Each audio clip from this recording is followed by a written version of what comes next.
Chapter 1. Lord Orochimaru, long time no see. Tick-tock, tick-tock.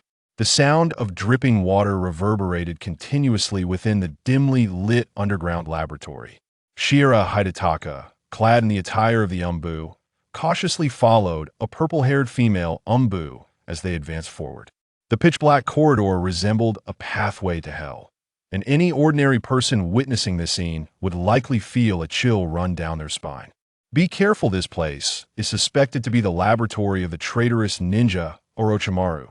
The purple-haired girl glanced ahead and then whispered to Hidetaka behind her. Moreover, we have been separated from the others, and a battle could erupt at any moment. We must remain focused. I understand, Yuki-senpai, Hidetaka nodded, yet his words caused the figure of Yuzuki Yaka in front to pause momentarily. Isn't your Umbu evaluation excellent? Why are you unaware that you should address me by my code name during work hours?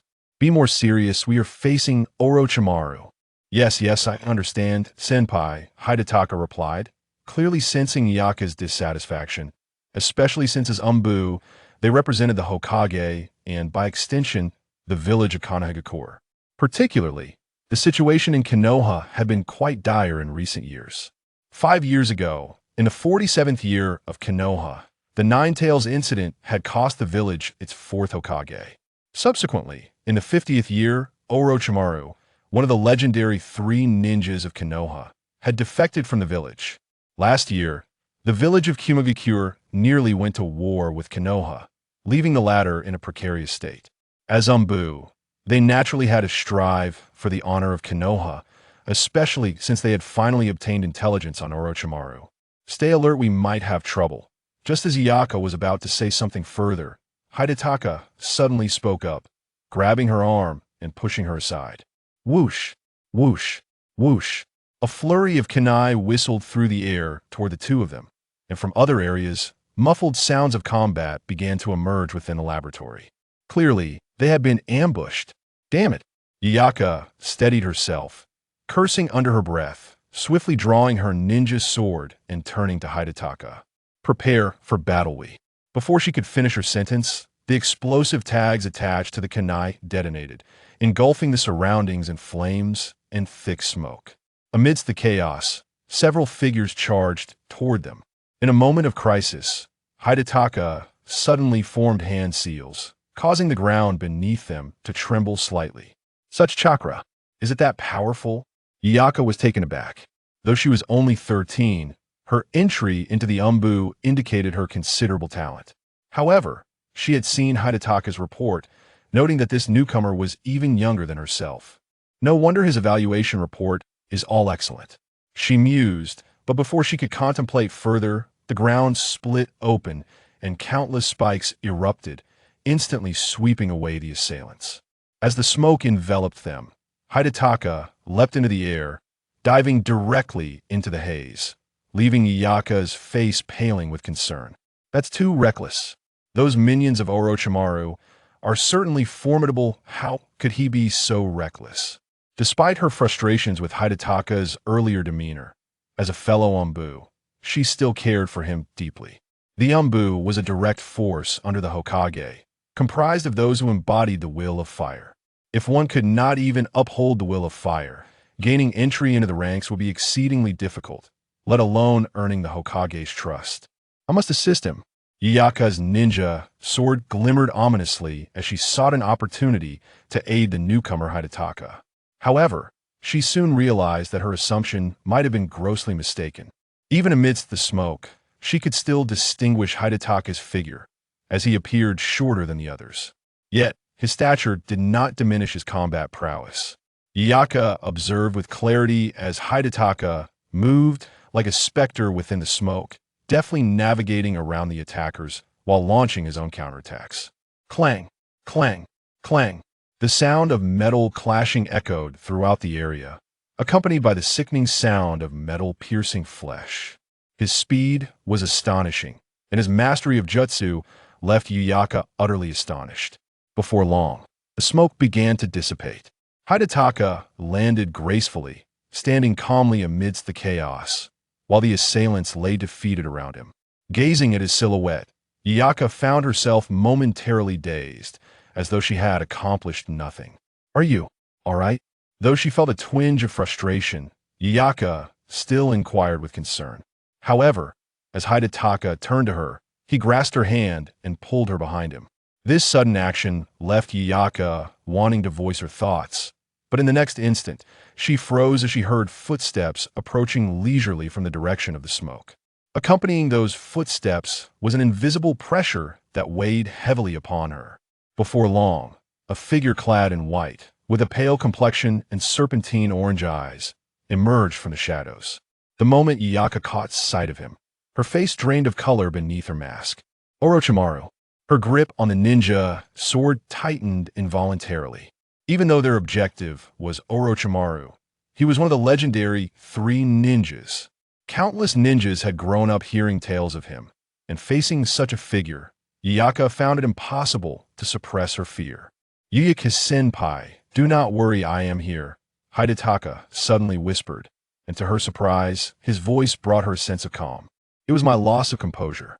"No, anyone would feel anxious in the presence of Orochimaru." Hidetaka gently shook his head before speaking earnestly. "Yuyaka-senpai, you must leave here and regroup with the others, then quickly return to assist me. I will do my best to hold off Orochimaru." "No way." Yuyaka interrupted Hidetaka before he could finish. "How could I entrust such a perilous task to you?" "Yuyaka-senpai, this is not the time for debate." Hidetaka's gaze remained fixed on the approaching Orochimaru, his voice low yet urgent. "You excel in swordsmanship, but against someone like Orochimaru, it will be difficult to achieve significant results. However, I am different. You have seen my abilities. Please trust me." Yuyaka looked at Hidetaka, listening to the ever-approaching footsteps, and she realized her time was limited. After a moment of hesitation, she gritted her teeth and nodded solemnly. "Make sure you're safe. You must wait for my return." With that, she cast one last deep glance at Hidetaka before resolutely turning to depart. At that moment, Orochimaru had already closed the distance to about 3 meters from Hidetaka. Clap, clap, clap. The sound of slow applause echoed, and both Hidetaka and the departing Yuyaka felt an inexplicable chill, as though they were being scrutinized by a venomous serpent. "Such commendable courage. I wonder how long you can hold me off?" Orochimaru's raspy voice emerged, his face adorned with a mixture of admiration and amusement. Upon hearing this voice, Yuyaka felt the pressure intensify, prompting her to quicken her pace. Meanwhile, Hidetaka remained composed, waiting until he was certain Yuyaka had distanced herself before slowly removing his mask. With his short black hair framing a handsome visage, he easily evoked a sense of affinity. As he faced the cold gaze of Orochimaru, he bowed slightly. "Lord Orochimaru, it has been a long time since we last met." Side quest completed. Meeting Orochimaru. Quest evaluation. A. Rewards obtained. 1 free point. Due to the individual face being Orochimaru and achieving an A in quest completion, a special reward is granted. Unclaimed curse mark. Chapter 2. Shira Hidetaka. "It is you, the boy from the orphanage who was taken into the root?" Orochimaru stared at Hidetaka's face, momentarily taken aback, before a playful smile crept across his lips. "If I recall correctly, your name is Shira Hidetaka, correct?" "Yes, Lord Orochimaru. It was Danzo-sama who sent me to meet you." Hidetaka nodded, though it seemed somewhat absurd for Orochimaru to recognize him as a root member amidst the Umbu ranks. However, he had an even more astonishing identity, that he is a time traveler. Once, he was a seasoned worker who earned a decent salary but engaged in few distractions, indulging in a small drink after returning home from work and lazily passing time during office hours. He vividly recalls the night before his journey across time, when he encountered a female university student at a nightclub. She confided in him about her family's struggles, her father gravely ill, her mother unemployed, and her younger brother still in school, all while she herself required funds for her education. Motivated by a desire to do good, he intended to learn more about her situation, never anticipating that a brief moment of respite while waiting for her to shower would lead to his unexpected crossing into another realm. Though his transition occurred at a propitious time, sparing him from the worries of a Third World War, the Iron Fist of Konoha soon imparted valuable lessons about life. As an orphan taken in by the medicine master, Yakushi no Nai, he not only witnessed Obito, the great filial disciple, bidding farewell to the Fourth Hokage and his wife, but also observed Danzo's visit to the orphanage in search of recruits. What he never expected was that, having initially intended to simply spectate, he would catch Danzo's attention when Yakushi-do self-recommended himself. Although he did not infiltrate a foreign village, the root was never a haven for the faint-hearted. Danzo's methods of nurturing root members adhered to the most traditional approaches. Rather than mere lecturing, he preferred to utilize physical prowess to enhance the members' sensory perceptions, seeking to achieve spiritual elevation through corporeal means. In such a harsh environment, combined with visions of the future, Zaya's mindset gradually transformed. If I don't strangle this bastard, how the hell am I supposed to survive? Determined to ensure his own survival, Shioja resolved to eliminate Danzo. However, it was precisely at this moment that the benefits of his time-traveling status arrived. Since you are a member of Root, then, Orochimaru regarded Shioja with a knowing smile. Yet he did not forget the most crucial matter. Have you brought what I requested? Naturally, I would never dare to neglect Lord Danzo's task. Shioja promptly produced a scroll and tossed it toward Orochimaru. Despite Orochimaru's defection, Danzo's support for him remained unwavering, and Shioja was merely delivering supplies. Orochimaru effortlessly caught the scroll and began to inspect it carefully, while Shioja cast a glance and silently opened his own panel. Ji Yuan Shioja. Comprehensive physical quality, LV6. Chakra, LV6. Abilities, Water Release, LV5. Earth Release, LV6. Taijutsu, LV5. Sealing Techniques, LV5. Unconstrained Curse Mark, and so forth. Free points, 5. Zaya's system lacked artificial intelligence. Operating on a straightforward principle in essence, tasks would materialize as system objectives, and completion would yield rewards, regardless of how he accomplished them. The rewards were a hodgepodge of items, ranging from techniques and currency to even ninja tools. Of course, the most significant aspect was that he could acquire free points based on the difficulty of the tasks. Free points could be allocated to enhance his attributes, although the cost would increase with each level gained. For instance, to elevate an ability at LV6, he would require 6 free points. This particular mission was not overly challenging, yet the rewards delighted him immensely. In addition to free points, he also obtained an unconstrained curse mark. If memory serves, this curse mark was derived from Orochimaru's research on those born with the innate ability to assimilate natural energy. Natural energy refers to senjutsu, and even though it was a product of Orochimaru's studies, Shioja felt a surge of excitement within him. After all, his system did not offer rewards such as bloodline limits or the Sharingan. Initially perplexed, he slowly became disheartened upon deeper reflection. In simple terms, his lineage could not be described as noble. Rather, it was steeped in generations of mediocrity. Bloodlines were entirely beyond his reach, and such attributes did not fall within the scope of system rewards. It seemed he was destined to be merely a numbers monster. For instance, his comprehensive physical quality was a culmination of strength, speed, reflexes, and mental acuity. Every 2 levels corresponded to a ninja's strength, with LV6 classified as a Jonin, representing a well-rounded individual without any weaknesses. Chakra naturally indicated his chakra production capacity, yet this attribute was interlinked with his comprehensive physical quality. After all, generating chakra necessitated the harmonious integration of physical and mental strength, while techniques like earth release and wind release denoted the potency of his ninjutsu. Most importantly, based on his understanding, it appeared that his growth might be limitless.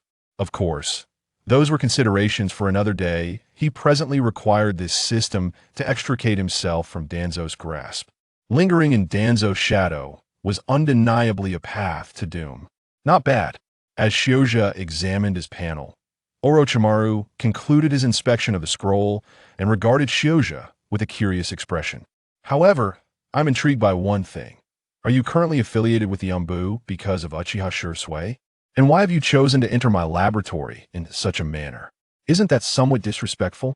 The matter of Uchiha Shursui joining the Umbu was known to Orochimaru, even though he had departed from Konoha, for he had once been on the verge of becoming Hokage. As for this particular operation, it was Jiraiya, Lord Orochimaru. Shioza spoke softly, and Orochimaru revealed an expression of sudden realization. If Jiraiya had sensed something, then Shioza and his companion's actions were indeed reasonable. As for me, I must admit that I am, as Lord Orochimaru suggested, in complete agreement. Just as expected. A look of disdain surfaced on Orochimaru's pale face as he gently shook his head. It seems that Danzo, that fellow, would likely hesitate to part with those clan ninjas, while you, having emerged from an orphanage, are the ideal choice for him. However, it is indeed characteristic of him to have an operative in the roots monitoring Uchiha Shursui. Shioja pressed his lips together. Deep down, he longed to distance himself from the roots, yet he could not voice such thoughts. That man, Danzo, remained as ever. And my teacher continued to embody hypocrisy. Danzo was merely a glove for handling dark affairs. There was no way my teacher was unaware of his actions. Orochimaru, unfazed by Shioja's silence, sneered disdainfully. My teacher has truly become increasingly hypocritical and cowardly, unwilling to even touch a hint of darkness. But what purpose does it serve for you to speak to me in this manner? Brainwashing and incitement need not be so overt, do they? Shioza could not help but murmur a complaint to himself. Orochimaru was quite adept at seduction. This seemingly subtle and silent lament, cloaked in the guise of mere dissatisfaction, effortlessly revealed a plethora of astonishing secrets, which could easily arouse the suspicions of certain ninjas. Were it another time, he would have relished engaging in extensive discourse filled with conspiracy theories and debating with Orochimaru, for he had perused numerous novels in his past life and was well informed. The LV5 sealing technique was no trifling matter. He was entirely unbound by any cursed seals. However, his mind was preoccupied with the thought of summoning assistance from Yuzuki Yugao. If she were to return and find him engaged in idle chatter with Orochimaru, it would be quite disastrous. Very well, you may take your leave. Orochimaru seemed disinclined to elaborate further, fully aware of the importance of knowing when to stop. Nevertheless, he offered a slight caution. It would be wise for you to leave some traces of yourself. Otherwise, certain matters may prove difficult to explain. Do you require my assistance? Thank you for your kind offer, Lord Orochimaru, but I am capable of handling it myself. Shioza hastily shook his head. He had no desire to be in contact with Orochimaru, for who could tell what this individual might leave behind? Orochimaru, unfazed, turned away and strode toward the exit of the laboratory, but suddenly paused, casting a grin over his shoulder. You'd best hurry. Your comrades are barely holding on Chapter 3 Senior. This is the second time you seem to be quite well off, as Shioza observed Orochimaru's vanishing figure. He couldn't help but mutter a remark, yet he felt an immense sense of relief. The pressure exerted by Orochimaru was undeniably substantial. Even someone as outrageous as Shioza found it a bit overwhelming. Nevertheless, this was to be expected, despite the ostentatious facade of his capabilities. Shioza was fundamentally just a J-nin. However, from another perspective, I joined the Foundation at around the same age as Kabuto, roughly 7 years old. Yet I was never dispatched on missions. I merely executed tasks within the village. How is it that I managed to reach this level? Contemplating this, Shioza felt a sense of absurdity. How on earth was Danzo exploiting child labor in this manner? Upon further reflection, he realized he was fortunate. After all, when compared to Kabuto and those who had been mere pawns on the battlefield during the Third Great Ninja War, his situation seemed rather trivial. Acquiring a new mission, rescue the Umbu operatives. Upon seeing this newly issued task, Shioza felt little surprise. Having work was indeed a boon for him. Without missions, how could he extricate himself from Danzo's grasp or undermine his superior to alter his circumstances? Moreover, being a Konoha ninja came with the prestige of being part of one of the 5 great shinobi countries. The ultimate goal was to achieve that status, which Shioza was reluctant to relinquish. Yet, even a seasoned veteran yearned for advancement. However, to climb the ranks, one must wait for their superiors to ascend first. If they did not rise, it would seem he would have to wait for his own demise as a seasoned professional. Shioza understood the nuances of navigating the workplace. While donning his mask, he glanced at his status panel. With 5 free points, he had a plethora of upgrade options available, particularly for levels 5 and below. However, at this moment, his primary interest lay in the newly acquired Unbound Curse Mark. Unbound Curse Mark, a product of natural energy transformation. It can be bound to oneself to avert disorder and chaos caused by natural forces. Upon activation, it enhances one's abilities based on their level. Shioza was acutely aware of the advantages and disadvantages of the Curse Seal. Although he felt a surge of excitement, he remained cautious, for he had no desire to lose his sanity like Zhongwu and Sasuke. However, it seemed he had been overly apprehensive. Despite the system never bestowing upon him anything truly valuable, this Curse Seal was indeed quite remarkable. Yet, he pondered what extent of power the lower-tier Curse Seals could yield, and why it appeared that even the rewards were skewed towards numerical monstrosities. Shioza could not help but murmur a remark. Of course, being a numerical anomaly is not entirely without merit. Strictly speaking, the first Hokage of Konoha could also be considered a numerical anomaly. As he was bound by a curse mark that enhanced his abilities, Shioza quietly issued a command. And soon he felt a sudden warmth spreading across the back of his hand. He promptly removed his glove to investigate. To his astonishment, a black three-tipped jade mark had emerged on his skin, and simultaneously, his interface underwent a transformation. The curse seal was bound, currently at level LV1, elevated to LV3, with 2 remaining free points. Absorbing the information that surged within his mind, Shioza nodded in satisfaction after a brief moment of contemplation. He then carefully assessed his surroundings, confirming his understanding of the situation.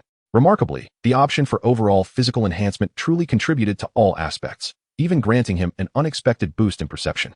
This was indeed the benefit of being a well-rounded character. Truth be told, if not for the necessity of enhancing his combat prowess, he would have eagerly allocated all his free points in this area. Nevertheless, it was time to act, and it would serve as an excellent opportunity to test the capabilities of this curse seal. Xian's countenance darkened as she faced the several disoriented yet exceptionally powerful ninjas before her. Heeding Shioza's advice, she had temporarily retreated from her confrontation with Orochimaru to seek assistance, only to unexpectedly encounter such formidable foes. Truly, the legendary Sannin Orochimaru had retained many followers even after departing from Konoha. As she grappled with the enemies at hand, she reflected on the unusual circumstances. Normally, missions of this nature would not fall upon their small team. The assignment had been issued abruptly, and given the urgency of the situation, they had been dispatched from nearby. Despite being mentally prepared and fully aware of the task's difficulty, the outcome had still left her somewhat disheartened. No, she must accelerate, that boy. Avoiding the lethal blade, Xian gritted her teeth, her resolve strengthening, particularly at the thought of Shioza's staying behind to confront Orochimaru alone. Amidst the relentless assault of these crazed yet fearless enemies, she suddenly leapt into the air, her ninja blade spinning elegantly. This was a technique she had painstakingly developed. Though still in its nascent form, it was remarkably suitable for dire circumstances. Konoha style, Misty Moon. The blade in her hand transformed into an illusion, and she charged fiercely toward the approaching ninjas, who, in turn, roared as they rushed toward her. Their eyes were filled with madness and a reckless disregard for life, and in the blink of an eye, they were upon her. Ignoring the sharp edge of her blade, they launched their weapons with ferocity toward Xian. These individuals were evidently Orochimaru's test subjects, fiercely loyal to him. Anyone who sought to trouble Orochimaru was considered their enemy. They would readily sacrifice their lives in a mutual demise with any opponent. Damn it, Xian recognized their madness, yet she swung her blade to meet them, her inner conviction unwavering. She would triumph over these adversaries, find her teammates, and rescue Shioza. As the two sides drew closer, the keen blades threatened to tear through their garments. Just as they were about to collide, their expressions suddenly shifted as the ground trembled beneath them. Earth release, earth flow wall. In the next instant, a massive earthen wall erupted from the ground, standing resolutely between them. The wall's fortitude surpassed all expectations. Neither Xian nor Orochimaru's subordinates could breach it immediately. Dust swirled in the air, and the immense barrier sent both parties reeling backward. Xian stumbled slightly upon landing. But before she could regain her footing, she felt someone steady her. She hurriedly glanced back through the haze of dust, and amidst the chaos, a somewhat disheveled yet unwavering figure emerged before her. Senior, this is the second time. You must be more cautious in the future. Chapter 4. Curse Seal. Observing the still somewhat dazed Xian, Shioza smiled before directing his gaze forward. Although she wore a mask, he recognized that this young senior, only a year or two older than himself, possessed striking features. Are you all right? Xian, unaware that Shioza, her junior, was lost in a flurry of thoughts, inquired with concern. And what of Orochimaru? It seemed that Orochimaru was intent on not prolonging the encounter, perhaps fearing the arrival of their reinforcements. Shioza spoke softly, acknowledging that their small teams had been chosen as the vanguard due to their proximity, which was indeed part of Danzo's scheme. Thus, I consider myself fortunate to have survived under his command. That is reassuring, Yuan sighed in relief, although there was a tinge of regret at Orochimaru's departure. Surviving the encounter with one of the legendary Sannin was a significant cause for celebration. Are your injuries severe? Rest assured, I am unscathed. Shioza cast a glance down at his own body. The multitude of injuries rendered him somewhat disheveled in appearance, yet, in reality, there was little cause for concern. After all, these wounds were self-inflicted. Moreover, his physical resilience was formidable, and his recovery rate commendable. Just then, amidst their exchange, the earthen wall that Shioza had previously conjured was finally breached, sending a cascade of debris reverberating through the subterranean laboratory. Upon witnessing this, Xian immediately tightened her grip on the ninja blade in her hand, but Shioza gently clasped her hand. Senior, allow me to handle this. No. You are injured. How can you? Without a moment's hesitation, Xian sought to refuse, yet Shioza shook his head. I have only recently joined, and our coordination is lacking. I fear an error may occur, and I do not wish for you to sustain further injuries. Shioza's words quickened Xian's heartbeat. Did this fellow not consider the occasion when he spoke? Fortunately, Shioza released his grip and advanced toward the howling monsters, who had become somewhat inhuman and ghostly. Nevertheless, I still require the senior's support. I implore you to assist me in critical moments. A seasoned individual adept in social nuances can deftly navigate the situation. On one hand, it indicates a lack of coordination, while on the other, it expresses the need for reinforcement. This not only spares Shi Yang from embarrassment but also provides ample sense of involvement. And most importantly, Shioza can truly experience the potency of the cursed seal. Moreover, this laboratory is likely dedicated to the study of cursed seals, is it not? Observing these monstrous entities before him, particularly the dark marks upon their bodies, he noted the chaotic and ferocious aura of nature emanating from them. Roar. Just as Shioza was observing, one of the monsters let out a furious roar and charged at him with great force. Be careful, Xiang immediately warned, but at that moment, Shioza sprang into action. The cursed seal on the back of his hand flickered momentarily, and in an instant, the essence of natural chakra manifested around him. Just as described, Shioza was not eroded by this wild natural aura. He maintained his own rationality. However, the enhancement did not seem as significant as anticipated. As a numerical anomaly, Shioza possessed a strong understanding of his own condition. He could naturally discern the extent of the cursed seal's enhancement. It could elevate him to the level of an elite Jainin, but to advance further, either he must enhance himself or the cursed seal must be upgraded. The cursed seal corresponds to Sage mode, yet Shioza found it difficult to ascertain which was superior. After all, one is attained through external forces, while the other is cultivated independently. However, Shioza understood that this natural power was indeed meant to counter the Sharingan.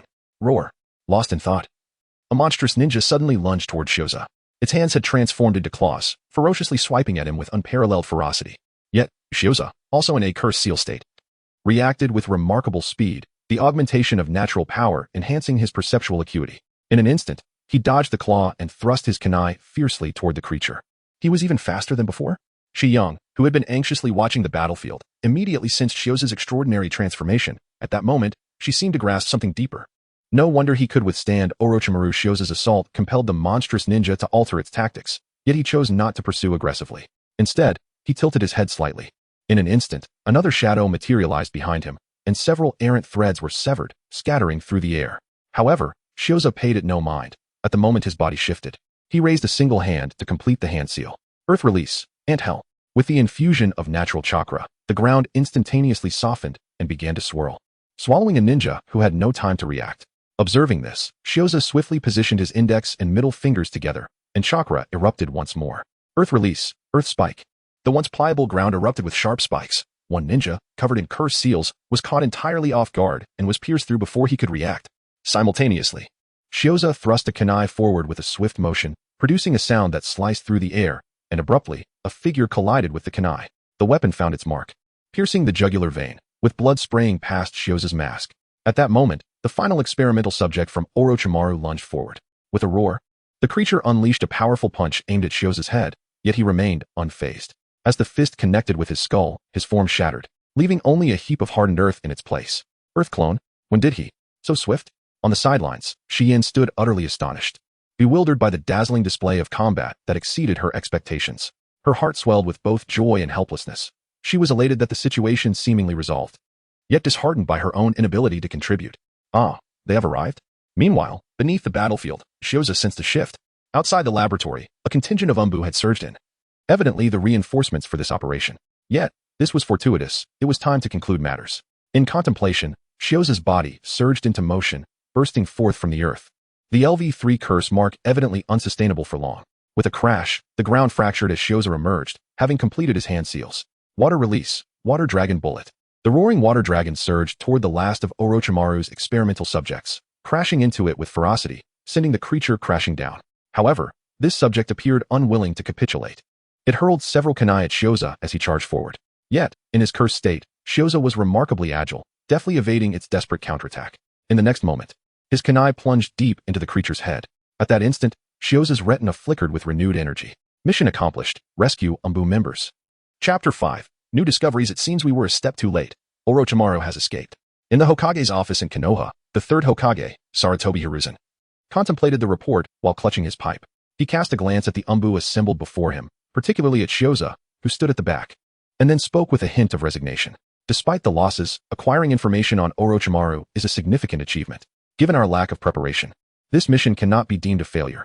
Thank you for your efforts. Thank you, Lord Hokage. The Umbu members bowed slightly in unison, while Shioza in the crowd could not help but press his lips together. Had he just attained the accolade of a most successful failure? Shioza was acutely aware that the third Hokage likely had no intention of addressing the matter concerning Orochimaru. After all, why did this esteemed leader, who was nearing the pinnacle of his powers, refrain from enacting a noble act of justice when Orochimaru was banished from Konoha? It is worth noting that in just a few years, he would find himself nodding in acknowledgement to an individual who truly embodied the concept of "I slay my entire clan." However, the third Hokage's thoughts were of little consequence to Shioza. His presence in Konoha was motivated by the allure of the village's bureaucratic stability and the fact that he had not yet eliminated Danzo. Moreover, lurking within Konoha granted him protection, and any misdeeds could conveniently be attributed to the village, making it a rather advantageous situation. Now, you may all retire and take your rest. As Shioja indulged in his thoughts, Sarutobi Hiruzen suddenly spoke up, his gaze once again directed towards Shioja, a smile gracing his lips. "Shioja-kun, I must ask you to remain for a moment longer."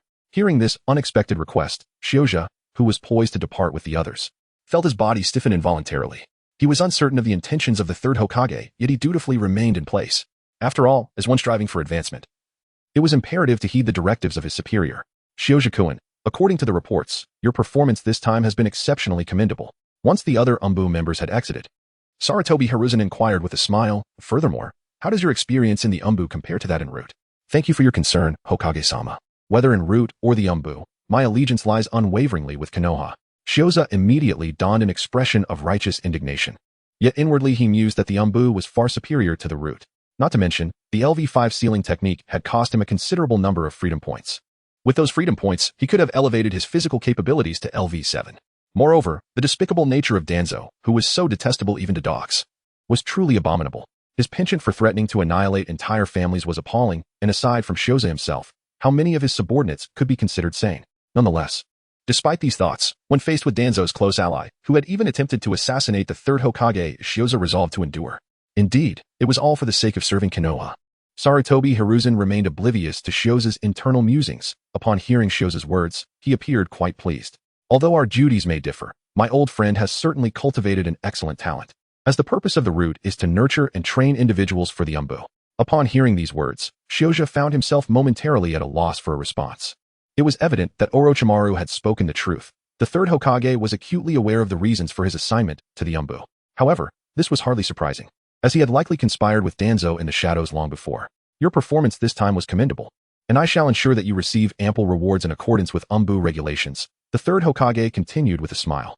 "Moreover, due to the recent personnel losses, several teams will undergo reorganization, including your current squad, which will be restructured.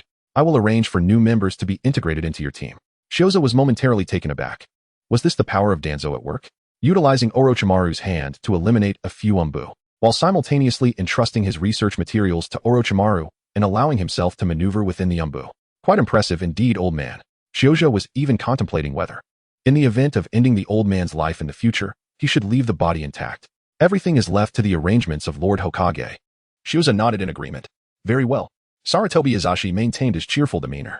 "You and Shiyuin have collaborated quite well. Given that Fujikawa has sustained injuries this time, it would be best for him to rest and recuperate. You should also take a moment to relax. I eagerly anticipate your commendable performance in the Umbu." Truly, a remarkable bond between master and disciple. As Shioja turned away from the office, he couldn't help but engage in some inner sarcasm. The conversation between the two individuals was indeed characterized by a peculiar form of fragmented communication, where their spoken words conveyed one meaning while their underlying intentions suggested another. Fortunately, Shioja was seasoned in the nuances of workplace discourse. He comprehended certain phrases while selectively choosing to remain oblivious to others. However, the intricacies of their relationship were rather perplexing.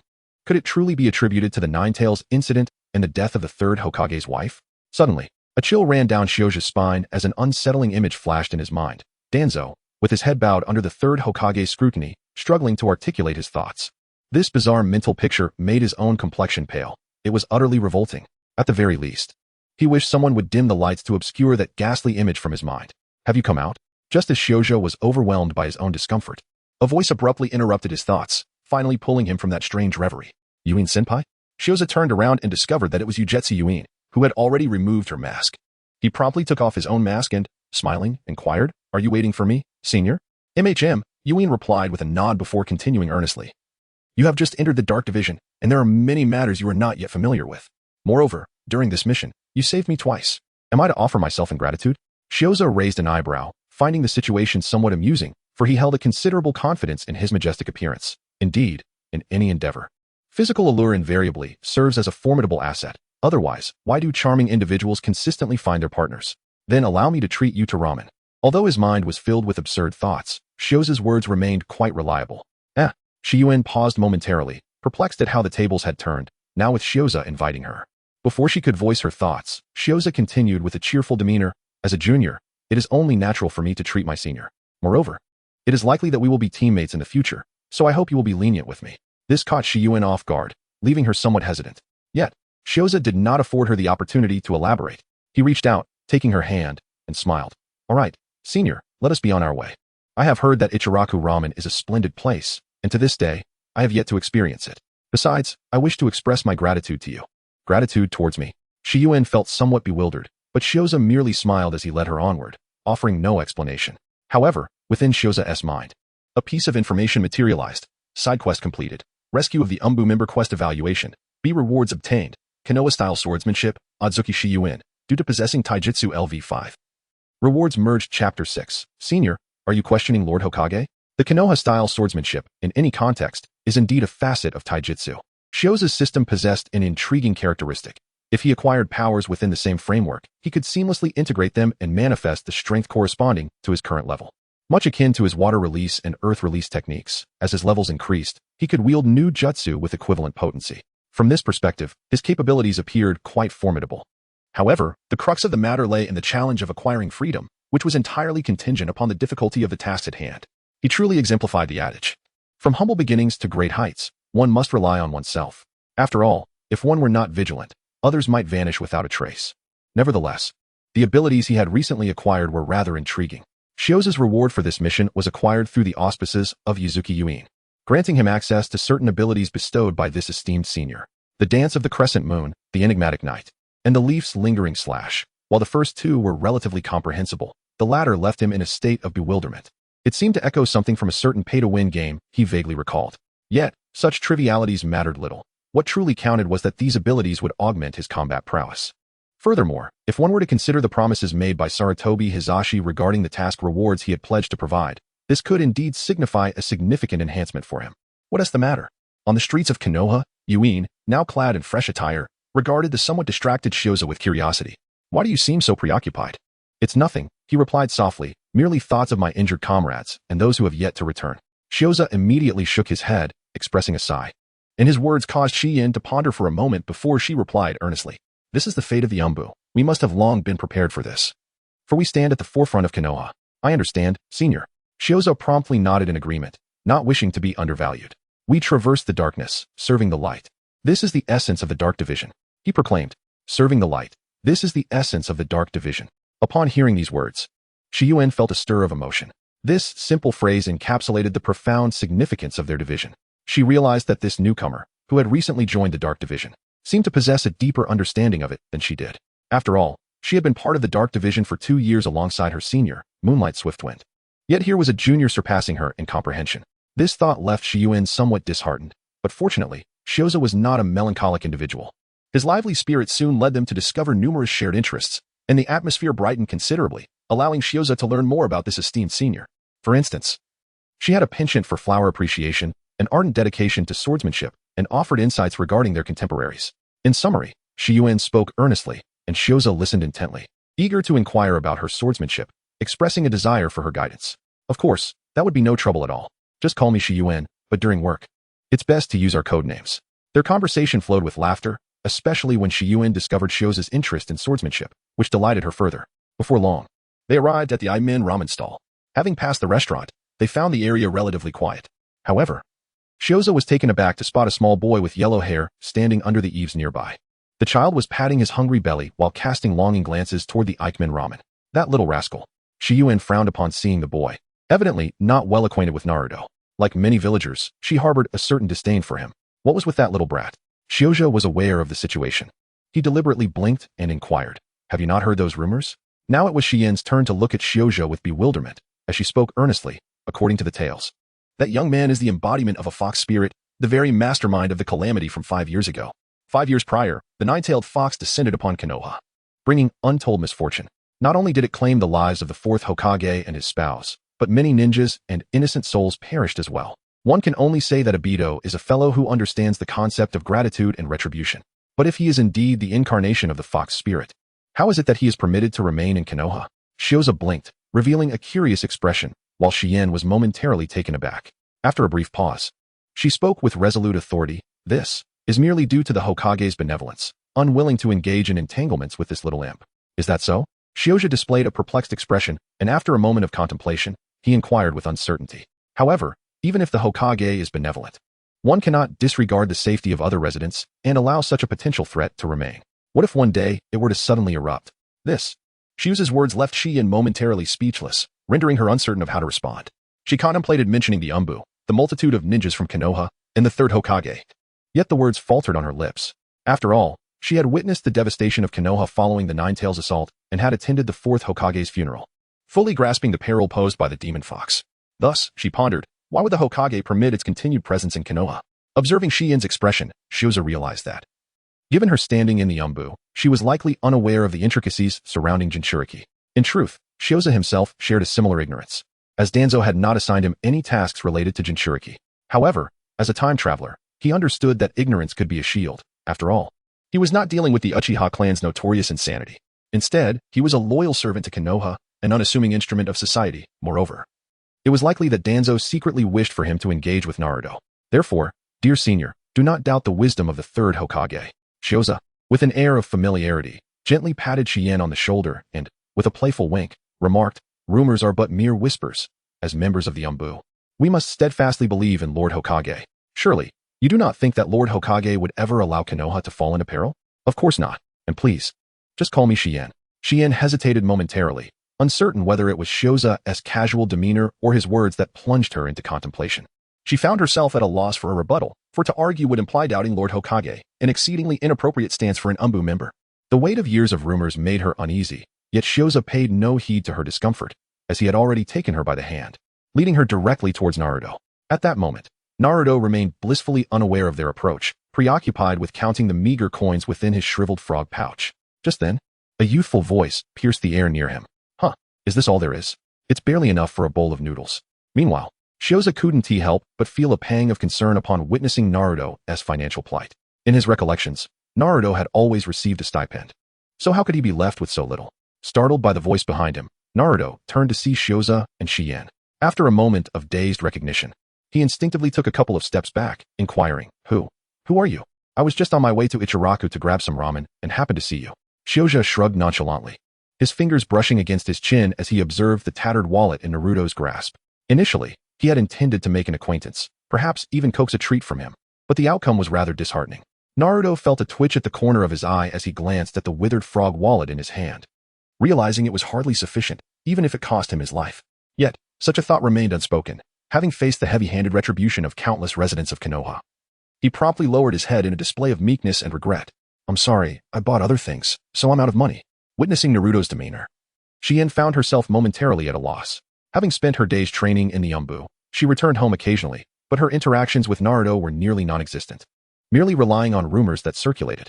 Indeed, even if they were to cross paths, she would refrain from engaging, as her heart was filled with animosity towards the Nine Tails. However, this young man before her seemed to diverge significantly from the tale she had heard. Shioza was not surprised by Naruto's current demeanor.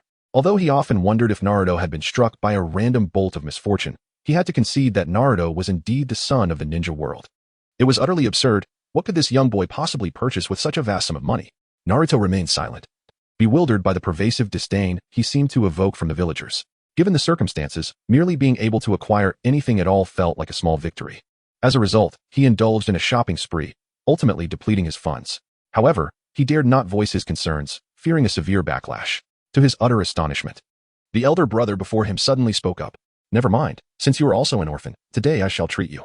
But remember to repay me. What? Naruto gazed at Shioza in disbelief, never having anticipated such words. You're treating me? Really, are we going or not? Shioza shrugged, disregarding Naruto's chatter, and turned to head straight towards the ramen stall. It mattered little if he didn't go. It was a perfect opportunity to save some money. Wait, I'm coming. Before Shioza could finish his thought, Naruto exclaimed loudly and quickly followed suit. His heart brimmed with joy. It seemed he had encountered someone who did not despise him, and was even willing to treat him to a meal. Such occurrences were rare in Konoha. Seated at Ichiraku Ramen, Shioza and his companions had already placed their orders. The proprietor, eager and amiable, attended to them, while his daughter, Ayam, curiously regarded the trio. On one hand, they appeared somewhat unfamiliar, and on the other, she was intrigued by the fact that someone, much like her father, would invite Naruto to dine. Are you all ninjas? As they awaited their ramen, Naruto, filled with curiosity, opened the conversation. We? Upon hearing this, Shioja glanced at himself and then turned to the somewhat silent Chien. Noticing that neither of them wore headbands, he resolutely shook his head. No, we are not ninjas. Chien was momentarily taken aback by this statement. As members of the Umbu, they typically don masks rather than headbands. Moreover, having just departed from the Hokage's office, it was only natural that they were not wearing them. How could they not be considered ninjas? Not ninjas? What a pity! Naruto, with his tousled yellow hair, waved his small fists energetically and exclaimed with a smile. I am determined to become a ninja, and I aspire to become the Hokage. However, one must consider that to achieve the status of Hokage, or even to be a ninja, one must first have the means to afford a meal, right? Shioze gazed at the fervently passionate young blonde, and at the opportune moment, doused him with a bucket of cold water. Aside from other considerations, ninja training necessitates the expenditure on tools of the trade, and one must possess sufficient funds for sustenance and nutritional replenishment. At present, you cannot even afford to pay for your own bowl of ramen, which I have graciously treated you to. How infuriating! The young blonde Naruto felt a twinge of defiance, his obstinate spirit prompting him to retort. I will undoubtedly acquire enough money. In the future, I shall treat you to ramen every day. But first, you should find a way to repay us for this meal before discussing anything else. Shioza, with a cheerful demeanor, once again shattered the inner peace of the young lad with the yellow hair. Observing Naruto's dejected expression, Shiyang could no longer bear it. Enough of teasing him. Things will get better once we enter the school, she remarked. Turning her gaze back to Naruto, she pondered for a moment before curiously inquiring. Why do you aspire to be a ninja and boldly proclaim that you wish to become the Hokage? I'm not being boastful, Naruto replied, pouting as he shook his head. Despite his stomach grumbling audibly, he continued earnestly, rubbing his belly. I don't understand why so many people in the village seem to dislike me. I don't want that. I want everyone to like me, to notice me, to acknowledge me. I've heard from an old man that becoming Hokage would earn everyone's recognition. So I must become Hokage.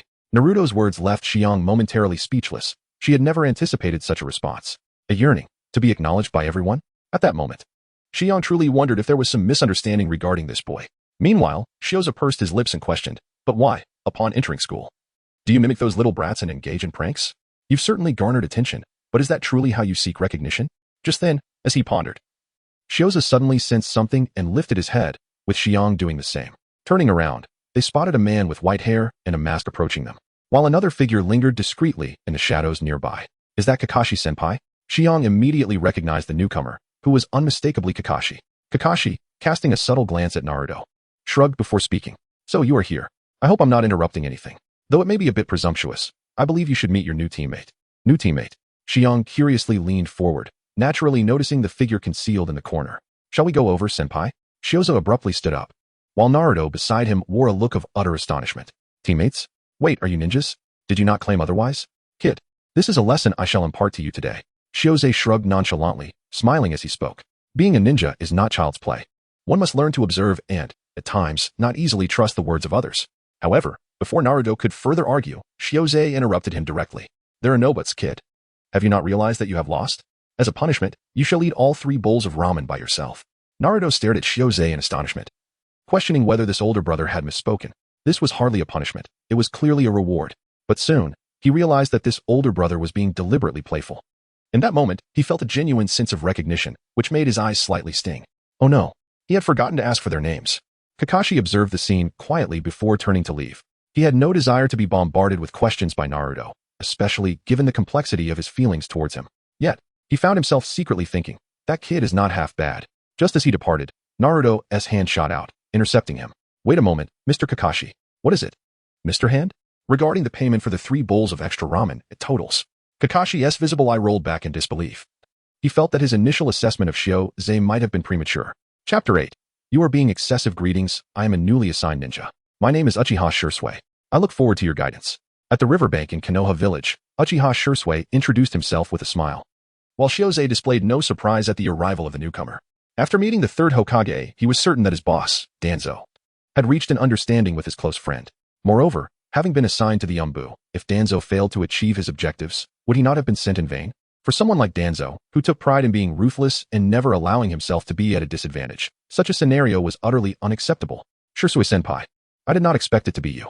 Yuin looked at Shursui with a hint of surprise, though he was only slightly older than her.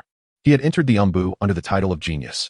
He lacked the characteristic arrogance of other Uchiha and had garnered quite a good reputation within the Umbu. How could such a prodigy end up in their small team? Yuin had always thought that after the team reorganization, it would be someone like Kaze or another individual with a similar background who would join. It is likely due to team composition needs, Shursui explained with a humble smile. The Hokage mentioned that this team is exceptionally talented, but due to mission-related attrition, I may be a better fit for the two of you. Shursui's words were modest. And even Shiozei, a seasoned veteran, couldn't help but raise an eyebrow. In Shiozei's memory, this Uchiha hero was not particularly bright. He often faltered when it was time to be resolute and exhibited stubbornness when it was appropriate to be flexible. For instance, during the time of his own demise. He was nearly impossible to save. Yet, at present, he seemed rather commendable. Senpai, I am Shiwan Shiozei. I look forward to your guidance as well. Though doubts swirled in his mind, Shiozei maintained a smile and nodded at Shursui. Regardless of Shursui's true nature, Shiozei's foundational tasks seemed secure, and he could always feign gratitude for Danzo's mentorship later. Moreover, with Shursui possessing the Manjiki Sharingan, he would finally have someone to watch his back in times of trouble. After a brief period of casual conversation, the trio became accustomed to one another. Yuin appeared somewhat aloof, yet beneath that exterior lay a warm heart. Shursui, on the other hand, was Uchiha likely to be favored by the second Hokage. He was affable and notably enthusiastic. However, Shursui seemed curious about something else. After a moment's hesitation, he quietly inquired, Yuin, Shiozei, I noticed earlier that you seemed to be with that little brat. Are you referring to Naruto? Shiozei blinked, and Shiyuin couldn't help but feel a sense of resignation. Although they had merely brushed against one another, she sensed that Naruto might not be as dreadful as rumored. Indeed, Jishui remained oblivious to their musings. Instead, he recalled the words of the third Hokage and the whispers circulating through Konoha, prompting him to caution his companions. You must have heard some murmurs as well. That lad seems to symbolize misfortune. Here we go again with the same rhetoric. Shiozei and Shiyin exchanged a glance. Shiozei's eyes sparkled with amusement, while Shiyin's face was awash with embarrassment. Their expressions caught the attention of Shursui, who felt a wave of confusion wash over him. Had he misspoken? Shursui-senpai, may I pose a question? Of course, please go ahead. Senpai, you have overstepped. Are you questioning the decision of the Hokage? The countenance of Uchiha Shursui shifted dramatically in the underground base of Konoha's root. An atmosphere of gloom and depression enveloped the space.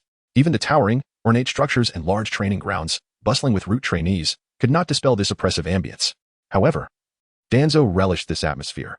In his view, root ought to exist in the shadows of Konoha, deeply entrenched in darkness, employing every conceivable means to eliminate threats to the village. Whether this perspective was justified mattered little to him. What mattered was his own conviction. The young boy should have delivered the items to Orochimaru and likely teamed up with Uchiha Shursui within an office in the base. Danzo pondered as he rifled through the documents in his hands.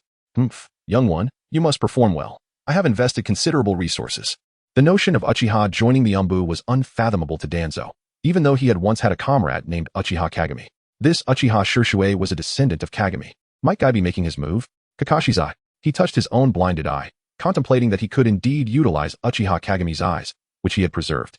The fact that Kakashi could wield Obito's eye implied either its uniqueness or Kakashi's exceptionalism.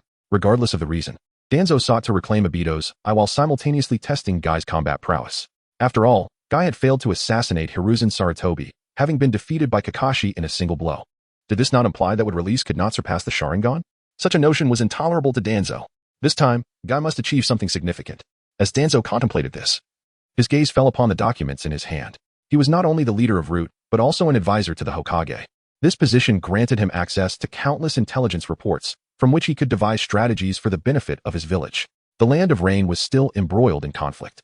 Hanzo had betrayed him, forcing the reconstruction of Root while he cowered. Did Inoki of the Land of Earth still intend to march south? It seemed tensions with Sunagakure were set to escalate. Perhaps he could stoke the flames of conflict. The information capabilities of Yakushi Non were quite remarkable. She truly lived up to her moniker, the Wandering Witch. Yet, she remained a potential threat. Was she coming to demand photographs again? As for Yakushi Kabuto in the Land of Wind, the hidden mist was harassing Sunagakure. Surprising intelligence had surfaced here. However, that explosive release user, Yakura, seemed to be holding his own against the hidden mist.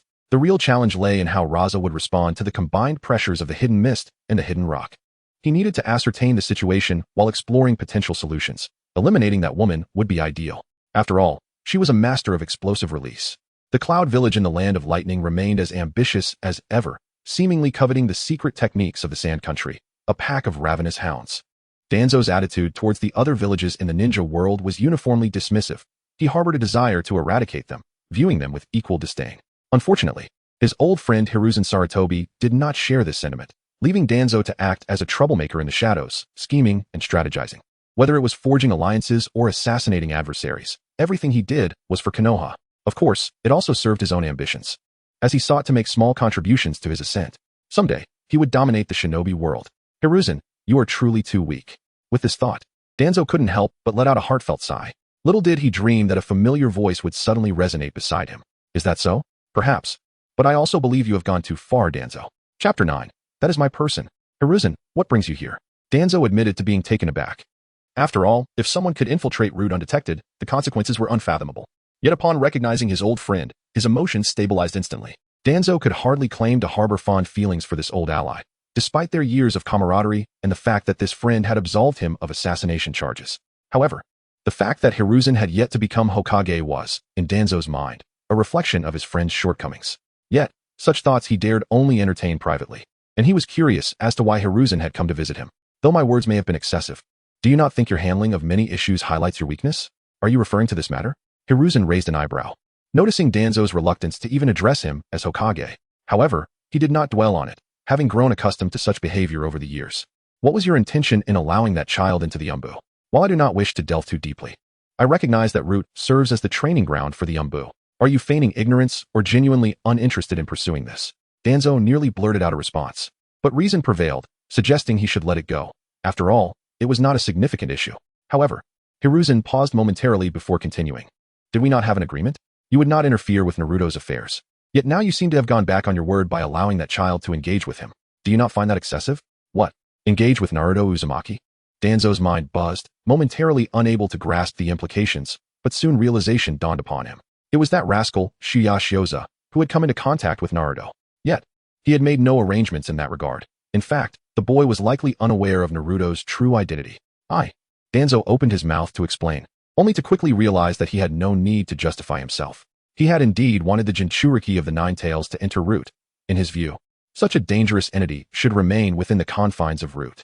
The Night of the Nine Tails resulted in the sacrifice of the Fourth Hokage and numerous elite ninjas, plunging Konoha into a state of internal strife and external peril. Had the Fourth Hokage not sealed the Nine Tails, the current predicament of Konoha would have been far more dire. Regrettably, his old friend consistently opposed this course of action. After a profound yet accessible discussion, they ultimately decided to draw upon the experiences of other ninja villages. However, this decision directly precipitated Naruto's tragic childhood. The Jinchuriki must acclimate to their harrowing circumstances to maintain composure and resist the allure of the tailed beasts, thereby avoiding descent into chaos. Yet, a life shrouded in darkness cannot persist indefinitely. The possibility of a Jinchuriki succumbing to madness is unacceptable.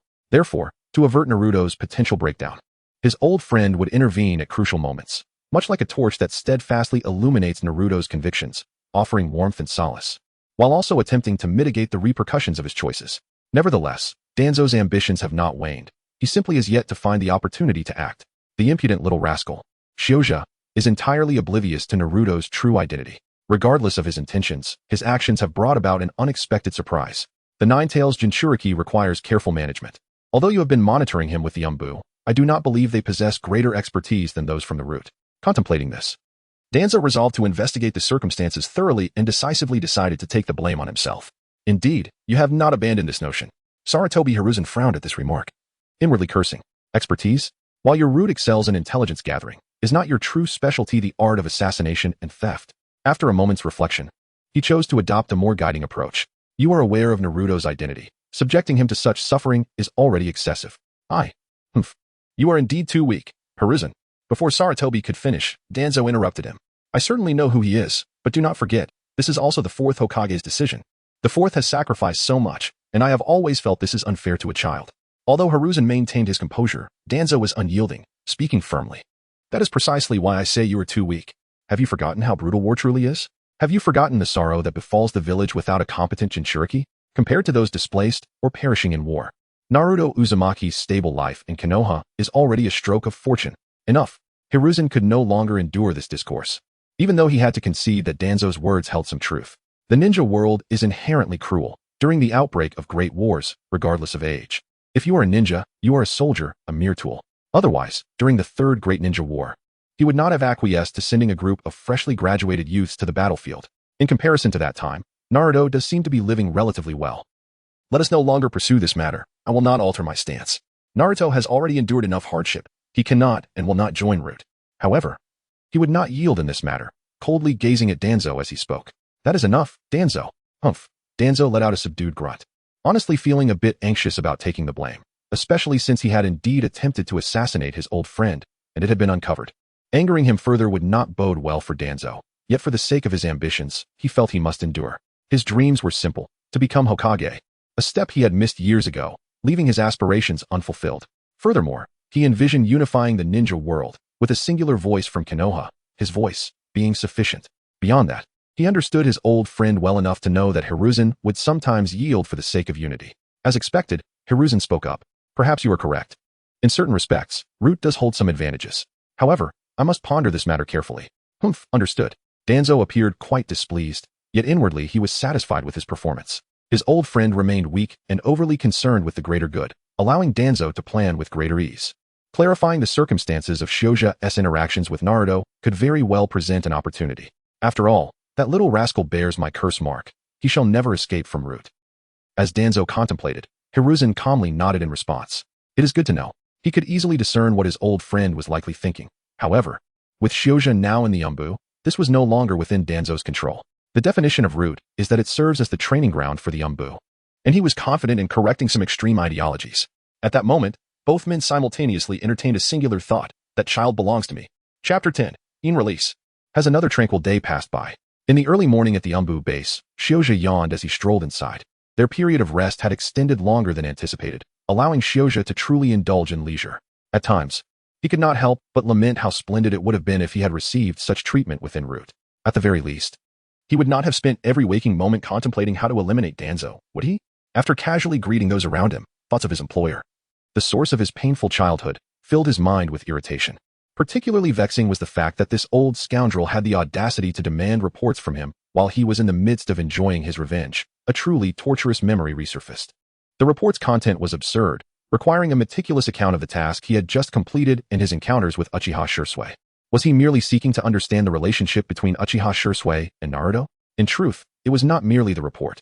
Shouja suspected this old man had likely dispatched others to investigate the events of that day. He might have even conferred with the Third Hokage, for that esteemed leader would not permit any connection between Naruto and Danzo. The outcome would undoubtedly be favorable. Perhaps this old man had even willingly taken the blame. Shouja could not help but smirk mischievously, for he was of unblemished lineage and harbored no fear of scrutiny. Moreover, he was well aware of his employer's aspirations. Thus, he had devised a strategy to engage with his superior. After all, Danzo yearned to become Hokage, yet such a position requires a reputation. Shouja resolved that he would ensure the name of Danzo echoed throughout the entire shinobi world. As for whether that would lead to global fame or widespread enmity, he refrained from comment. After all, the principle instilled by his system was simple: complete the mission, regardless of the means employed.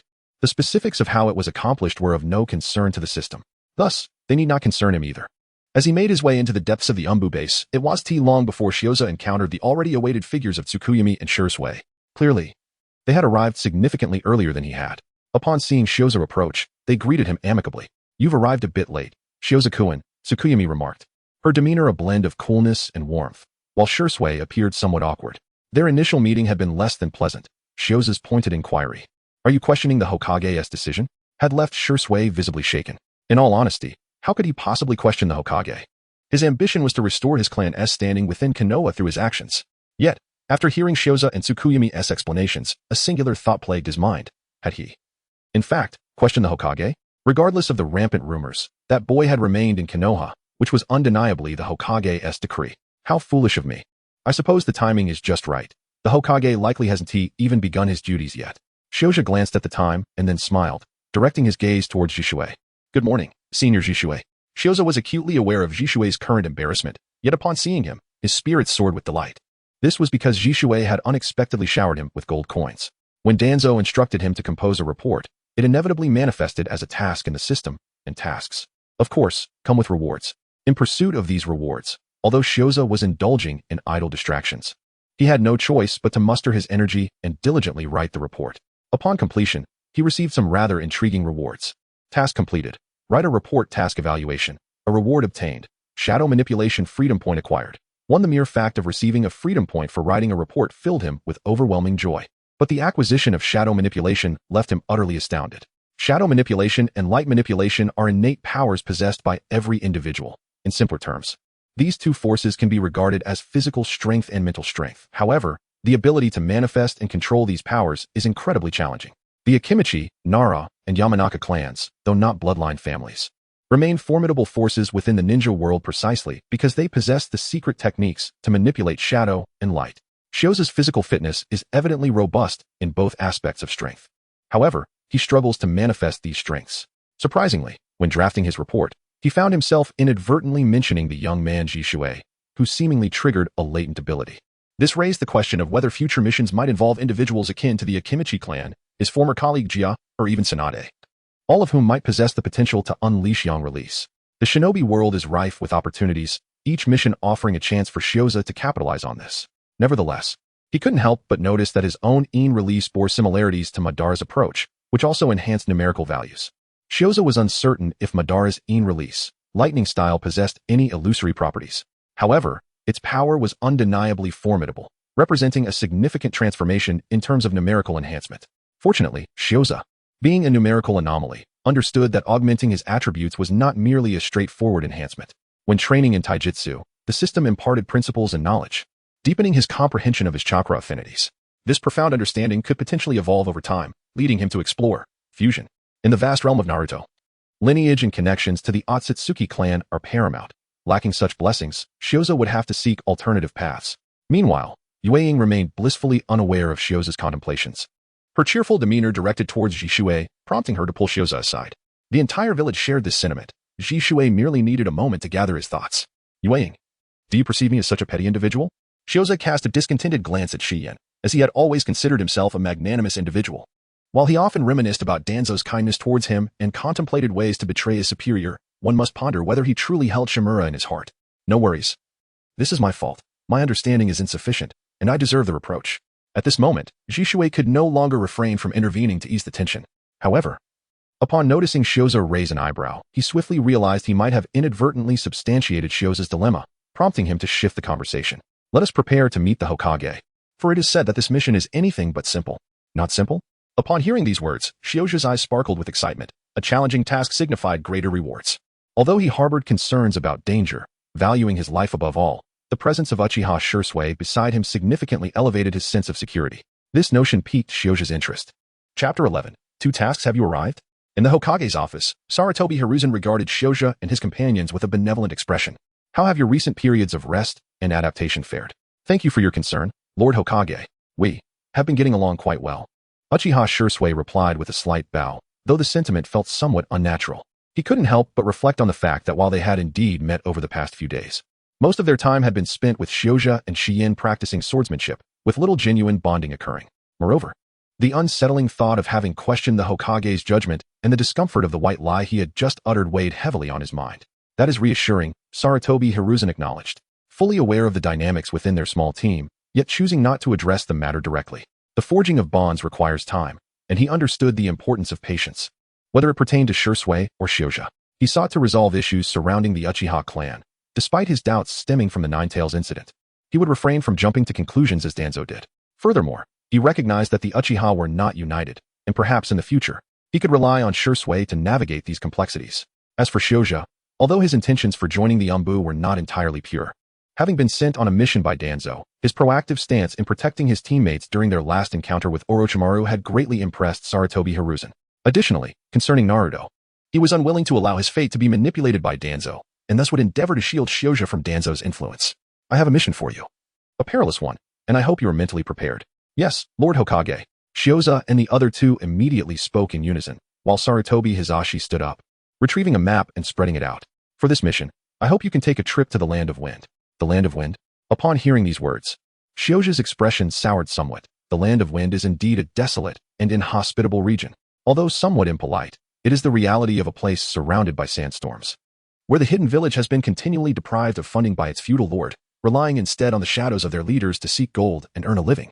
Shioza finds it challenging to harbor any positive sentiments, yet it appears that Do is currently lurking in this dreadful place. It serves him right. I trust you are all aware that Sunagakure is our ally, but this ally is presently engaging in perilous activities. Sarutobi Hizashi pointed to the map and spoke in a grave tone. According to reliable intelligence, Kirigakure has infiltrated the Land of Wind and has been troubling Sunagakure. While Awagakure seems poised to advance southward, these two villages are likely to encounter direct conflict, which would undoubtedly impact us in Konohagakure.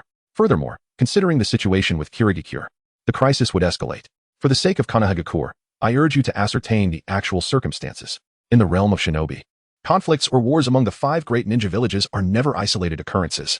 Now, with Sunagakure, Kirigakure, and Awagakure stirring in the vibrant and flourishing soil of the Land of Wind, Konohagakure, situated at the heart of the shinobi world, cannot afford to remain indifferent.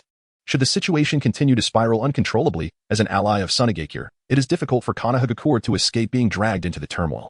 Presently, Konohagakure is indeed in a precarious state, lacking internal strength, thus necessitating early preparations for all eventualities. We understand. Shioza and the others immediately nodded in understanding. Regardless of the underlying implications, any repercussions affecting Konoha would be undesirable. Furthermore, you must remain vigilant against the individuals from Sunagakure. Sarutobi Hiruzen timely interjected with a cautionary reminder. Although Konoha and Sunagakure are allies, our ally often refrains from sharing many critical matters with us. Moreover, they have committed numerous unseemly acts post-conflict. After all, they allied with us only after their defeat. It is evident that Konoha harbors deep-seated mistrust towards Sunagakure. Otherwise, there would be no need to deploy the Umbu for this operation, as it could have been resolved through diplomatic means. We shall exercise utmost caution. The 3 nodded once more, clearly recognizing the complexity of the current mission. Then, please make your preparations, Sarutobi Hiruzen remarked as he resumed his seat, letting out a sigh. Initially, I had intended for Kakashi to accompany you on this undertaking. However, we unfortunately uncovered some traces of Orochimaru, necessitating his attention to that matter. I apologize for the lack of reinforcements, but I have faith in your capabilities to accomplish this task and safeguard your well-being. I shall await your return in Konoha. Though Sarutobi spoke with a serene demeanor, his words deeply moved both Shursui and Tsukuyami. Even the seasoned Shuzai felt a sense of awe. The differences between the 3rd Hokage's Umbu and his root superior were stark. In root, the mantra was return with your head if the mission remains unfulfilled, whereas here, it was take care of yourselves. I await your return. Although it may seem like mere platitudes, it instilled a profound sense of trust, something that Danzo could never offer. No wonder others aspire to become Hokage. Shouja, lost in thought, departed the Hokage office alongside Shursui. Soon after, they dispersed, each returning home to prepare, agreeing on a time to reconvene for their journey that night. Their new mission involved investigating the secrets of Sunagakure. As he made his way home, Shioja cast a glance at his mission panel, contemplating the circumstances surrounding this assignment. The disturbances from Kirigakure and the southward movement of Awagakure weighed heavily on his mind. Shioja felt an overwhelming sense of DJVU, and after some contemplation, he suddenly grasped a crucial point. This was reminiscent of the 4th Kazekage, Raza, who had sold the so-called Yekon to the Mist Village in order to concentrate on seizing the interests of a small border nation from the Rock Village. The blazing escape technique, Yekon, was still vividly etched in Shioja's memory, as she, in a certain sense, mirrored Uchiha Madara, exemplifying the archetype of a ninja with high offensive but low defensive capabilities. The distinction lay in the fact that she had been pierced by a multitude of shuriken, rendering her akin to a hedgehog, while Madara had engaged in a rather cordial conversation with Kaguya, who had extracted his heart. So it was thus. This mission had indeed become considerably simplified. Shioja nodded slightly, but what displeased him was the fact that his system had not yet settled the accounts, indicating that he needed to follow up on the matter. At that moment, Shioja suddenly came to a halt, his gaze shifting toward a shadowy corner. Astutely perceptive. It appeared he had not relaxed even after leaving the route. A figure stepped forth from the shadows, and upon seeing this individual, Shioja raised an eyebrow slightly. This was the very person who, along with Danzo and Orochimaru, had lured him into the route. Danzo's ever-loyal lackey, YNR Ma. Lord Danzo is aware of your impending journey to the Land of Wind, and thus he has a task for you, YNR Ma declared, producing a scroll and handing it over. The details of the mission are contained within. The Lord awaits your report. I understand, Shioja replied. Shioza nodded slightly, and suddenly a peculiar expression crossed his face as he inquired, am I the only one? Can I request for reinforcements? After all, the Land of Wind is not our territory. If someone, say A, were to join me. He paused, and with a cold huff, Yun Ryoma interjected. Don't you still have your comrades from the Umbu? Despite the sunglasses obscuring his eyes, Shioza could sense the chill in his gaze. Aha's other assignments. Do not disappoint Lord Danzo. After this remark, Yun Ryoma turned away without a backward glance, leaving Shioza contemplating the retreating figure. Kakashi was investigating Orochimaru, and Ahata mission, could it be? Shaking his head, Shioza briskly returned home, firmly shut the door behind him, and unrolled the scroll to examine its contents. Upon reading, his expression shifted dramatically, and he felt compelled to utter a curse. Old thief, you have gone too far. New task, resolve the Blaze Release, Leaf Warehouse. Chapter 12, Blaze Release, Leaf Warehouse. Days later, amidst the desert of the Land of Wind, Xiaoza, Xian, and Jishui walked slowly before the desert. The climate of the Land of Wind was indeed a beautiful blend of sunshine and gentle breezes, perfectly befitting its name.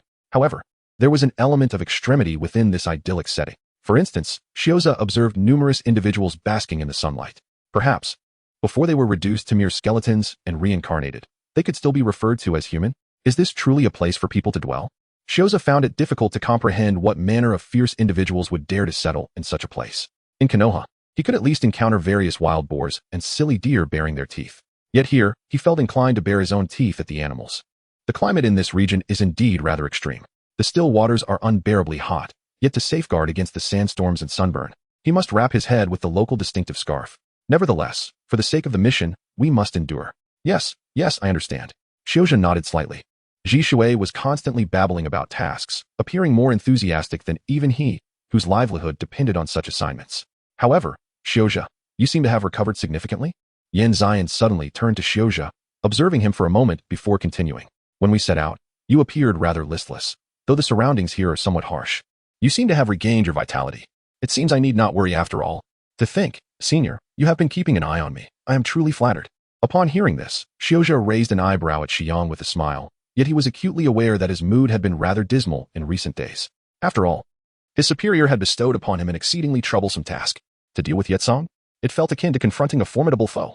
Setting aside the chaotic matters of curses and seals, Xiaoza was genuinely uncertain whether he could contend with this woman. While he was indeed a numerical anomaly and had practically attained the strength of a J-Nin, it was conceivable that he could reach the level of an elite J-Nin if he invested points to LV7. However, that woman was no trivial opponent. She might well have already achieved elite J-Nin status, or even greater prowess. Moreover, while others were likely to meet their doom in Kirigakure, finding someone there was a dilemma in itself. As he pondered, a thought struck him. Could it be that Danzo, that wretched scoundrel, aimed to exploit this opportunity to eliminate Uchiha Shisui? After all, YN Rima had remarked, don't you still have your Umbu comrades? Indeed, associating with Danzo could lead to being sold out at any moment. What should have been a reconnaissance mission had now transformed into an assassination task, one that seemed to invite his own demise. Danzo exemplified the adage of being the one who shies away from the front line while boasting of valor. Moreover, upon reflection, the mission he assigned to Xiaoza starkly conflicted with that of Sarutobi Hiruzen. While Hiruzen sought to maintain stability, Danzo was eager for chaos within the ninja world. Though it might have been a case of misaligned intentions, Xiaoza firmly believed that this scoundrel was simply looking to ascend to power. Fortunately, after considerable contemplation, Xiaoza had reached a resolution. His task was merely to be completed, and there were no stringent constraints on how to achieve it, granting him ample room for ingenuity. Isn't it only natural to care for one's comrades? Upon hearing Xiaoza's words, Xiang felt somewhat awkward and promptly shifted the topic. We must focus our energy on the mission at hand. The patrols here are rather numerous, indicating that Kirigakure is severely troubling Sunagakure. Indeed, Shisui concurred, his gaze drifting towards the distant desert, releasing a sigh. To be honest, advancing with this mission seems quite challenging, as ordinary patrol members lack sufficient intelligence. And regarding Sunagakure, he paused, but the implications were clear to both Xiaoza and Xiang. Currently, Sunagakure was beset with internal strife and external threats, resulting in heightened security that rendered infiltration nearly impossible. Without sufficient intelligence, this mission would indeed be exceedingly difficult to pursue. The thought weighed heavily on both Shisui and Xiang.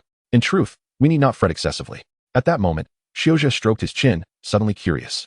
While we cannot venture into Sunagakure, why not explore the possibility of finding an opportunity for a breakthrough in Kirigakure? Kirigakure? Shisui and Xiang momentarily failed to grasp his intent, while Xiaoza beamed with a radiant smile. Indeed, Kirigakure is persistently assaulting Sunagakure, so it stands to reason that the ninja's dispatch would not be of trivial caliber.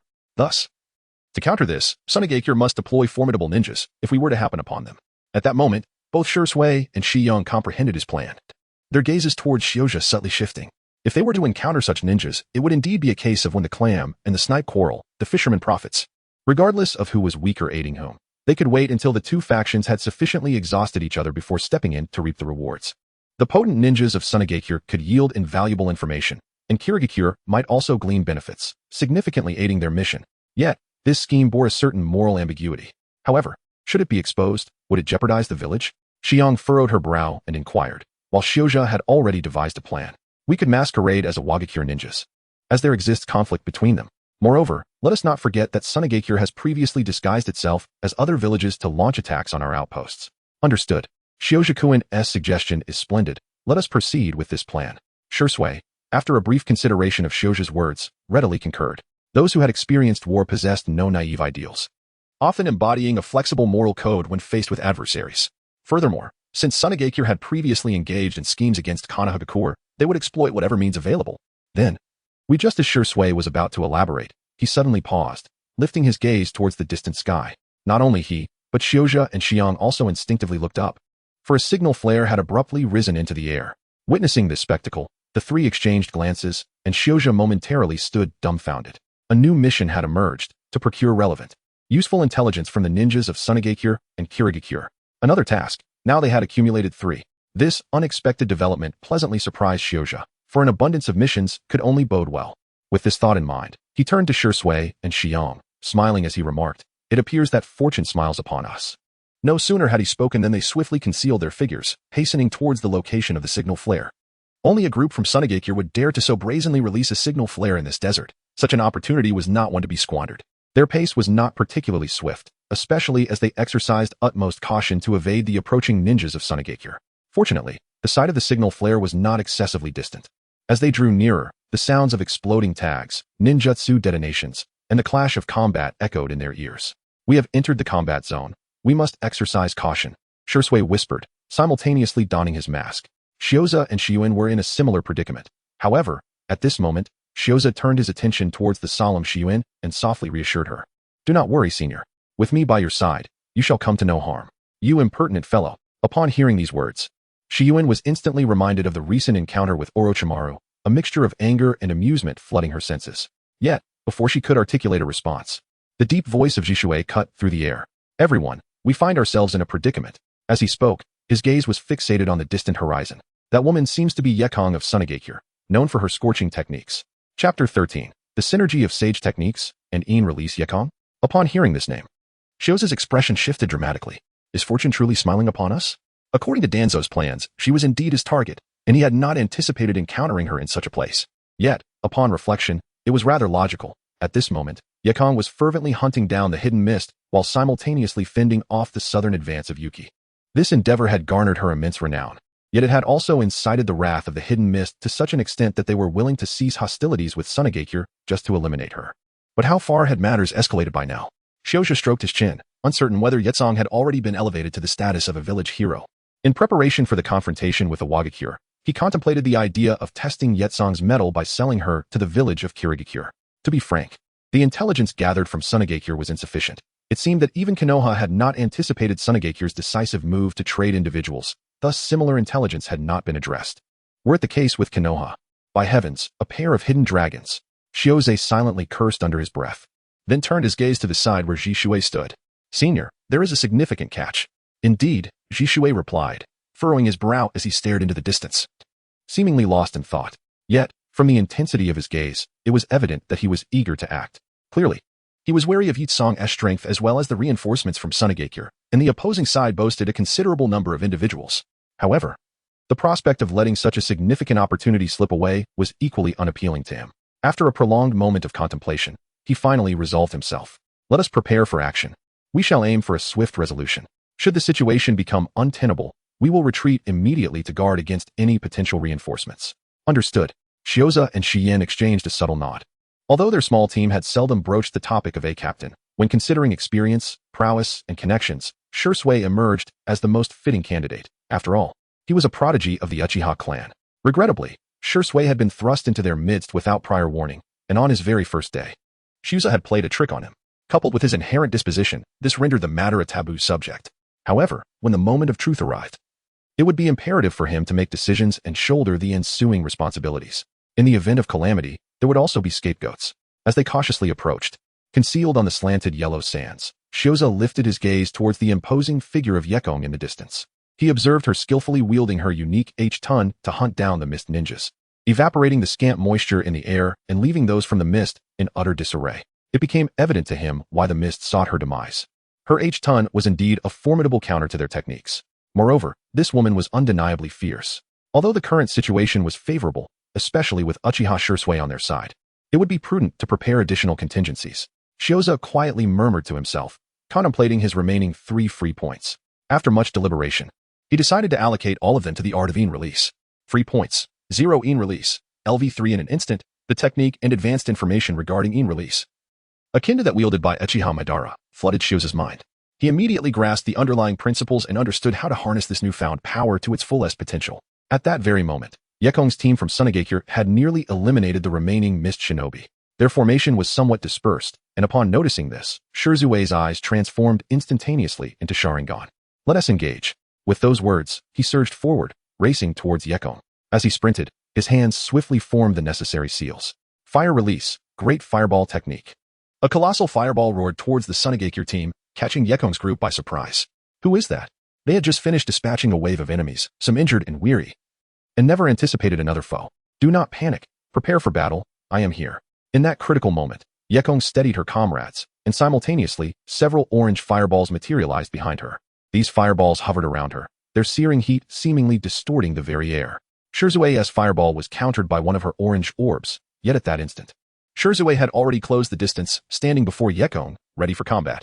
Senior, let us take action as well. Shuza donned his mask and nodded towards Shiyin beside him. In the next moment, he activated the sealing technique and charged forward. The environment of the Land of Wind had some impact on him. At least, it rendered his water techniques unusable. Moreover, given their need for a swift resolution, he harbored no intentions of holding back. As he felt the power within him surge rapidly, Shioza's speed increased once more, making him resemble a fleeting shadow. In an instant, he found himself before a sand-hidden ninja. What? Such velocity left the sand ninja utterly astonished. He simply could not keep up with such speed. Shioza showed no mercy. A kunai appeared in his hand. Ignoring the astonished expression before him, he brought the weapon down with unrelenting force. Blood splattered as the sand ninja clutched his neck, collapsing to the ground. Crimson seeping through his fingers, his body beginning to convulse involuntarily.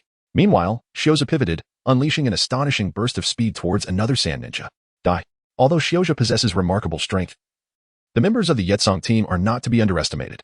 The demise of their comrade ignited their fury. As Shioza approached, a sand ninja rushed forth, wielding a kunai in each hand with lethal intent. Their courage is commendable, yet their speed pales in comparison. Shioza, in his cursed seal state, is not to be trifled with.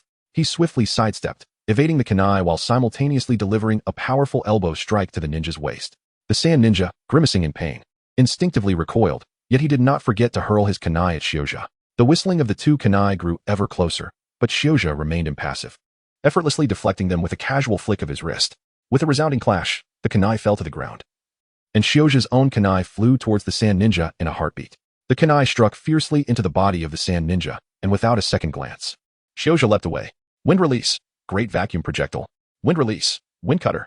Wind release, wind blades. Just as he distanced himself, a barrage of wind techniques surged towards him, the swirling sands around him becoming increasingly chaotic. Perhaps it was his relentless combat style that drew more attention to him. However, with Shiyin having entered the fray, and Ji Shui holding back the other Yetsong member, Shioza felt little concern and was prepared to make a bold attempt. While in release cannot enhance physical techniques, it proves effective in ninjutsu. Thus, coupled with his current cursed seal state, landing firmly on the ground, Shioza interlaced his hands to form a seal. In truth, he need not indulge in such complexities. With his earth release at LV6, he could forego much of the sealing process, yet he chose to maintain the facade. As he observed the approaching sand ninja, a sudden smile graced his lips. The natural chakra and in-release chakra within him surged vigorously. There are certain individuals in the ninja world one must never provoke, such as myself, the wallflower, Senjutsu, in-release, earth stone dragon. The soft sandy ground trembled violently, and in the next moment, the yellow sand was scattered as a colossal earthen dragon, nearly 50 meters long, erupted from the earth. The dragon roared thunderously, its immense form and deafening sound sending shivers down the spine. Shioza momentarily stood in awe at the sight, pondering a question in his mind. Is this a wood dragon or an earth dragon? Chapter 14. What on earth is happening here? It is hardly surprising that Shioza harbored such thoughts, for the colossal earth dragon before him was indeed an extraordinary sight. Approaching a length of 50 meters, it rivaled some tailed beasts and even low-tier Susanoo. The height and strength of Susanoo fluctuate with the evolution of the Sharingan, initially. Even the most primitive Susanoo only reached a mere dozen meters in height.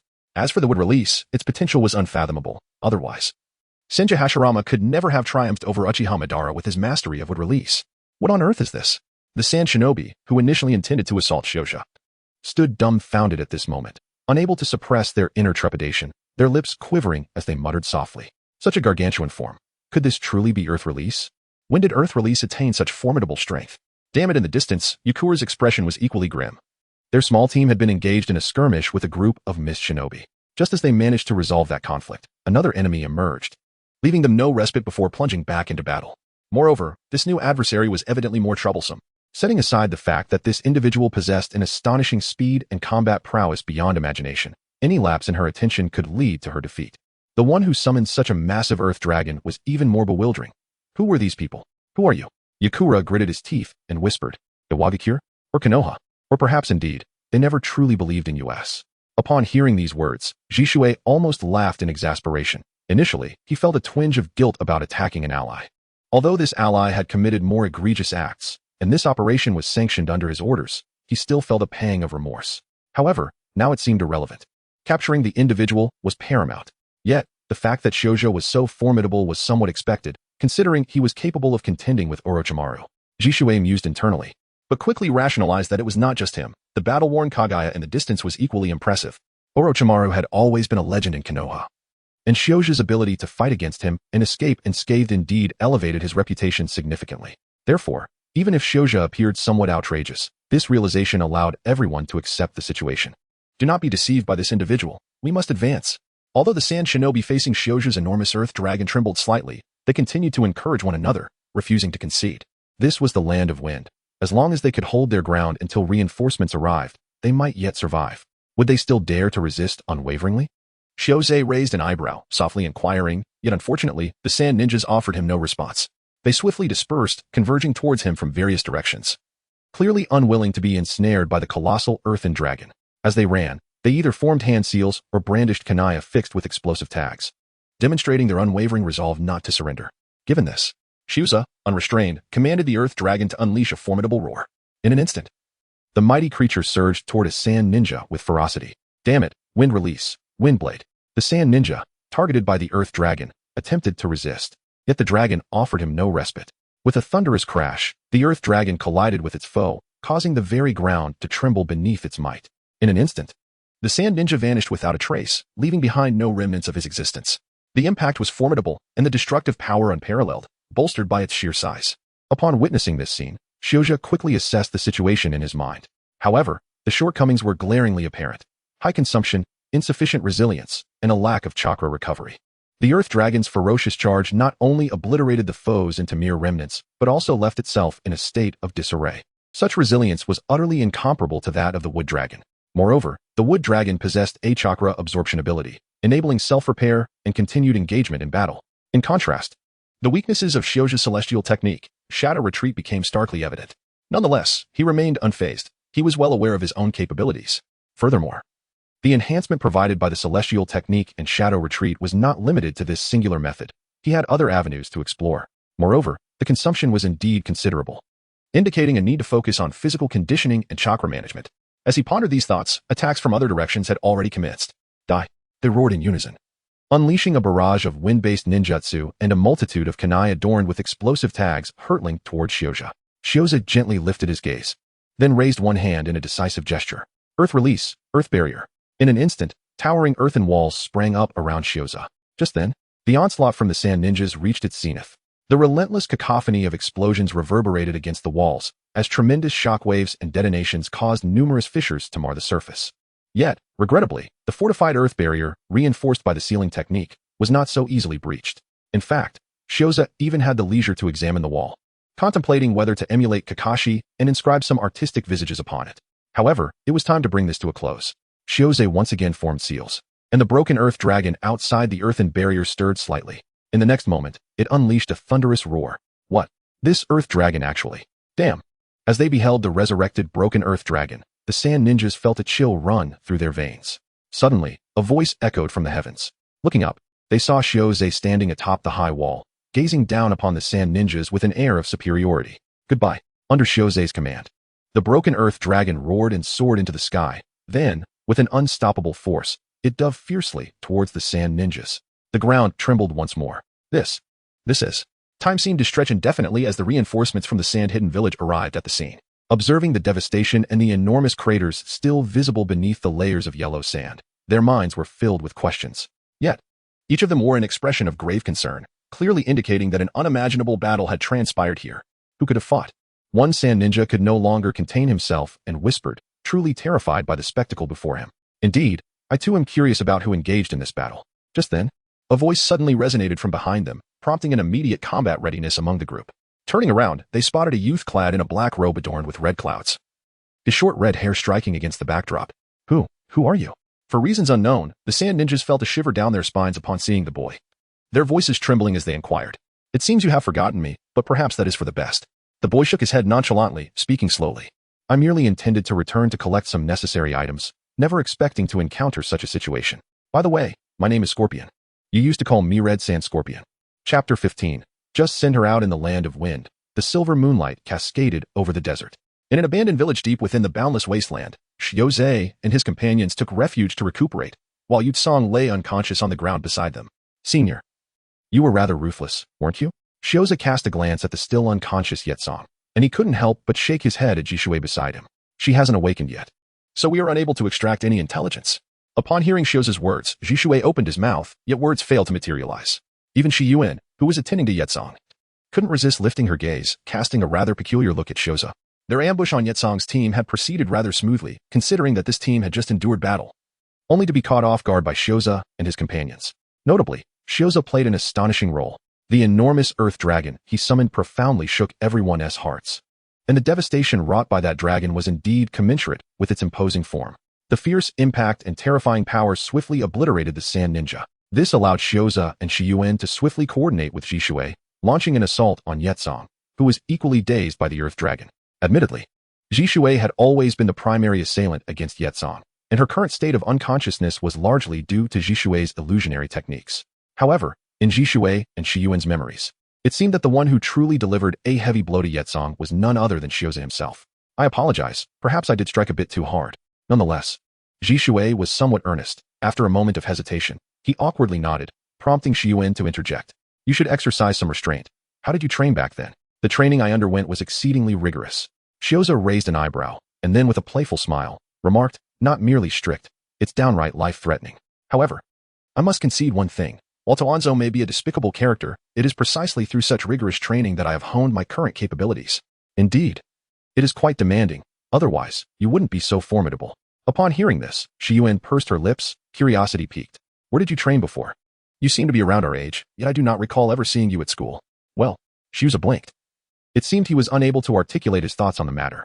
However, at that moment, Yutsong beside him suddenly broke into a fit of coughs, which provided Xiaozhe with a sense of relief. Although the cursed seal no longer affected him, and while he was permitted to reveal names without divulging any information regarding Danzo, it was prudent for Xiaozhe to maintain a semblance of honesty if he intended to betray Danzo. She has awakened. We should hasten to attend to our affairs, he remarked. Although no answers were forthcoming, Shui and Xian also turned their gazes toward Yutsong, eager to resolve the matter swiftly so they could complete their mission without delay. At that moment, Yutsong was beset by a profound headache and debilitating weakness. Yet, as a seasoned ninja, she quickly recalled all that she had endured previously, and her demeanor shifted to one of heightened vigilance. She swiftly surveyed her surroundings, realizing she was ensconced within a dilapidated building, and the three assailants who had attacked her were present as well. She was firmly restrained, her fingers dislocated, causing her sharp pain with even the slightest touch. They spared my life so. Nonetheless, Yutsong was a formidable ninja. She endured the agony, and her expression darkened with determination. She understood that these individuals sought information. Even without knowing the specifics of what they sought, their targeting of her indicated their intentions were far from benign. Most crucially, the illusion that incapacitated her was evidently no ordinary technique. You have awakened? At that moment, a clear voice resonated as a masked figure approached. Yutsong recognized the mask. It belonged to the one who had unleashed the terrifying earth dragon upon her. Who are you, and what is your purpose in capturing me? Yutsong inquired coldly, her heart racing with speculation. Our purpose in capturing you is quite straightforward. We wish to gain insight into the arrangements and deployments of your village, replied Xiaozhe. While interrogation could have been efficiently conducted by Shui, whose illusions were notably reliable, Xiaozhe opted to take on the task himself, driven by an emerging thought. Shui readily agreed, knowing he could cover for Xiaozhe. Forgive my candor, but you are currently contending with a Wagakure while simultaneously guarding against Kirigakure. Should the situation deteriorate further, it would not bode well for any of you. Therefore, are you fools? Yutsong scoffed upon hearing Xiaozhe's words. How would I know the military arrangements or policies of the village? I am merely a combatant, And even if I did possess such knowledge, why would I divulge it to you? Yet, as she uttered these words, Yetsong discreetly cast a glance in Shui's direction, revealing a lack of fear. It seems you have yet to grasp the gravity of the situation. Shioza arched an eyebrow, acutely aware that this woman was utterly oblivious. Otherwise, she would not have been deceived into delivering a message. Nevertheless, appearances must be maintained, for there were certain truths that Shioza yearned to uncover. The predicament you currently find yourselves in is exceedingly perilous. Should circumstances escalate unfavorably, the repercussions would extend far beyond your own sand village. Thus, which village do you hail from? Yitsong remained unmoved, her gaze toward Shioza as cold as ice. Is it a Wagakure seeking intelligence? Perhaps Kirigakure wishes to glean more information? Or could it be Kimogakure, or even Konoha? It seemed she was not inclined to cooperate. At that moment, Shui approached, noting that Shioza's interrogation was not proceeding smoothly. He inquired softly, "Shall I take over?" Her resolve as a ninja is unwavering. Conventional methods may yield little in terms of intelligence. I understand, but I wish to persist a while longer. Shioza replied. Shioza understood Shui's good intentions, yet he chuckled and shook his head. Moreover, Captain, have you ever pondered a particular matter? Shui, somewhat perplexed, responded, After all, wasn't Shioza supposed to interrogate this Yekong? Why had he suddenly turned the inquiry towards himself? Xian also approached, with her shadow clone stationed for external vigilance, sparing them the need to venture out personally. Upon hearing Shioza's words, she couldn't help but interject. What matter? In truth, throughout this journey, I have been contemplating how I would navigate the current situation if I were the Wind Shadow. Shioza cast a glance at Yitsong, who was staring at them with a serious expression. Unfazed, he continued in a low voice. At first, I was unable to obtain any answers, but upon seeing her, a notion began to take shape. Shui was uncertain about what Shioza was attempting to convey, but Shiyuan readily played along, inquiring, what notion? It's quite simple. Shioza extended his finger towards Yekong, his voice laced with a haunting quality. Isn't it sufficient to send her to Kirigakure? Chapter 16. What do you amount to? Is there still no news? Indeed, Lord Kazekage. Within the Kazekage Tower of Sunagakure, Rasha furrowed his brow as he regarded the figure of Yakimaru before him. His spirits decidedly low. The pressures exerted by Iwagakure and Kirigakure weighed heavily upon him. For the sake of his village, a choice had to be made. Kirigakure lay too distant, while Iwagakure presented tangible interests that bound them together. Thus he resolved without hesitation to pursue negotiations with Kirigakure, preparing to confront Iwagakure to the bitter end. Yet, the price demanded by Kirigakure was exorbitant, one of the conditions being Yekong herself. However, now Yekong had gone missing following the execution of a mission. The evidence at the scene indicated that she had undoubtedly endured a fierce battle, and alarmingly, several reinforcement teams had vanished as well. Each of these represented combat prowess, and nurturing shinobi required considerable resources. Increase the efforts, continue the search. After a prolonged period of contemplation, Rasha murmured to his brother-in-law, though he harbored doubts about whether Yekong had been abducted by Kirigakure. The implications of her not being so were dire. He had to locate her. Even a corpse would possess a certain value. I understand, Lord Kazekage. Yakimaru nodded in response, his voice lowered. Shall we involve HZ with us? Having the Umbu's assistance may prove advantageous. HZ, you say? Rasha mused, frowning slightly. But after consideration, he acquiesced. Very well, indeed. Having the Umbu's support would facilitate matters. I have but one demand. We must find her, regardless of whether she lives or dies. Do you comprehend? Yes, Lord Kazekage. What a base attempt at sowing discord. I had anticipated a more elaborate scheme. Within the confines of the abandoned village, upon hearing Shioza's words, Yekong's beautiful visage bore an even more pronounced expression of derision. Send her to Kirigakure? Only a village gone mad would entertain such a notion. Yekong held an unwavering love for her village. How could mere words ever sway her resolve? Think as you will. I am merely rendering my judgment. Shioza shook his head. He was well aware that a few simple words would bear little effect, yet he remained indifferent. However, he understood the depth of Yitsong's hatred for her village following her betrayal. Had it not been for the fortunate encounter with her disciple who roused her, the situation might not have resolved so easily.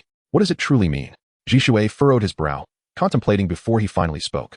In truth, we have consistently approached matters from the perspective of the ninja, neglecting to consider the issues from the village's standpoint.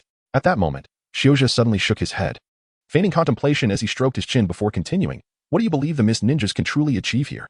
Their effectiveness is likely to be significantly hindered. Upon hearing this, Xian promptly provided her insight. This desolate land of the wind country is rife with deserts, and water has become an exceedingly precious resource. The mist village comprises predominantly water-style ninjas, as the land of water is surrounded by the sea, abundant in moisture, and perpetually shrouded in fog, providing them with a natural environment for learning and cultivation. They have even developed the mist technique through their studies of the dense fog, enhancing their mastery of assassination skills. However, this cursed place makes it exceedingly difficult for them to fully realize their potential. Are you suggesting that? Jishui pondered, as if grasping Shouja's implication. This location is ill-suited for the mist ninjas to thrive, and considering their long journey from the distant land of water, they lack sufficient reinforcements, correct? Indeed. Shouja nodded slightly. Yet Xian furrowed her brows. Why would the misty shadows act in such a manner? Are they truly deranged? How could I possibly ascertain their sanity? Shouja silently scoffed. Yet considering the current leader of the mist, it was highly probable that it was that deranged member of the crazy filial piety duo, Uchiha Obito. It seemed that everything fell into place. I am uncertain. After all, we have yet to confront the mist directly. Shouja shook his head, casting a glance at the nearby Yetsong, before continuing. The hidden mist possesses such shortcomings. Thus, I believe the Fourth Hokage is likely to concentrate his efforts on the hidden stone, as they pose the most significant threat. As for the situation with the hidden mist, I suspect he may resort to alternative methods to drive away these intruders. With the constraints of the hidden mist removed, it is likely that the third Hokage would also exercise caution. Only in this manner would the Fourth Hokage have the opportunity to reclaim all that he desires. Shouja essentially recounted the plot, yet at this juncture, he harbored a desire to eliminate Danzo. Although he believed that the troublesome mission aimed to ensnare Uchiha Shursui, it inadvertently implicated Shouja as well. So, what connection did she have to this? Shursui comprehended the situation, realizing that Shouja was indeed engaging in a blatant act of sowing discord. However, he deemed the opportunity slim. Nevertheless, after some contemplation, he resolved to play along, contemplating the use of Jinjutsu, if necessary. Do you recall the events between the Hidden Cloud Village and Konoha from a year ago? Shouja smiled with a hint of malice. Yet both Shiyuin and Jishui, concealed beneath their masks, simultaneously altered their expressions. This was indeed a disgrace to Konoha. They were coerced by unfounded accusations, even threatened with war to force Konoha into making a choice, ultimately resulting in the sacrifice of members from the Hyuga clan. This incident was indelibly etched in their memories. Suddenly, it seemed they both came to a realization, and Shiyun spoke candidly. Are you suggesting that she? Shouja nodded slightly, his gaze once again turning towards Yetsong. I have stated that we perceive issues from the perspective of a ninja, rather than through the lens of the village. However, when we adopt the village's viewpoint, many matters seem to yield answers. To compel the Mist Village to cease its actions, negotiation is essential, and negotiation demands concessions. What kind of concessions would satisfy the Mist Village? Certainly, it would be something that poses a significant threat to them, something stained with the blood of their comrades, accumulated with a great deal of enmity, and perhaps involving a bloodline limit that could be studied. As Shouja articulated this, Shursui and Shiyin gradually shifted their gazes towards Yetsong, who regarded them with disdain. Such drivel. At that moment, Yetsong's previously mocking smile faded, and she stared expressionlessly at Shouja and the others. The Sand Village is not like Konoha. Such base provocation is utterly tedious. Is this all the means at your disposal?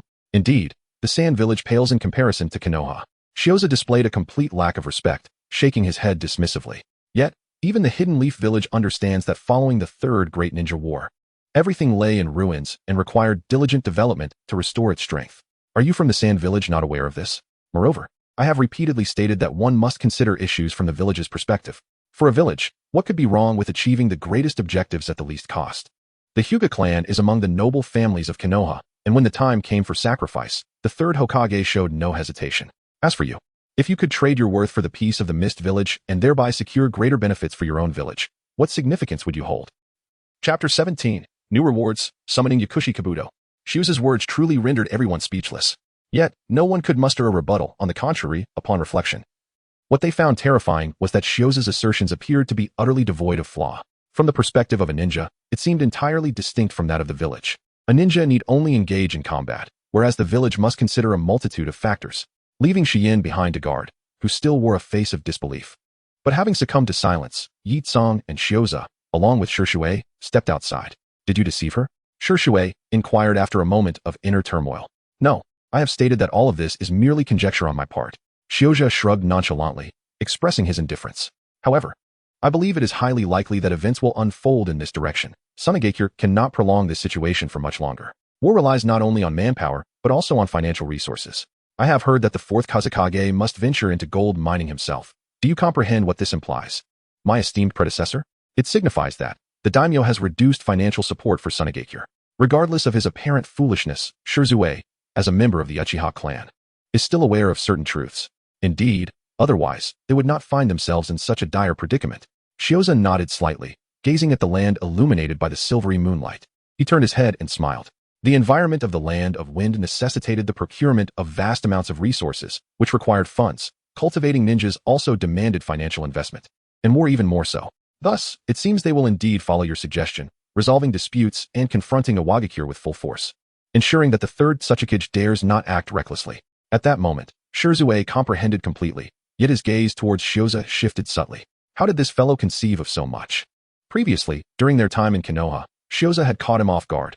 Although he did not take it to heart, it was undeniably uncomfortable at that time. Yet now, reflecting on it, wasn't it true that Shioza had already grasped the intentions of the Hokage, an understanding that others had misconstrued? Even the elders of his own clan had failed to comprehend? Shioza-kun, where exactly did you receive your training? Shirzue pondered, filled with admiration yet unable to suppress his curiosity. However, he soon seemed to realize something. Could it be? If it is inconvenient to share, Shioza-kun need not divulge it. Then let us leave it unsaid. Shioza nodded decisively, acknowledging that Jishue was also a veteran of the Umbu, and as a member of the Uchiha clan, it was difficult for him to remain oblivious to certain matters. Well then, what shall we do next? Jishue, unfazed, shifted the topic, aware that there were some things in the Umbu that one should neither question nor inquire about. While your speculation is likely accurate, we currently lack sufficient evidence. Therefore, there is no need for haste. It is probable that Yekon possesses limited knowledge. For the sake of caution, it would be prudent for you to take matters into your own hands. Shioza stroked his chin, acknowledging that although Jishue is the nominal captain, there exists a certain unreliability about him. But perhaps it is precisely this unreliability that is fitting. Shioza harbored the desire to assume the role of a commander, ready to shoulder the blame should any misfortune arise, while he believed he could manage the rest on his own. As for Yitsong, Shioza had conceived an idea, albeit still in its nascent stages, yet he recognized her significance. Senior, it would be prudent to ensure her survival. She may yet prove to be of greater value. Indeed. Jishue nodded earnestly, his demeanor reflecting utmost seriousness. If your conjecture holds true, then she must not perish. Her existence could be the key to peace. Shioza pressed his lips together, beginning to comprehend why Jishue had foolishly divulged the secrets of the kaleidoscope to Danzo. This lad truly lacks common sense. However, Shioza chose not to elaborate further, casually gesturing as he made his way outside. I shall trouble you, senior. I'll step out to see if I can locate some water sources. Thank you for your efforts, and do take care, Jishue replied with a nod, his trust in Shioza unwavering. He offered a brief instruction before turning back into the room. Meanwhile, Shioza strolled slowly through the desolate village, likely ravaged by the scorpion, all the while activating his interface. Task completed. Acquire pertinent intelligence from the Sunagakure and Kirigakure ninja. Task assessment, C. As he gazed at his interface, a look of perplexity crossed Shioza's face. He had sensed the system's notification earlier but had not focused on it. Now, upon inspection, the system had presented him with a substantial revelation.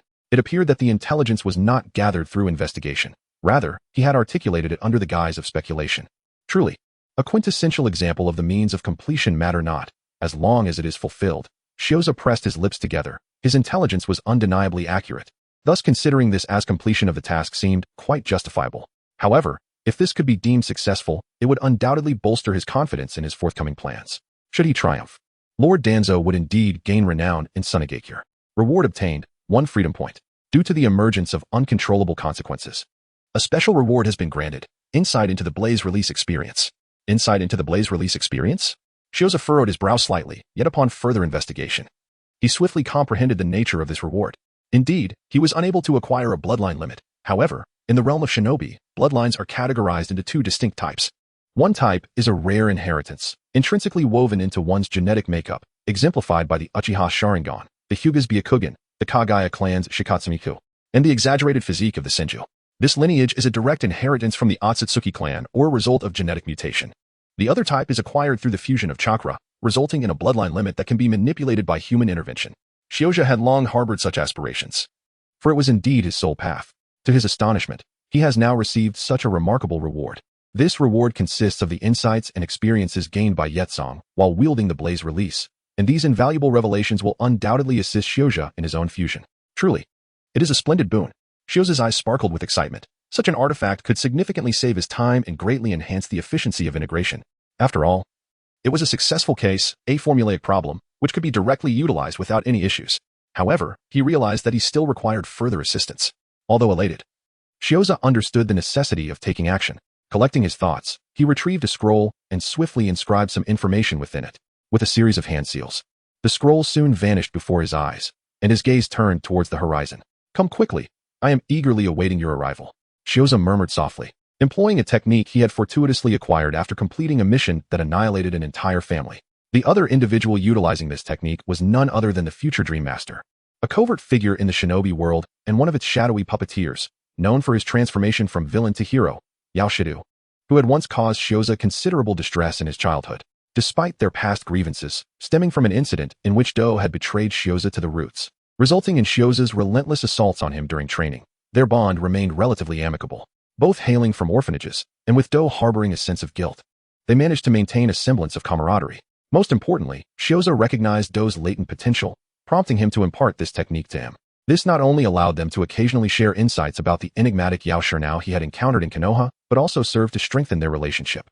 Now, it seemed that this technique was poised to unveil even greater capabilities. Chapter 18. The director is not in Konoha. The moonlight shimmered, and the wind howled through the desolate expanse of the desert. A squad from Sunagakure stealthily advanced towards a dilapidated village under the cover of night. Truly, this forsaken place was profoundly barren. The patrol team maintained a vigilant watch, yet one member could not suppress a quiet complaint. Enough with the chatter, focus on the mission. The captain of the Sunagakure team interjected, having overheard the grievances. We are searching for Lord Yakura, who has achieved so much for us. Are you not aware of that? All right, Captain, I understand. It's just... The sand ninja dared not defy his superior, though his gaze involuntarily drifted towards a bespectacled boy trailing behind. This lad appeared to be no older than 11 or 12, slight of build and seemingly timid, which irked the sand ninja. But why should we heed the words of this child in such a remote location? My apologies. I merely believe there was a possibility here, hence my suggestion. The boy spoke with an air of embarrassment, scratching the back of his head, his expression rife with apologies. And if we truly uncover Lord Yakura's whereabouts, I believe our records will. Enough, silence. The captain shook his head and glanced at the boy before continuing. Though this place is isolated, it serves as an ideal hideout. Our task is to locate clues. The rest will be handled by the Umbu. Understood? Yes. The sand ninjas replied in unison. Yet, scarcely had their words faded when the ground began to undulate violently. The desert transformed into a quagmire, and several sand ninjas were ensnared before they could react. Trouble. Enemy attack. The captain immediately sensed the peril and drew his kunai, but at that moment, an overwhelming sense of danger surged within him. The chilling aura sending shivers down his spine. In the blink of an eye, he attempted to form seals, only for a glimmer of cold light to flash past him. In an instant, he felt a chilling sensation at his throat. So swift, that was the last thought echoing in his mind, and before his consciousness faded, he beheld spikes erupting from the ground, piercing his comrades, save for the one named Shioi. Now you go by Shioi-do. Would it be considered an accident if I were to eliminate you? From the shadows emerged Shioza, surveying the lifeless bodies strewn across the ground, before teasingly addressing Do. Stop joking, Shioza. Do pursed his lips, shaking his head with a resigned smile. His childhood friend had not changed one bit, even during their training days. He had been subjected to Shioza's relentless strikes. There were moments he questioned whether he might perish on the training field. Of course, he did not allow himself to be completely defenseless, yet it seemed Shioza had matured at an astonishing pace. Now, he appeared even more formidable, having dispatched so many adversaries in the blink of an eye. Fortunately, after enduring lengthy periods of concealment and honing his skills, Do quickly regained his composure. What brings you to Sunagakure? Never mind. I shouldn't pry. You have your own mission. Is there something you need from me? Actually, I have a matter I would like to entrust to you. At this moment, Shioja had already deactivated the cursed seal state, having spent an extended period in the route. He had grown accustomed to dispatching foes with remarkable swiftness. I trust you would not decline my request, would you? Do fell silent for a moment, contemplating whether to mention Shioja's transgression.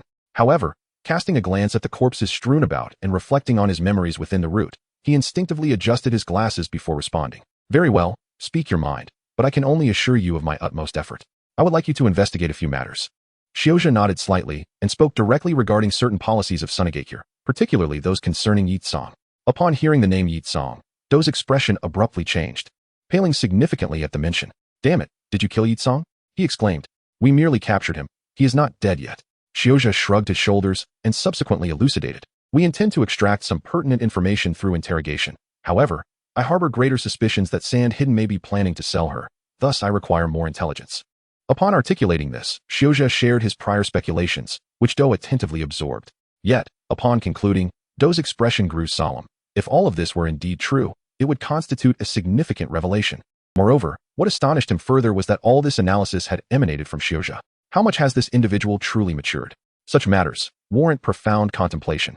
Do was acutely aware of the value of this information, and soon, a realization struck him. Should he succeed, a reward would undoubtedly await him. Perhaps he could return to the Hidden Leaf and finally meet his esteemed mentor. However, his assumed rank as a mere genin rendered this endeavor exceedingly arduous. Curse be it. I am masquerading as nothing more than a lowly genin. The difficulty of this task is insurmountable. Shioza furrowed his brow, contemplating for a moment before speaking softly. If I were to create a significant disturbance, would you have a chance? He pondered. Unless Feng can leave the office, but that seems unlikely. Do spoke without hesitation. Yet soon he shook his head. I should think this through carefully, do not act rashly, and certainly do not expose yourself. The Umbu of Sunagate here has also mobilized. And your situation is precarious. At this juncture, Do sighed, his gaze resolute. Moreover, I desire to be involved in this matter, truly involved. This might be my opportunity. A chance to return to Konoha Gakure to see the director, rather than merely relaying information through your inquiries. He implored, please, Shioza, grant me this opportunity. At this moment, Do suddenly bowed deeply before Shioza. His actions were indeed a violation of regulations within the roots, but for the sake of meeting Yakushi no Niu, he was genuinely risking it all, unwilling to let any opportunity slip away. Upon witnessing this scene, a thought swiftly flickered through Shioza's mind. It appeared to him that this could indeed be a fortuitous opportunity. At that moment, D was still relatively trusting of Danzo, or perhaps more accurately, the upper echelons of Konoha, until all illusions were shattered. Shioza could preemptively dispel some of his delusions. As he gazed at D, Shioza unexpectedly placed a hand on his shoulder and softly spoke. There is something I must reveal to you. In truth, the director has long since departed from Konoha. D was momentarily taken aback, and in the next instant, his expression transformed dramatically. What? What are you saying? You may not be aware, but I am currently in the Umbu, not in the root. Shioza shook his head gently and spoke calmly. Although there remain various restrictions, and I am still forbidden from visiting the orphanage, I have gained a considerable degree of freedom. I also managed to employ certain means to gather information about the orphanage. To my surprise, I discovered that the director was not present there. The messages I received to relay to you were likely fabrications. How could this be? Do was somewhat bewildered. He had never anticipated receiving such news. The director is absent from Konoha, and the information he obtained might be false. So, where has the director gone, and what is the true nature of this situation? Do you recall the purpose of Danzo's visit to the orphanage at that time?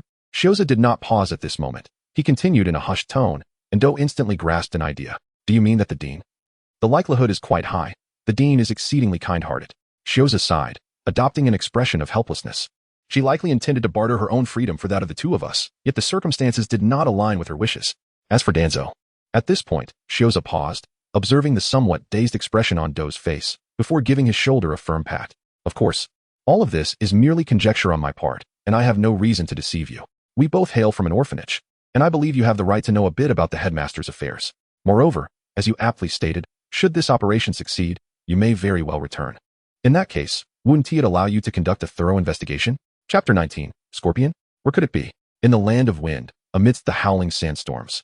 Scorpion strode deeper into the desert. A few days prior, after noticing a fierce battle, he had been engaged in a search. His purpose for returning to the land of wind was singular and straightforward, to seek out suitable materials for crafting additional puppets. Upon hearing that the conflict was likely unfolding at Yakura, among some enigmatic and formidable ninjas, his interest was immediately piqued. After all, only the finest materials could be transformed into the most exquisite puppets. However, after several days of searching, he had yielded little success. He had even dispatched several search teams without acquiring any reliable intelligence, which left him somewhat vexed. Perhaps I should continue searching. After all, the organization currently has no tasks for me. Yet, I cannot linger here for too long, as it seems their Umbu have also begun to mobilize. Scorpion was unperturbed by the Umbu, yet he wished to avoid the incessant presence of bothersome pests. It appears I must craft a new puppet to somewhat obscure my identity. He mused, just as he suddenly noticed a group advancing in the desert ahead. It seems my senior has gleaned no valuable information. Traversing the desert, Shioza glanced at the sullen-faced Shursui, then turned to observe the somewhat listless Yakura. With a smile, she remarked, 2 days have swiftly passed, and that fellow Shursui has employed numerous jinjutsu techniques on Yakura. Yet, the outcome is invariably the same. Yakura truly knows nothing, although this result was anticipated. For who would divulge their intentions before betraying someone? Still, the absence of any valuable intel was somewhat disheartening. It was to be expected, after all. Did you not already mention it? Xiang tilted her head to regard Yakura, then turned back to Shioza. Also, next time you encounter trouble, do inform us. Do not always endeavor to resolve matters silently on your own. We are teammates.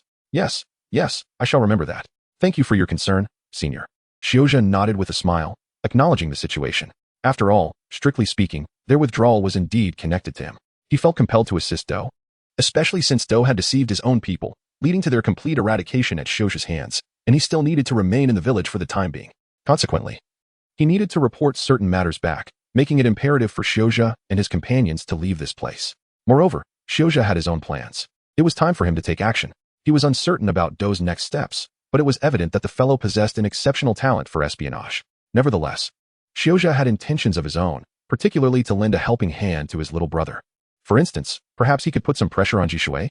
Shioza's gaze inadvertently darted toward Shishui, who was vigilantly watching Yi Tsong to prevent his escape.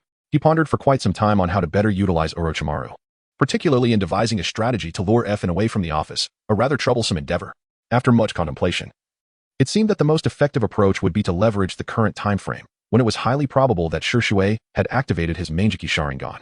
This notion was particularly compelling, for Shishui possessed the power of the kaleidoscope, which could potentially compel FN to reveal himself. However, it was evident that merely the Manjiki Sharingan might not suffice to draw FN out. Thus, Yi Tsong became his bargaining chip. His initial plan was to set a trap for Yi Tsong, then utilize Shishui to force FN into negotiations. That rascal, Rasha, was likely engaged in discussions with the Hidden Mist, and Yi Tsong was his leverage. There was a high probability he would come. Moreover, to preserve Yi Tsong's reputation, Rasha might opt for a clandestine meeting. In such a scenario, Shioza could boldly frame Danzo, while simultaneously planting a seed of doubt in Yi Tsong's mind. But now he yearned for more. If Orochimaru were to acquire intelligence, it could directly sow the seeds of suspicion within Yi Tsong's mind, allowing them to take root. Wouldn't this lead to Danzo's illustrious name genuinely permeating the skies of Sunagakure? Indeed, I am the most loyal. Shioja nodded thoughtfully, taking a moment to gather his thoughts before addressing Jishui. Captain, there is something I wish to discuss with you. Jishui paused for a moment, then nodded in acknowledgement. Very well, let us proceed ahead. With that, Jishui led the way forward, while Xian promptly took his place to watch over Yetzong. After walking a short distance to ensure their conversation remained private from Yetzong, Jishui curiously inquired, "What thoughts do you have, Shioja?" "Indeed, I do have a few," Shioja replied. Shioja nodded thoughtfully. Although he already had an idea in mind, he needed to carefully consider his choice of words. After all, the goal was to test Shizuki, and persuading him to willingly endure such testing posed quite a challenge. "Senior, I have been contemplating a question. How can we ensure that the village reaps greater benefits? How can we enhance the welfare of the village?" Upon mentioning this topic, Shizuki, the Uchiha Dove faction, became quite animated. "Please, share your thoughts." "In truth, it is rather straightforward." Shioja smiled knowingly, aware of the subtle intentions of Shisui and the underlying motives of the Uchiha faction. Although he harbored suspicions, he lacked conclusive evidence to substantiate his claims. Nonetheless, this did not hinder one critical matter: whether the village truly wished for Sunagakure to navigate this crisis with stability. "What do you mean by that, Shioja-kun?" Shisui inquired, his brow furrowing in an instant. The turmoil in Sunagakure would undoubtedly spell trouble for Konohagakure. So why had Shioja's words taken a different turn? "What I mean is, Sunagakure must remain composed, for any chaos would adversely affect Konohagakure." Shioja let out a helpless sigh. Jishui was truly rather foolish. However, the Sand Village must also bear certain costs, and even he could not resist the Rock Village to the north. This seems to benefit us significantly, does it not? After all, a complete Sand Village would dare to provoke Konoha, while a broken Sand Village would make for Konoha's best ally, would it not? Jishui found it difficult to comprehend Shioja's words, as they were rather convoluted, yet upon reflection, it seemed to make sense. Was it not the Sand Village that instigated the outbreak of the Third Shinobi World War? And did they not become allies upon their defeat? Yet, if the Hokage does not trust this ally, then by suppressing them and denying them the chance to rise again, they can remain allies indefinitely. Let us delve deeper. Jishui's mind finally began to grasp the concept, and with a glimmer in his eyes, he inquired. "In truth, it is not particularly difficult. It merely requires our seniors to invest a bit more effort." Shioze cautiously opened his mouth. Yet Jishui paid him no heed and directly inquired, "Please provide me with more detailed information. If there are no issues, I am willing to do it for the sake of the village." That's good. A smile surfaced on Shioja's face beneath the mask. If he was willing, then matters could be easily resolved. First just as Shioja was about to articulate something, his gaze shifted to the distance. And not just his, Jishui's eyes followed suit. In the far distance, a solitary figure emerged from the swirling sands, the tumultuous winds rendering the silhouette somewhat indistinct. The figure approached them at a leisurely pace, and Shioja sensed a formidable and ominous chakra emanating from this individual. "This is..." Jishui furrowed his brow, and as the figure drew nearer, Shioja's expression shifted subtly. The stranger donned a long robe emblazoned with a black background and red clouds, his short crimson hair billowing in the wind. His exposed eyes gleamed with an unsettling brightness, their gaze exuding an aura of discomfort, akin to a predator fixating on its prey. Could this individual be Sasori? Shioze murmured to himself, but soon an idea sparked in his mind, causing his eyes to gleam with intrigue. "Wait, Scorpion." Chapter 20. Damn you, you bastard. The significance of this Scorpion fellow in Sunagakure is, to a certain extent, comparable to that of the fourth Hokage, Minato Namikaze, in Konoha. To put it bluntly, given his strength and status during his time in Sunagakure, aspiring to become the Kazekage would have been far from a daunting challenge. Although the third Kazekage is lauded as the strongest of his kind, the unfortunate fate that befell this Kazekage cannot merely be described as tragic. It serves as a quintessential example of one who, even in death, is subjected to indignity and exploitation of his remaining value. Nevertheless, this unequivocally demonstrates that if Scorpion truly desired the mantle of Kazekage, the title of the so-called strongest Kazekage would merely be a jest to him. Shioza had never anticipated that he would encounter so many hidden talents while on a mission in this small wind country. However, despite the extreme danger posed by Scorpion, an idea suddenly flashed through Shioza's mind upon seeing him. Such influence, if not utilized wisely, could be quite troublesome. Oh, Scorpion approached with an unhurried demeanor, and upon surveying Shioza and his companions, he broke into a smile. To his astonishment, he had unexpectedly found them here. He had been searching for several days. Who are you? Jishui inquired, furrowing his brow. He was unaware of Scorpion's true identity, yet he could sense the immense danger emanating from him. You do not appear to be from Sunagakure. Why are you looking for us? Indeed, I am no longer affiliated with Sunagakure, Scorpion acknowledged with a nod, leisurely retrieving a scroll. As for why I sought you, it is merely because I happened to notice the traces left by your battle, and I am in need of some materials. You all seem quite suitable, so. Materials? Quite suitable? Jishui was perplexed by this individual's words, but Shioza appeared to grasp the implications. What a lunatic! Shioza inwardly cursed, realizing that this individual had come to Sunagakure to procure goods. And now his gaze had shifted toward himself and Yitsong. He had always been aware that within the vast landscape of the ninja world, there existed individuals who radiated vitality, while others descended into madness. Take Uchiha, for instance, a quintessential example. However, in comparison to Uchiha, this Scorpion seemed equally formidable. Well, enough of the trivialities.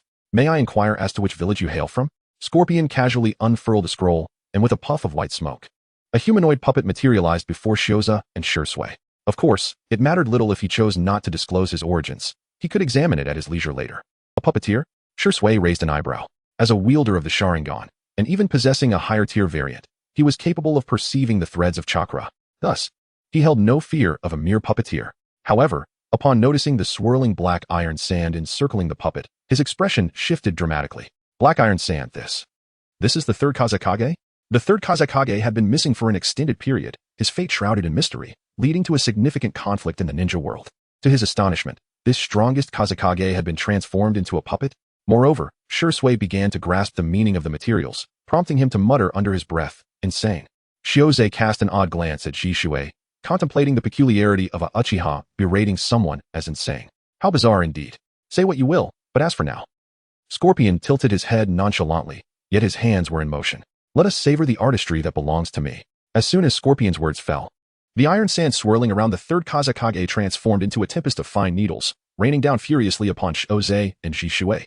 Unfortunately, both Shioze and Jishui possessed remarkable speed, evading the onslaught effortlessly. However, Jishui's expression darkened considerably. Had he retained his bloodline limit even in death? Who then? Was this puppeteer? In contrast to Jishui's growing unease, Shioze maintained his composure, skillfully dodging amidst the barrage of iron needles, while simultaneously forming seals with his hands. Earth style, earth barrier. The sandy ground suddenly caved in, and in the next moment, a towering earthen wall erupted from the earth, clanging as the needles struck against it. With a swift gesture, Shioze altered the wall's form. Earth style, earth dragon bullet. A colossal dragon head emerged from the wall, roaring as it hurled a mud projectile at Scorpion and the third Kazekage's puppet. This transformation of earth style. Scorpion raised an eyebrow. True masters discerned not the flamboyant, but rather the fundamentals of technique. For instance, when Orochimaru defected, the third Hokage merely employed a detonating tag to silently dismantle him. Nevertheless, Scorpion was quick to respond. Under his command, the third Kazekage rapidly coalesced iron sand into a formidable iron wall, countering Shioze's assault. Magnet style, sand iron wall. Though both he and the third Kazekage were but puppets, he had no desire for damage to his art. An opportunity presented itself. Taking advantage of Scorpion's focus on Shioze, Jishui seized the moment to strike. He understood that to confront a puppeteer, one must close the distance and grasp their true form. Otherwise, all efforts would be futile. Navi. Yet, Scorpion turned slowly, instantly condensing black iron sand as countless sharp spears lunged toward Jishui. Faced with this onslaught, Jishui had no choice but to retreat. Realizing the high-density magnet style was insurmountable unless... How could this be possible? As Shioza and Jishui engaged in combat with Scorpion ahead, Yekong, under Shiyang's watchful gaze, found herself utterly bewildered in the rear. The distance between them was not significant, and as a member of Sunagakure, she recognized all too well the implications of the black iron sand. She could scarcely fathom that the long-missing third Kazekage had been discovered, only to become a puppet. The individual controlling this puppet, could it possibly be him? Yet, how could that be? Why would he resort to such a scheme? Yekon clenched her fists. This was undeniably a sight she wished to avoid, an encounter she never desired. Do you know who that man is? Xiang noticed the shift in Yekong's expression and immediately demanded in a hushed tone. Give me the information on that individual, or else. Threats are futile. Yekong replied, shaking her head with a sigh. Do not misunderstand. If it were possible, I would prefer for you to eliminate him. Regrettably, I possess no information on him. Yekong harbored a deep-seated animosity towards Scorpion, wishing fervently for his demise. Yet, Scorpion had long since departed from Sunagakure, and even she was unaware of his current state. Nevertheless, she sensed that even if she had information to divulge, it would alter little. Scorpion was Sunagakure's most formidable genius, having stealthily assassinated the strongest Kazekage. Such immense power was suffocating. Now, with the added strength of the third Kazekage's abilities at his disposal, the alliance of these two superlative forces left her utterly at a loss for how to achieve victory. Boom. At that moment, the ground trembled, causing both Xiang and Yekong to momentarily lose their footing. Upon steadying their gaze, both women wore expressions of disbelief, with Yekong exclaiming in shock. How? Is this possible? Yet, she quickly lifted her eyes to the sky, where a signal flare ascended gracefully, bursting forth in a dazzling display of colors across the horizon. In that instant, her complexion turned ashen. That was her signal flare, and she seemed to grasp the implications. Damn it, you filthy bastard, you will pay for this. Chapter 21. The turmoil of Sunagakure on the battlefield, Shioja and Jishui were relentlessly engaged in a struggle against Scorpion. It must be said, Scorpion was indeed formidable when employing the third Kazekage's abilities, seamlessly integrating offense and defense. The high-intensity, high-density sand iron, combined with his astonishingly refined puppet control techniques, left most individuals with little opportunity to strike. However, both Shioja and Jishui noted that Scorpion appeared to be operating with a mindset akin to that of a cat playing with a mouse. It seemed as though he felt underestimated. Shioze raised an eyebrow. However, this was not entirely unfavorable, especially since neither he nor Shishui had exerted their full strength. He refrained from utilizing the curse seal and the power of In release, while Shishui had not activated his Sharingan. They were essentially in a phase of tentative exploration. Yet, Shioze had no intention of prolonging such a game. For the moment he laid eyes on Scorpion, a small plan began to take shape in his mind. Initially, he intended to test Shishui, but now he possessed a more compelling target. It was time to intensify his efforts lest Scorpion escape. With this thought, Shioze instantly activated the state of the cursed seal. The natural chakra within the seal required little concern, functioning similarly to Orochimaru's cursed mark, as it could regenerate autonomously. Although its sustainability posed a challenge, given that this technique remained at LV3, the enhancement it provided had become an indispensable choice for Shioze when facing formidable foes. Earth release, rock lodging collapse. With hands forming seals, Shioze pressed his palms against the sandy ground, and in an instant, the earth began to tremble violently. Scorpion's expression shifted dramatically, yet he had no time to react as the sand beneath him began to disintegrate. A vast expanse of sand rapidly crumbled, revealing a massive pit that silently emerged, engulfing Scorpion within its depths. Now is the moment. Without a trace of hesitation, Shioze retrieved the signal flare confiscated from Yakura and ignited it, sending it soaring into the sky. The flare erupted in a dazzling display of colors against the horizon, while Scorpion's countenance transformed, reflecting a mix of astonishment and ire. Scorpion lifted his head, casting a dark glare at Shioze. You little brat, are you seeking death? Shioze, you at this juncture, Shishui hastened over, somewhat apprehensive. While he grasped the significance of Shioze's actions, he couldn't shake the feeling that it was somewhat reckless. Was this not too perilous? Senior, do you recall what I just mentioned? Shioze did not respond directly. Instead, he smiled at Jishui and began to speak. Jishui was momentarily taken aback, uncertain of how to reply. Shioze gently patted his shoulder, reassuring him, leave it to me, you need not worry. After speaking, Shioze turned his gaze to Scorpion, who was now soaring through the air with the aid of the third Kazekage. Scorpion chuckled and remarked, it seems you may have misunderstood me.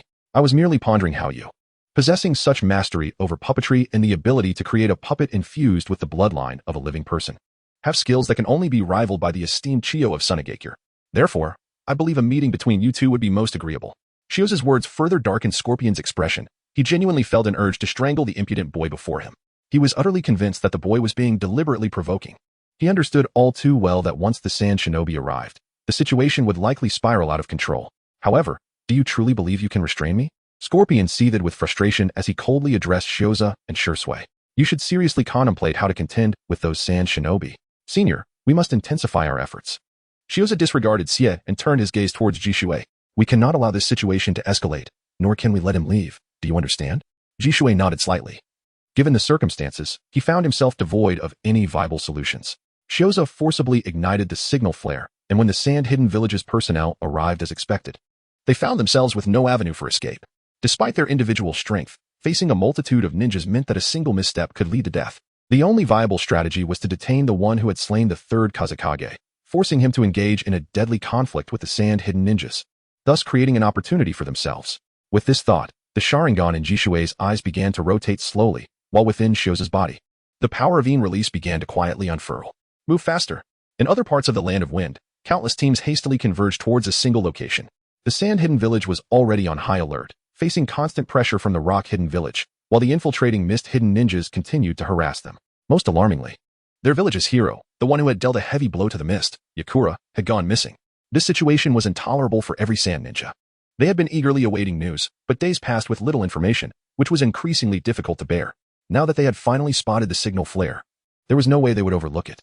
However, as they pressed onward, they suddenly felt that the situation was beyond their expectations. The closer they got to the location of the signal flare, the more abnormal the entire desert appeared. The deafening roars, the eerie howls, and the quaking sand dunes beneath their feet all hinted at an impending battle. What on earth was happening? With anxious hearts, they continued forward, only to be utterly stunned upon reaching a closer position. What is this? Above them, countless dark figures moved swiftly through the sky. It was evident that they were all puppets. The sky was densely populated with these puppets, and among them, one unique puppet was surrounded by swirling black iron sand. This iron sand pierced through the ground from above, forming massive constructs akin to barriers, with high-density iron spikes launching relentless attacks. Below, a massive green figure lurked amidst the puppets and the swirling sands, and the ground was littered with countless broken puppets. Moreover, to their horror, not far away, a roaring stone dragon, seemingly over 50 meters in length, was launching its own assaults. The ground trembled, the earth roared, and the sight left the sand ninjas who had come to reinforce utterly dumbfounded. Quick, send out a distress signal. Finally, one sand ninja reacted, nearly shouting at his comrades. Send it immediately, and be sure to report back to the village. We suspect we have discovered the whereabouts of the third Kazekage. Report at once. Understood. Though startled, the sand ninjas quickly regained their composure, setting aside the implications of the swarming puppets, or the destructive potential of the stone dragon resembling a tailed beast. The incessant assaults of the black iron sand alone were enough to convey the gravity of the situation. The third Kazekage, the missing Kazekage, the one renowned as the strongest Kazekage, was actually here? Regardless of the circumstances, this intelligence needed to be relayed back to the village. And swiftly. Not only them, but other sand teams also instantly grasped the severity of the situation. In that moment, countless signal flares and specially designated signaling eagles soared into the sky. The scorching heavens transformed into a more brilliant spectacle. Chapter 22, Lord Scorpion. Danzo has sent his regards. Do we have any news yet? Apologies, Kazekage-sama, but not at the moment. In the Kazekage's office of the Sand-Hidden Village, Raza wore a grim expression as he regarded the ninjas before him. His mood was particularly dismal. Days had passed quietly, yet Yakura remained missing, and the Mist ninjas stubbornly insisted on capturing a specific woman. Meanwhile, the actions of the Rock-Hidden Village were escalating. If this continued, the situation could only worsen. Raza, feeling utterly exhausted, nearly uttered a curse. Thankfully, he managed to rein in his emotions and reluctantly stated, "We must intensify our search efforts. But we also need to consolidate some forces towards the north. We can no longer afford to commit so many resources." Understood. The Sand Ninjas, hearing Raza's words, were expressions of helplessness and dissatisfaction. They had no choice. The power struggles between ninja villages were brutally unforgiving, where every slight advantage had to be meticulously calculated. Kazekage-sama. Just then, a voice suddenly rang out from outside the office, followed by urgent knocking. Enter. Raza frowned, feeling that the visitor was somewhat rude. But now was not the time to dwell on such matters. The door swung open, and a ninja rushed in, panting heavily. He bowed respectfully before speaking quickly. Kazekage-sama. Urgent news. Any word on Yakura? No. But this may be even more terrifying and crucial. Raza felt a twinge of disappointment. Yakura's whereabouts were of utmost importance to him. However, he maintained his patience and inquired, "Please, elaborate." According to reports, a large-scale battle is occurring in the central desert region. And among those involved, one individual possesses puppet techniques that rival Elder Chios, and everyone has noted the black sand iron of the third Kazekage. As soon as the words left his lips, the expressions of everyone in the office changed dramatically, and in the next moment, they all dashed out. Damn it. Scorpion glanced at the approaching sand ninjas and then at the two troublesome children before him, his expression growing increasingly grim. The difficulty of dealing with these two was beyond his expectations. He had intended to leave as soon as he saw the first signal flare ascend. But these two had effectively blocked his escape. Both moved with a speed that was astonishing, employing a seemingly endless array of attacks. Particularly infuriating was the child who had launched the initial flare, now standing atop a massive stone head, which only added to Scorpion's ire. It was this child who had escalated the situation to this point, and alongside another child, had made it nearly impossible for him to flee. If he did not suppress them with attacks, he would be relentlessly harassed by their chaotic fire and earth techniques. Yet if he chose to attack, escape would become impossible. And the approaching sand ninjas only meant die. Growing increasingly agitated, Scorpion swiftly commanded a multitude of puppets towards Shioza. Snap, snap. The floating puppets shuddered, and in the next instant, a multitude surged towards Shioza. Some wielded blades, while others hurled shurikens from a distance, executing a relentless saturation attack. If only he had opted for some fire techniques earlier. The dense mass of shadows sent a shiver down Shioza's spine, prompting an inward curse. Although fire techniques were unlikely to cause fatalities, they excelled at destruction and support. Yet, his freedom of choice was already limited, as he had allocated much of his resources to enhancing his overall physical attributes, while Shioza longed to invest entirely in physical prowess. He understood that a ninja's combat style could not solely rely on physicality. Even Guy possessed formidable chakra. Moreover, without the investment in those ninjutsu and the corresponding chakra capacity linked to physical attributes, his current combat intensity would not suffice. However, in close combat, he felt unafraid. Swiftly maneuvering the colossal stone dragon to encase himself, the sound of clinking echoed across its surface. Once the tumult subsided, Shioza erupted from the stone dragon's body, effortlessly seizing a ninja blade. Konoha style, hazy moon. The blade conjured illusions, and in an instant, several puppets were obliterated, while others fell to the ground. Suddenly, Shioza raised a hand. With a thunderous roar, countless sharp spikes erupted from the stone dragon's body, annihilating an untold number of puppets in a blink. Shioza's movements remained relentless. He utilized his sensory perception to track Sasori's movements, ensuring he did not find an escape route, while simultaneously monitoring the situation in Sunagakure. Meanwhile, the ninja blade danced swiftly in his grasp, overwhelming the puppets with his ferocious onslaught. In no time, the stone dragon's body was marred by a multitude of damaged puppets. Yet, continuing in this manner was not a viable solution. After shattering another puppet with a decisive strike, Shioza silently assessed his condition and couldn't help but shake his head. The level 3 curse seal and the Een release rendered him incapable of enduring a protracted battle. He himself was fine, but his chakra reserves were dwindling. Despite his frugal usage, he ultimately could not keep pace. Given this reality, Shioza silently turned to glance at the throng of sand ninjas drawing ever closer, their proximity to the heart of battle now merely 100 meters. They were spreading out, seemingly intent on encircling Shioza and his companions, thus presenting him with an opportunity. Having observed the unfolding spectacle for so long, it would be remiss not to take action. Wouldn't he? With another swift stroke, Shioza cleaved yet another puppet in twain, and without hesitation, he seized control of the stone dragon. Roar. The colossal stone dragon emitted a thunderous bellow, and amidst the cacophony, it charged fiercely towards the sand ninja ranks. The sand ninjas appeared caught off guard. By the time they sensed the impending threat, the stone dragon had already barreled into their midst. Quick, get out of the way. Frantic cries echoed. Yet their pleas were in vain as the ferocious stone dragon descended with unrelenting force. Boom.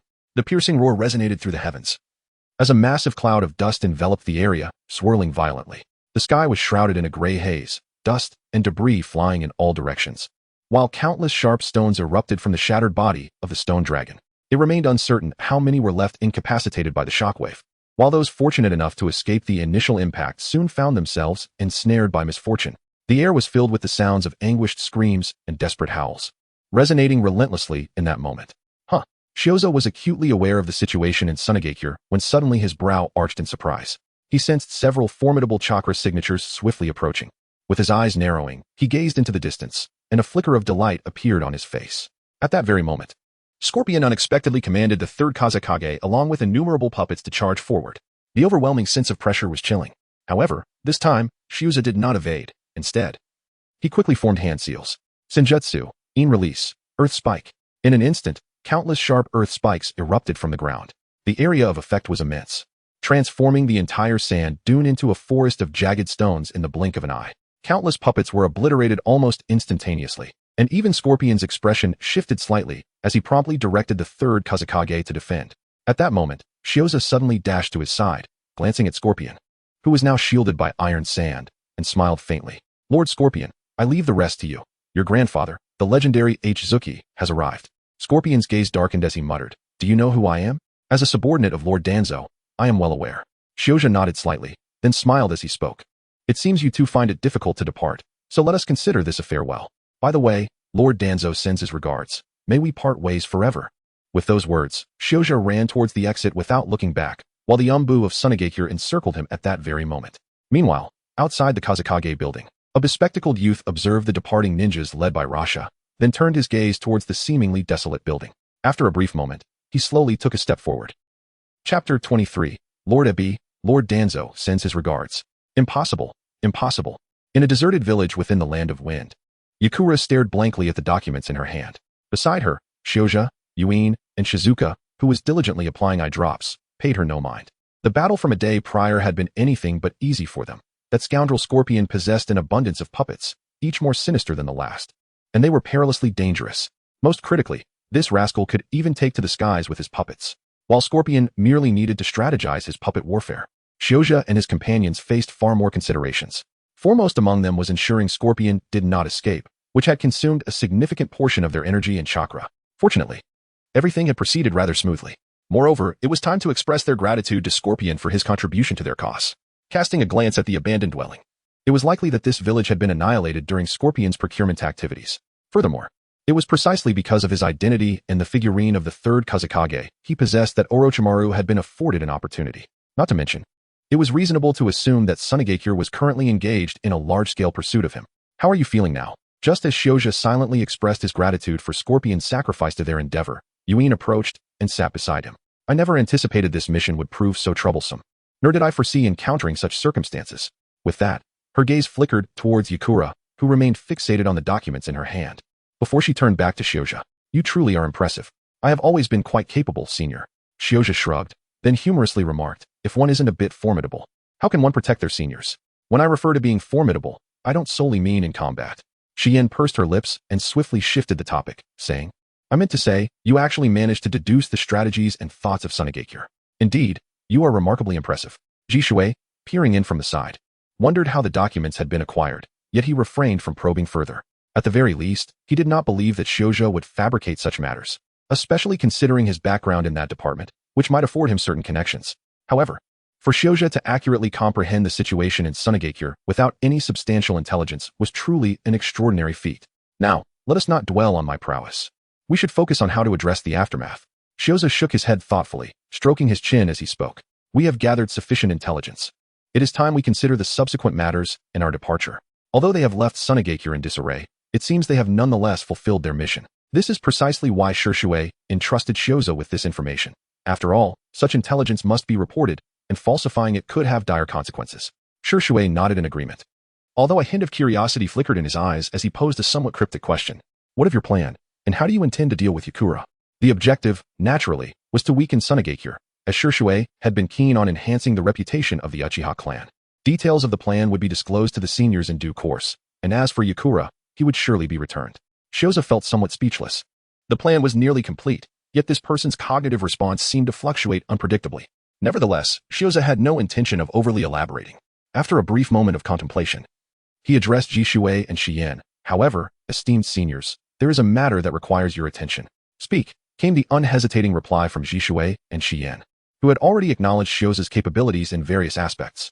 Whatever thoughts Shoujo harbored, they would undoubtedly support him, barring any unforeseen circumstances. Yet, the ensuing words from Shoujo caused their expressions to stiffen. "Why haven't I seen anyone yet?" In an oasis near the river country, Hai Laosong furrowed his brow, waiting for something. The previous battle lingered vividly in his memory. He had witnessed the puppet of the third Kazekage and that unbelievable individual. "Is it you, Scorpion?" Hai Laosong fell into silence, contemplating how to convey this matter to his sister, while also pondering ways to minimize its repercussions. That very night, a man named Shoei unexpectedly requested an audience with him, revealing his current location and presenting a kunai. This kunai bore the unmistakable emblem of Konoha. Although it was not an extraordinary item, many villages could forge such replicas. Hai Laosong could not afford to be careless at this juncture, especially since Shoei employed a shadow clone. How deeply is Konoha involved in this? A sense of discomfort gnawed at Hai Laosong, yet considering the various stakes involved, he resolved to adopt a mindset of cautious belief and set off promptly. However, the wait began to test his patience. Just as he pondered whether he had been deceived, he finally spotted two figures approaching him. That is, Hai Laotsong raised an eyebrow. One was masked, seemingly a member of the Umbu, while the other, Yekon, captured by the people of Konoha? His expression darkened, yet amidst the gloom, he felt a sense of relief. At least Yekon had been found. That was not entirely bad news. Greetings, Lord Hai Laotsong. Before long, they stood before him. The masked man, Shioza, spoke calmly. You are from Konoha? Hai Laotsong scrutinized the individual before him and then spoke in a grave tone. You possess considerable audacity to stir trouble in Sunagakure. Should I commend your courage or execute you? That entirely depends on your intentions. Shioza spoke nonchalantly, casting a glance at the silent Yitsong before continuing. After all, this place was teeming with hidden operatives. With but a command from you, I could be surrounded in an instant. Yet, are you truly certain you wish to proceed in this manner? Do you believe that after all you have orchestrated, Konoha would recognize your identity? Kyobazu remained unperturbed. An operative from the Umbu venturing into the land of wind to stir up chaos is, to some extent, tantamount to revealing oneself, a death sentence in its own right. Unless one manages to return, it would be tacitly acknowledged as though nothing had transpired. However, what occurs in other villages will not receive such recognition. Konoha certainly will not. But I do not solely represent Konoha. Shioze decisively shook his head. The audacity to confront Kai Laozong directly stemmed not only from his confidence in his own abilities but also from the possession of certain other strategies. Furthermore, Your Excellency should have faith in our professionalism. We have essentially acquired all pertinent intelligence. Should you take action, I suspect some information will inevitably be disseminated. For I represent a significant figure in this cooperation. What do you know? Kai Laozong inquired, his expression tinged with unease. However, observing the unwavering confidence of Shioze, he could not help but voice his curiosity. This was precisely the opening Shioze awaited. He immediately adopted a solemn demeanor and whispered, Kai Laozong. Lord Danzo sends his regards. Damn it, it's Danzo. Chapter 24. Danzo, you shall perish. Shimura Danzo, undoubtedly one of Kai Laozong's most detested individuals. After all, rivals are often foes. For years, they had been embroiled in a clandestine conflict within the ninja world, with Danzo's treachery having led Sunagakure into numerous crises. The presence of this young man, a lackey of Danzo, compelled Kai Laozong to tread carefully. After a moment of contemplation, he raised his hand in a dismissive gesture, prompting the Sunagakure Umbu to swiftly retreat. There were certain matters best left unheard by the Umbu, even if they were regarded as trusted allies. Who could it be? But Danzo's minion? Once the Umbu had departed, Kai Laozong allowed himself a scornful smile. What is the matter? Has that fellow lost his previous audacity? Too timid to confront me in person? After the operation in the Land of Rain, Danzo would have no courage left. Shioza murmured to himself. Yet he maintained his composure and spoke up. Lord Danzo does not wish to disturb your fishing, so allow a young man like myself to handle such trivial matters. Humph. Kizu let out a cold snort. Having grown older, he had slowly developed a fondness for fishing, yet he was taken aback that Danzo was aware of this. What on earth has happened to Sunagakure? How has it become as permeable as a sieve to Konoha? Speak plainly. What is the collaboration that rascal Danzo wishes to discuss? I am no longer young, and I have no time to squander here. Your Excellency, please remain calm and do not underestimate your worth. Sunagakure cannot do without you and Lady Chiyo. Shioja spoke leisurely, yet the upcoming task was of paramount importance. Completing the system's mission while concurrently addressing the assignments bestowed upon him by Konoha and Danzo posed a considerable challenge. However, as the saying goes, as long as one's resolve remains steadfast, methods will always surpass difficulties. Under the guise of Danzo as the shadow, Shioja indeed conceived numerous strategies. My lord, the confrontations between Sunagakure, Kirigakure, and Iwagakure initially raised our concerns about potential extremities. However, upon our arrival in Sunagakure, we discerned certain truths.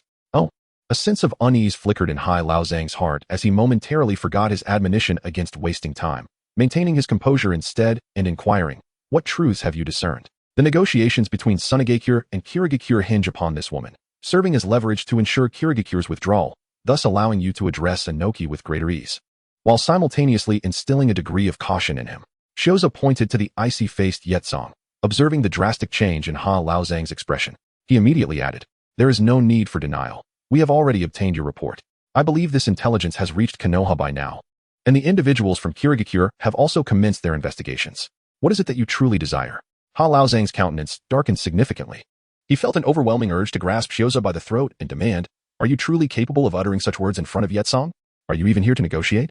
However, he quickly regained his composure, for he realized that it was indeed to Konoha's advantage for Yetsong to be informed of this matter. Furthermore, esteemed Ha Laozong, we have recently engaged with a formidable adversary. Shioza remained unfazed, calmly speaking. That individual possesses puppet mastery rivaling that of Lord Chiyo, and has also crafted a third Kazekage puppet that retains its strength from life. Most importantly, this person shares intricate connections with both you and Lord Chiyo. After all, it is none other than Sasori, is it not? Ebisuzawa's fists clenched in resolve. He had already harbored suspicions regarding this fellow's involvement in the battle that day. Now, this young man has not only confirmed it, but has also revealed even more information, which complicates matters significantly. Oh, by the way, I almost forgot to mention, this intelligence will undoubtedly reach Konoha. Shiozei seemed to recall something, and he added. Yet this statement nearly shattered Hai Lao Zhang's composure. Enough of the trivialities. What does Danzo truly desire? What does Konoha ultimately seek? Hai Lao Zhang harbored no faith in Danzo's character or moral integrity. Rather, he believed that in their line of work, such virtues were non-existent, driven solely by self-interest. He could vividly envision a scenario where Konoha deliberately leaked the news of their intention to sell the desired Yetsong, all while Yetsong was acutely aware of it. When Sunagakure erupted in indignation, Yetsong would merely remain silent, causing the cohesion of Sunagakure to teeter on the brink of collapse. Subsequently, news of Scorpion's appearance, with a significant possibility of having assassinated the third Kazekage, would surface, and he would not need to strategize to suppress it. He could simply await the fallout. Not only would he be implicated, but his sister would also be drawn into the fray, and it would come as no surprise if they both faced repercussions. He had abandoned any thoughts of eliminating Shiozei. Regardless of whether he could succeed, such an act would prove futile. On the contrary, should he resort to violence, it might provoke Danzo, leaving him in a state of profound distress. Konoha required a stable Sunagakure, not one prone to reckless adventurism. Shioja chuckled, aware that the moment was ripe. As for Lord Danzo, he expressed a desire to collaborate with you. The temperament of the Fourth Hokage is notoriously volatile, as evidenced by the Third Shinobi World War. Would you not agree?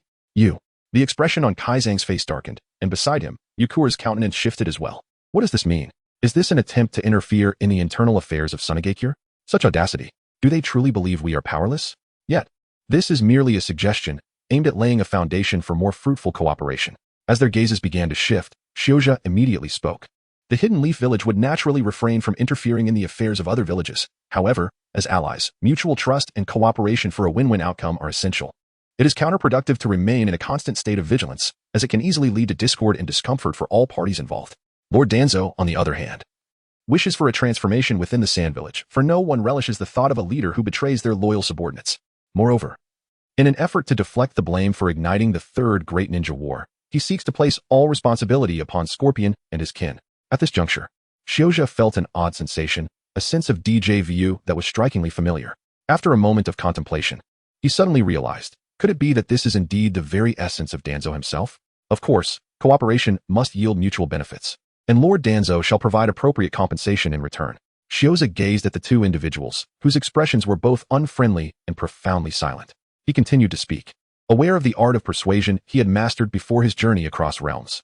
He understood how to craft enticing proposals that would provide comfort and assurance. We shall disclose the intelligence regarding Scorpion, for he has indeed joined a formidable organization. Furthermore, Lord Danzo would be inclined to strengthen our alliance and cooperative relations. We are willing to share a portion of the missions from the Land of Rivers, along with a financial compensation. I wonder, how do you perceive this proposition? Hirako remained silent, staring at Shioza, utterly at a loss for how to respond. To acquiesce would mean plotting against his own shadow. Yet, to refuse could result in an avalanche of rumors sweeping through the ninja world, inevitably bringing calamity upon his household.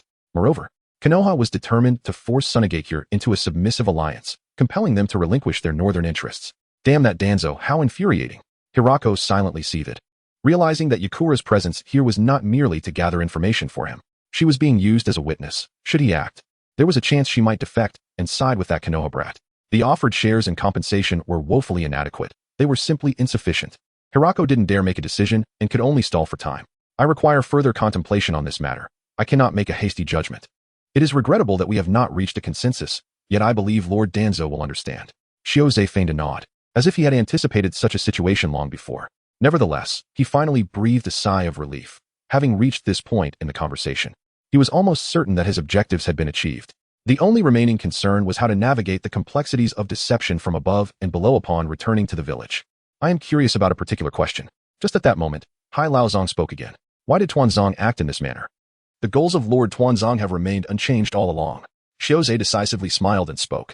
Danzo's goal has always been to become Hokage. Do you not harbor a dream of becoming a shadow yourself? Upon hearing this, Kobozu nearly erupted in a fit of rage. After all, he was over 60 years old. Still clinging to the fantasy of becoming a shadow? Was he not close to being buried in the ground himself?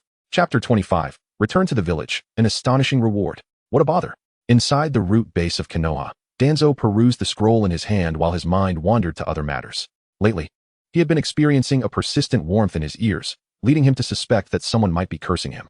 However, upon reflection, it seemed quite normal for him to be the target of scorn, considering that his enemies were likely plentiful around Konoha. Moreover, he had been beset by numerous troubling issues recently. That a fellow, he had sent Auto Shadow Kakashi and seized his Sharingan at the opportune moment. To his utter astonishment, Ahad failed the mission? Most alarmingly, he had even aided the poisoned Kakashi in escaping, a blatant defiance of Danzo's orders that he could not tolerate. Furthermore, that man had the audacity to proclaim, "I am not only a member of Root, but also a ninja of Konoha. I should not harm my comrades." Did he truly see himself as above reproach? It seemed that Kakashi's Sharingan was no longer a viable option. Furrowing his brow in contemplation, Danzo resolved to transplant Uchiha Kageme's Sharingan and exert stronger control over A. He would employ every means at his disposal, be it Jinjutsu or cursed seals. Wood release was a technique he could never forsake. He must not allow Otto develop any sense of self-awareness. In addition to that, there was the matter of the young Shiozei. The boy had returned and was currently at Hizashi's side, though he was uncertain of the situation this time. Shiozei was uncertain about the outcome of this mission. However, according to some reports from the hidden lines in Sunagakure, the situation there seemed rather chaotic.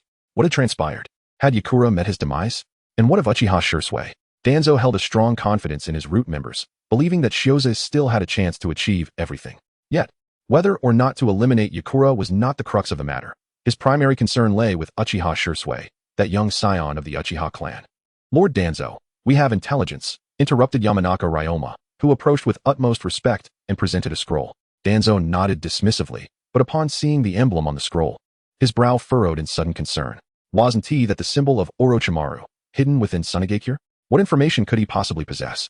However, as he unfurled the scroll and cast a brief glance, his expression darkened ominously. That brat has returned?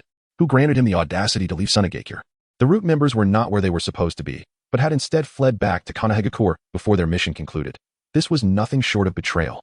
Yet, as he contemplated how to deal with Orochimaru, his gaze fell upon the contents on the back of the scroll, and he was suddenly rendered speechless. Meanwhile, within the Hokage Tower, the third Hokage, Sarutobi Hiruzen, stared in astonishment at the report before him. He then turned to examine Shiozei and his two companions with newfound scrutiny. For a moment, he found himself engulfed in confusion. Such a monumental task had been accomplished by these three youngsters. After what felt like an eternity, the third Hokage seemed to regain his composure. After a moment of hesitation, he spoke.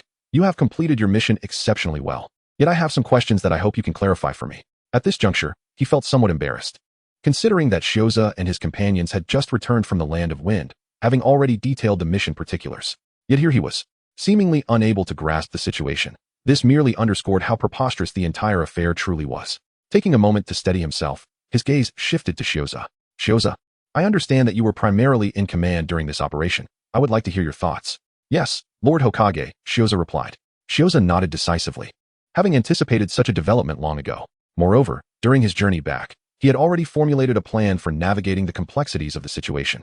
"I'm curious about how you discerned Shane's motives," Sarutobi Hizashi inquired without hesitation. "Additionally, according to the intelligence, it appears you personally escorted Yakura back. I seek further clarity on certain aspects of this matter."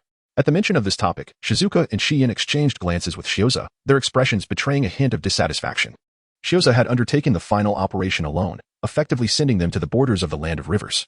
Though he was not far away, residing in a nearby oasis, they were tasked with the responsibility of providing support. Regardless of who it might be, feelings of disappointment and discomfort would inevitably arise, wouldn't they? In truth, Captain Shimizu had articulated the reasoning behind their judgments quite clearly. Shiozei was aware that the two individuals were, to some extent, experiencing certain emotions. He could only manage an awkward smile before speaking. "I am entirely basing my assessment on Yekon's capabilities, the logistical support of Kirigakure, and the animosity they harbor towards one another. Of course, there is also our encounter with the Hyuga clan from a year ago." Cough, cough. Before Shiozei could finish his sentence, Sarutobi Hizashi immediately interrupted him, coughing as he did so. Although his reasoning was sound, upon reflection, he seemed to grasp the situation as long as he could identify the key points and references. "However, could we refrain from discussing the Hyuga matter? As for my meeting with Keizuka, I deliberately allowed Yekon to remain conscious, simultaneously expressing my thoughts and stance from the perspective of Konoha." Shiozei nodded thoughtfully, reflecting that Hinata was the one who had sent him, yet now he was being silenced. No wonder no one would come to his aid in the future. Nevertheless, he did not dwell on this thought, but continued speaking. "Lord Hokage, I have always believed that the alliance with Sunagakure is unreliable, a sentiment echoed by my mentor. Since they wish to use Yakura as leverage, I firmly believe that this must not come to pass. Coincidentally, we encountered the Akatsuki Sasori. I have informed KIs that the intelligence regarding Sasori has been relayed. Should any issues arise on my end, the information about Sasori will disseminate throughout the Land of Wind. You have fought against Sasori before. He is wary of your strength, and with Shirzue and the others concealed, you were able to return safely. Before Shiozei could finish, Sarutobi Hiruzen swiftly completed his thoughts, releasing a deep sigh upon concluding his remarks. This young man exceeded his expectations greatly. Not only could he consider matters from Konoha's perspective, but he also possessed remarkable acumen and the courage to act decisively when required. Even as a commoner, there was no denying his genius. He was a visionary talent.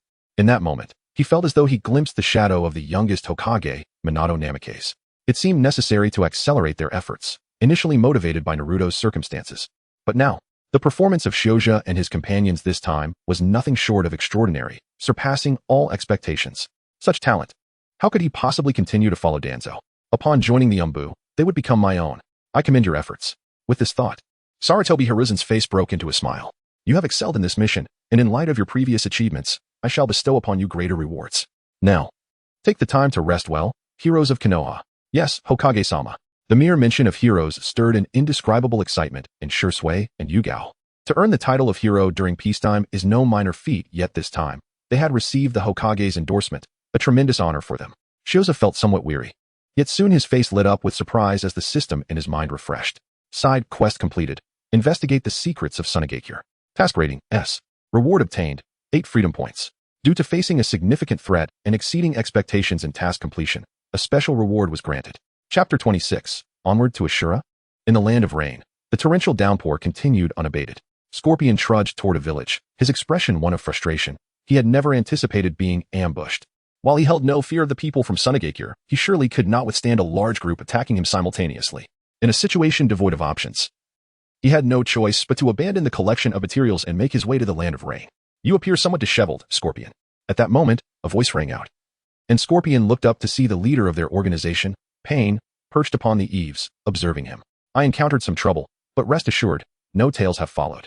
Scorpion replied coldly, initially unwilling to elaborate. However, the memory of his unfortunate predicament stirred his emotions. Pain, do you know of Danzo? Danzo. Pain paused momentarily at the mention, while the figure concealed within a tall tower, Nagato, suddenly changed countenance. You encountered Danzo? No, I met one of his subordinates. An exceedingly treacherous individual. Scorpion shook his head, his eyes ablaze with fury. Moreover, he had a companion who unleashed a peculiar chakra giant, which proved difficult to counter, forcing us to retreat. They also caused me considerable trouble. Danzo, you say? Pain's expression was inscrutable, yet he fell into silence. After a long pause, he finally spoke. I am aware. We will deal with this individual in due time. He shall not escape. As his words faded, Pain's figure vanished from sight. Scorpion gazed curiously at the spot where Pain had stood, sensing a palpable disdain for Danzo emanating from him. But he found little inclination to inquire further. This time, he had suffered significant losses in puppets. He needed to collect himself and recuperate. A chakra giant, akin to a tailed beast? Meanwhile, in Kirigakure, Obito pondered the report in his hands, lost in thought. Shioza himself had not anticipated the abundance of rewards this time. 8 free points was no trivial sum. It could significantly enhance his physical prowess, and even leave him with a surplus. Additionally, it seemed he had received something quite intriguing. A ninja world doctor? Special rewards were something Shioza had seldom encountered, and this artifact appeared to have originated from Sarutobi Hiruzen. Upon closer inspection, Shioza's eyes lit up with excitement. In essence, this reward was a one-time boon, modeled after Sarutobi Hiruzen, though the system appeared to have made some alterations. By employing it, Shioza could learn any ninjutsu as long as it adhered to theoretical principles, and furthermore, it could elevate his current capability to a maximum level of LV6. This was what truly captivated Shioza, as it essentially meant that learning a specific technique could save him 21 free points. The only downside was that this ability was locked to his factory settings, meaning it was tethered to his current values. Nevertheless, LV6 was commendable.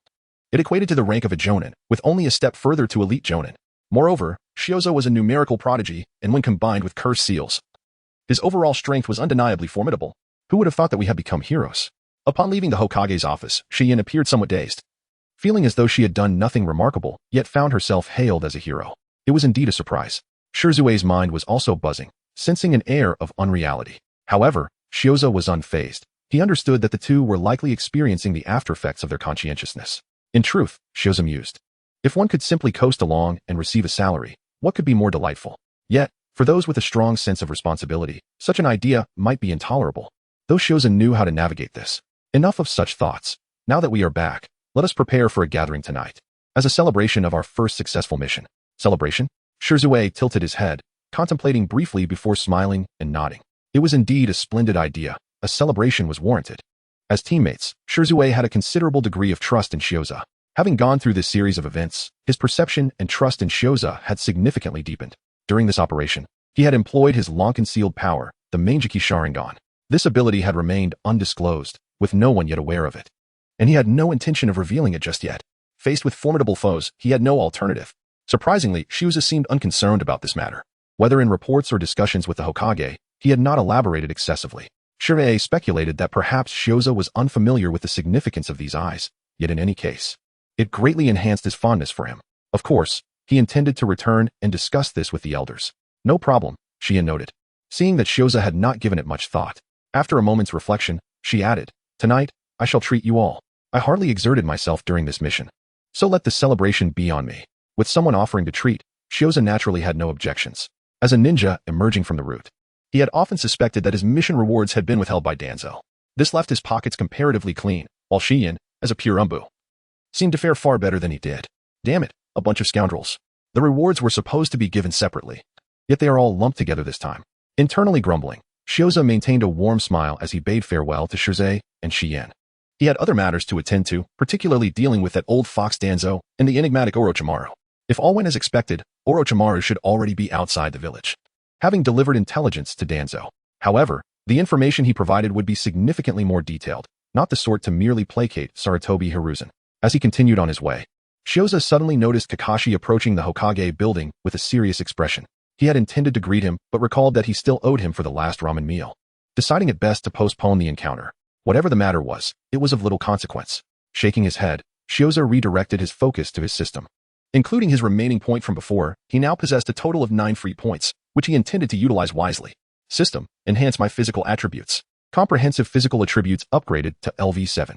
Once Shioza had allocated all his free points, he felt an immediate transformation in his body. Shioza was somewhat taken aback. Attaining a comprehensive physical quality at level 6 had already bestowed upon him unimaginable advantages. For instance, his formidable physical capabilities and the remarkable recovery rate of his chakra, along with his speed, strength, and perception, were all significantly enhanced.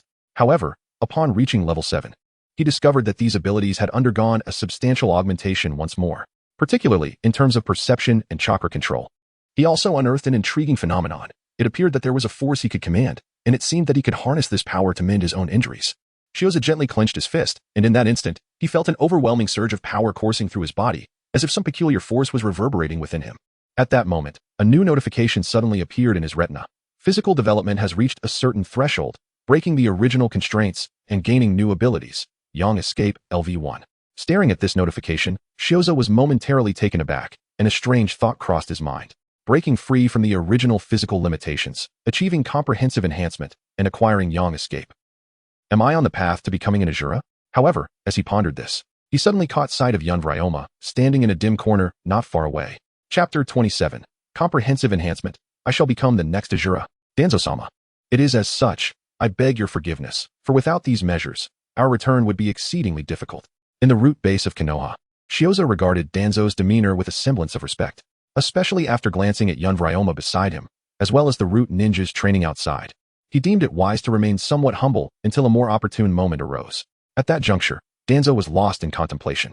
Although his expression remained composed, his gaze bore an uncanny resemblance to that of Sarutobi Hiruzen, if not even more astonished.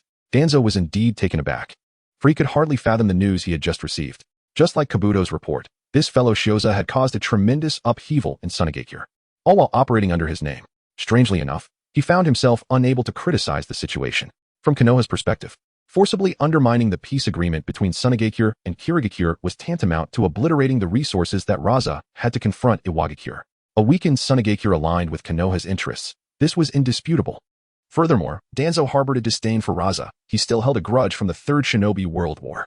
Shioza had inadvertently provided him with an ally, none other than Kaiza. Even if Kaiza had yet to acquiesce, that was to be expected. Shioza lacked the authority, and the promises he made were not enticing enough. Kaiza was sufficiently cautious and would not easily yield. Nevertheless, this was indeed a fortuitous development. Danzo sometimes pondered whether he could have achieved such outcomes on his own. No, you have done remarkably well. After a considerable pause, Danzo finally spoke. Your growth pleases me, your strategy is sound, And as for your mission, her continued existence holds greater value. Consider it accomplished. Consider it accomplished? Shioza thought, fuming internally. After all my efforts, it is merely deemed accomplished? Shioza felt a surge of frustration. Yet at that moment, his interface suddenly flickered. Task completed. Resolve yet song. Task evaluation. S. Reward obtained. 5 free points. Due to the completion of a high difficulty task, a special reward was granted, Toby's wind release. A brief moment of surprise washed over him, swiftly replaced by a look of reverence on Shioza's face. Thank you, Lord Toby.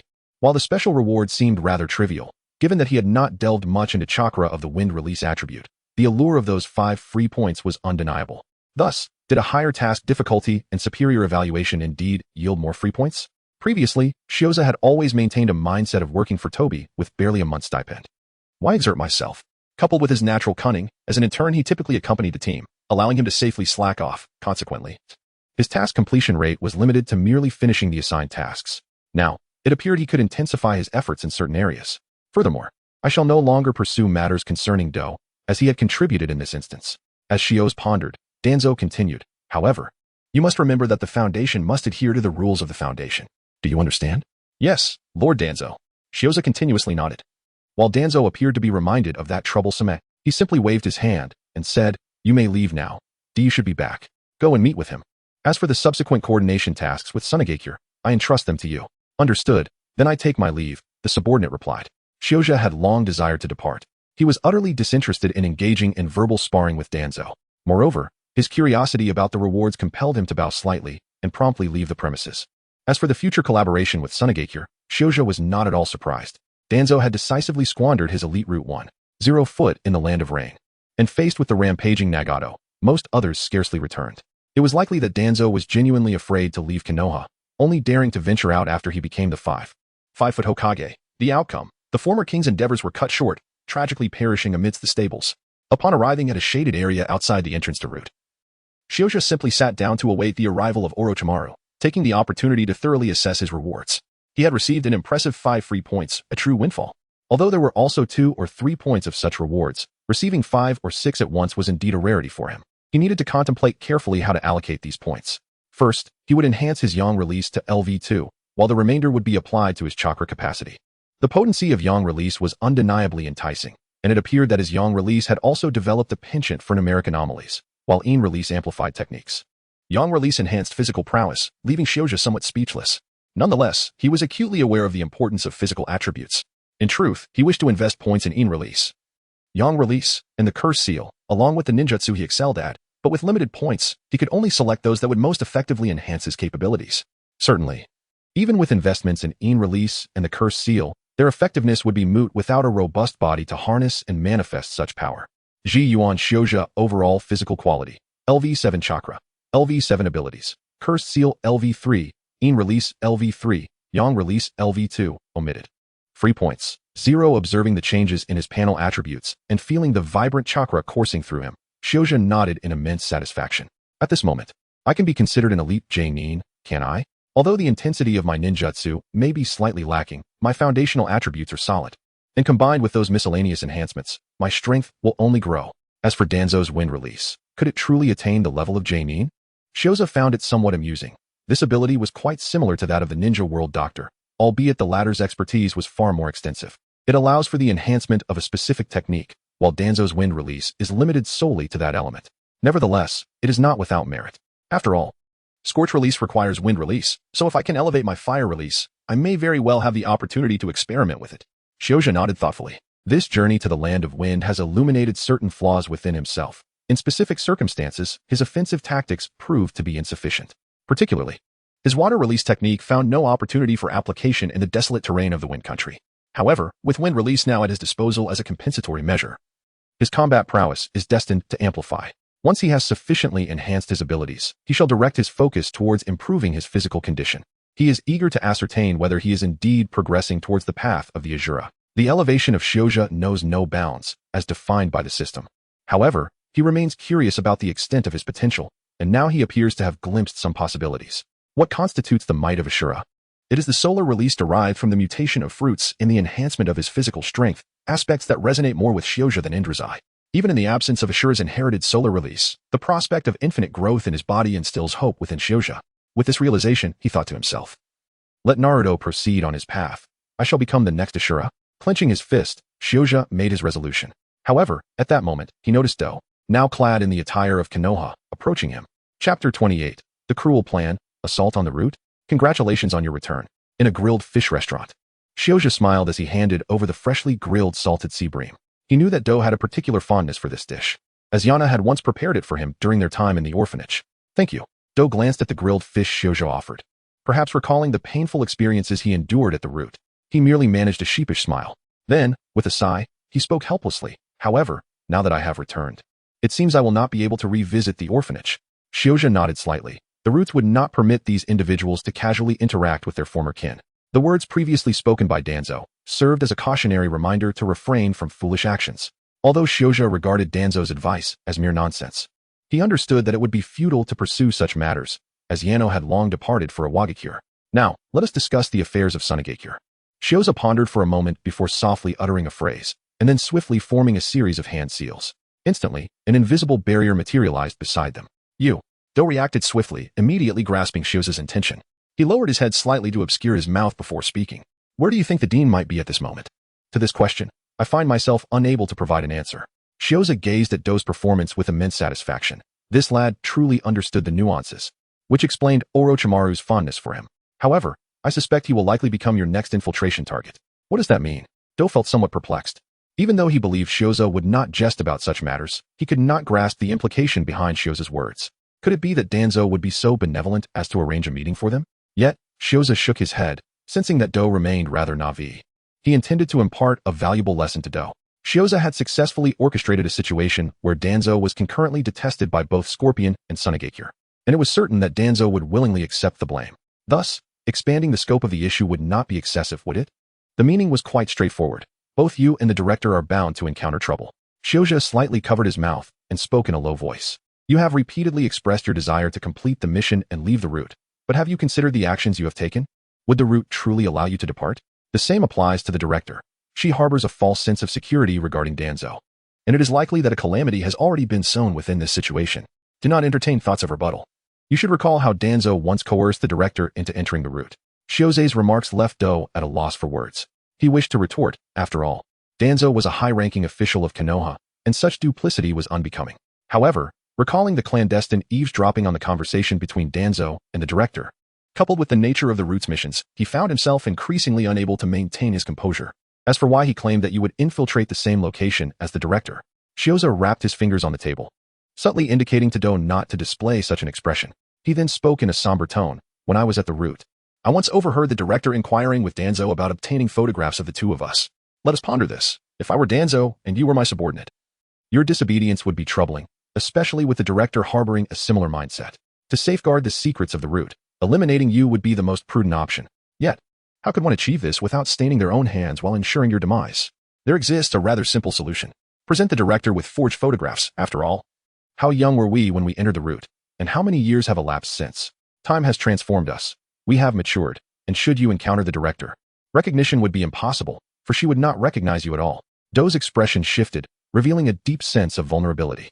Alternatively, we could provide the director with our true photographs and then command her to eliminate the individuals depicted therein. Once all is said and done, we could reveal to her the consequences of her actions, and thus, without Danzo needing to intervene, the director would likely choose to take her own life. Do's complexion turned pale, for even without contemplation, he understood the profound impact this would have on the director. Upon witnessing this, Shioja could not help but nod. After all, not everyone possesses the prowess of Uchiha Itachi and Uchiha Bido.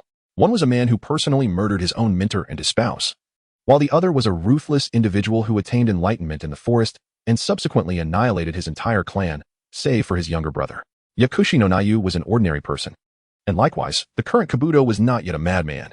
Otherwise, he would not have crumbled upon realizing that no Nayu did not recognize him after having killed her. Thus, from the very beginning, you have caused the suffering of many, be it yourself, the director, or even me. Shioja gazed at the vulnerable Do and continued speaking. But after a moment's reflection, he swiftly added, of course, all of this is merely my conjecture. The future will ultimately reveal the truth. For instance, it won't be long before you might find yourself reassigned. Do fell into a contemplative silence, at a loss for words. He felt an overwhelming sense of confusion, as he still wished to place his trust in Danzo and the higher echelons of Konoha. Yet, Shioja was his childhood friend. They had grown up together in the orphanage, and it was he who had inadvertently led him to his current predicament. Do's skills had been indisputably demonstrated in the Land of Wind. Thus, when Shioza expressed such conclusions, Do, despite his reluctance to accept them, knew he had to consider them seriously. Yet, he found himself ensnared in uncertainty, unsure of whom to trust. What exactly do you desire, Shioza? After a considerable pause, Do gradually regained his composure. After all, he was an astute spy, cognizant of the necessity to maintain his poise. And what about me? Shioza blinked and thoughtfully stroked his chin. Naturally, one should consider marrying multiple wives in the future to live a fulfilling life. Did not the Buddha once proclaim, indulgence leads to a lack of interest in all things? Is this really what I asked you? Furthermore, did the Buddha truly utter such words? Do's expression stiffened, and just as he was about to speak, Shioza continued. To lead a stable life, certain matters must be addressed. Entering the depths is akin to descending into an abyss. Within the confines of the hidden village's paradigm, lacking strength and status relegates one to mere tools. To ascend from this abyss, to transform from a tool into one who wields tools, we must devise a plan to climb step by step. Why should we be perpetually suppressed by someone like Danzo? Why must we allow him to control our lives and deaths? And why should those seated in positions of power not be us? Shioza may indeed be a seasoned individual, yet to be a cunning veteran, one must at least lead a life of stability, wouldn't you agree? At the core, he is perpetually at risk of being betrayed by Danzo, facing the imminent threat of being assigned perilous and nonsensical missions. Moreover, he is subjected to forced indoctrination, rendering him a mere shadow of his former self, neither human nor ghost. Such a predicament is absolutely intolerable for Shioza. After all, he grew up watching Sun Wukong. If you deny me the right to exist, do you expect me to refrain from resisting? Shioza was well aware that such words should not be uttered to Do. Yet he understood that if he did not leave something for Do, this spy would undoubtedly remain unsettled. Moreover, he had the confidence to speak boldly. Are you not afraid that I might relay these words to Danzo? After a considerable pause, Do finally inquired slowly. Not afraid. Shioza shook his head dismissively, then pointed to himself and subsequently gestured towards Toby. I have rendered immense service to Danzo, and he is well aware of how I initially treated you upon entering the Foundation. Perhaps you have long harbored grievances against me, wishing to see me harmed. Tell me, in such a scenario, whom would he trust? You or me? Naturally, even if you held suspicions against me, you would be dead by then, while I would still have the opportunity to escape, would I not? Toby nearly lost his composure at this point, while the words rang true. Was it not somewhat excessive for Shioza to speak so brazenly? Think it over carefully, Shioza urged as he observed Toby falling silent once more. Consider, even if not for yourself, for the orphanage. Do you wish to toil for a lifetime, earning meager wages to support the orphanage? Or would you prefer to effortlessly sign documents that would allocate funds to assist more individuals like us, providing a better future for those in charge? At that moment, Toby found himself at a loss for words, yet he could not deny the stirring in his heart. While he held little interest in Shioza's ambition, the final statement struck a profound chord within him. What must I do? After a prolonged pause, he finally raised his head to meet Shioza's gaze. Just as Shioza was about to speak, his attention was suddenly drawn to the door, and he dispelled the soundproof barrier.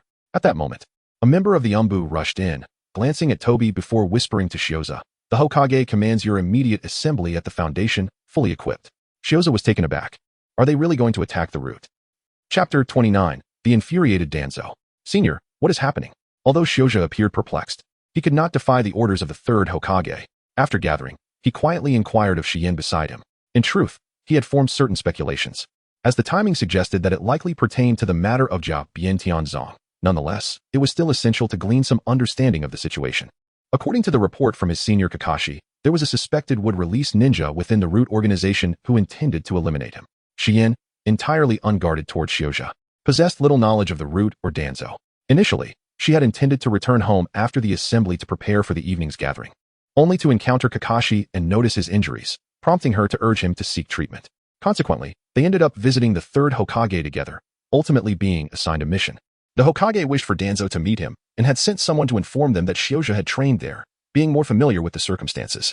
However, it seemed that Kakashi was unwilling to wait and went ahead alone. Indeed, it was as suspected. Upon hearing these words, Shioza couldn't help but nod slightly, for indeed, this matter was true. Prior to their journey to the Sand Village, Saratobi Hiruzen had mentioned that Kakashi would be dealing with Orochimaru's affairs, which had already raised his suspicions. Little did he expect that despite his chaotic meddling, the event would unfold as anticipated. Wait a moment. He recalled that Kakashi's negotiations with Root had not been particularly favorable.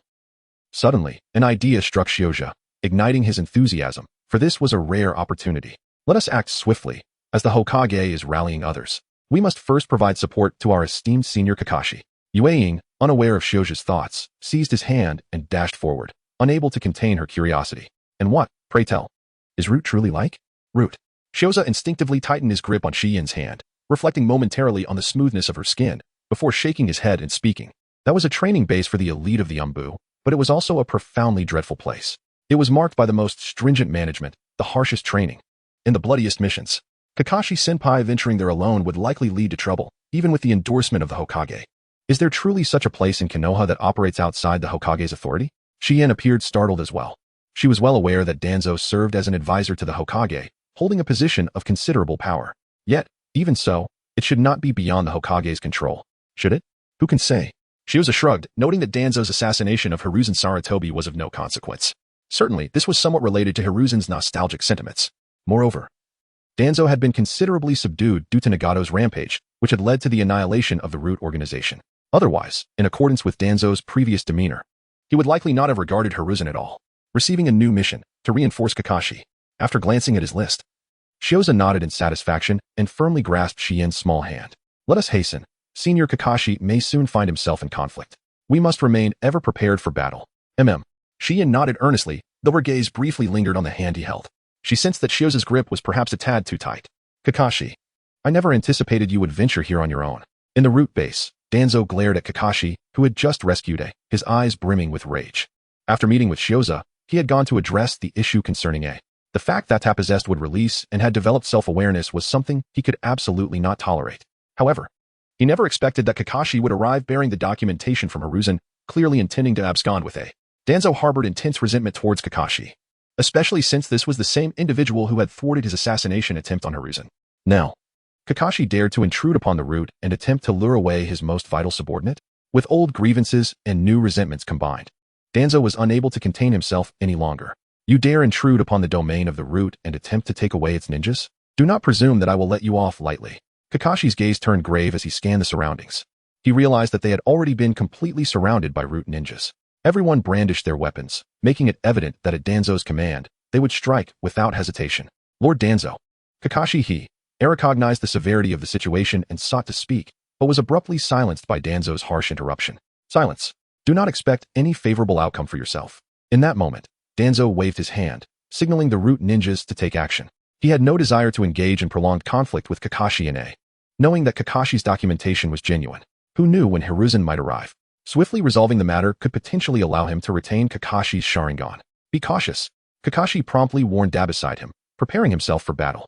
Yet at that instant, he suddenly froze and lifted his gaze. Wind style, vacuum sphere. At that moment, a powerful gust of wind erupted at the top level of the Root base, sending several Root ninjas crashing to the ground. Who goes there? Danzo exclaimed in alarm, his concern for his old acquaintance growing, despite his reluctance to acknowledge him as Hokage. However, upon looking up, his fury ignited. Even masked, was that not Shioza? Is he truly here to assault the Root? Yet Shioza seemed unconcerned with such thoughts, moving like lightning alongside Shiyin, dispatching the Root ninjas in their path as they swiftly made their way towards Kakashi. His LV-7 physical prowess and chakra reserves provided him with an unparalleled combat experience. Moreover, the Root ninjas, under Danzo's orders, had directed their full attention towards Kakashi and A, completely oblivious to the fact that an ambush was occurring from behind. This oversight rendered Shioza akin to a war deity, utterly invincible. Bang, bang, bang. With each punch and kick, he dodged swiftly before counterattacking. His fluid and effortless assault only served to incite Danzo's ire. Eliminate them. Without further ado, Danzo commanded, prompting a portion of the Root ninjas to shift their focus towards Shioza. Earth style, Yellow Spring Marsh. Shioza swiftly gestured with his hands, as if performing a rapid display. In an instant, the ground transformed into a quagmire. The several Root ninjas before him had no time to react and were ensnared in the mire. However, many other Root ninjas managed to react in time, leaping to evade the Yellow Spring Swamp, while a multitude of ninjutsu and ninja tools surged towards Shioza and Shion. Senior, may I borrow your blade for a moment? Shioza deftly evaded an attack, simultaneously seizing Shiyin's kunai. As he wielded it, he murmured softly. The kunai danced in Shioza's hands, creating a dazzling display of glimmering arcs, accompanied by the sharp clatter of metal, successfully deflecting the majority of shuriken and senbon. At this moment, he and Shiyin had successfully reached Kakashi and Kai. Damn it, Danzo's fists were clenched tightly. He could not comprehend Shioza's intentions, yet his anger surged. Fine, fine. He spoke in a low voice before suddenly roaring. In that case, you shall all remain here. Who do you intend to keep, Danzo? Just then, a voice abruptly interrupted him. Danzo stiffened slightly and quickly raised his head to look upwards, only to find that the Root base was now surrounded by Umbu ninjas. This scene struck Danzo like a bucket of icy water over his head. When he saw the third Hokage, Hiruzen Sarutobi, standing among the Umbu, he felt an icy chill wash over him. Was this an assault on the root? Chapter 30. The gaze of the masked man seeing his root base completely surrounded by Umbu. Danzo genuinely felt a chill run through him. He was acutely aware of the numerous conflicts he had with this old friend of his, particularly the fact that he had once attempted to assassinate him. In that moment, he truly questioned whether this old friend intended to take advantage of the situation to eliminate him. Danzo, I know you harbor resentment towards Kakashi, but you are crossing a line. Hiruzen did not descend but remained elevated, looking down upon Danzo. I do not wish for any harm to come to a fellow village ninja. You should understand. Damn it, speaking so nobly, have you forgotten what the root is for? Danzo silently grumbled, fully aware that such thoughts should never be voiced, nor could he admit to the third Hokage's words. What are you saying, Hiruzen? I bear no grudge against Kakashi. He intruded upon the root's base, without permission. Intruded? Hiruzen shook his head, his voice grave. I issued a summons to you. But I heard you pretended not to be present, which is why he came seeking you, correct? Danzo did not wish to speak. He was uncertain of his old friend's intentions. However, casting a glance at Kai standing nearby, and at Shioza positioned in front of Kakashi, an idea suddenly struck him. Could it be that they were deliberately forcing him to hand over Kai for Shioza to see? That brat from Sunagakure had performed exceptionally well. It seems there was a miscommunication. This is the first time I have heard of it, Danzo retorted stubbornly, despite his mind racing with other thoughts. In that case, let us put Kakashi's matter on hold. I summoned you to discuss what comes next. Hiruzen had no intention of allowing Danzo to evade the issue. After a moment of contemplation, he continued. You must know that wood release is a coveted technique for the village. We once undertook high-risk experiments to obtain this power. Yet, you have concealed this power within the root. Can you explain why? Danzo's heart sank. Here it came. He could no longer maintain a calm facade, and immediately began to explain. I did this for protection and cultivation. I had no intention of hiding it. And such matters do not require a report. However, Danzo, the third Hokage adjusted his hat, speaking calmly, yet unassailably. The Jinchuriki is nearing school age. The sealing techniques of wood release are becoming increasingly vital for the village. Danzo fell silent. For once the topic of Jinchuriki arose, the situation changed entirely. What could be more crucial than a Jinchuriki? Yet, without Kai's wood release, how could he control the Jinchuriki in the future? Thus, everything was meticulously planned. Through this incident, Shioza was made to see that he must yield to the Hokage while simultaneously securing Kai. Danzo's fists tightened. He had been forced to this point solely because he was not the Hokage. Otherwise, who would dare to act against him? Therefore, Danzo, I intend to integrate him into the Umbu. After all, the root is merely a training center for the Umbu, Hiruzen stated, oblivious to Danzo's inner turmoil. You have already sent numerous exceptional talents to the Umbu, such as Shioza. I hope you can be magnanimous this time. However, in gratitude for your contributions, I can wipe the slate clean regarding everything happening now, and I can also agree to that previous matter. Previous matter? Danzo immediately understood that it referred to Shioza's contact with Naruto. Yet he had already lost Kai. Was Hiruzen still feigning concern? Rage boiled within Danzo as he glared at Hiruzen. Very well, let it be done. Ultimately, Danzo capitulated. The Umbu had completely surrounded the root, and who knew what kind of orders were being issued outside. He genuinely feared that his old friend might take this opportunity to obliterate the root entirely. However, I wished to speak with him privately. After all, he emerged from my ranks. Yet, Danzo still pointed a finger at Shioza. Very well. Hiruzen, sensing that the situation had reached a conclusion, did not oppose. Still, he took the time to remind, we will wait for him outside. After all, he is a member of the Umbu. Having said that, he decisively waved his hand, signaling all the Umbu to leave, leaving behind a grim-faced Danzo. This truly is an abduction. Shioza. Shien felt a twinge of concern. Witnessing such a high-level struggle for the first time left her somewhat flustered, utterly unaware of Danzo's intentions towards Shioza. Do not worry, wait for me outside. Shioza gently patted Shien's shoulder, then decisively approached Toanzo. What are you truly up to? Once everyone had departed, Toanzo could no longer contain his frustration. Are you also going to betray me like a? Do not forget that your dean is awaiting funding, and do not overlook the fact that the curse mark upon you cannot be undone. What nonsense, retorted the pharmacist Nanoyu. I am in a Wagakure, and the curse mark on me has long since been lifted. Shioza felt a surge of annoyance within. Yet he believed it prudent to maintain a fade. Thus, he removed his mask, his expression solemn, and spoke earnestly. Lord Danzo, I have not forgotten. I was merely conducting a test.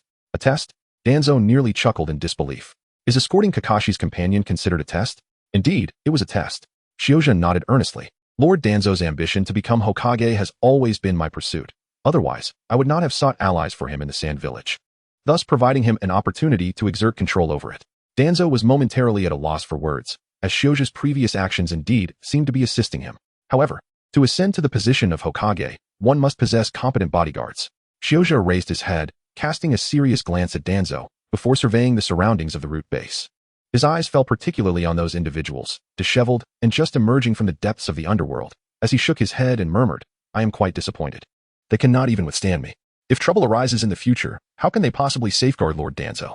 What? Upon hearing this, Yamanaka Ryama, standing nearby, was taken aback. If others were to overhear such words, this young man might not leave the root base unscathed today. Danzo himself was equally bewildered. Injuring his own comrades essentially meant allowing Kakashi and Jia to escape. Was there truly such an explanation? Yet, upon further reflection, he realized it might indeed hold merit. Shuza is not a mere clan ninja. He was instead dispatched to infiltrate the Umbu. How could someone like him bring the root organization to such a dismal state? Even if it was a surprise attack or an ambush, one cannot deny that the performance of the root has been utterly inadequate. This fellow, purportedly the most loyal, truly perplexes me. After a considerable pause, Danzo finally nodded. After all, Shioza still held leverage over him. The pharmaceutical expert, Nanoyu, represents a significant hurdle for Shioza, much like Kabuto does. Presently, he can easily manipulate the situation to his advantage. It appears I have misjudged you. Your efforts have indeed been commendable. Clearly, the current personnel at Root are far from satisfactory. They require more rigorous training to improve. Shioja nodded slightly. Yet inwardly he silently felt a pang of anxiety for the members of the Root. If all went as anticipated, they were likely to face a formidable assault from Danzo, aiming for a state of profound transformation. Nonetheless, this could prove advantageous when the time came for him to take charge of the Root. Would he not then be graced with a cadre of exceptionally capable subordinates? Shioja hopes that Danzo will leave him a favorable legacy. All right, you may leave now. Do not keep those outside waiting. Although he felt quite displeased, Danzo maintained a stoic expression as he spoke. Also, do not forget who you are, understood? Lord Danzo. I have always remembered that I act in accordance with your will, with all my actions aimed at the foundation of Konoha. With remarkable proficiency, Shioja replied, bringing a sense of comfort to Danzo's troubled heart. Today had been particularly stifling for him. Meanwhile, in a certain dimensional space above them, a masked man silently observed the unfolding events. Could this be the companion of Uchiha Shursui? Chapter 31, The Buried Uchiha? Obito, what draws your interest to this young lad? Under the silver moonlight, within the dimensional space on Hokage Rock in Konoha, a half-white face of a carnivorous plant curiously gazed at Obito. He couldn't quite fathom the significance of Obito's actions, yet he remained indifferent, as the enigmatic figure also failed to comprehend Obito. I hold no particular interest in him. He is merely a slightly more formidable ordinary person, Obito stated, shaking his head. Although the white Zetsu was rather simple-minded, these companions had stayed by his side during his most desperate times, making him somewhat inclined to converse with Zetsu. My true interest lies with his companion, Uchiha Shursui, and a new toy I have discovered. Were you not referring to him as a seed last time? The white face inquired, perplexed. However, upon noticing the glance Obito cast his way, he quickly waved his hand with a grin. Oh, it's all the same, whether it's a toy or a seed. After retracting his gaze, Obito nodded decisively, prompting the black half of the plant monster to speak. Are you attempting to use this little one to influence Uchiha Shursui? Or even Uchiha Itachi?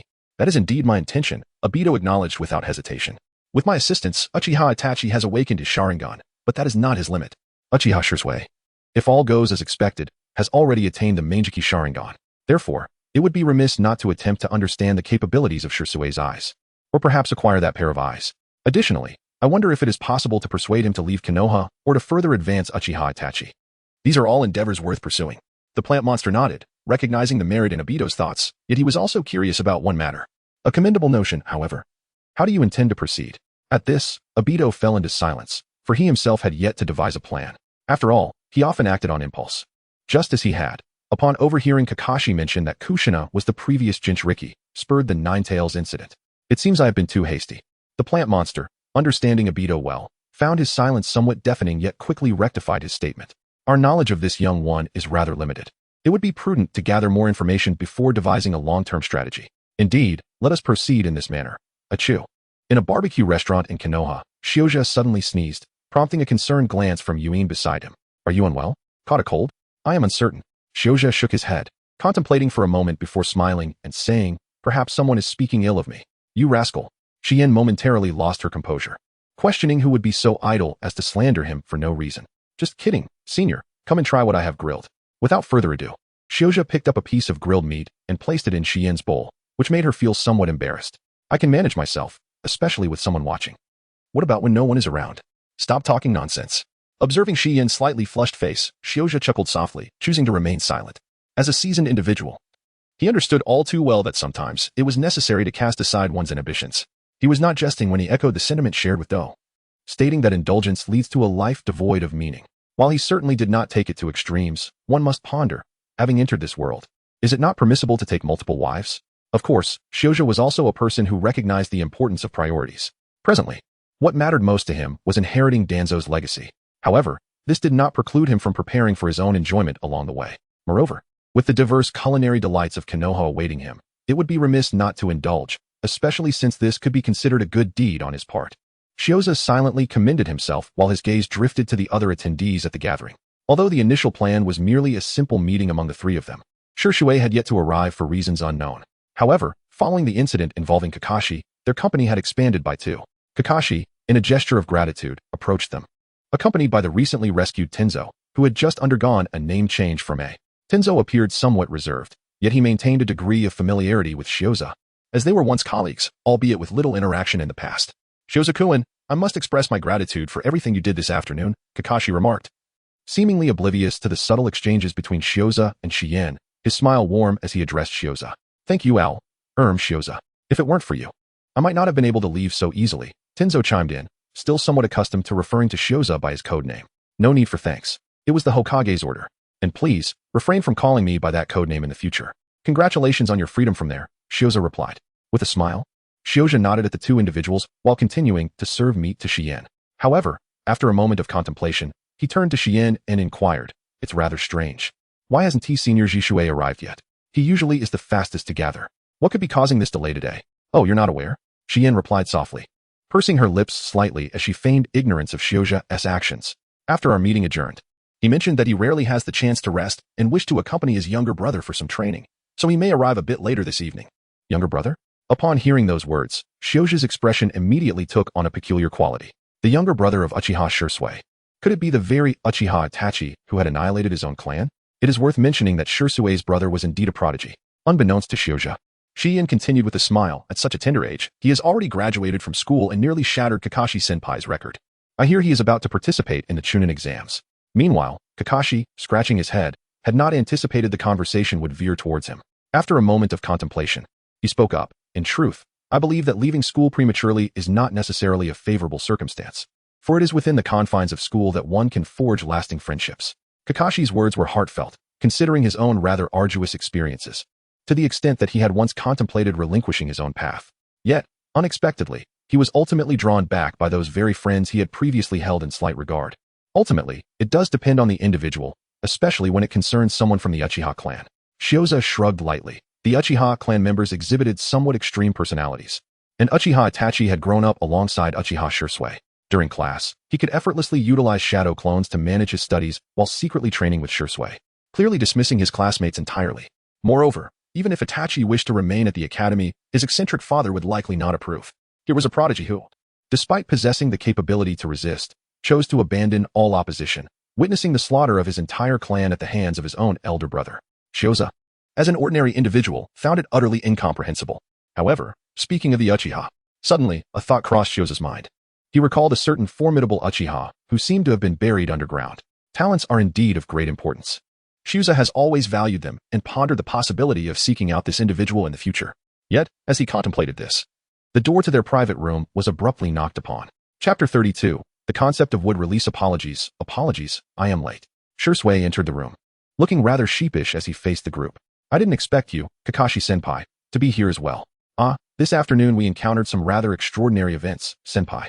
Upon hearing Jishui's words, Shoujo could not help but reveal a mischievous smile. Although it would be prudent to keep this matter confidential, it undeniably presents an intriguing situation. More than just interesting, one could assert that it constitutes a significant event for the Uchiha clan, a momentous turn of fate. Who conspired to annihilate the Uchiha? It was Danzo. Today, they have boldly stormed into Danzo's stronghold, engaging in fierce combat. In a certain sense, does this not equate to a preemptive act of vengeance? Regrettably, Jishui did not seize this opportunity for retribution, which is indeed a pity. Is that so? Jishui was evidently unaware of Shoujo's thoughts. However, since Shoujo suggested confidentiality, Jishui pondered and decided it would be best not to inquire further. Nonetheless, he had matters to attend to today. Not merely accompanying Uchiha Itachi as he had mentioned to Yuin, but rather engaging in discussions with the elders. The internal factions within the Uchiha clan are quite intricate. Prior to the Nine-Tails incident, there existed 3 distinct factions. One was the more radical group, inheriting Uchiha Shirsui's ideology, fixated on the notion of restoring the Uchiha to greatness through force. Another faction, represented by Jishui and his associates, yearned for a peaceful integration of the Uchiha into Konoha. The final faction was a more neutral group known as the Bystanders, indifferent to the chaos, willing to support whichever side prevailed. However, following the Ninetales incident, the entire Uchiha clan was forcibly relocated to a remote area. Coupled with the malicious rumors circulating within Konoha, the Uchiha could hardly maintain their composure. Those who once belonged to the neutral faction of Bystanders have now largely aligned with the radicals, leaving Jishui and his comparatively moderate group in increasingly dire circumstances. Fortunately, Jishui's induction into the Umbu has been a means of earning the Hokage's trust. Yet, this is still far from sufficient. They require more individuals to gain such trust. And Jishui believes that further assistance is essential. Shioja's recent mission has evidently impressed Jishui, and the performance of the third Hokage has left a lasting impression on him as well. Today he conversed with the elders about Shioja indirectly. For Umbu missions must remain confidential. It is merely unfortunate that his elders seem to place greater trust in their own. Well then, let us leave it at that. Shioja shook his head, lifting his cup of juice with a smile. Now is the time for a break. Let's refrain from discussing matters related to our tasks. It is a pity we cannot indulge in alcohol, for otherwise, we would certainly revel until intoxicated. Come now, we are ninjas. How could we recklessly consume liquor? Hearing this, Xiang could not help but interject.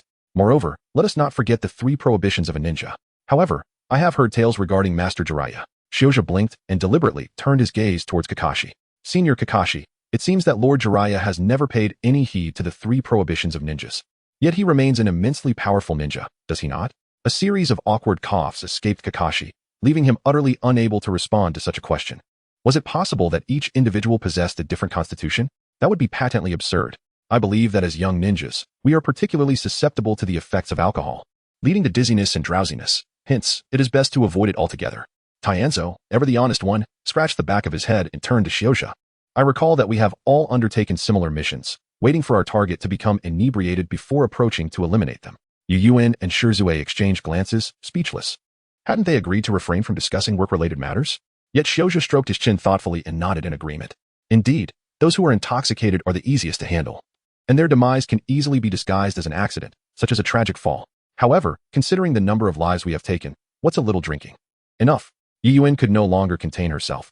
She firmly grasped Shioja's shoulder and interjected, both of you should know your limits. Senior, since you possess the Sharingan, I believe we could engage in a meaningful exchange, Shirzue said, feeling somewhat awkward as he turned to Kakashi with a smile. The matter of Kakashi's Sharingan had initially stirred considerable controversy within the Uchiha clan, but ultimately their leader had quelled the uproar. Shirzue was unsure why such a situation had arisen, yet he recognized that the past was unchangeable and felt no right to cast judgment. However, he had to concede that Kakashi, as an outsider, seemed to wield the Sharingan with remarkable proficiency. Though opportunities for meaningful discourse had been scarce in the past, they now found themselves in a position to converse at length. Very well, Kakashi replied, not one to refuse the chance. Soon, the two were engaged in a quiet discussion. Meanwhile, Shioja pursed his lips, his attention shifting to Danzo across from him. He was particularly intrigued by wood release, a technique he yearned to acquire. Though his physical prowess was considerable, he could not guarantee his survival against the cells of Hashirama Senju. Even the white Zetsu cells were a gamble he dared not take. After all, he lacked both Danzo's resilience and the Sharingan to balance the odds. In Shioja's view, Hashirama Senju truly embodied the most extraordinary Asura. Not only was his chakra seemingly more potent than Naruto with half of the 9 tails, but his approach to conflict was also markedly different from that of other Asuras. Throughout the millennium-long struggle between Indra and Asura, Indra remained steadfast in his self-belief, while Asura championed unity among all. Yet here was Hashirama, who, though he sought collaboration, ultimately achieved his goals single-handedly, overpowering Uchiha Madara without assistance. Thus, reliance on oneself was paramount. Shioja stroked his chin, long believing that wood release was never truly a bloodline limit. Rather, it could be more accurately described as a bloodline elimination. Even if he was not entirely certain of the proportions, he understood that Yamado's wood release was a fusion of earth release and water release. However, while such wood release cannot be deemed devoid of lethality, its greatest achievement should be considered as benefiting the home improvement industry. Thus, the essence of wood release lies in the mastery of yang release. Only through the proportional infusion of yang release's power can one attain the true essence of wood release.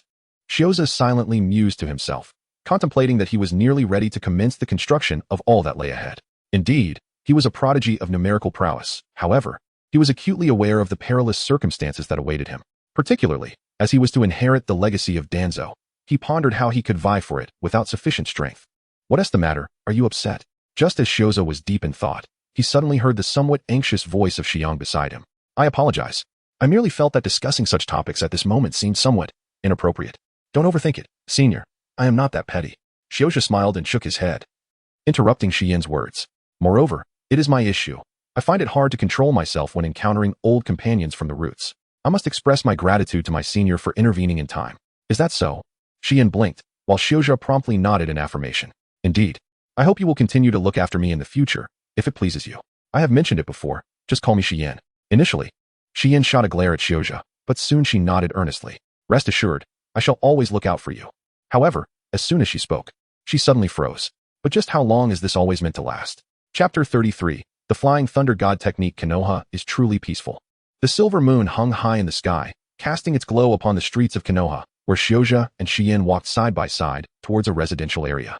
After the gathering concluded, Shioza took it upon himself to uphold his gentlemanly demeanor and escort Xian home, which left her both exasperated and amused. Even though she was a girl, she was still a ninja. Nonetheless, she ultimately did not refuse, and thus, they set off together. Yet, gazing at the serene scene of Konoha before her, she couldn't help but sigh in reflection. It was imperative to note how dreadful things had been back in Sunagakure, where not only were there threats lurking outside, but the environment was also exceedingly harsh. By the way, Shioza, what are your dreams for the future? Xian tilted her head, casting a curious glance at Shioza, pondering her question for a moment before inquiring. And me? Shioza cast a peculiar glance at Xian, feigning contemplation for a moment before he smiled and said, to become a powerful ninja like Lord Jiraiya, if possible, I hope to be the man who ascends to the position of Hokage. Xian, upon hearing these words, found herself momentarily at a loss for words, as she sensed something amiss in his statement. Indeed, Lord Jiraiya was formidable. However, had they not just discussed his disregard for the 3 ninja prohibitions? Did Shioza intend to follow suit? Furthermore, while aspiring to be Hokage seemed commendable, she couldn't shake the feeling that there was something peculiar about his declaration. Keep striving. I believe you can achieve it, she finally responded, albeit with a hint of reluctance. And Shioza simply nodded in acknowledgement. Thank you, esteemed senior. I shall endeavor to do my best. Shioza remained oblivious to Xian's thoughts. Had he been aware, he would certainly have nodded in agreement and offered a gesture of approval. As a time traveler, he found himself in a realm imbued with extraordinary powers. He regarded age as inconsequential. The only matter of significance was the allure of one's appearance. What of driving a grand vehicle? The brilliance of its headlights is equally commendable. Just call me Xian, she insisted. Xian pressed her lips together, sensing that Shioza, this junior, was perhaps not as compliant as she had envisioned. Yet, she abruptly halted her steps, grasping the corner of Shioza's garment. Shioza, look over there. That seems to be Naruto? Shioza raised his head in confusion, and indeed, he spotted that little rascal Naruto wandering alone near some shop entrances. He appeared somewhat dejected, and it was likely that this boy was once again suffering from hunger. Upon witnessing this scene, Shioza contemplated for a moment and decided to approach him. The last time he had encountered no difficulties, so he had little reason to believe that this time would be any different, particularly since he had never sought Naruto out with any specific intention. He was usually accompanied by others. What's the matter, kid? He inquired as he took Yuin's hand, and the two swiftly made their way to Naruto's side. The moment he spoke, Naruto jolted in surprise. Big brother, big sister, it's you, he exclaimed, turning around to see Shioza and Yuin, his excitement palpable. He had long cherished the memory of their previous encounter when they treated him to ramen, though regrettably, he had not inquired about their names. Now, encountering them again filled him with joy. However, just as he began to speak, his stomach let out a loud growl, causing him to freeze in embarrassment. Still no food. Shioza raised an eyebrow, sensing that this young lad might be having a rather unfortunate time. Having overslept, he found Ichiraku Ramen closed. Naruto turned his head in frustration towards the already shuttered establishment, his eyes filled with dismay. Shioza and Shiyuin exchanged glances, pondering the time and wondering which shops remained open. Why didn't you come out earlier? Shiyuin asked, her brow furrowed in exasperation, perceiving that this little fellow might not be entirely sharp-witted. Because I feel like no one likes me, so I usually come when there are fewer people, Naruto replied, catching Shiyuin off guard. He offered an awkward smile as he continued, only Uncle Ichiraku, the Hokage, and the older brother and sister don't dislike me. It's a pity they're closed. Otherwise, I would have treated you all to ramen. It was evident that Naruto's allowance for the month had been issued, and he had expressed intentions of treating others. Yet the timing felt somewhat amiss. You rascal. Shiyuin sighed, contemplating her next move before saying, Shioza, you keep an eye on him. There aren't too many shops open at this hour. I'll head to the convenience store to buy him something. Hey, big sister. As Shiyuin walked away without a backward glance, Naruto hurriedly called out, only to be restrained by Shioza. All right, just wait patiently. You can manage with instant noodles on your own. But Naruto attempted to voice his thoughts, but Shioza was not one to indulge him. Instant noodles are perfectly fine. Back when I was on missions, I've eaten everything from cockroaches to rats. Is that really what you meant to say?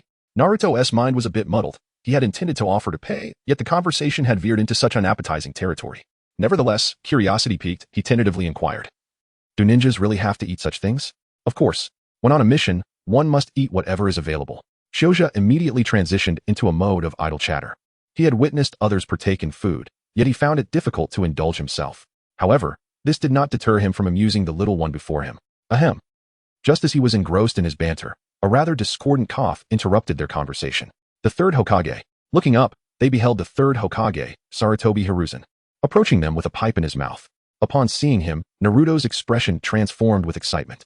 Ah, Naruto, have you not eaten again?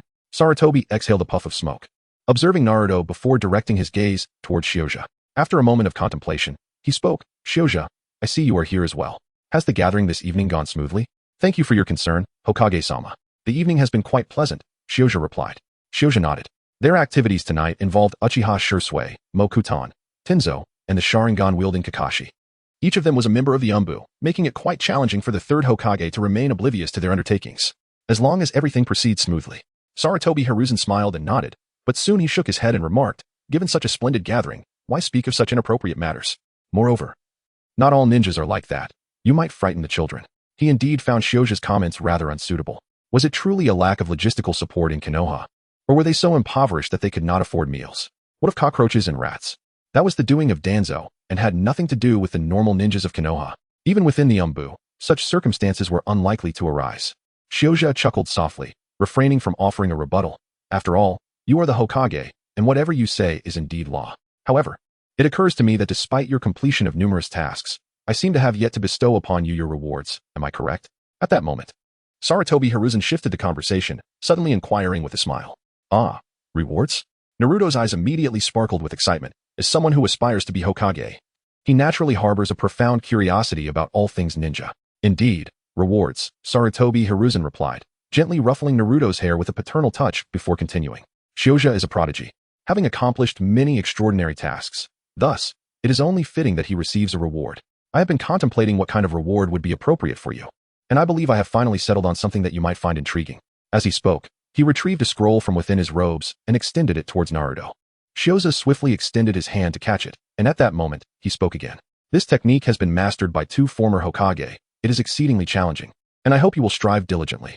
Upon hearing these words, Shoujo immediately comprehended the technique in question. It was likely the Flying Thunder God. Casting a glance at Naruto, who was brimming with uncontainable excitement, Shoujo sighed inwardly. Indeed, Hokage-sama. Chapter 34, Uchiha Itachi? This was hardly a chance encounter. It was most likely intentional. Sitting in the comfort of his home, Shoujo contemplated the scroll in his hands while recalling the appearances of Naruto and Yugao, and he couldn't help but shake his head in exasperation. It was rather peculiar to have encountered that old man tonight. He sensed that Naruto's presence might have been merely coincidental, while the third Hokage had come to deliver something. It just so happened that he stumbled upon Naruto and unwittingly became part of the supporting cast for the performance. While such behavior was not without merit, Shoujo felt it was somewhat absurd. Nevertheless, if he was to play a supporting role, so be it. As long as the benefits were plentiful, he would not complain. Glancing once more at the scroll in his grasp, and then surveying his current abode, he ultimately nodded in satisfaction. Unlike the Root Division, which offered no employee benefits, housing and sustenance were entirely confined to the base. The Umbu provided greater flexibility. Outside of mission duty, members were free to leave, though residing within the base was also an option. Shoujo, in a manner of speaking, can be regarded as a distribution from the clandestine department, and in a certain sense, this too could be considered an employee benefit. Although it may be somewhat modest, it is certainly preferable to sleeping on the floor in the Root dormitory. Moreover, the remuneration from the clandestine department appears to be quite generous, as Shien not only treated guests tonight, but also purchased an abundance of items for Naruto. If the compensation were inadequate, one might indeed feel a pinch in their wallet. For now, let us first explore this Flying Thunder God technique. As Shoujo pondered, he casually unfurled the scroll. He was acutely aware that once such a scroll was opened, it would inevitably be subject to a time constraint, self-destructing after a certain period. Hence, he needed to act swiftly. Moreover, he harbored a particular fascination for the Flying Thunder God technique, a rare spatial art in his original world. In Shoujo's recollections, most spatial techniques were the domain of the Otsutsuki clan. Among humans, only Obito's eyes had achieved the ability to traverse space. Other techniques, such as the Heavenly Sending technique from the Cloud Village and Summoning technique, could be considered, yet they offered little assistance in combat. Only the Flying Thunder God technique truly embodied the integration of space and battle. An hour later, Shioja gazed at the burning scroll in his hand, stroking his chin as he contemplated deeply. This technique, while seemingly complex, was not as intricate as one might imagine. Its structural components were rather few. However, its difficulty was undeniable, for the chaotic amalgamation of elements required a level of proficiency beyond the reach of an ordinary individual. The first requisite was physical prowess, followed closely by sealing techniques, and finally, summoning techniques. The importance of physical fitness cannot be overstated. Navigating through space posed a tremendous challenge to bodily equilibrium, and the intense vertigo was a sensation that few could endure. Regarding sealing techniques, the seals of the Flying Thunder God were essentially a variant of sealing arts. The fundamental form of the Flying Thunder God allowed one to inscribe the seal on a kunai in advance, whereas the advanced form necessitated the ability to deploy seals at any moment. As for summoning techniques, they constituted a core aspect of the Flying Thunder God's spatial traversal. In addition, mastery over chakra control and the quantity of one's own chakra was paramount, rendering the undertaking exceedingly challenging. Yet, aside from summoning techniques, it appeared that I possessed all the necessary attributes. Shioza's eyes sparkled with excitement. He possessed remarkable physical prowess and proficient chakra control. Moreover, he had specifically chosen LV5 sealing techniques to guard against Danzo. It can be said that this technique was genuinely suitable for him. Although summoning techniques posed challenges, the detection of a new skill indicated a complete and rational theory had been triggered, the ability of the Ninja World's Doctor. Should it be activated? A group of inept ninjas, trained diligently.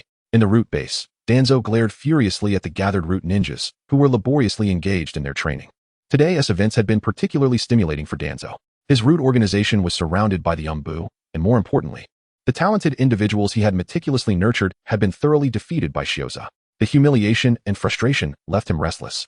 Compelling him to act decisively without waiting for the next day, he unleashed a severe reprimand upon the root members. Observing their earnest training brought him a modicum of solace, and he subsequently retreated to his office. Seeing his superior in such a foul mood, Oilwoman Ryoma dared not utter a word, yet dutifully presented the day's report. Lord Danzo, please review this. Danzo accepted the scroll absent-mindedly, refraining from perusing it as he usually would, for his thoughts were occupied with other matters. Shioza.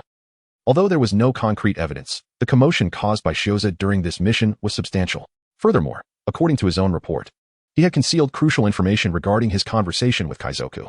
On the surface, his suppression of Sunagakure and the creation of competent allies for Konoha warranted serious attention. He genuinely worried that his old friend might be attempting to snatch talent away, as he stubbornly believed today's events served as a demonstration for Shioza. Sarutobi Hiruzen, if I must heed my words, then surely you should know to whom you ought to listen. How infuriating! Why was I not the Hokage? This thought sent a rush of blood to Danzo's head, but he quickly regained his composure. In retrospect, he felt a twinge of fear. Though he had always scolded his old friend for being indecisive, it now seemed that a touch of indecision was preferable. Otherwise today, the Umbu wouldn't merely have surrounded the root.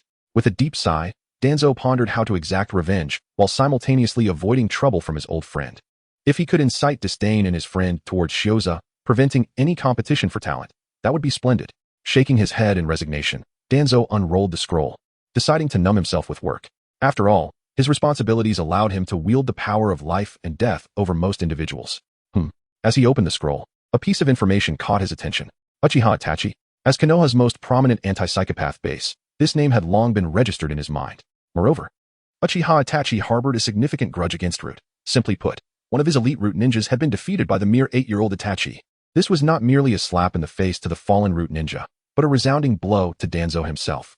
This little brat aims to participate in the Chunin exams. Danzo was aware that his old friend held a favorable view of Uchiha Itachi. After all, he had awakened the Sharingan at such a tender age, and he had heard his friend refer to this child as possessing the mindset of a Hokage. Furthermore, having been close with Uchiha Shursui since childhood, who knows what the future may hold? The thought deepened Danzo's discontent. One Uchiha Shursui was troublesome enough. Could another possibly emerge?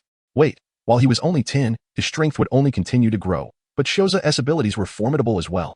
If Shioza were to confront him, as this plan began to form in his mind, in another dimension, the masked Tobi nodded in agreement. He too seemed to have conceived a plan. Chapter 35. I am the Hokage. Danzo, always one to act upon his thoughts, wasted no time. The very next morning, he stormed into the Hokage's office to confront his old friend. However, he had prepared himself for various psychological scenarios. An argument was inevitable. While he might not win, he needed an outlet for his pent-up frustration. What brings you here? Without knocking, Danzo barged in, leaving the hidden Umbu speechless.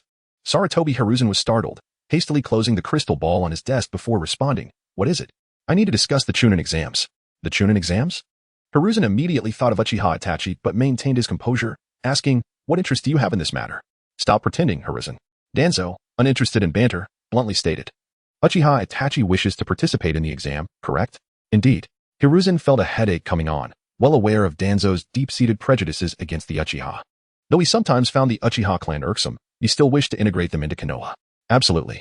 With resignation, he continued, Itachi is exceptional, and his age and strength make him eligible for the Chunin exams. However, his team is incomplete. Danzo, his expression unchanged, interjected, his current team is not fully assembled. Forming a temporary squad holds little value. His participation in the Chunin exams is against the rules. Rules are made by people, Hiruzen explained, feeling the weight of the discussion. Moreover, this examination is an internal Konoha assessment. Even if he participates alone, it is inconsequential. That makes it all the more unacceptable. Danzo seized the opportunity to counter. Though rules are indeed human constructs, we cannot alter them for the sake of one individual. That would be unjust to others. Moreover, let us not forget, he is an Uchiha, a potential destabilizing factor.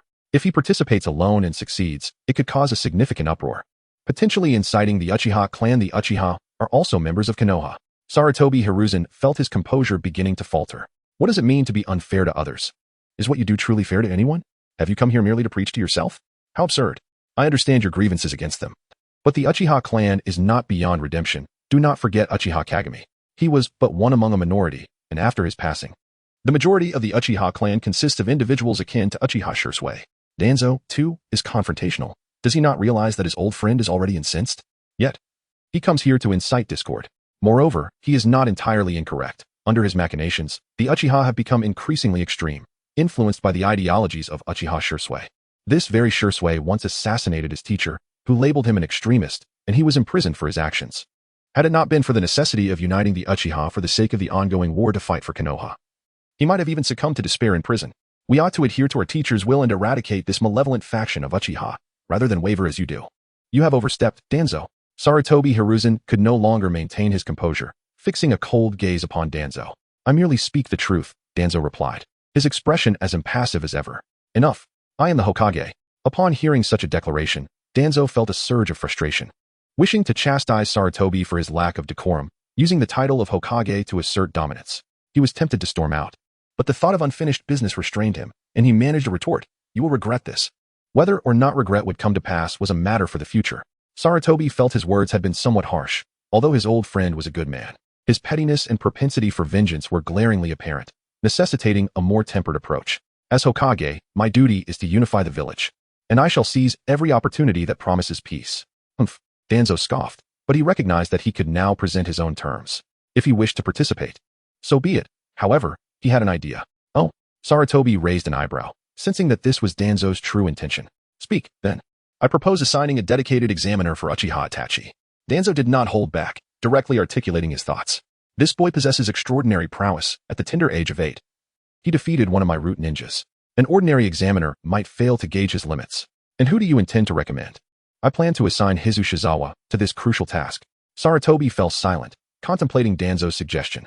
Was this truly an attempt to assess Uchiha Itachi's limits?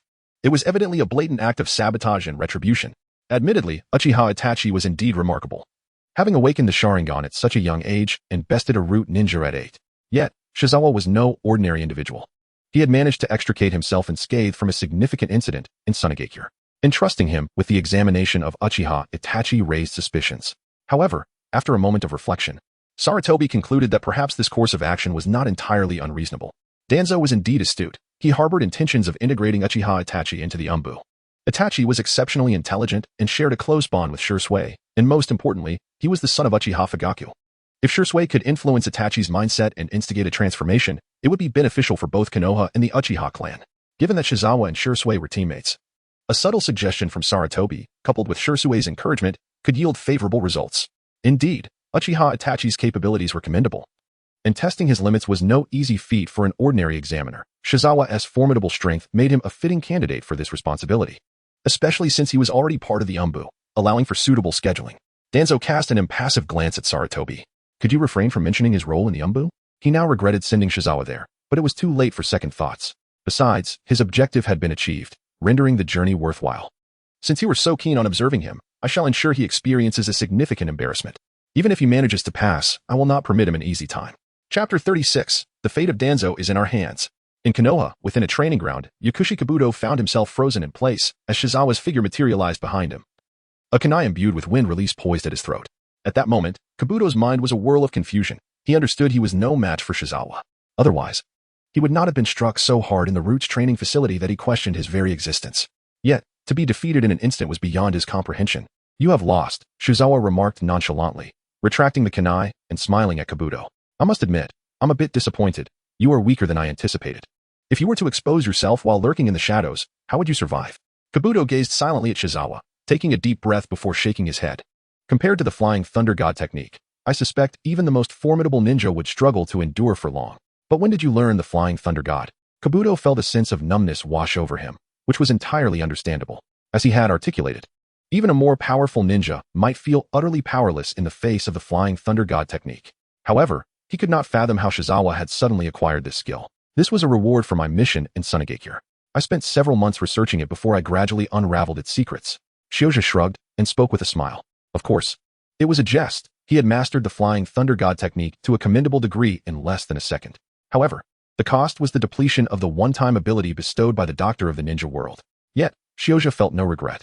After all, possessing the Flying Thunder God would significantly enhance his escape efficiency in the face of genuine peril. Strength may be cultivated gradually, but one's life is singular and invaluable, especially in a world where even a single kunai can be lethal. Nevertheless, Shioja remained prudent. Although he had learned the technique, he refrained from employing it immediately. During this period without missions, he dissected the intricacies of the Flying Thunder God technique, practicing in the presence of Sure Sui and Yuhi to create an illusion. Now, he felt it was nearly time to utilize it, especially with the CH9 exams approaching. Moreover, the Flying Thunder God is not as invincible as you might think. To my knowledge, some individuals can indeed react in time and resort to mutually destructive tactics. Learning it in just a few months is quite remarkable, though I must admit, I find the latter part hard to believe. Furthermore, with the incredible speed of the Flying Thunder God, it seems unlikely that many could keep pace, does it not? Shioza cast a glance at Do, clearly indicating that this individual still lacked a certain understanding of the world. Not to mention the possibility of evading the Flying Thunder God technique directly with the power of divine might. The brothers from the Cloud-Hidden Village could indeed keep pace. The flaw of the Flying Thunder God lies in its reliance on a seal for positioning. As long as one can preemptively evade, there are indeed opportunities. Moreover, when faced with an ambush by Minato Namikaze, Killer Bee had already aimed his ninja blade at the intruder's abdomen. Of course, his head was also menaced by a kunai. Nonetheless, this could be considered a form of mutual destruction. Enough of that. How have things been on your end during this period? Shioza shrugged nonchalantly, deftly shifting the topic. What is the current situation with the Root? Have you had the opportunity to visit the orphanage? The Root? Recently, everyone has been struggling. Do remarked, unable to suppress a twitch at the corner of his mouth at the mere mention of it. He shot Shioza a glare, words unspoken lingering in the air.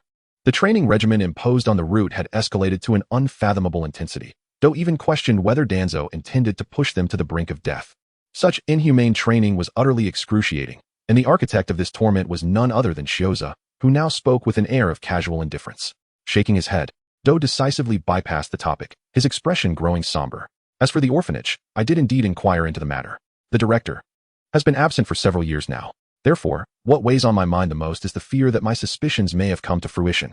Shioza nodded, confident that Do possessed the capability to discreetly gather information. In the original narrative, he had refrained from taking action, placing his trust in Danzo. However, the circumstances had changed significantly. Has Danzo not yet assigned you any tasks, perhaps to infiltrate other villages? He inquired. There was indeed an intention. Those specifics had yet to be disclosed. Do sighed in resignation and gazed earnestly at Shioza, asking, You left your last statement unfinished. What are your true intentions? The course of action, in essence, was rather straightforward. Shioza meticulously surveyed his surroundings before he spoke with a touch more seriousness. Naturally, it is to elevate Lord Danzo's reputation throughout the ninja world, ensuring his name resonates in everyone's ears. Do's expression momentarily stiffened, yet being a clever individual, he pondered for a moment and seemed to grasp the underlying implication. You mean, much like what you accomplished in the Land of Wind?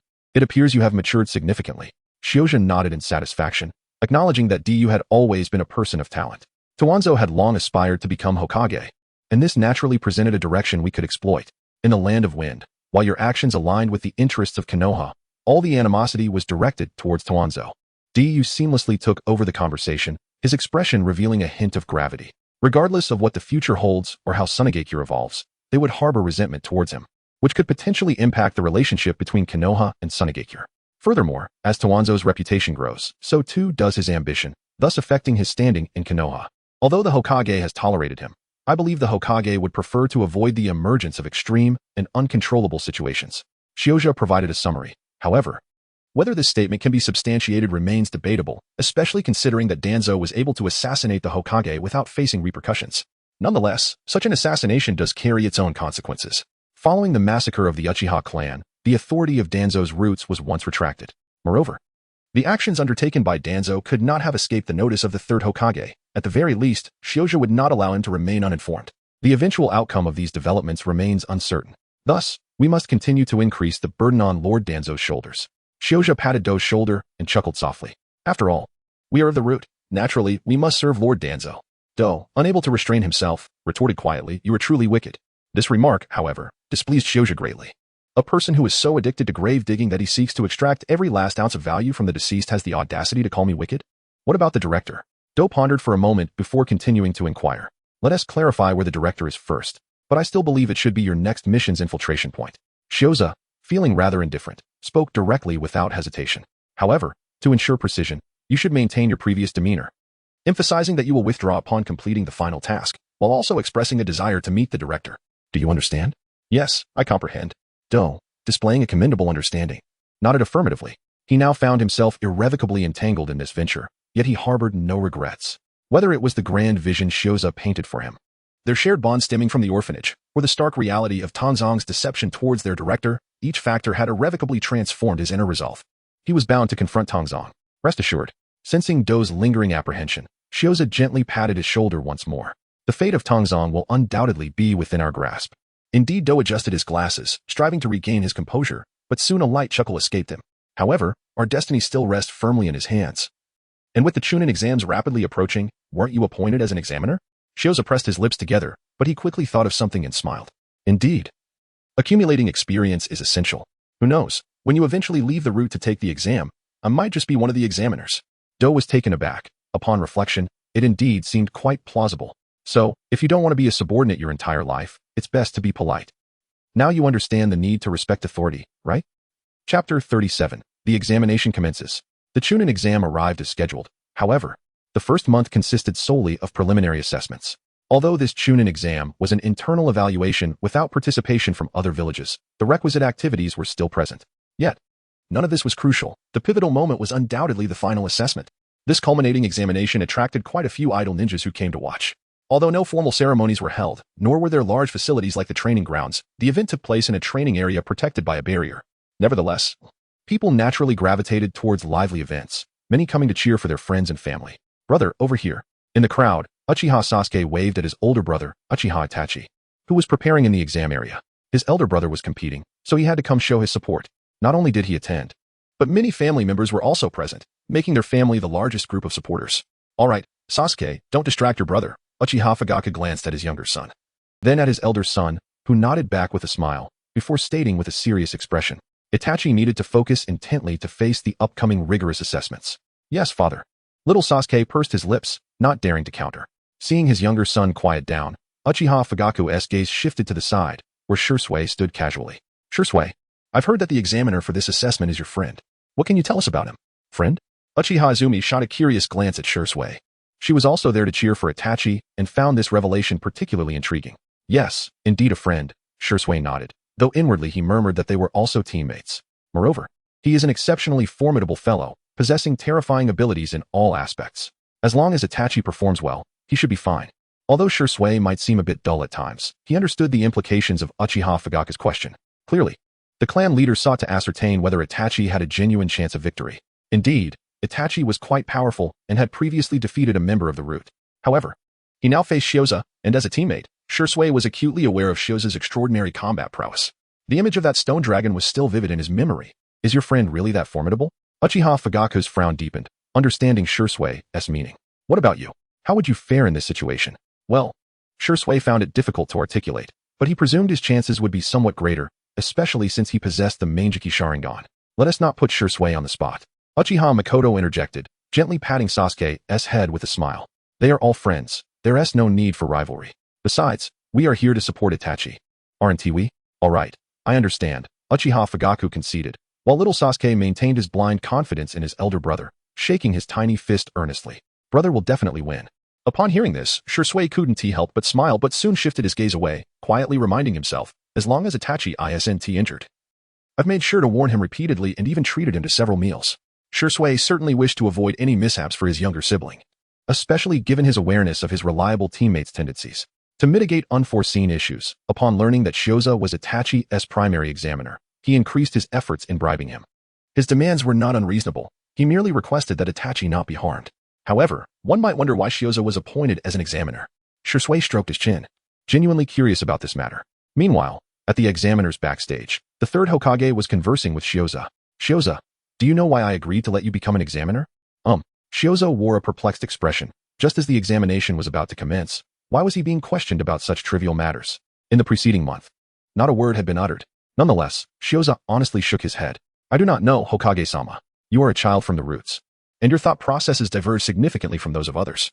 Sarutobi Hiruzen chuckled softly as he patted Shioza on the shoulder, a benevolent smile gracing his face. Yet, you are also a ninja of Konoha. You have borne too much darkness in the past, and for that, I feel a deep sense of remorse. Now, I sincerely hope you can stride towards the light. Shioza found himself at a loss for words upon hearing these remarks. Rather than voicing such sentiments, perhaps it would be more prudent to sever ties with the roots entirely. Of course, he would not be so foolish as to articulate this thought aloud. For the existence of the roots is indeed essential, especially since he himself has set his sights on them. I am aware that Danzo may have imparted many negative narratives regarding the Uchiha clan to you. Sarutobi Hiruzen, noticing Shioza's silence, remained undeterred and continued with a gentle smile. However, I wish to convey that whether you or the Uchiha, all are ninjas of Konoha, and it is my earnest desire to witness harmonious coexistence among everyone. Uchiha Itachi is a prodigy of Konoha, and you, along with Shisui, are teammates. Thus, I have decided to appoint you as his proctor. You are no longer a member of the roots, and I hope to see a renewed, exemplary ninja of Konoha within you, one untainted by dark intentions. Can you promise me this, Shioza? Damn it, such sweet words, yet here comes another to blow hot air. Shioza had not anticipated that the third Hokage would come to emphasize his concerns, seemingly worried about the potential chaos he might cause. However, given that Shisui had already been the subject of gossip for quite some time, the third's intervention seemed rather unnecessary. Furthermore, the old man Danzo had not refrained from sending messages, essentially reminding him to remember the disgrace of the root.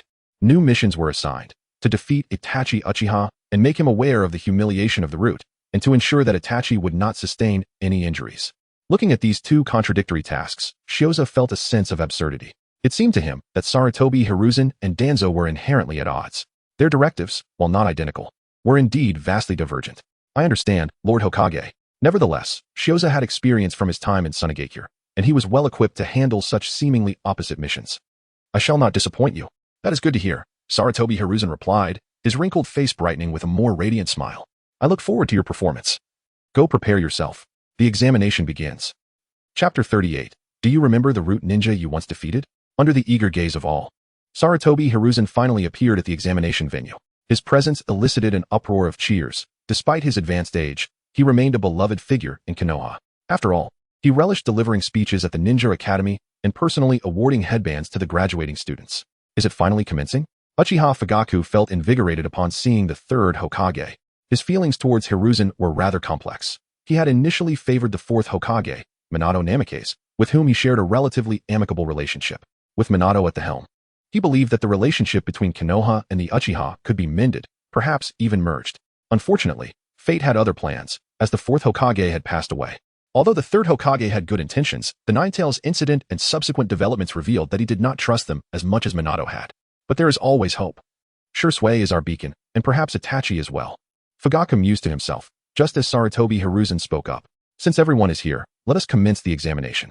Most participants were seasoned ninjas, so Hiruzen wasted no time and promptly announced the examination rules. The Chunin exams were not overly complicated. Previous assessments had already filtered out the unqualified. The final evaluation primarily focused on combat prowess, with considerable leeway in its execution. Success did not hinge solely on victory. Showcasing exceptional skills and exemplifying the qualities expected of a Chunin sufficed for passing. Soon, the order of participants was drawn, with the first contender being Itachi Uchiha. How convenient for me. Standing beside Hiruzen, Shioza seized the moment and made his way onto the training field without delay. Candidate Itachi Uchiha, please step forward. His appearance, however, sparked considerable debate among the onlookers. Is that the examiner? So young? Hey, this can't be a special arrangement for the Uchiha, can it?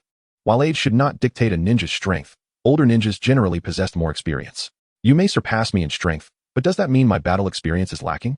These individuals were underestimating Shoza. Among the spectators, Yuen felt a sense of discomfort. She was acutely aware of Shoza's capabilities, which were indeed formidable, though unbeknownst to many. Tens, standing nearby, concurred. After leaving the route, he had gradually adapted to a new life and was eager to forge more friendships. Shoza, a person who also departs from the roots, is, in his eyes, undoubtedly a good friend. I have heard that Shoza has already taken numerous lives since he began executing missions. Ahem. However, before he could finish his words, he was interrupted by Kakashi, who stood nearby. It is better not to delve into the specifics of such tasks. And it is entirely normal for us, as members of the Umbu, to be unaware. Kakashi is also on leave today, and he proactively approached to avoid being harassed by Guy. He now feels fortunate for his initiative. Otherwise, allowing Tenzu to speak recklessly could lead to unforeseen consequences. Nisan, go for it. Itachi, you can do it. Sasuke and Uchiha Izumi noticed that Shoza seemed to be only slightly older than Uchiha Itachi, and they became excited, continuously cheering for him. Uchiha Itachi smiled and nodded at them before swiftly stepping onto the stage. Once he ascended the platform, the smile on his face vanished, replaced by a composure that belied his age. Senior, I humbly seek your guidance, he said earnestly, bowing deeply. Although Shoza appeared to be only slightly older, Itachi dared not harbor any thoughts of underestimating him. After all, his elder brother Shursui had repeatedly advised him to approach Shoza with the utmost seriousness. He even mentioned that his chances of victory against Shoza might be rather average. Itachi was well aware of his brother's formidable strength, and the fact that Shursui described Shoza in such terms spoke volumes about Shoza's prowess. Moreover, he had ample reason to be exceedingly serious. Oh, quite polite, aren't you? Shoza raised an eyebrow, smiling as he spoke. However, your eyes suggest that you wish to defeat me? Indeed, Senior, Itachi Uchiha did not deny it. His gaze briefly swept over the family members amidst the crowd who were cheering for him, before he replied earnestly, I have my reasons for not wanting to lose. And one must naturally give their all in this assessment.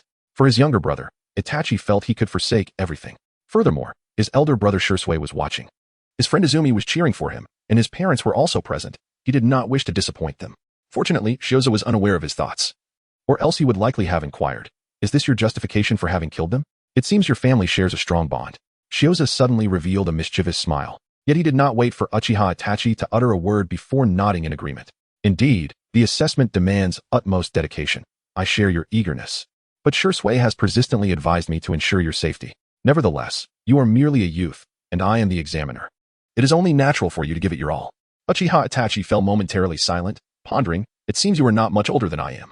With the examiner and the contestant now in position, let the competition commence. Fortunately, at that moment, the third Hokage also spoke, prompting an enthusiastic cheer from the entire venue.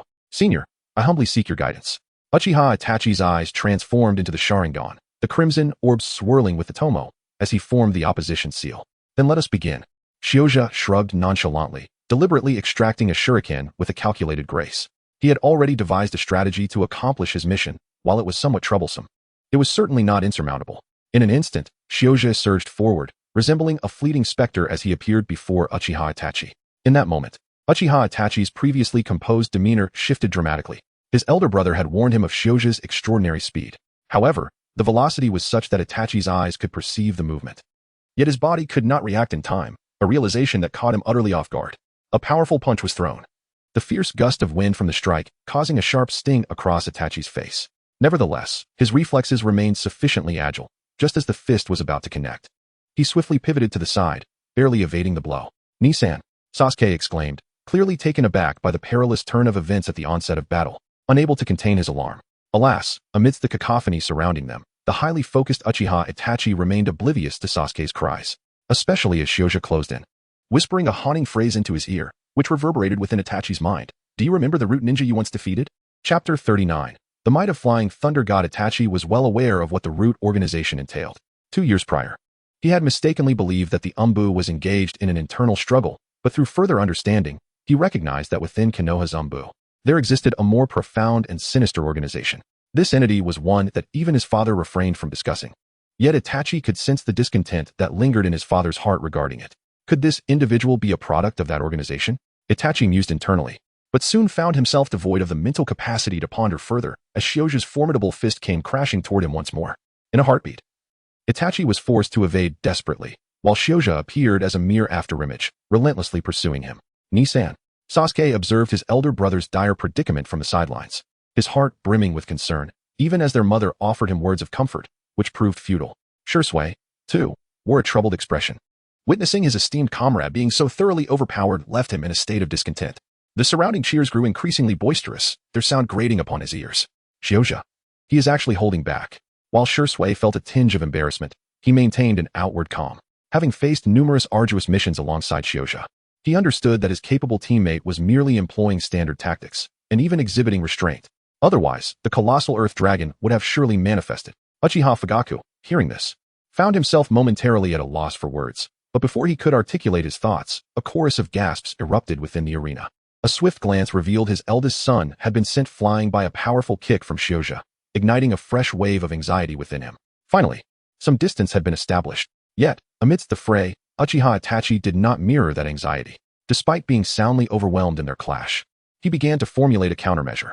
Clearly, engaging Shioja in a physical confrontation was unwise. His opponent's speed was simply too extraordinary, coupled with immense strength. Itachi could discern the trajectory of Shioja's movements, yet he found himself unable to keep pace. Most critically, Shioja did not even meet his gaze, rendering Itachi's genjutsu ineffective. How is he so familiar with the Sharingan? Itachi pondered, feeling the strain of his circumstances. Yet he recognized that continuing in this passive state while engaging in taijutsu would be exceedingly foolish. Thus, he decisively sought an opportunity to leverage Shioja's strength to create distance, intentionally allowing himself to be struck. Quite clever indeed. Shioja raised an eyebrow, seemingly aware of Uchiha Itachi's intentions. However, he did not pay it much mind. Instead, he remained stationary, leisurely producing several kunai. His two objectives were somewhat contradictory: to avoid harming Uchiha Itachi while ensuring he learned a lesson.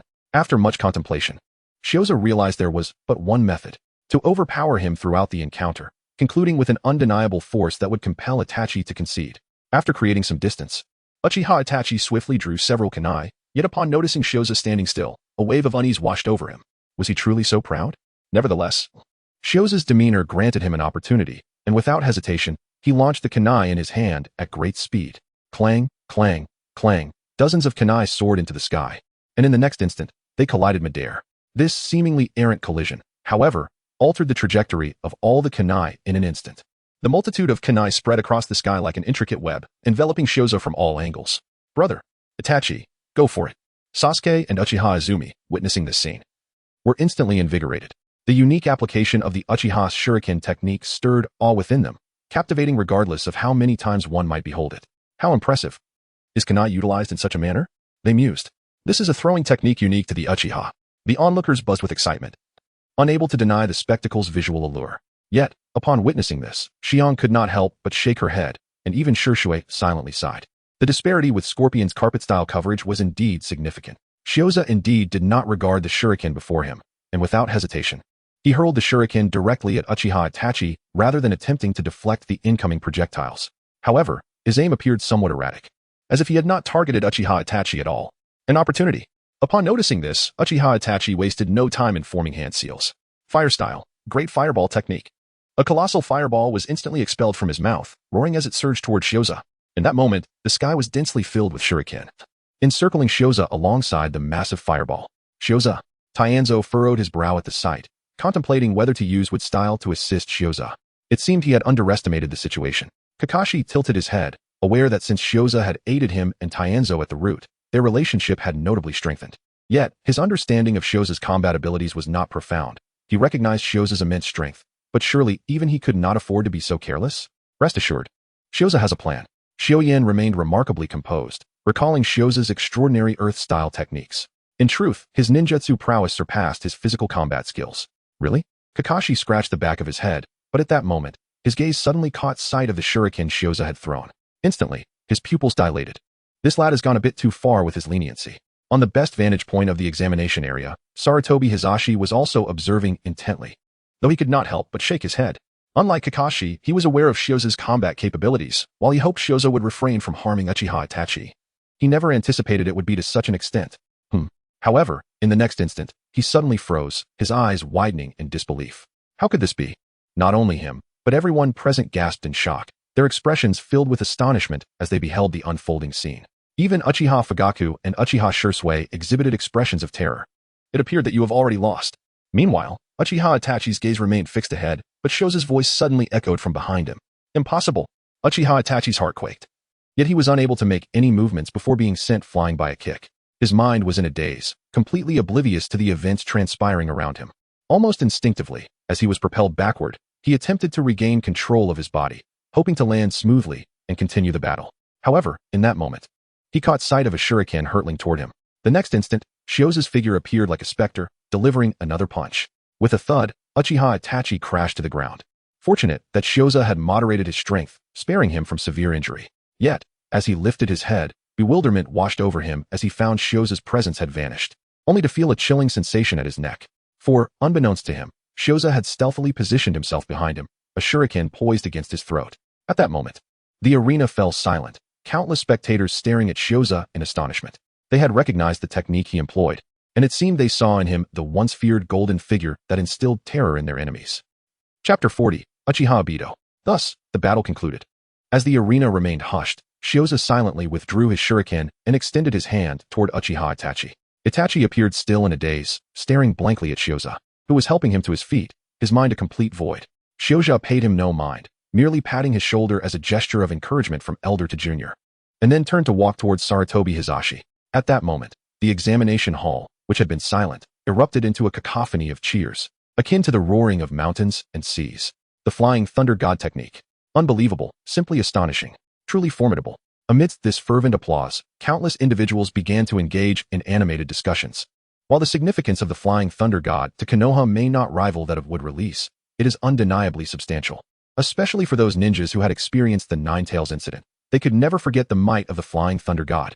To them, that night was when the Flying Thunder God technique saved Konoha. The rampaging Nine-Tails had aimed to unleash a tailed beast bomb directly at the village. Had it not been for the Fourth Hokage's swift use of the Flying Thunder God to redirect it, the catastrophic explosion would have surely descended upon Konoha.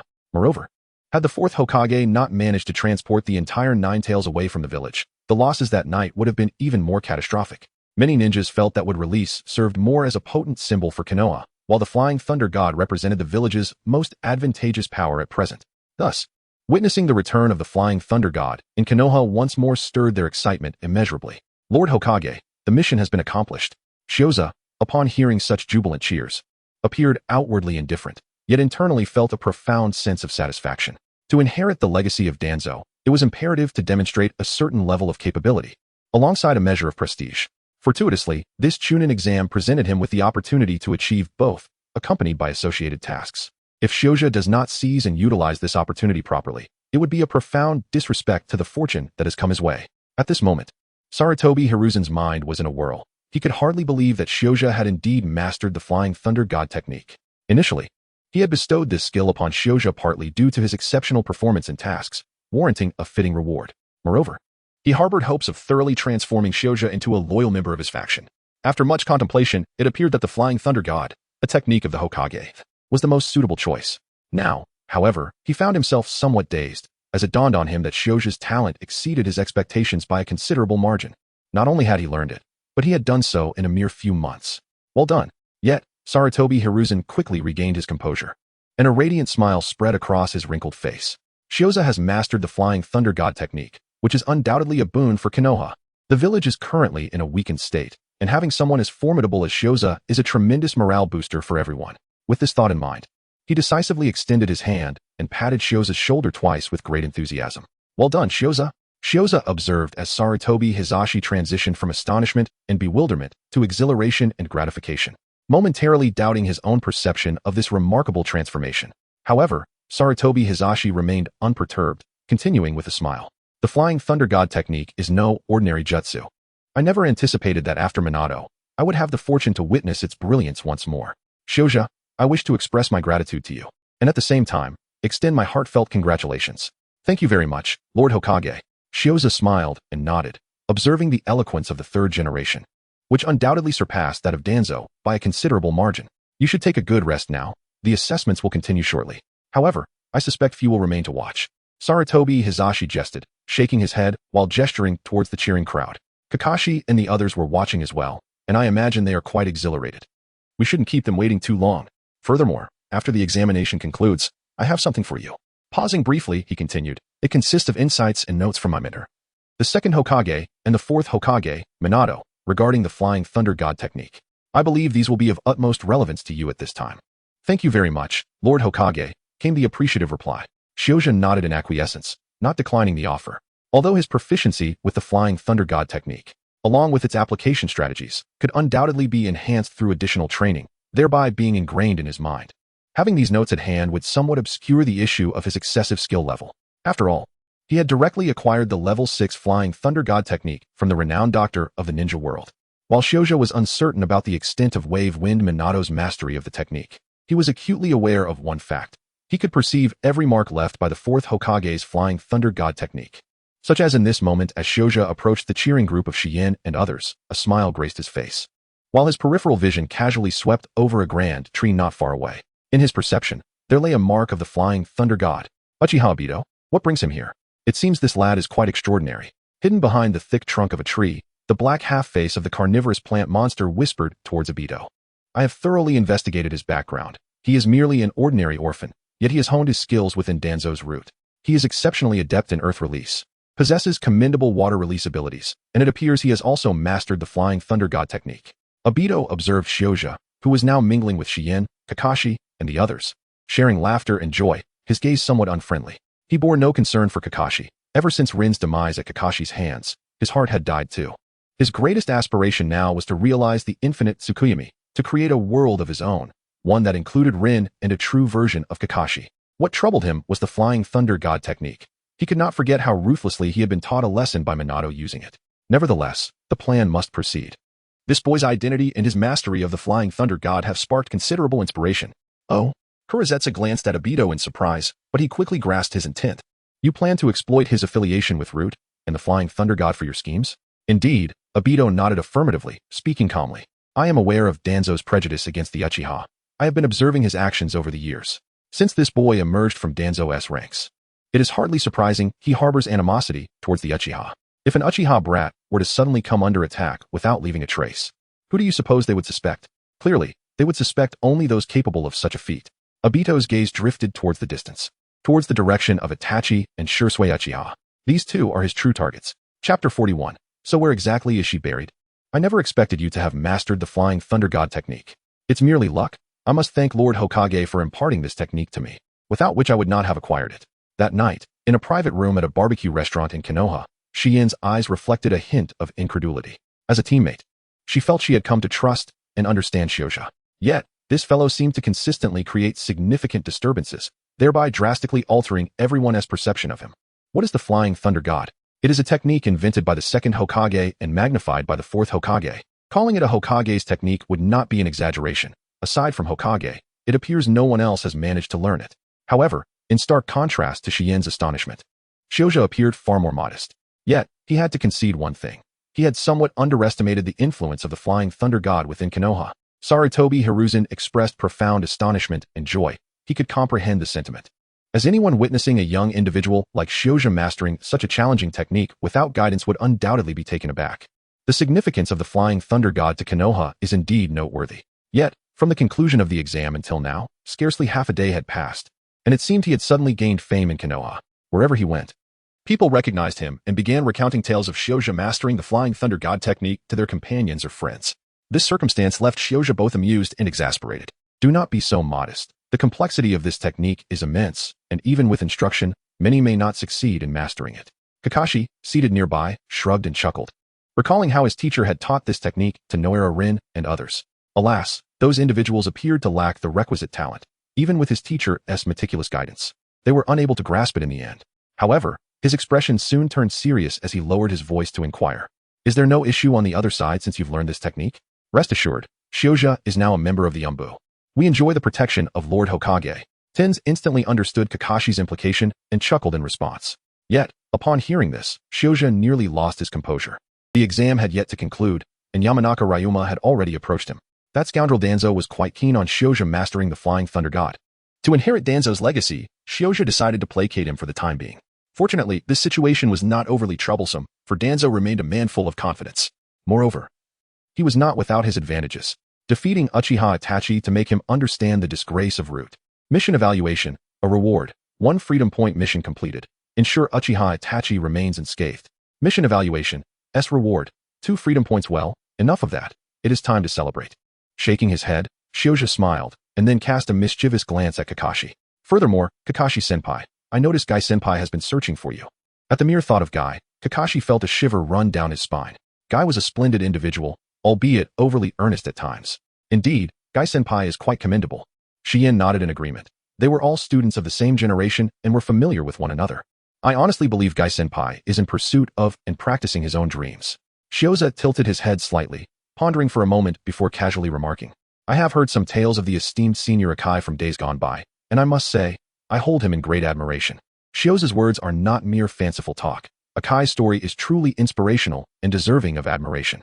Without delving into other matters, one can simply acknowledge his unwavering dedication over several decades to honing his physique, embodying the spirit of his father's will, ultimately refining himself to the point where he can nearly fully harness the power of the 8 gates. As a humble ninja, he compelled Uchiha Madara, who had already reached the level of the 6 paths, to declare, in terms of taijutsu, I would gladly call you the strongest. This speaks volumes.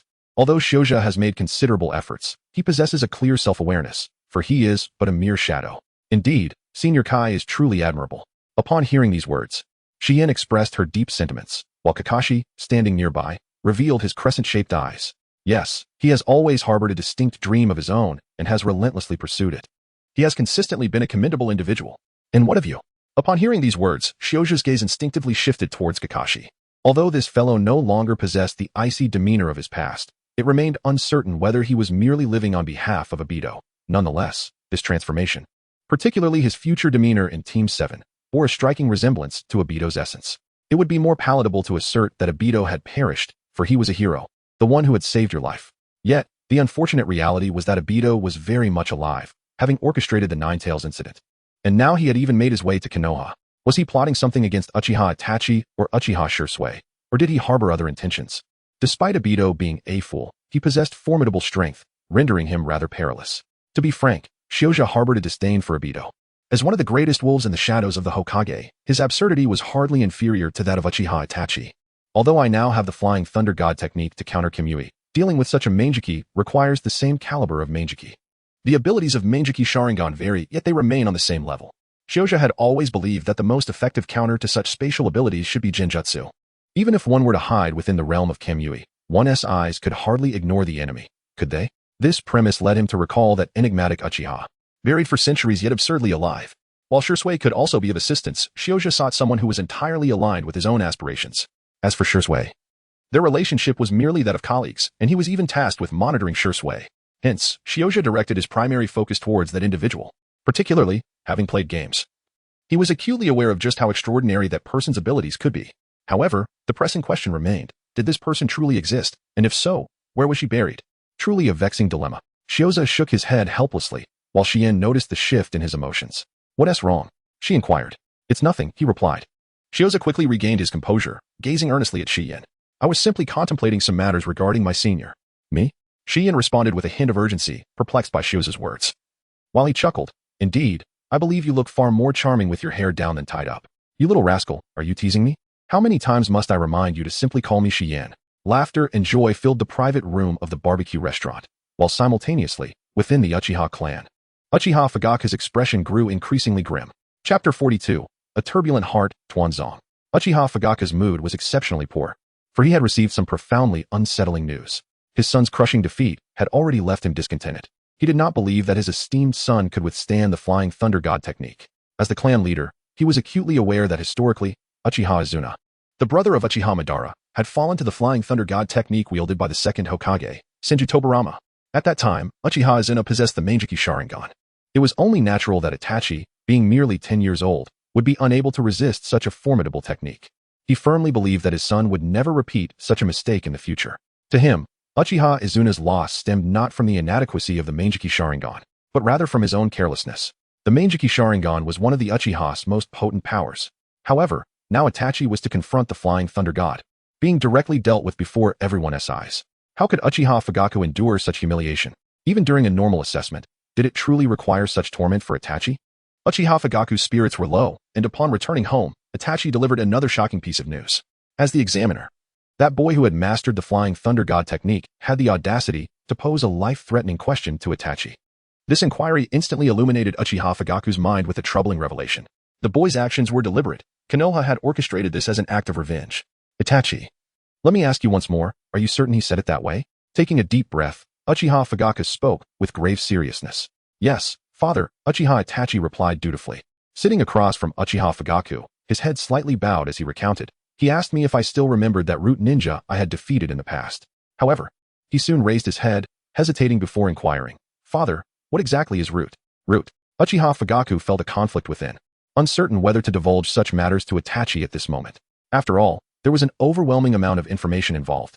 One thing, however, was crystal clear. Tuanzong had always harbored ill will towards the Uchiha. Uchiha Fugaku could never forget that it was Tuanzong who had intervened on the night of the Ninetales incident, obstructing their attempts to provide support. Subsequently, Tuanzong presided over the arrangements following the Ninetales incident, relegating the Uchiha to this isolated corner. All these events had compounded numerous subsequent issues. For instance, countless individuals speculated that the Ninetales incident had connections to the Uchiha. Otherwise, why had they not gone to assist? Furthermore, their forced relocation to this position had ignited immense dissatisfaction within the clan, allowing the radical faction to seize the narrative. Everything stemmed from Tuanzang's actions. In light of these reflections, Uchiha Fugaku's inner fury surged. Yet, regrettably, he had never contemplated whether he bore any responsibility in this matter. This question, I cannot answer for now, as it involves far too much. Uchiha Fugaku compelled himself to remain calm and addressed his esteemed son earnestly. Perhaps one day you will come to understand, but for you at this moment, it is still too early. Is that so? I understand, father, Uchiha Itachi nodded, refraining from further inquiries, as he had long grown accustomed to such circumstances. Throughout his upbringing, his father had instilled in him the notion that as a competent ninja, one could ultimately rely solely on oneself. Thus, he had become accustomed to pondering matters independently, making his own judgments. His father's silence did not strike him as a significant issue. However, after some contemplation, he posed a question. Then, father, should we inform Brother Shursui of this matter? Shursui, being in the Umbu, serves as a bridge. Through him, we can convey certain messages to the third Hokage. For now, it is best not to alter anything. I understand. Father. Uchiha Itachi, upon perceiving his father's stance, refrained from further comment, nodding before rising to take his leave. I shall take my leave now. Go rest. Uchiha Fugaku responded with a gentle nod, his gaze following his esteemed son's retreating figure, his fists gradually clenching. Third Hokage, what exactly are your intentions? Before his esteemed son, there were matters he preferred not to address, yet his mind could not help but dwell on certain thoughts. That Ji Yuan Shouza was Tuanzang's man. Did the third Hokage truly remain oblivious? If that were the case, why permit Tuanzang's associates to assess his esteemed son? Why allow Tuanzang's associates to team up with Shursui? Unless they still harbor distrust towards us? Uchiha Fugaku closed his eyes, having dedicated himself to pacifying tensions through peaceful means. Yet the outcome had led to such a predicament, and this began to shake the very foundation of his heart. Under the enchanting moonlight, within the Konoha cemetery, Uchiha Obito stood quietly before a gravestone. This gravestone belonged to Noera Rin, the resilient and cheerful girl who now lay in eternal slumber. Having witnessed Rin's demise, he had once been engulfed in despair, yet he had not forgotten her innermost desires. Thus, he refrained from concealing Rin's remains, allowing Konoha to honor her as a hero, resting peacefully here. Soon, the time for our reunion approaches, Rin. Uchiha Obito murmured softly, only to furrow his brow moments later. From the ground beside him, a peculiar creature resembling a pitcher plant emerged, its half-white face grinning as it addressed him. Obito, I have conducted an investigation. In a few days, that little brat Itachi will have a mission. I believe this will present you with an opportunity. Oh, he plans to leave the village? Although Obito was interrupted during his sole communication with his beloved, leaving him quite displeased. He managed to restrain his emotions and inquired about that little rascal, Shizune. If he had a mission, it would indeed complicate matters. However, it appeared that he had no pressing tasks at the moment. At this juncture, Kurizetsu interjected with a sinister chuckle. Even if he does, it would be within the village. I believe we could deliberately draw his attention, which would serve our purpose quite well. Nodding in agreement, Uchiha Obito contemplated that intentionally attracting his attention and leading him to the scene of the incident was not necessarily a negative strategy. If he were discovered, it would only facilitate their plans. Even if he were to flee, it would not pose a significant issue, for he had further arrangements in place. With these thoughts, Uchiha Obito's mood improved considerably. After all, whether it was acquiring Shursui or his eyes, or nurturing the seeds he had carefully sown, it all held great promise for him. Chapter 43. The enhancement of Yang released. The aftershocks of the Ch-Nin exams were still reverberating, and the reappearance of the Flying Thunder God could hardly fail to captivate and excite everyone. However, all of this bore little relevance to Shizune, who had transitioned directly from the orphanage to the root and was now operating covertly within the Umbu. The ninjas of Konoha found it quite challenging to ascertain his whereabouts, especially since he was not as recognizable as Kakashi. The anonymity provided by the Umbu's masks was rather absurd. If everyone sported short hair of the same hue, it would be quite normal to not recognize one another. Yet, the hair colors in this world were indeed a perplexing matter. Take Kakashi, for instance, with his striking white hair, or Yugao, whose hair leaned towards a shade of purple, both instantly identifiable. It was no wonder Kakashi could be recognized wherever he went. Shouza was not plagued by such troubles, at least for the time being. During this period, he had been predominantly engaged in tasks within the village. And during his leisure moments, he enjoyed stealthily approaching crowds to listen to the praises they bestowed upon him. However, currently, Shouza found himself grappling with a slight headache. And that was Naruto. All right, have you had your fill? Aren't you going back yet? Sitting in the Ichiraka ramen shop, Shouza called out to Naruto beside him. Just a moment, just a moment. Naruto mumbled indistinctly while slurping his noodles. He then downed the remaining broth in his bowl and patted his stomach contentedly. Finally full. So, little Naruto leaped off his chair, clenching his fist with excitement. Big brother, let's go train. You're such a lunatic. Shouza rolled his eyes and, after settling the bill with the grinning proprietor, turned to Naruto and said, Aren't you skipping school tomorrow? Hurry back home. Upon hearing this, little Naruto felt somewhat deflated. He had hoped to learn more and shine in school later on. However, when faced with Shouza, he dared not offer much resistance, as Shouza was one of the few who did not harbor disdain for him and treated him kindly. Moreover, he added, and please refrain from foraging for mushrooms in the mountains on your own. Even if you do find some to eat, don't involve me. It's best to consult Lord Hokage. Shouza stroked his chin thoughtfully and suddenly smiled as he remarked, I believe that the Hokage would be more than happy to share exquisite delicacies with you. Upon encountering Naruto, Shouza found himself free from supervision, save for the necessity of drafting reports to elucidate certain matters. Nevertheless, he held no aversion to this task, for it was merely part of his duty. However, today was somewhat extraordinary as Shouja's team was assigned a patrol mission. It appeared that Jisui's demeanor towards Shouja had not shifted due to the Chunin exams. At present, it seemed either feigned or that Uchiha Itachi had truly said nothing of consequence. Upon completing their task, Shouja intended to escort Shien home, only to discover that she planned to further her studies at the medical department, leaving him to walk alone. To his utter astonishment, he stumbled upon Naruto returning from the back mountains of Konoha, a basket brimming with mushrooms in hand. Observing Naruto's exuberant expression and his eagerness to invite him for mushroom soup, Shouja glanced at the vibrant and colorful fungi. For a fleeting moment, he couldn't help but ponder if Naruto harbored intentions of assassination. Yet, he soon realized that Naruto truly was resilient, surviving this peculiar venture. Oh, does Big Brother not fancy mushrooms? Naruto inquired, his eyes blinking with a hint of disappointment. Shouja chuckled softly and shook his head. No, my young friend. You must understand the virtue of respecting the elderly and nurturing the young. Such delightful treasures should naturally be offered first to the elders. Is not the Hokage the elder you ought to revere the most? After a moment of contemplation, Naruto nodded earnestly. I understand now. Next time, I will bring some for Grandpa Hokage. Very well, now hurry back, Shouja replied. Shouza nodded in satisfaction, giving Naruto a gentle push to urge him to depart promptly. Remember to make more friends at school. Children usually harbor less malice. If possible, try to befriend those of affluence, for you owe me quite a few bowls of ramen. Naruto stumbled slightly, likely due to the force of Shouza's push. However, Shouza paid him little mind and turned back towards home. As he walked, he couldn't help but ponder the little rascal that was Naruto. The boy's behavior in school was indeed concerning. Currently, Naruto was not particularly boisterous, likely because he was still a stranger to his peers. Having endured years of bullying and emotional neglect, he naturally exhibited a degree of restraint. Yet, once he realized that mischief could attract attention, this boy would dare to deface the portraits of the Hokage. The more he sought approval from others, the more he sought to assert his presence, creating a vicious cycle that bred disdain among his peers. Contemplating this, Shouza shook his head, feeling a tinge of regret. After all, there was no portrait of Danzo on the Hokage rock. Alas, it seemed he would never possess one in his lifetime. Ji Yuan Shouza Physical Aptitude, LV7 Chakra, LV7 Abilities, Flying Thunder God Technique LV6, Wind Release LV6, Earth Release LV6, Water Release LV5, Cursed Seal LV4, Yin Release LV3, Yang Release LV2. Free points. 3. As he continued his walk, Shouza decided to open his personal panel. Although he had remained within the village recently, he had not slackened in his pursuit of improvement.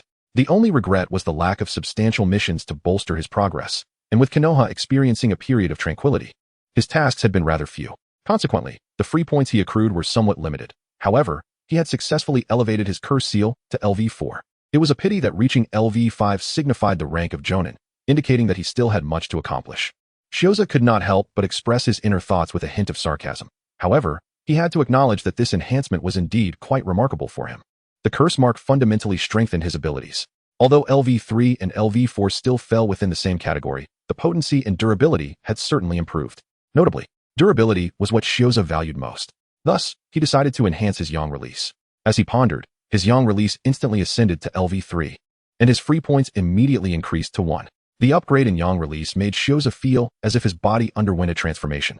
As the latent power within the yang release continued to coalesce, he sensed that once he harnessed these powers, he could instantly elevate his physical strength once again, which would undoubtedly yield better results in combat. Though he still lacked sufficient free points, he wished to emulate Senju Hashirama, yet he found himself resembling Senju Tobarama instead. As he felt the changes within himself, Shioza internally scoffed. The Flying Thunder God technique, water release, excellent physical prowess, and reflexes. Wasn't he that unmistakably reminiscent of Senju Tobarama? The only drawback was perhaps his limited secret techniques, which fell short of achieving a standard where he could execute anything beyond water release or forbidden techniques. Nonetheless, the budget version was still acceptable. However, he needed to exert himself further. He was still far from sufficient. Chapter 44. Objective. Senju Shioza's aspirations are unequivocal. He seeks to supplant Naruto and ascend as the new generation of Ashura. Though a mere imitation, when one's prowess reaches a certain threshold, who dares assert that a counterfeit cannot surpass the original? Yet, the path to becoming the new Ashura is indeed arduous for Shioza. If we were to consider Uchiha's ambition to replace Sasuke as Indra, the endeavor would be comparatively simpler. After all, Uchiha Madara has distinctly illuminated the pathway to future enhancement. Provided one possesses a brother and is fortunate enough to unlock the Mangekyou Sharingan, embarking on that journey becomes a feasible pursuit. At the very least, during a certain period, one would find themselves without formidable rivals. Moreover, even in the absence of a brother, should the opportunity to awaken the Mangekyou arise, one could still attain a state akin to Obito. However, Ashura's journey proves far more convoluted, entangled in perplexity. The wood release of Senju Hashirama and Naruto's tailed beast chakra mode. The tailed beasts are realms Shioza dares not contemplate at present. Thus, his focus shifts to Hashirama's wood release. Indeed, while Indra need only ponder enhancing the Sharingan, Ashura's considerations are manifold, particularly for a commoner devoid of bloodline. Fortunately, he possesses remarkable talent. Fire, water, and earth release must align on the same trajectory to foster the possibility of fusion. The higher the rank of a singular ninjutsu, the deeper Shioza's comprehension, which in turn enables him to discern nodes for potential integration with other elemental techniques. However, such nodes are exceedingly elusive, likely unattainable for an ordinary individual throughout their lifetime. Otherwise, why would the vast ninja world boast so few bloodline clans? Yet, this presents no obstacle for Shioza. As long as he retains some freedom, all is negotiable. Beyond these elemental attributes, physical prowess and chakra levels must also keep pace. Chakra forms the foundation of all things. While formidable physical capabilities are essential to accommodate greater quantities of chakra, especially as he has gleaned insights from the scorching experience acquired from Yukura. He comprehends the staggering amount of chakra required for bloodline limit fusion. In truth, given Shioza's current physical condition, his chakra training would not falter. However, the efficiency of his training pales in comparison to the potential outcomes. Moreover, the chakra he possesses, when combined with his physical attributes, yields an astonishing recovery rate. In light of this, should I contemplate merging a blaze release technique first? As Shioza walked, he pondered over the experience report, which had provided him with a fundamental understanding of how to merge the technique of blaze release. He realized he could easily copy the homework to achieve it. However, the challenge lay in the fact that he adhered to the traditional spirit of the Hidden Leaf Village, where the ninjas of the Land of Fire excelled not in the principles of fire release. His proficiency in fire release was, as of now, merely at level 2. Nevertheless, he decided to take each step as it came, focusing primarily on whether he could possibly conjure a wood release technique. Shioza shook his head. The wood release was indeed a critical element, and he was counting on it to deceive others. To ascertain whether the Uchiha, buried deep underground, truly existed, and to possibly excavate it, he needed to unravel numerous mysteries. Relying on the Uchiha clan was futile, as even they were oblivious to the whereabouts of their ultimate weapon. Otherwise, they would have sought to recover it, for it was a Sharingan. The only ones he could consider were the Vortex, Sarutobi, and Senju clans involved in the siege. Unfortunately, the Vortex clan had been annihilated, and their records were primarily within Konoha, a venture Shioza lacked the audacity to undertake. As for the Sarutobi clan, it would be more prudent to explore Konoha's secret vault and attempt to pilfer the Vortex clan's documents. Upon reflection, the Senju clan, which seemed to be lost yet remained, especially with someone like Tsunade possessing considerable influence, appeared to align more closely with practicality. Presently, Shioza's focus was on the wood release. It seemed that the most promising target lay with the Senju clan. Suddenly, as he walked, Shioza furrowed his brow. Not far from him, he perceived a shadow flickering. Additionally, he sensed a distinctive flying thunder god mark abruptly manifesting. Obito was preparing to embark on his journey. From the highest peak in the back mountains of Konoha, he gazed down upon the entire village. At that moment, a creature resembling a pitcher plant emerged from the earth. Its voice low and ominous. I believe this is an opportune moment. Black Zetsu and White Zetsu had been closely monitoring Itachi Uchiha. Although Obito's plan was described in a high-minded manner as not perfect enough, the degree of perfection was often inconsequential. What truly mattered was sowing seeds of doubt within the hearts of others. Suspicion is the most fearsome weapon. Once it takes root, it inevitably leads to fissures that gradually intensify. Ultimately, in the absence of any answers, everything would spiral toward destruction. Obito was not concerned about the emergence of such doubt, for his investigations revealed that Shoujo was affiliated with the root. How intriguing. That little brat was undertaking a mission so late, truly presenting us with an opportunity. Obito nodded, a subtle smile gracing his lips, and Black Zetsu mirrored his gesture. Having just become a Chunin, his enthusiasm was high, and operating at night was a prudent strategy that would likely evade attention. But what of the new Jinchuriki, Jiyuan Shoujo? Obito pondered, recalling his own fervor during missions. Alas, his past enthusiasm had been driven by the desire to be with someone who was no longer present. Jiyuan Shoujo had interacted with the new Nine-Tails Jinchuriki. At this juncture, White Zetsu interjected, his half-visible face expressing disdain. Truly, that fellow appeared rather uncouth. The Jinchuriki had offered him food, and he nearly struck the poor child. Food. Obito was perplexed. He had long grown accustomed to White Zetsu's erratic comments. Indeed, food. White Zetsu nodded, his face reflecting regret. The Jinchuriki child had toiled for half a day gathering mushrooms in the back mountains. And yet he treated others in such a manner. Obito, I support your plan. What a perplexing situation. Obito felt a headache coming on. Fortunately, Black Zetsu grasped his curiosity and spoke up. However, Jiyuan Shoujo has already parted ways with the Jinchuriki child. I believe we can draw his attention now. That is satisfactory. Obito nodded, relieved to have someone reliable at last. Let us prepare for action. Tonight, we shall deliver him a grand surprise. Certainly. Black Zetsu nodded, though his other half continued to shake his head in lamentation. What a pity about that large basket of mushrooms. They looked so exquisite and delectable. Upon hearing this, Obito nearly stumbled. Even he understood that such things were not meant for consumption. Chapter 45. Who is the prey? Itachi Uchiha finished packing his gear and glanced at his still fidgeting younger brother before ultimately turning away, disappearing into the night. He placed immense importance on his first mission as a Chunin, his enthusiasm palpable in every aspect.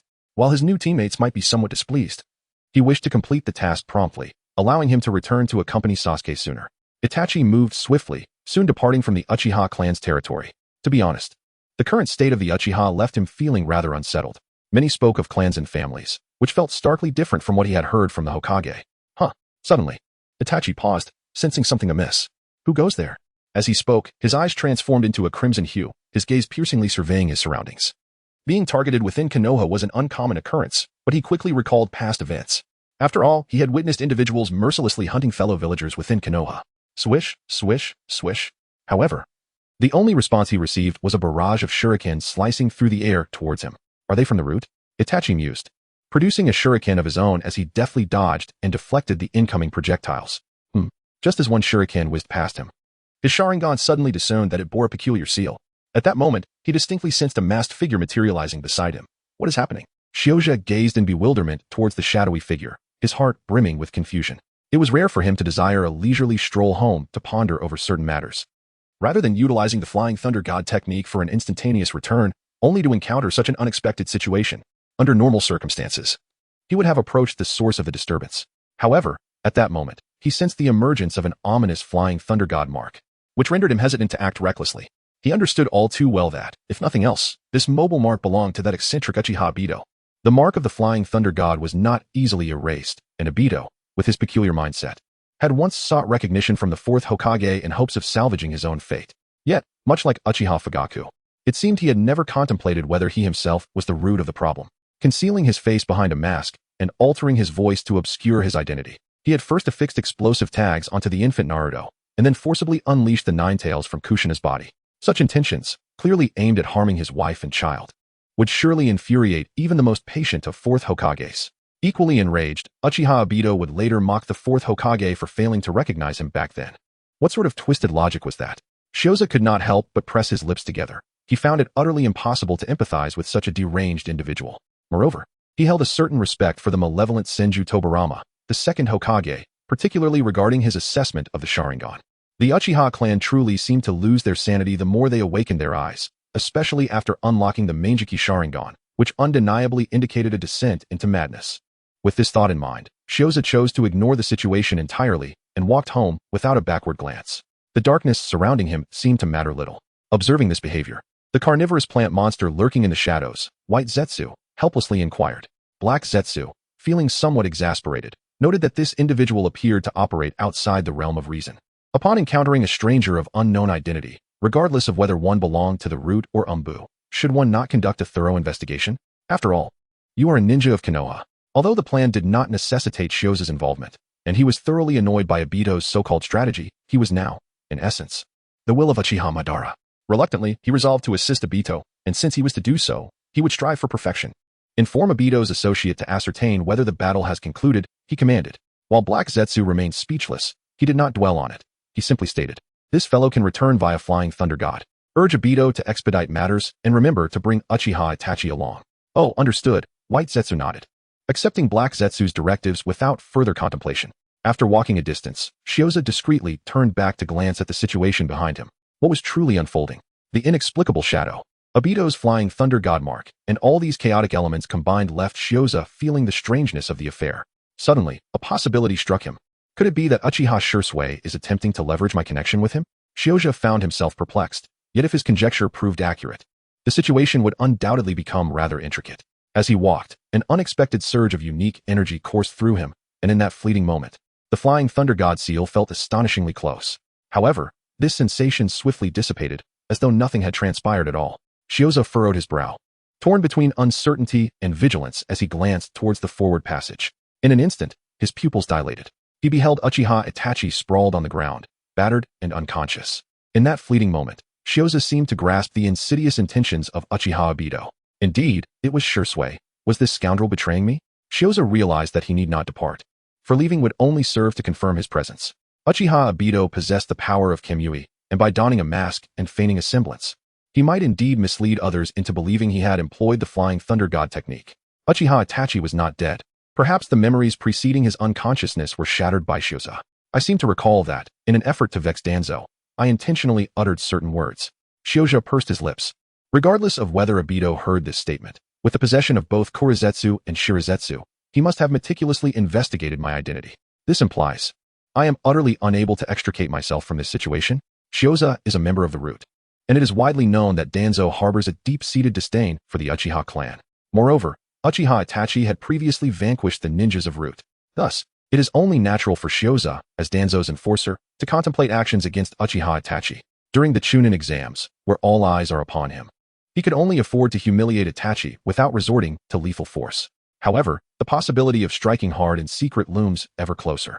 Should Uchiha Itachi find himself on the brink of death, Uchiha Shursui would undoubtedly harbor grievances against Konoha. It would not be surprising if he were to entertain certain thoughts under such circumstances. Sighing in contemplation, Shioza quietly withdrew a kunai. It appears there is no turning back now. However, I am eager to discover who the true prey is. Chapter 46. Wait. Is he really going to kill Uchiha Itachi? This little brat is indeed unpredictable. He intends to walk away without a care?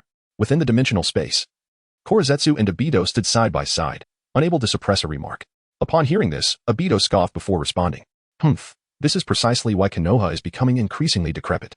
In our time, we were willing to sacrifice everything for this village, especially Rin. In hindsight, it seems Rin truly misplaced her trust. Konoha. Having spent considerable time in the Mist Village, Obito had gleaned the reasons behind Rin's tragic demise at Kakashi's hands. She died to protect the village, to prevent the Three Tails from wreaking havoc within Konoha. For such a cause, she was willing to sacrifice her life. Yet, knowing the truth does not equate to forgiving Kakashi, nor does it imply that he would endorse Rin's will and actions. Presently, his singular desire is to forge a world of his own, a realm where the true Rin and his comrades, including Kakashi, exist. While Obito's heart swelled with self-pity, Kurizetsu cast him a sidelong glance. The woman, Rin Noera, was, in fact, a casualty of our machinations. Yet, he dared not voice this. Well aware of the madness Obito had unleashed in the Mist Village, which was merely an act of vengeance for that woman. After all, the Mist Village had sealed the Three Tails within her, and their relentless pursuit ultimately forced her to meet her end at Kakashi's hands. Regrettably, this course of action was orchestrated by Uchiha Madara himself. Rin Nohara's demise was but a scripted tragedy arranged by Madara, with Obito merely serving as a pawn. Nevertheless, this pawn now possesses an ever-increasing array of resources. Who knows, he may soon stumble upon the truth. The boy is on the move. Shaking his head, Kurizetsu felt no inclination to ponder further. Regardless, a bomb lies within Obito's heart. Should he truly rebel, it would merely send him to reunite with Rin Noara. Kurizetsu's gaze shifted to Shioza, who had drawn a kunai, leaving him puzzled. What does this boy intend to do? Uncertain, Obito, perched high above, wore a dismissive expression as he spoke nonchalantly. Whatever he plans is only a futile struggle. Does he truly dare to kill Uchiha Itachi? However, no sooner had Obito's words left his lips than he overheard Shioza muttering to himself. It seems someone is plotting against me. I wonder who it could be? Shioza, holding a kunai, tilted his head in deep contemplation. Moreover, this individual ventured out in the dead of night to undertake a mission? What is the ulterior motive of those who have framed me, and what do they truly desire? However, it seems I am unable to clarify anything at this moment. There are no other traces, no definitive pointers, and not even a single witness. I was the only one present at the scene. The assailant intentionally left the evidence with me, perhaps having devised a meticulous plan. Should Uchiha Itachi awaken, he would likely be quick to ascertain my involvement, wouldn't he? Yet, aside from myself, who else possesses the ability to use the Flying Thunder God technique? Perhaps it is not the Flying Thunder God at all, but rather a similar space-time jutsu? Quite intriguing. Upon hearing Shioza's musings, Obito and Kagaya nodded subtly. The rapidity with which he deduced various possibilities upon encountering Uchiha Itachi, even surmising some of their own strategies and thoughts, is a testament to the fact that this young lad is indeed quite exceptional. The ability to analyze intelligence has always been one of the most vital skills for a ninja. It appears there is no alternative. After all, I am a member of Root, and Danzo has always harbored disdain for the Uchiha clan. No matter how one looks at it, I cannot provide a clear explanation, and I may even implicate Root in the process. Shioza continued to mutter to himself as he gradually approached Uchiha Itachi. The kunai in his hand glimmered with a cold light, exuding an air of chilling menace. I apologize, but I cannot implicate the Root. Thus, I must impose upon you. You have just ascended to the rank of Nin, under my assessment. Although I feel a tinge of remorse, I trust you would be willing to assist your examiner. Would you not? What does this mean? What is this little brat planning? Upon hearing Shioza's words and observing his actions, Obito and Kurizetsu were momentarily taken aback. A sense of foreboding swiftly crept into their minds as Shioza continued. Having just attained the rank of Nin, your enthusiasm is particularly vigorous. In your quest to prove yourself as an exceptional Uchiha ninja, you have resolved to undertake a mission alone. Alas, the task's difficulty has exceeded your expectations, leaving you isolated and ultimately leading to your demise in the outside world. Wait, are you truly willing to go this far? At this point, both Obito and Kurizetsu were utterly bewildered. They had not anticipated this young man to be so audacious. While Shioza was indeed a member of the Umbu, Itachi's identity was anything but ordinary. He was the son of the clan leader, and should he perish, the repercussions for Konoha would be monumental. Furthermore, he was currently affiliated with the Umbu and was fervently engaged with its members. It stood to reason that he would adhere to the Umbu's protocols. Yet, they now realized that this little rascal was wholly unconcerned with such constraints. He was willing to do anything for his own sake. Oh, and let us not forget, you are still an outstanding Uchiha. I doubt your enemies would overlook your eyes. Shioza shook the kunai in his hand, and then, as if struck by a thought, continued. Rest assured, I shall carry your eyes and live on with your will. At this moment, Obito could no longer maintain his composure.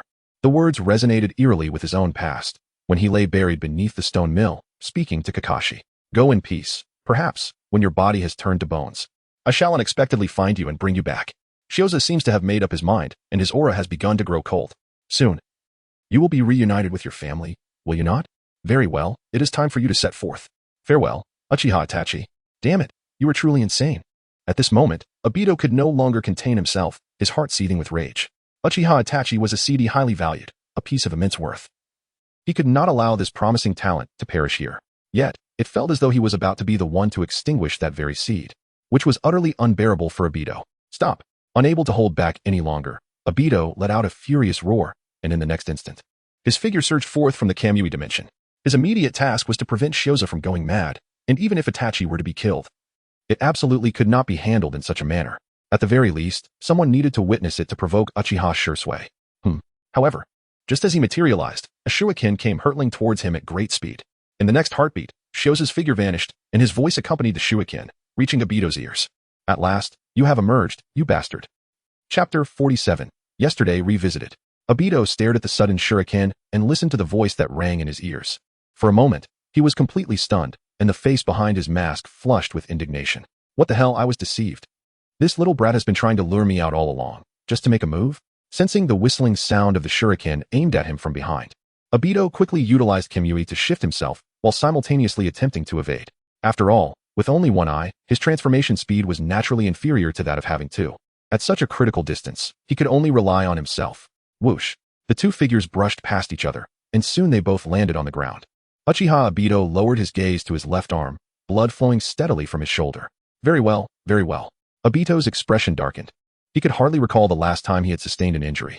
Perhaps it had been 5 or 6 years since, coinciding with the night he unleashed the Nine Tails.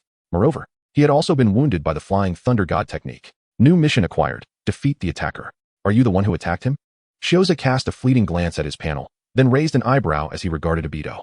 He truly wished to delay facing Obito, believing it prudent to allow himself ample capability before engaging. However, to his astonishment, that scoundrel Obito had the audacity to frame him. Nonetheless, Shioza felt there might still be a way to salvage the situation. At the very least, he could not allow all the animosity to rest upon his shoulders. The Sharingan? Are you of the Uchiha clan? Suddenly, Shioza seemed to grasp something profound, immediately lowering his gaze to fixate on Obito's feet, and then fiercely declared, "Indeed. All you Uchihas are deranged. Is it because I vanquished him during the Chunin exams that you resort to such treachery against me?" Master Danzo was indeed correct. You Uchihas are all villains. Obito was momentarily taken aback, bewildered by this nonsensical exchange. Nevertheless, he instinctively replied with a chilling demeanor, "You need not concern yourself with my identity. All I know is that you must eliminate him." Upon uttering these words, even Obito felt a tightening within himself. How had the narrative veered so askew?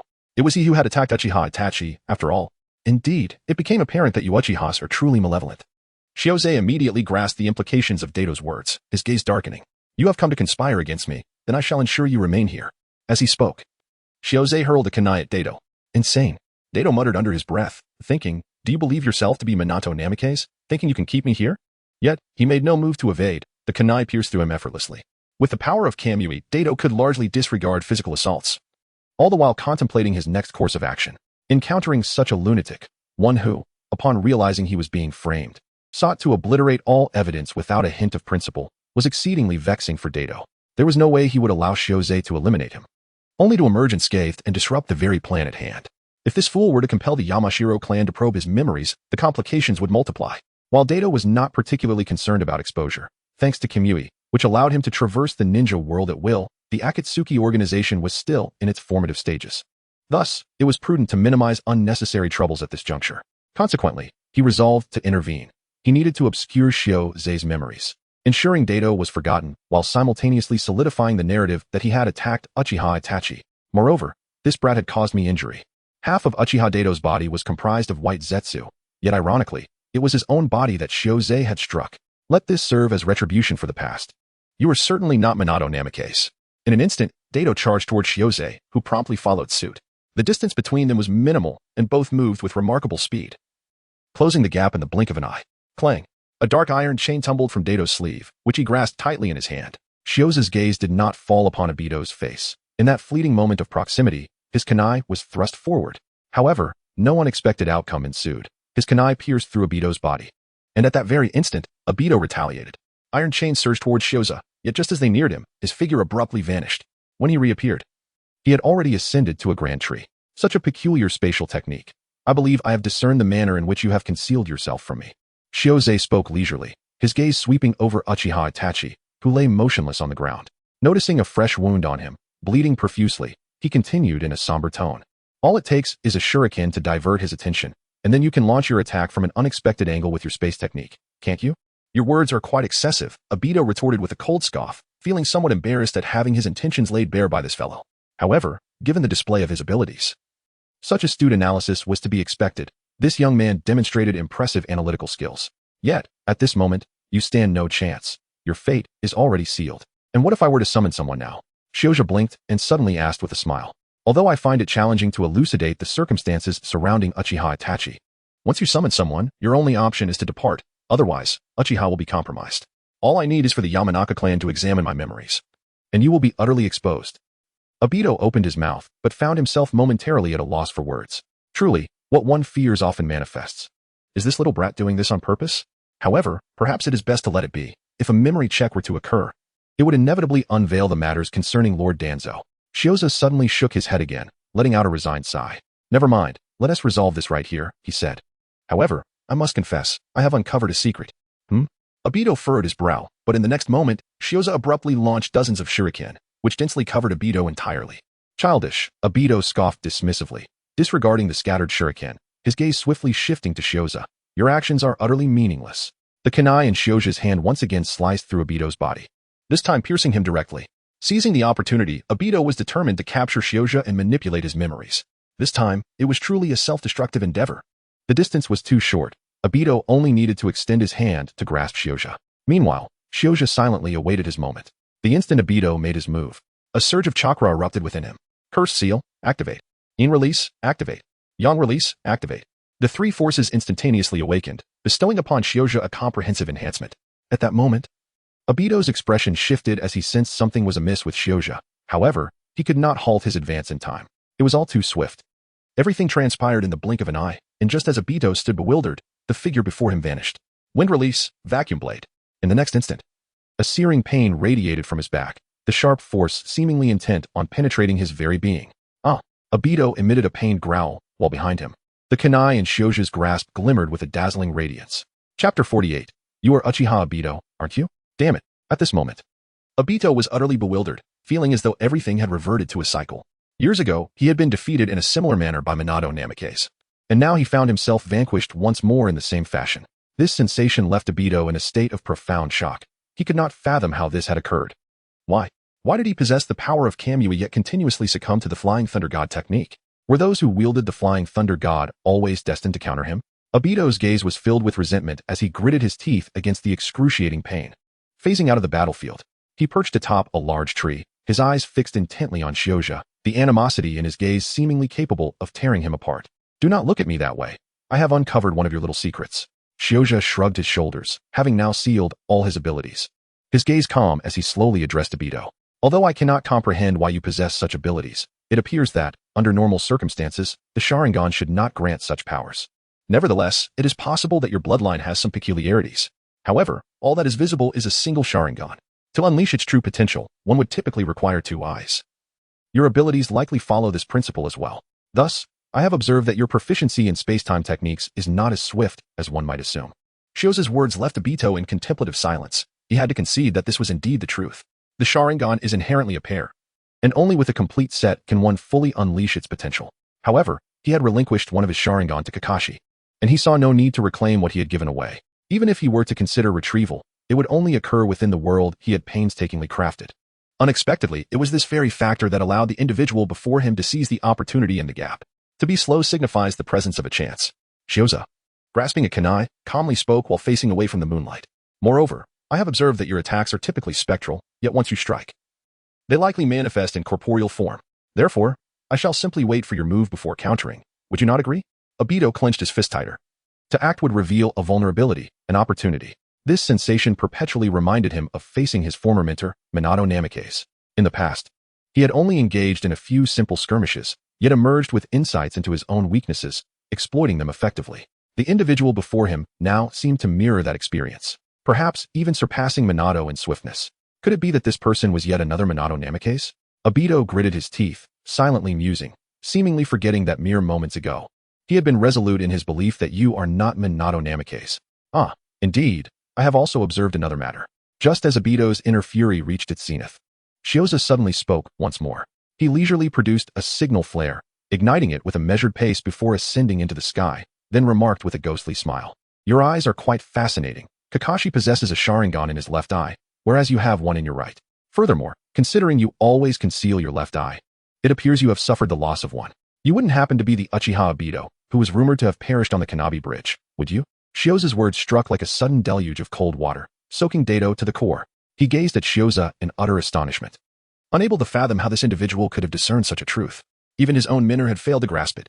While he had targeted his teacher's son and even made an attempt on Kushina, the esteemed Hokage, Minato Namikaze had utterly disregarded him, not recognizing him in the slightest. If even those closest to him could not see through his facade, how could a stranger, whom he had only just met mere moments ago, identify him? What nonsensical drivel are you spouting? Though his entire being trembled with suppressed rage, Dato's voice remained steely as he retorted, I know not of Uchiha Dato, but it appears you possess a remarkable disregard for your own life, daring to summon assistance? The matter is already concluded. Shioza nodded slowly. Having revealed all that needed to be displayed, there was no further necessity for this confrontation. He casually waved the kunai in his hand and remarked, I believe this can serve as my proof. Kunai? Obito's expression shifted slightly as he suddenly recalled the gift left to him by his mentor. The Flying Thunder God technique? The Fourth Hokage indeed acted as my witness. Initially, I thought I had misperceived the situation, but it turns out I was correct. Shioza maintained a deliberate avoidance of Obito's gaze while calmly remarking, "Moreover, if I am not mistaken, you were indeed responsible for the Nine-Tails incident back then, were you not? Otherwise, you would not bear such a mark. It is quite astonishing that there is such a significant catch tonight." Lord Danzo was indeed correct. The Uchiha clan is truly the bane of Konoha, Obito Uchiha. At this moment, Obito found himself at a loss for words. Utterly astonished that events had unfolded to this extent. How could this young man, who had only recently mastered the Flying Thunder God technique, possess such remarkable skill? Furthermore, the Flying Thunder God mark left by Minato Namikaze years ago had inadvertently aided this boy, resulting in the complete collapse of his plans. That insufferable brat, along with Danzo, who had mentored him, both deserved their fates. As Obito stared at Shioza for a prolonged moment, the sound of approaching footsteps filled the air. He took a deep breath, and in the next instant, accompanied by a surge of chakra, he transformed into a spiral and vanished from sight. Was he conceding without even attempting to refute? Shioza watched as Obito departed, tilting his head thoughtfully. However, he surmised that Obito was likely quite flustered by their encounter, and he was disinclined to meet with the other members of Konoha Zanbu, particularly Kakashi. Furthermore, he realized that Obito must contemplate how to eliminate the mark of Flying Thunder God. Shioza stroked his chin, acknowledging that erasing the Flying Thunder God mark was no trivial matter. In fact, as depicted in the original narrative, he had yet to accomplish this feat by the Fourth Great Ninja War, during which he was thoroughly bested by Minato Namikaze, who exploited this very mark to his advantage. Shioza bears this mark, which serves as the finest testament to his identity. Naturally, his own words alone carry little weight, but what if someone were to provide evidence? Gradually approaching Uchiha Itachi, Shioza launched a kick towards him. Having listened for so long, must one still feign ignorance? Senior, your strike was rather harsh. Uchiha Itachi weakly opened his eyes. He had indeed awakened long ago, though it was the pain that roused him. When Shioza engaged in battle with the enigmatic Uchiha, he stealthily struck at him. However, his previous unconsciousness was not too profound, and the intense pain naturally roused him from his slumber. Nevertheless, he maintained the composure befitting a ninja, daring not to make a single movement. Naturally, he perceived everything that transpired and discreetly observed the situation. It was not overly severe. Shioza shook his head, lifting his gaze to the dark ninjas that had appeared on the beams around him. A faint smile escaped his lips. At the very least, it is preferable to dying in the wilderness, where even one's corpse cannot be found. Chapter 49 Kakashi, how is that possible? Damn it. In a forest outside Konoha, Obito's figure suddenly manifested. However, the moment he appeared, he struck a nearby tree with a fierce punch. The falling leaves swirled around him, mirroring the chaos within his heart. He had been thoroughly outmaneuvered by a mere child. That child was nothing short of insane, acting with reckless abandon yet possessing a twisted sense of logic. Unfortunately, this logic was utterly incompatible with the mindset expected of a Konoha ninja, which was life-threatening for Obito. Do not be angry. Those from the root are inherently like this. Just as Obito was on the verge of exploding with rage, a pitcher plant erupted from the ground nearby, and Kuro had half his face turned toward Obito, shaking his head. He had long deemed Obito's plan unreliable. But he could not change Obito, and discussing it now was futile. As far as I know, Shimura Danzo harbors deep malice toward the Uchiha. So it is no surprise that the people he nurtured possess such character. Obito had heard of Shimura Danzo, knowing him to be an advisor to the Hokage, yet his understanding remained superficial. He was a disciple of the second Hokage, who had always maintained a cautious stance toward the Uchiha. Kuro understood Obito's thoughts, providing the answer without needing to be asked. He had perfectly inherited his teacher's will and advanced it further. That rat-like fellow, Obito coldly snorted, his gaze darkening. His heart was not only filled with anger toward Shioza, but also a deep-seated hatred for Danzo.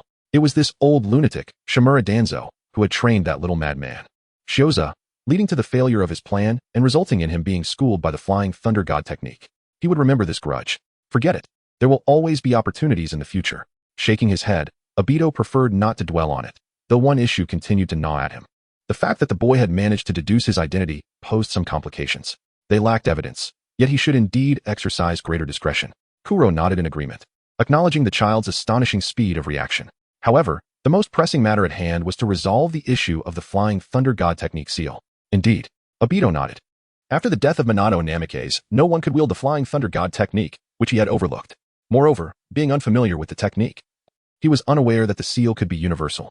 Having been caught off guard this time, he needed to devise a strategy. Otherwise, he would be consistently outmaneuvered by this individual. This was far from his desired outcome. The mere thought of it reignited his fury.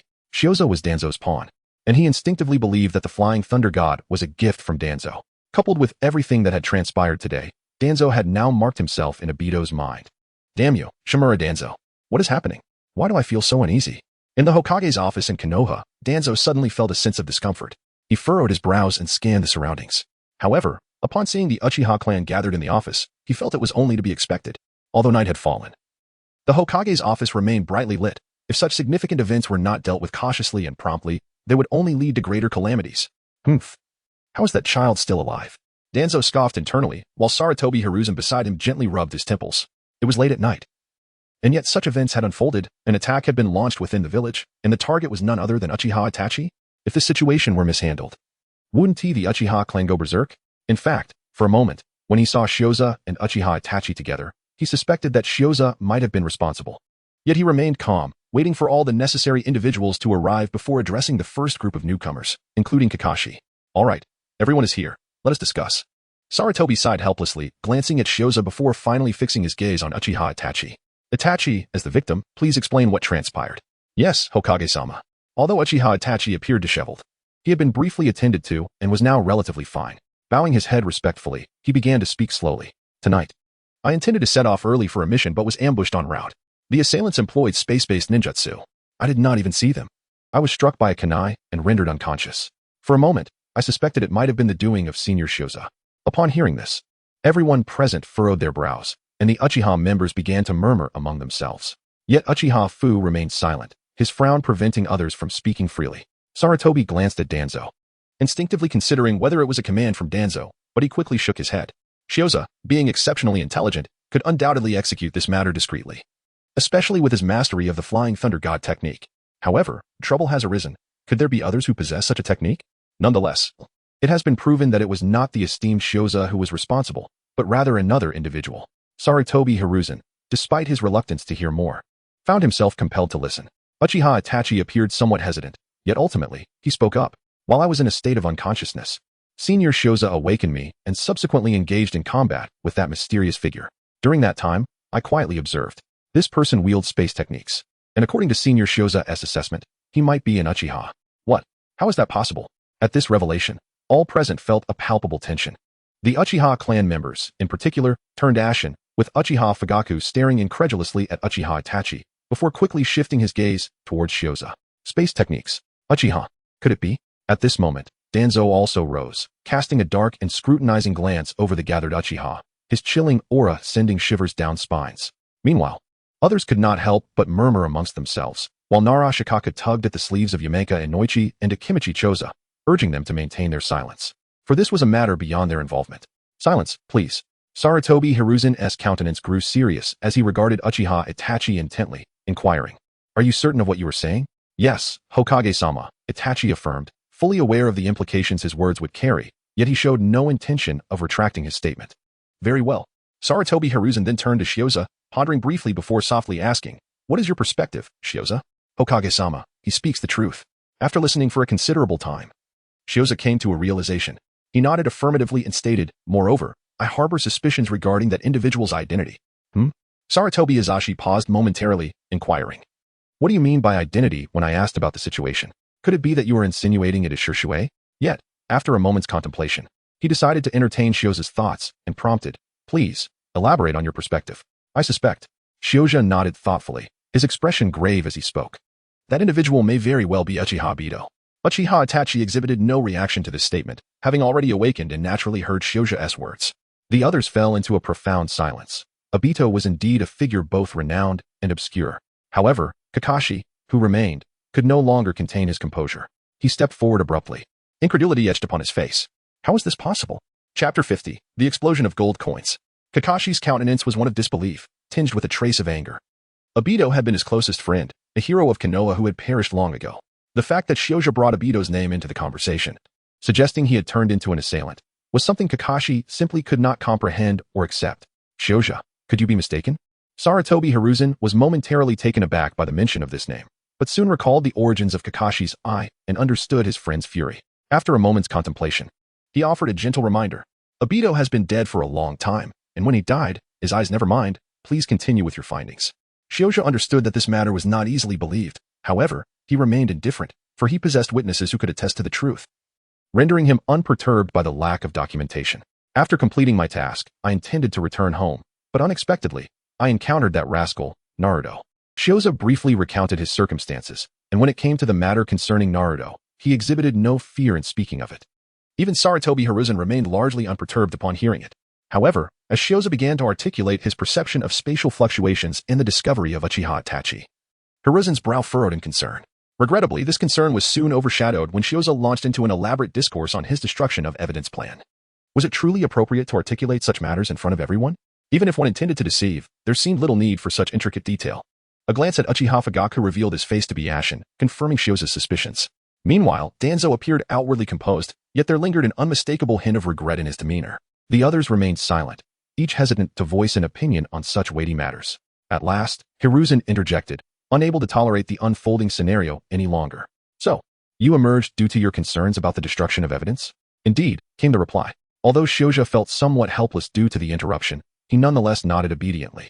Upon seeing him, I suddenly realized that he possessed a Sharingan, albeit in a rather peculiar form. As he spoke, Shioza took out paper and penned a sketch. And soon he had delineated the shape of Obito's Manjiki Sharingan. It appeared somewhat like this, and upon my initial observation, I suspected it might be a form of retaliation from the Uchiha clan, considering that I had overseen Uchiha Itachi during his Seichnin exams. He handed the completed drawing to Sarutobi Hizashi, whose expression darkened as he scrutinized the design above. Subsequently, he passed it on to Uchiha Fugaku and Danzo, now nearly certain that this was indeed the Manjiki Sharingan. I apologize, though I lack the authority to criticize. You seem to harbor some misconceptions about us. The Uchiha are not so petty, Uchiha Fugaku stated gravely after examining the sketch. Moreover, such eyes do not exist within our clan anymore. It has been a long time since we have seen such a manifestation. Indeed, it was unmistakably a Sharingan, albeit a more advanced form. Shimura Danzo also examined the drawing, casting a penetrating gaze at Uchiha before turning his attention to Shioza. Now, tell me, how did you come to believe that the Uchiha framed you? What led you to ascertain his identity, and how did you respond to him? These three inquiries were crucial. Understanding them might enable him to take action against the Uchiha. The Uchiha clan has been rather restless lately. A more advanced form, indeed. Shioza deliberately blinked, yet he refrained from pressing further. As for what transpired later, I engaged him in combat and ascertained that he indeed wielded spatial techniques. Interestingly, it appeared that his use of spatial abilities was somewhat sluggish, with all chakra fluctuations emanating solely from his eyes. Moreover, only one eye exhibited a response, leading me to deduce that he possessed only one such eye. At this juncture, Shioza turned to gaze at Kakashi. His eye mirrored that of the esteemed Kakashi, located on the left, and to my knowledge, his corpse seemed to have neither been located nor interred back in Konoha. Shioza's words left everyone present in a state of silence. Although it could be mere coincidence, it undeniably pointed towards a direction worthy of speculation. Furthermore, to confirm this, Kakashi could open his Sharingan and perhaps unveil a different answer. Having Kakashi activate his Manjiki Sharingan in advance would serve as one of Shioza's most credible witnesses. Kakashi's eyes had long since attained that level. Yet due to Obito's premature demise, no one believed he could achieve such prowess. It wasn't until he was severely beaten by Uchiha Itachi that he gradually recognized the potential of his own eyes. Now, Shioza's initiative posed no issues whatsoever. Are you attempting to frame me? I shall simply shatter your mask. You fool. I can assist in this endeavor. Uchiha Fugaku pondered for a moment and then volunteered himself. Receiving a nod from Hiruzen Sarutobi. Very well, we shall rely on you. Kakashi-kun, please relax. Uchiha Fugaku approached Kakashi, his eyes instantly transforming into the Sharingan state. Kakashi felt a twinge of resistance within, yet ultimately acquiesced with a nod. Just as everyone was observing intently, Shioza suddenly spoke again. Moreover, I suspect he may very well be connected to the Nine-Tails incident. This statement struck like thunder on a clear day, leaving everyone momentarily dumbfounded. Even Uchiha Fugaku's body stiffened for an instant, but soon chaos erupted around them. What? How could this be? What on earth is going on? Are you aware of what you were saying? The Nine-Tails incident is a deep-seated pain for the majority of Konoha's inhabitants. As many lost loved ones and friends that fateful night, they suffered the loss of the Fourth Hokage and his wife, leaving Konoha bereft of talent for a time. Even Danzo spread rumors claiming the Sharingan could control the Nine-Tails, shifting blame onto the Uchiha clan to manipulate public opinion. It can be said that the impact of the Nine-Tails incident on Konoha was profound. Now, Shioza audaciously asserts that the mysterious individual he encountered is linked to the Nine-Tails incident. How could they remain composed? What is truly happening? Hiruzen Sarutobi's expression turned grave as he fixed his gaze on Shioza, inquiring. The assault on Uchiha Itachi tonight has unraveled so many questions. It left him feeling unusually troubled. It is the Flying Thunder God seal. Shioza let out a sigh and explained that individual, upon utilizing space techniques, bore the mark of the Flying Thunder God upon him. Although the engraving of the Flying Thunder God's seal may differ, those who master it can achieve mutual recognition. The seal on that individual is not from the second Hokage, but rather a legacy from the Fourth Hokage, coupled with the persistent rumors within the village regarding the Nine Tails incident, which suggest that the Uchiha clan had control over the Nine Tails. It becomes plausible to speculate that he may have been orchestrating events that fateful night. It was through this very seal that I managed to launch a successful ambush and wound him. Shioza's words left everyone utterly astonished, yet upon further contemplation, it became evident that everything seamlessly connected. The madness of the Nine Tails was undeniably orchestrated by human hands, a consensus shared by all. The Sharingan indeed possesses the capability to control the Nine Tails. Both Sarutobi Hiruzen and Shimura Danzo have witnessed Uchiha Madara exerting such control. The assailant, shrouded in mystery, wielded the Manjiki Sharingan, signifying his ability to replicate Madara's feats. Furthermore, his mastery of space-time jutsu implied that he could contend with Minato without facing demise. It all aligned. Everything fell into place. At that moment, Kakashi suddenly emitted a pained groan, his exposed Sharingan seemingly agitated, spinning wildly. In but a fleeting instant, the black three-tomo converged, revealing an eye that mirrored the shape Shioza had envisioned. Just then, a faint flicker appeared within Shioza's retina. Mission accomplished. Defeat the assailant.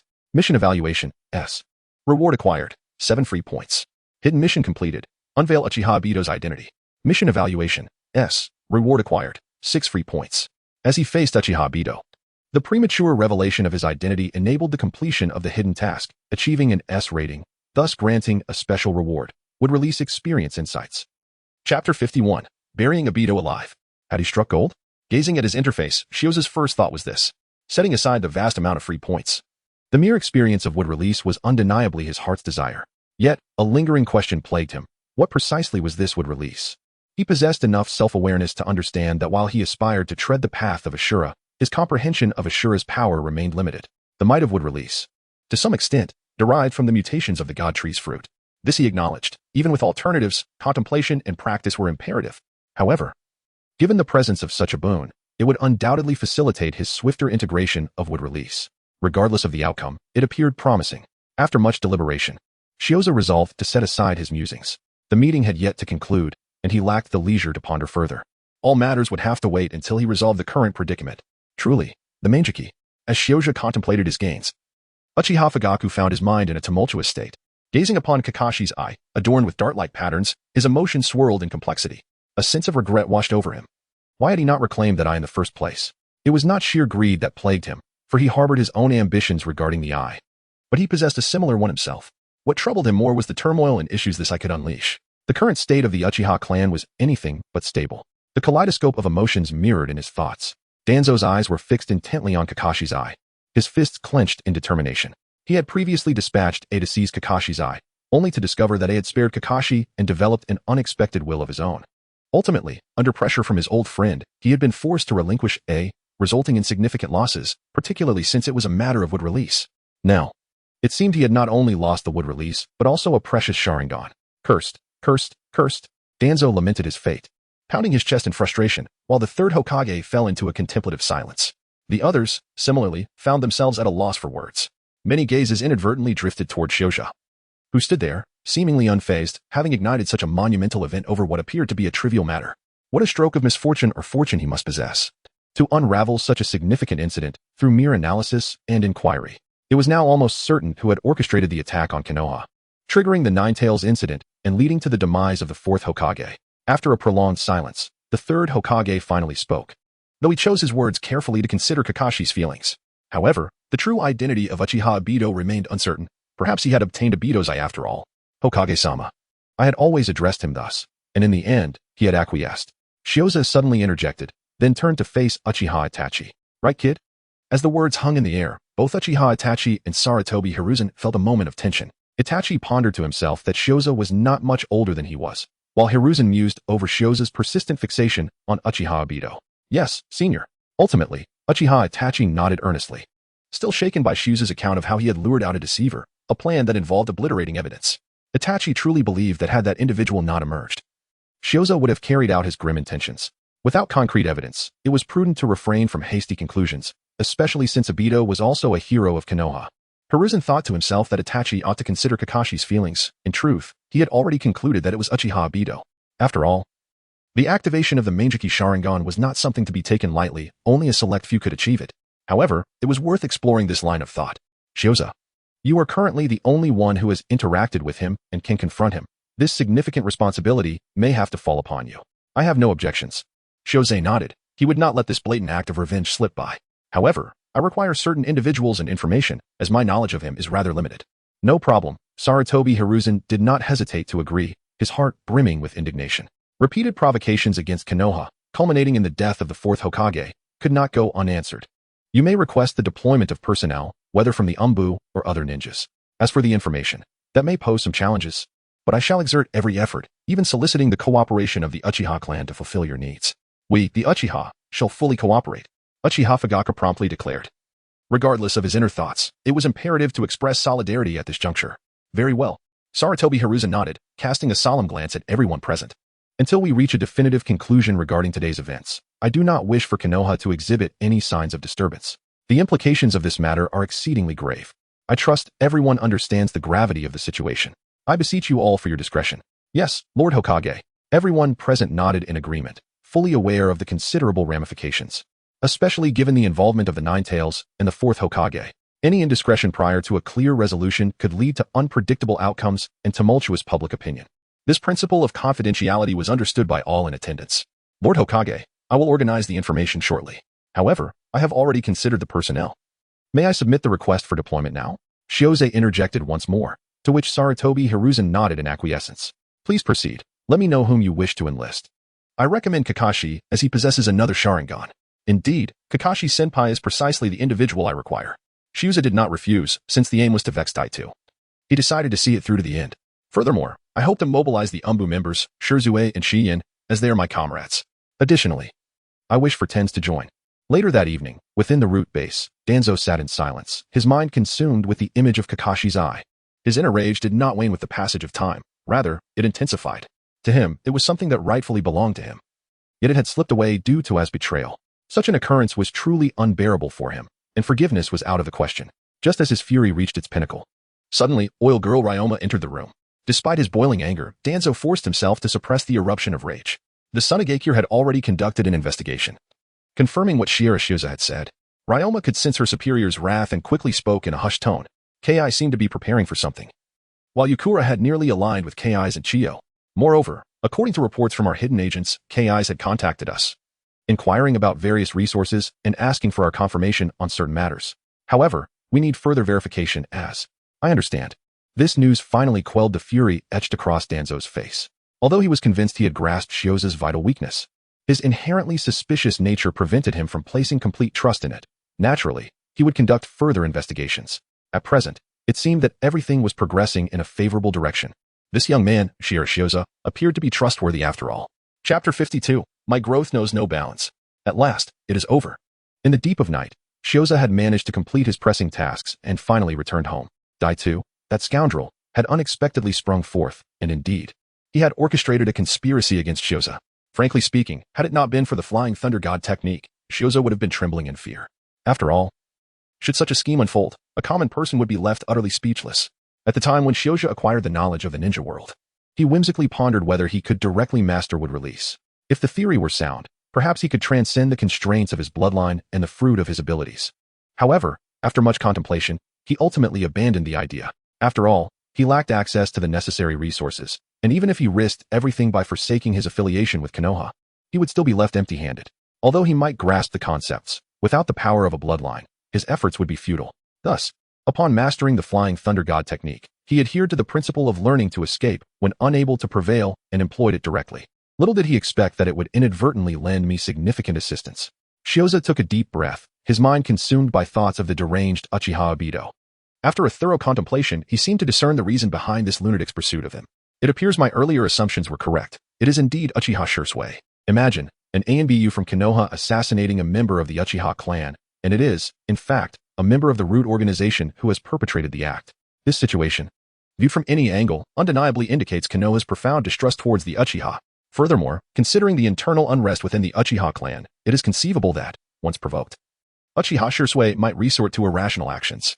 If he has yet to awaken his Sharingan, there remains a chance he could do so, and if awakened, he might even contemplate defection.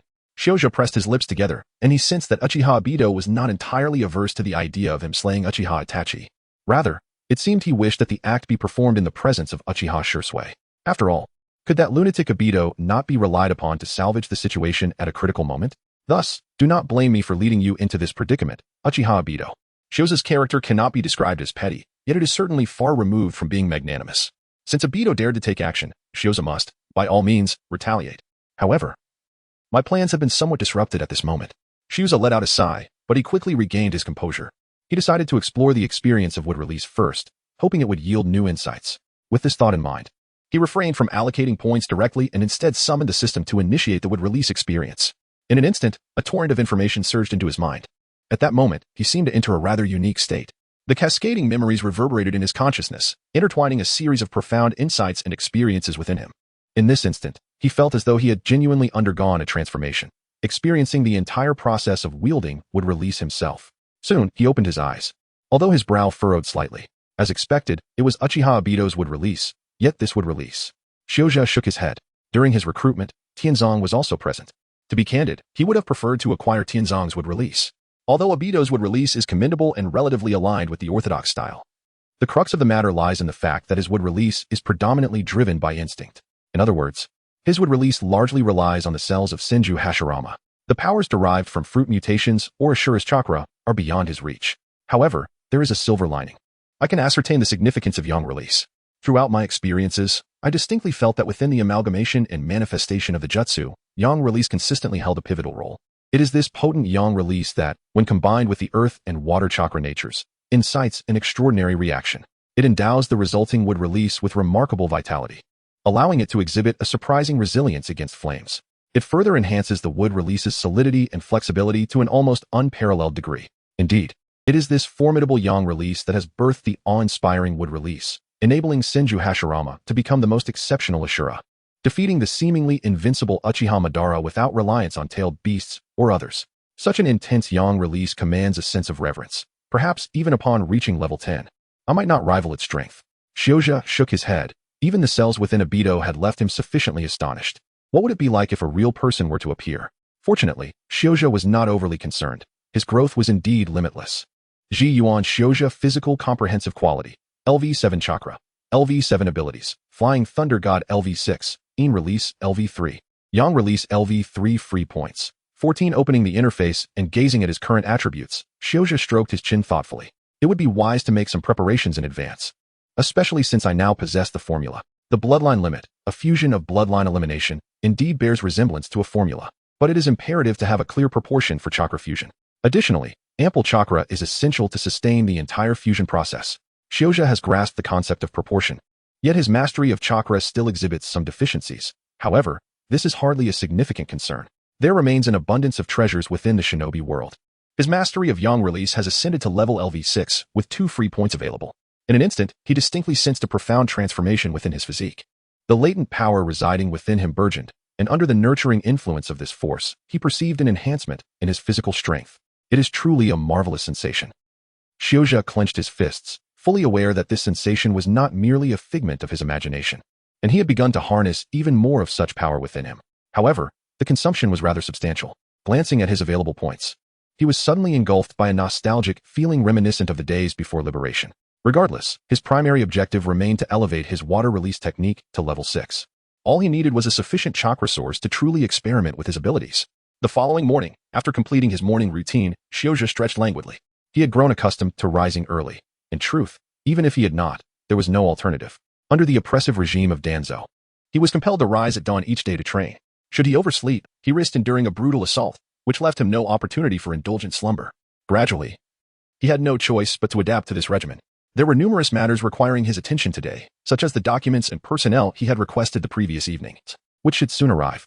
If he intended to ensnare Obito, it must be executed with absolute thoroughness. There could be no room for this individual to alter his fate. Upon opening the door, however, he was taken aback to find Yamanaka Ryoma concealed within the shadows. "What brings you here?" he inquired. "Lord Danzo has new tasks for you." Yamanaka Ryoma replied, equally surprised. His stealth capabilities were formidable, which explained his success in numerous infiltration and intelligence-gathering missions. Shioza's perceptiveness seemed to surpass even his own expectations. However, he refrained from elaborating further and simply produced the scroll, stating, "Lord Danzo has confirmed the allocation of funds to the orphanage as a recognition of your recent accomplishments. Additionally, Lord Danzo has conveyed to you that if you continue to perform well, you shall receive even greater rewards. Chapter 53. The Isolated Uchiha. The previous chapter contained an error. In fact, the LV6 Yang release. Furthermore, to clarify, the protagonist relies on wood release to navigate the early stages and locate Uchiha Obito, with the ultimate aim of amassing bloodline limits. Madness. He made his way towards the Uchiha clan, the designated meeting point for the day. Yet, Shoza could not shake the memory of his earlier encounter with Oil Woman Ryoma, prompting him to mutter a curse under his breath. He realized that Danzo, this old rascal, was indeed rather shameless. Allocating funds to the orphanage was a duty he ought to fulfill. Now, presenting this as a grand gesture made him seem exceedingly noble, which incited Shoza's ire. Was this man incapable of even crafting a simple illusion? It was often said that Danzo was adept at manipulating the hearts of others, but after years of following him, Shoza discovered that he indeed possessed that talent, albeit in a rather crude, physical sense. In contrast, Orochimaru, despite becoming a rogue ninja, still had a significant following in Konoha. The disparity between the two was quite pronounced. Nonetheless, he had his tasks. That scoundrel Danzo had assigned him 2 new missions. 1. Acquire the Sharingan of Obito. 2. Establish contact with Tsunagakure. Shoza disregarded the first mission entirely, as he did not believe he possessed the capability to seize the Manjiki Sharingan from Obito, who wielded both Kamui and Izanagi. Danzo had clearly become somewhat obsessed with the Sharingan, daring to entertain the most outrageous thoughts. However, the second mission held some intrigue. The task regarding Obito was evidently a long-term endeavor, currently only in the investigative phase. Even if something substantial were discovered, it would likely necessitate further deliberation from above. In the meantime, he found himself free to conclude matters in Tsunagakure. Shiozai did not harbor any aversion towards this task, especially as a sudden thought struck him. Hidden Sand Village seemingly possessed an unclaimed entity capable of providing an abundance of chakra, the Dragon Vein. A most remarkable and valuable asset indeed. To be candid, had Minato Namikaze still been alive, he might have refrained from acting impulsively. He had left the Flying Thunder God mark at the Dragon Vein to preempt the emergence of another in Lushan, allowing him to provide timely assistance to the Dragon Vein. However, now that he had perished, the opportunity fell to me, albeit the distance posed a challenge. The further one is from the Flying Thunder God mark. The greater the consumption of chakra, and it was not even his own mark. Furthermore, the nature of the Dragon Vein's seal remained uncertain. Thus, he exhibited a facet of his reason and refrained from taking reckless action. Shouzai, you have arrived. Upon reaching the assembly point outside the Uchiha clan, Yuin was the first to approach him with genuine concern. I heard about last night's events. I truly did not anticipate such occurrences. Are you unharmed? Rest assured. I am perfectly fine. Shiozai's face broke into a smile. Indeed, it was such a gentle and beautiful girl who could elevate one's spirits. However, he remained mindful of the occasion, particularly in the presence of Kakashi, Shisui, and Tenzo. He refrained from saying much, and, seizing a moment when Shiyen was distracted, took her hand and approached the group. Good morning, Senior Kakashi. With a smile, Shioja greeted everyone, while Shiyen stood beside him, somewhat bewildered, unable to respond. Jishui-senpai, is Itachi all right? Thank you, Shioja-kun. I owe it all to you. Jishui nodded, and Kakashi appeared to have regained some composure, exhibiting less agitation than the previous night. He acknowledged Shioja with a nod, yet remained silent. Observing this, Jishui promptly spoke. All right, let us make haste. The clan leader is already awaiting us. With that, he led the group towards the Uchiha compound.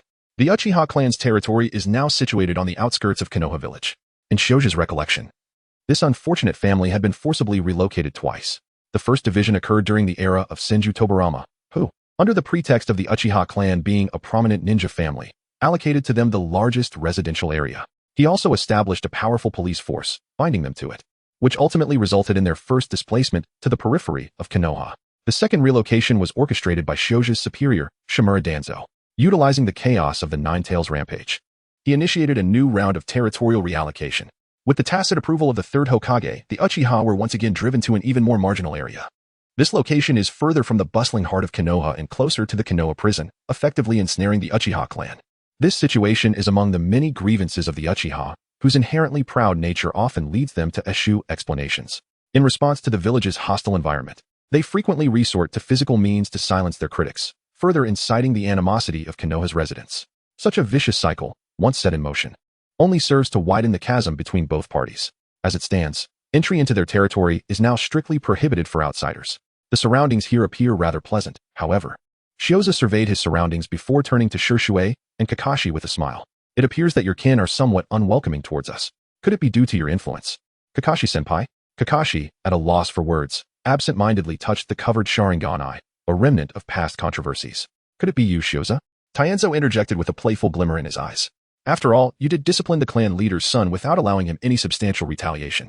I hear there is considerable debate surrounding his recent promotion to CH Nin. Indeed, Uchiha Itachi's ascension to CH Nin was contentious, especially after being effortlessly defeated by Shioza's Flying Thunder God technique, which left no room for counteraction. While many would falter against such a technique, dissenting voices would inevitably arise. His late-night rush to undertake a mission likely stemmed from a mix of enthusiasm for his inaugural CH Nin task and a desire to vindicate himself. Enough speculation. We have arrived, Shurshui interjected, shaking his head. We cannot suggest that no one from the Uchiha clan would welcome us. They soon reached a grand residence, the abode of Uchiha Fugaku. Guided by a servant, they entered a pavilion where Uchiha Fugaku awaited them. Fugaku-sama, he greeted, his voice slightly weary. Please, take a seat. Observing his guests, Fugaku appeared fatigued, having endured the previous night's revelations after bringing Itachi home. Certain information had inevitably circulated, and Fugaku felt powerless against it. The Manjiki Sharingan was of immense significance to any Uchiha. Its emergence had incited fervor among the more radical factions. They convened late into the night, with some expressing a desire to proactively seek out the mysterious Uchiha. This situation nearly provoked Fugaku into an outburst. It was that scoundrel who had caused the Fourth Hokage's demise, and all his investments had been rendered futile. Furthermore, Konoha was closely monitoring this enigmatic Uchiha. Should any rash actions be taken now, it would undeniably solidify the connection between the Uchiha and the Ninetales. The Ninetales incident was a perilous topic for both the Uchiha and Konoha. If this were to be confirmed, their options would be severely limited. Either rise against Konoha or accept their fate and await judgment. Fugaku's resolve had begun to waver. He was no longer averse to employing extreme measures, yet he was not foolish. Associating with the Ninetales incident would render them the enemies of Konoha. Although using radical methods would place them at odds with Konoha, it would at least avoid inciting public outrage. The meeting stretched late into the night. With Konoha seeking crucial information from the Uchiha, Fugaku felt tremendous dissatisfaction, as did the clan elders, yet he ultimately sighed in resignation. The circumstances were beyond his control. He had to concede. However, he would still withhold what needed to remain unspoken. This internal conflict weighed heavily upon him. Chapter 54. He might be in the mist. I understand your intentions, as this matter is particularly grave, Fugaku stated, swiftly regaining his composure despite the tumult of thoughts within. However, I hope you comprehend that my disclosures are limited, as I must prioritize the welfare of my clan. I understand, Fugaku-sama. Shioja nodded. In truth, the specifics were of little consequence to him, as he was already well aware. All he sought was a pretext. However, given the gravity of the matter, we also hoped for information of value. How could we dare to be negligent in the face of the Hokage's orders? Uchiha Fugaku, with a placid demeanor, nodded in response and then spoke with a stoic expression. What you desire is detailed information on Uchiha Obito.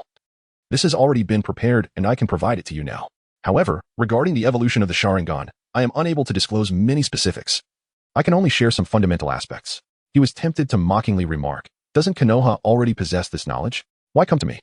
Although Shinji Tobarama may not appear to be a ruler of men, it is undeniable that his research prowess is exceedingly formidable. Uchiha Shursui had indeed acknowledged this, making it difficult to ascertain whether Tobarama had conducted an in-depth study of the Sharingan. Yet, he ultimately refrained from uttering any further words, for some matters, when weighed, may seem insignificant, but when placed on the scales could tip the balance heavily. The Sharingan embodies power, yet it simultaneously serves as a curse.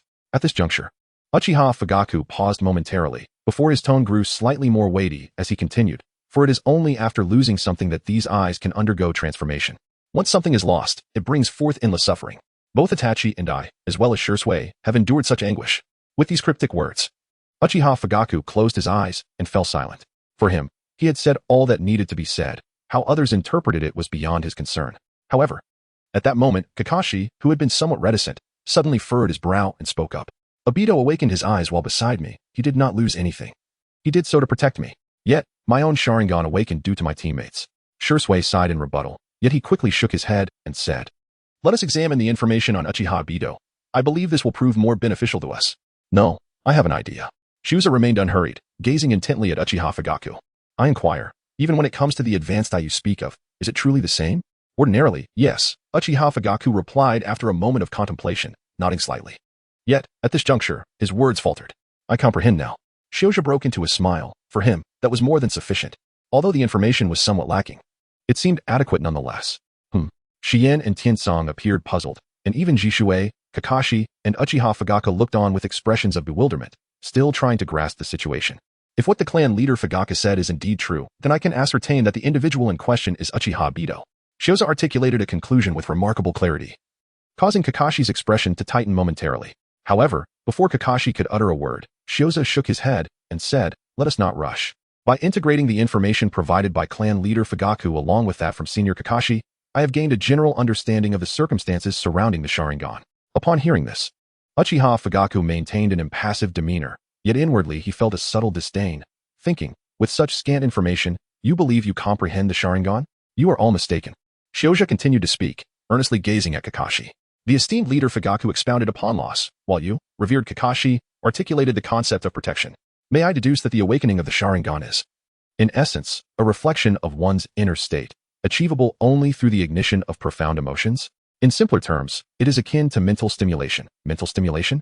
Jishue murmured softly, while Fugaku of the Uchiha clan furrowed his brow, suspecting that this Shioja had indeed perused the records of Konoha. Indeed, it is mental stimulation. Shioze nodded and continued, stating that Uchiha had attended last night's meeting, thus they were aware of the matter, and he felt no fear in expressing his thoughts.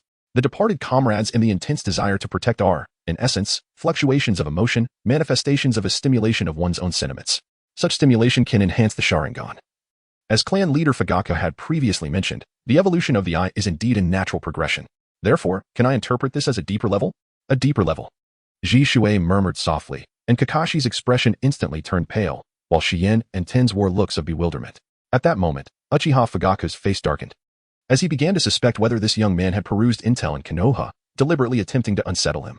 He had only spoken in fragments, yet this boy had boldly articulated the answer. Indeed, a deeper level. Shioja tapped the table gently, letting out a deep sigh. We are all somewhat aware of senior Kakashi's experiences, and I have heard that Uchiha Obito had a good relationship with him. Moreover, Noura Rin was someone he cherished deeply. Thus, one wonders, had Uchiha Obito been present that fateful day, what might the outcome have been? The outcome is all too clear. A heavy silence enveloped the room as everyone present grappled with the haunting sight of their dear friend taking the life of his most beloved. The anguish and distortion of such a reality are unfathomable to a normal person. Furthermore, according to Kakashi's account, Obito seemed to be imbued with a profound will to protect. The shattering of this will to protect ushered in an excruciating loss, and a doubled one at that. Under such extreme emotional strain, it is indeed plausible that he could awaken the Manjiki Sharingan. This notion simultaneously ignited in Shirzue and Uchiha Fugaku's minds, and they could reasonably ascertain that the individual in question was none other than Uchiha Obito. After all, there have been no recorded instances of outsiders awakening their eyes through such extreme emotions. Shioja, we must return immediately to report this, Shirzue declared as he rose to his feet. He cast a glance at Kakashi, who appeared lost in thought, and despite feeling a twinge of discomfort, he spoke earnestly. It is now nearly certain that it was he. Impossible. Kakashi suddenly sprang to his feet, his eyes shut, revealing no discernible emotion. Even so, he should seek vengeance against me. Why would he target the teacher? Why? Do you recall the circumstances you were in at that time? Shioza let out a sigh, shaking his head softly as he spoke. Back then, you and your senior, Yahiko, were pursued by the Mist Village, yet the leader, the Fourth Hokage, never made an appearance. Do you think he might hold the Fourth Hokage responsible? Could it be that the absence of the Hokage led to such a tragedy? He cannot possibly. Kakashi wished to argue, yet found himself at a loss for words. The emotion of misplaced anger is formidable in such circumstances. Maintaining one's composure is nearly impossible. Moreover, I believe I can somewhat ascertain his whereabouts. Shioza stroked his chin and continued. This time Shiyong seemed to have caught on. Are you suggesting that he is in Wuin? Indeed. Shioja nodded slightly and glanced at Kakashi, speaking softly. After all, it was the pursuit by the Mist Village that precipitated this incident, and his abilities are shrouded in mystery and enigma. Given his actions against Konoha, it is likely that the Mist Village would not let him escape unscathed. Chapter 55, The Shadow of Minato, The Bounty on Obito. Is that so? In the Hokage's office, Sarutobi Hiruzen and Shimura Danzo wore somber expressions. Beside them, Tsunade and Mito Minion furrowed their brows, while below them stood Shioja and others, along with Uchiha Fugaku. In the presence of the gathered assembly, Shioja proceeded to articulate a series of logical deductions, seemingly solidifying the culpability of Uchiha Obito. Furthermore, the information he presented pertained to classified matters, compelling Uchiha Fugaku to attend despite his reluctance. However, as Shioja reiterated his conjectures and analyses, a palpable sense of unease enveloped the esteemed four great leaders of Konoha. Among the various revelations, what astonished them the most was Shioja's assessment of the Sharingan. As senior members of Konoha and disciples of the second Hokage, they had naturally perused their mentor's documents upon acquiring authority within the village. Although Shioja is a member of the Dark Faction, emerging from the roots, neither Sarutobi Hiruzen nor Shimura Danzo provided him with any pertinent information in this regard. This young man has made such precise judgments based on two disparate examples. While the accuracy of his assessments is one aspect, Shioja has extrapolated from these judgments to even speculate on Uchiha Obito's current whereabouts. Such analytical and judgmental prowess seems rather extraordinary, does it not? Can you be certain? Perhaps remaining silent for too long is also somewhat inappropriate. After a while, Sarutobi Hiruzen could not help but inquire, Lord Hokage, this is merely conjecture.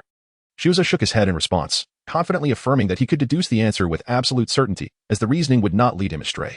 However, he was not naive enough to admit such a thing. Yet, he believed the issue was manageable. We have all reviewed the information on Obito. Although he was not particularly bright in his youth, he was undeniably a kind-hearted individual. His bonds with Kakashi and Rin were profoundly deep, but when such connections were shattered, the turmoil within him must have been unbearable. It is likely that he has completely fallen apart, and he can no longer be considered the original Uchiha Obito. Danzo, observing the situation, nodded in agreement. Casting a sidelong glance at the silent Uchiha Fugaku, he smirked and remarked, the more innocent the heart. The quicker the descent into darkness when faced with adversity, it breeds extremism and despair, especially when, before he could finish, Hiruzen Sarutobi interrupted him with a tactical cough, casting a sharp glare his way. Such words should not be uttered lightly, especially in the presence of the Uchiha. Do you wish for chaos to ensue? It appears Shioza's assessment holds considerable weight. Hiruzen, unwilling to engage further in meaningless banter with Danzo, shifted the conversation. Regardless of the individual, once hatred and scapegoating arise, they may act in ways they ought not to. We should reach out to the Mist Village and inquire about any intelligence they may possess. Mito came and chimed in, aware of his friend's thoughts and adept at smoothing things over. However, it seemed the Mist Village was currently in disarray, making it difficult to extract specific information from the Land of Water. Indeed, but my subordinates have compiled some preliminary reports.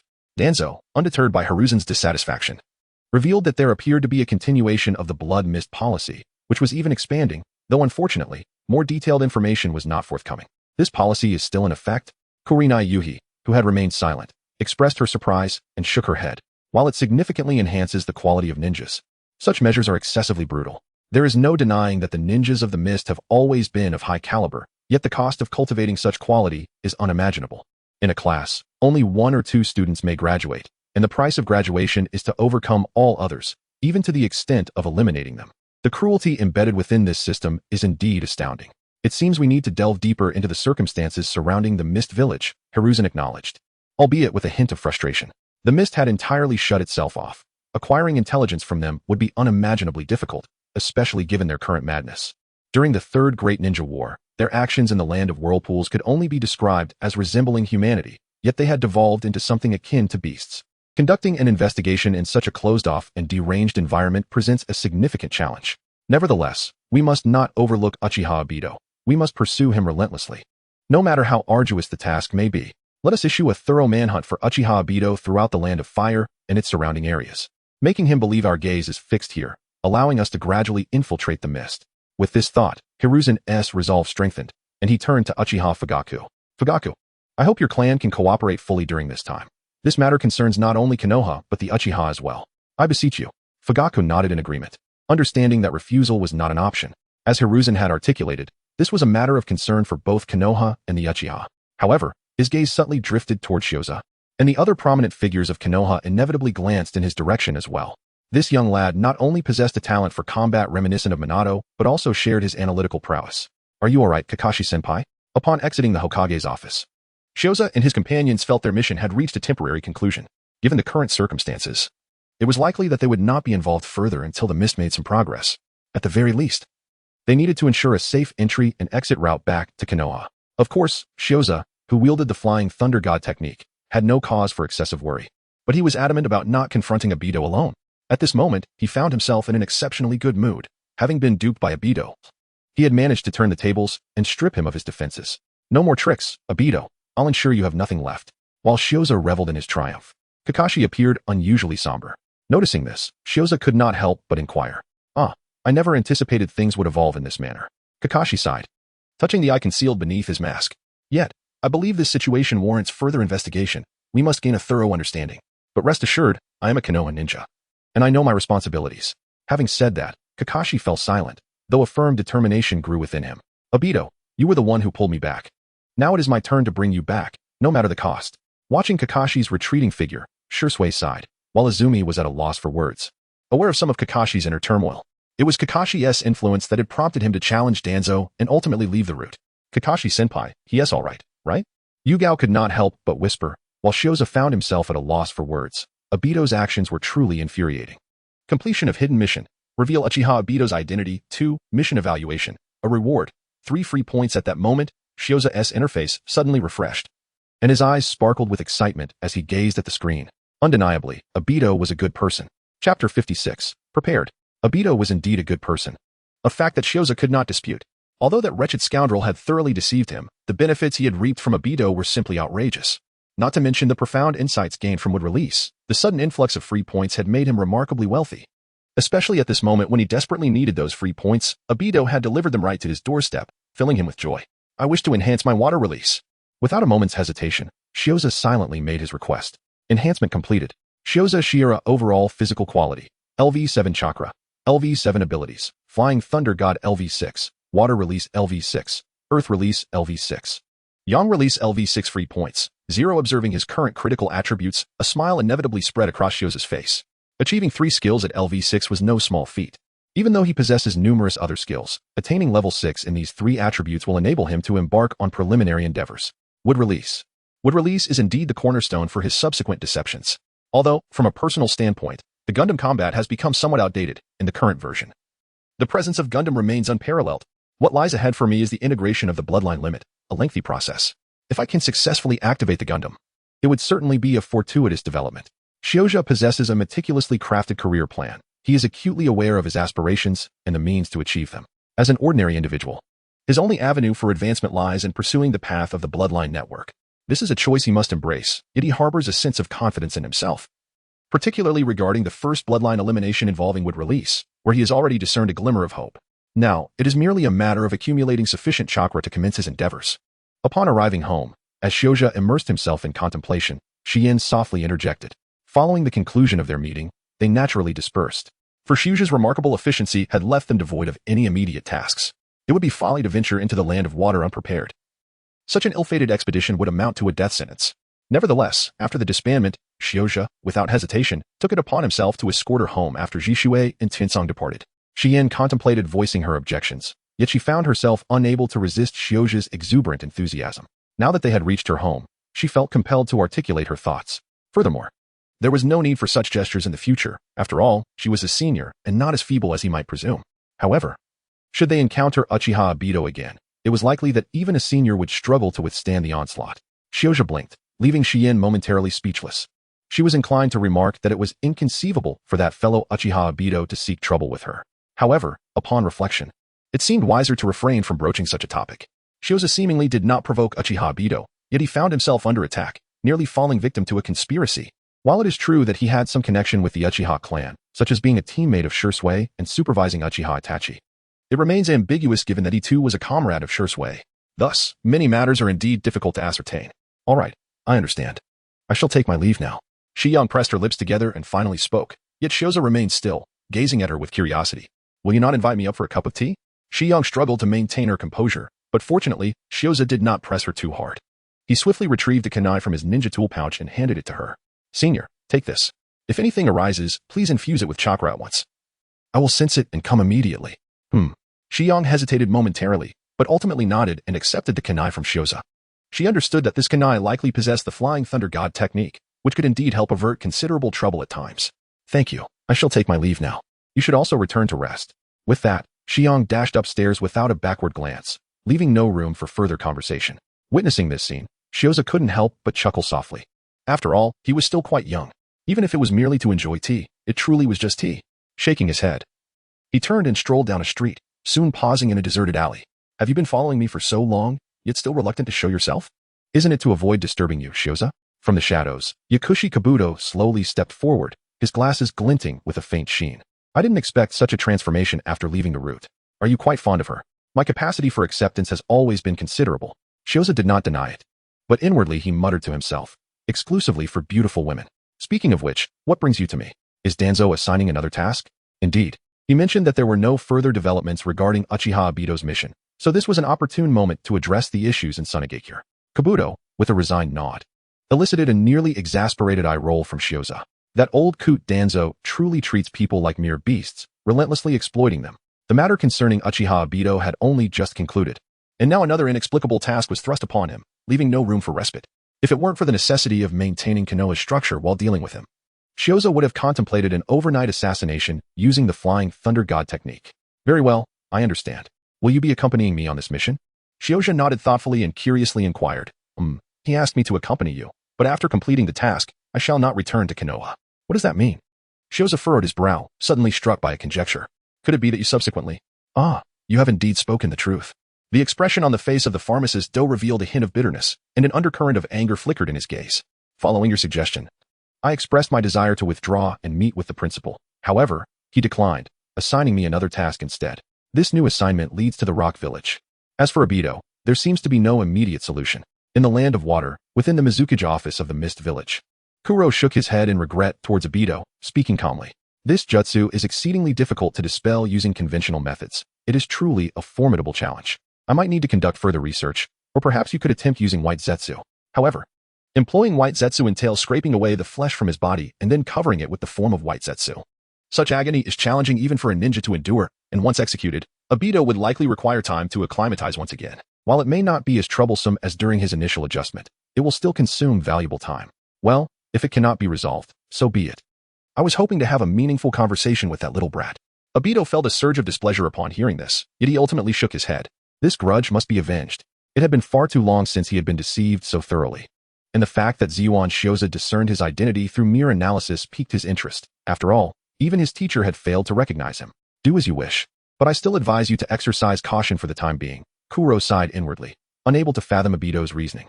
Is it truly interesting to leave such a flaw in oneself? Regrettably, he could not dissuade Obito, who, despite his resilience, was not invulnerable, and thus he consented. Humph. I am aware, Obito nodded, but just as he was about to say more, a white head suddenly emerged from the ground. It seemed that maintaining a low profile would prove to be quite difficult. Obito and Kuro exchanged perplexed glances at White Zetsu, who cheerfully remarked, because your bounty has already spread far and wide. Chapter 57. Akatsuki Organization meeting the efficiency of Konoha remains commendable within merely a month's time. The bounty for Uchiha Obito has circulated throughout neighboring nations. Although his great achievements were not explicitly detailed, after all, Konoha could not afford to lose face. His capabilities were also left ambiguous, yet marked as extremely dangerous. Moreover, Konoha has offered an exceedingly generous bounty. This lucrative reward has attracted countless bounty hunters, even though Konoha has clearly labeled this individual as extremely dangerous. Such warnings hold little weight for those whose sole focus is monetary gain. To them, every adversary is perilous. One more in the fray makes little difference. Major ninja villages also seem intrigued by this Uchiha being pursued by Konoha. Although they remain unaware of his misdeeds, his surname alone is captivating. Uchiha signifies the Sharingan. And being marked as extremely dangerous implies that his mastery of the Sharingan is quite formidable. In light of this allure, the entire ninja world appears to be stirred by the presence of Uchiha Obito. Damn it. Yet, Uchiha Obito himself felt no joy. He could not comprehend why Konoha had suddenly gone haywire. Had they truly deduced his identity based solely on the few words from Zuan Shioza? Or had he inadvertently revealed some flaw? Obito was utterly perplexed and had no time to ponder further, as a meeting was convening within the Akatsuki organization. Although he remained a shadowy figure, his presence was essential when necessary. Furthermore, this meeting called by Nagato was of utmost importance, making his appearance all the more necessary. He could only send White Zetsu to gather insights. With these thoughts in mind, Uchiha Obito set forth with Kuro to attend the meeting, though Kuro seemed puzzled. Why was Nagato in such a hurry? What could be so urgent? I have no idea. Who knows what that fool is thinking? Obito shook his head. He certainly could not guess Nagato's thoughts, nor did he care. Nagato was merely a tool. His thoughts were inconsequential as long as he could effectively wield that tool. Transforming into a vortex, he soon arrived at the Akatsuki's base alongside Kuro. At this moment, within the Akatsuki base, Scorpion, Kakazu, and Nagato's clone, along with Konan, had already gathered. Now that everyone is present, we shall commence the meeting, Nagato stated without any preamble, his demeanor indifferent. This meeting is crucial. We might welcome a new teammate. A new teammate? Obito raised an eyebrow, intrigued by this development. The Akatsuki was currently lacking in numbers, particularly in core members. Perhaps due to the previous failures of the organization, Nagato had shifted to an elite selection process. Only powerful ninjas, especially rogue ninjas, would be his focus. And such stringent criteria had resulted in the current membership consisting solely of Scorpion and Kakazu. Wait, a new teammate, could it be? Suddenly, Kuro appeared to realize something, while Kakuzu scoffed. Of course, it may also pertain to our bounty. After all, we cannot ascertain what Uchiha Obito is contemplating. And Konoha has laid out an irresistible offer. Upon hearing that familiar name, Obito froze, suddenly understanding that they were indeed targeting him. Kuro sighed, confirming his initial suspicion. Uchiha Obito, an outcast defined by Konoha as extremely dangerous, was precisely the goal of the Akatsuki. Uchiha. Obito? Obito spoke in a low voice, his tone laced with disbelief and a hint of anger. He never anticipated that after being hunted, he would face such repercussions. He now felt an overwhelming urge to travel to Konoha and strangle that insufferable Zuan Shioza, along with that wretched Shimura Danzo. It was this old madman who trained that little lunatic, leading to his own downfall. Indeed, Uchiha Obito.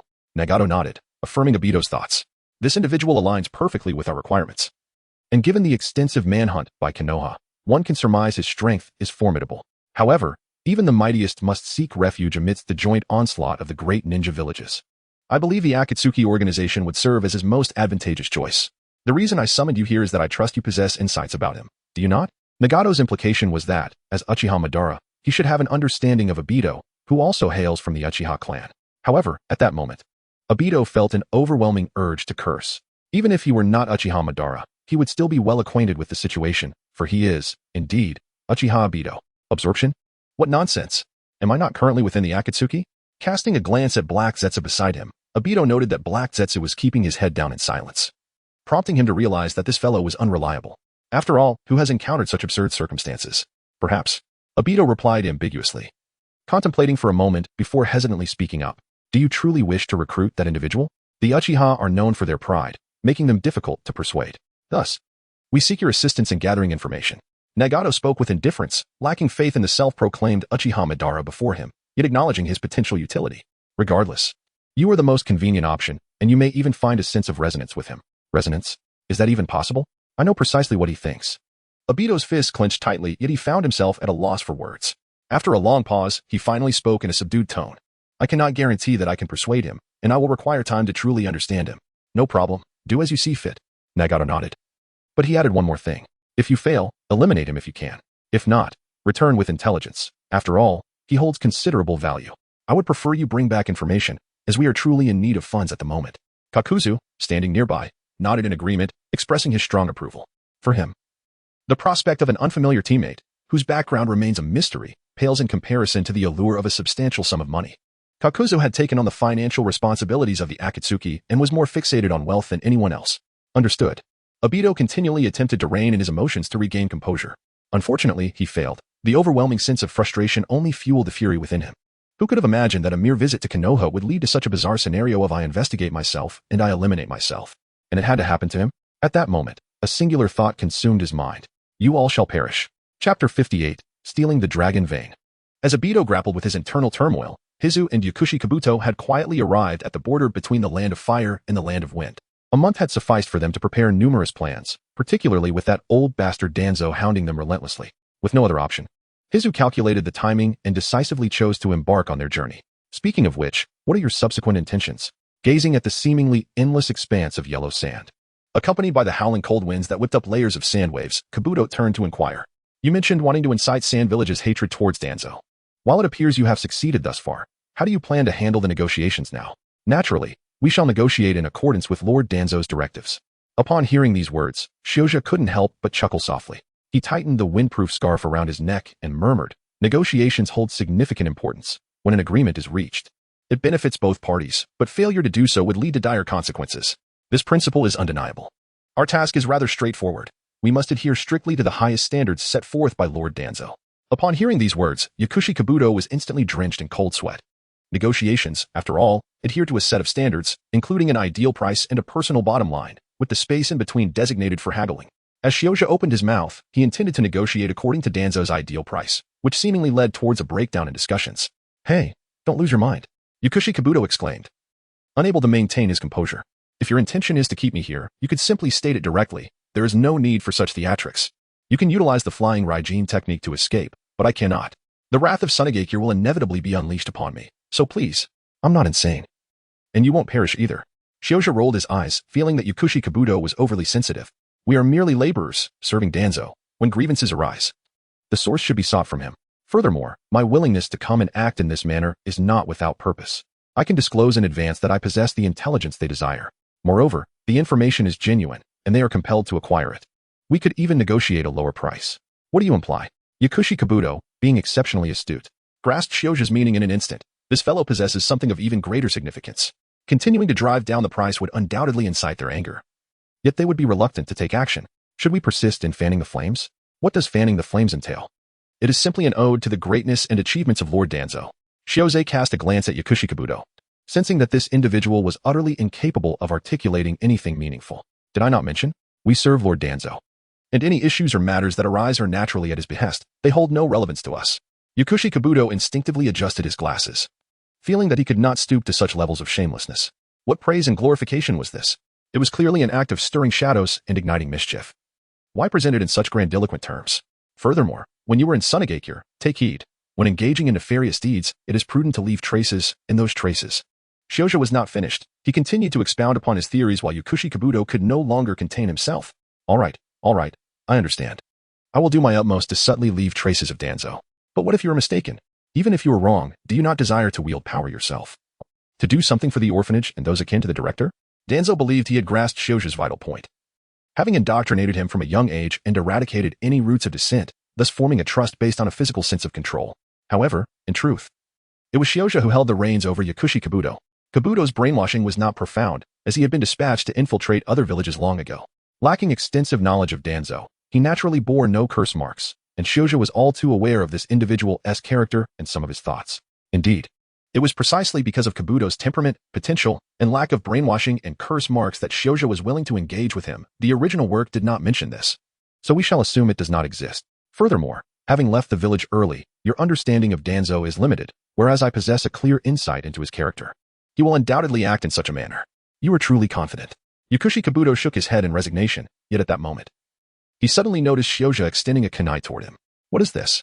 Though unaware of when events would unfold, it was better to be prepared than caught off guard. Shoujo smiled and spoke. As you near the completion of your task, I harbor concerns that Danzo may orchestrate a meeting between you and the director, or contrive circumstances for your paths to cross during other missions. Whether it is you who attempts to eliminate her, or she who seeks your demise. While these are mere conjectures, it is prudent to prepare in advance. Be vigilant. It would be unwise to disregard such caution. You are quite the dark individual. Yashidu remarked with feigned exasperation, yet he dutifully accepted the kunai.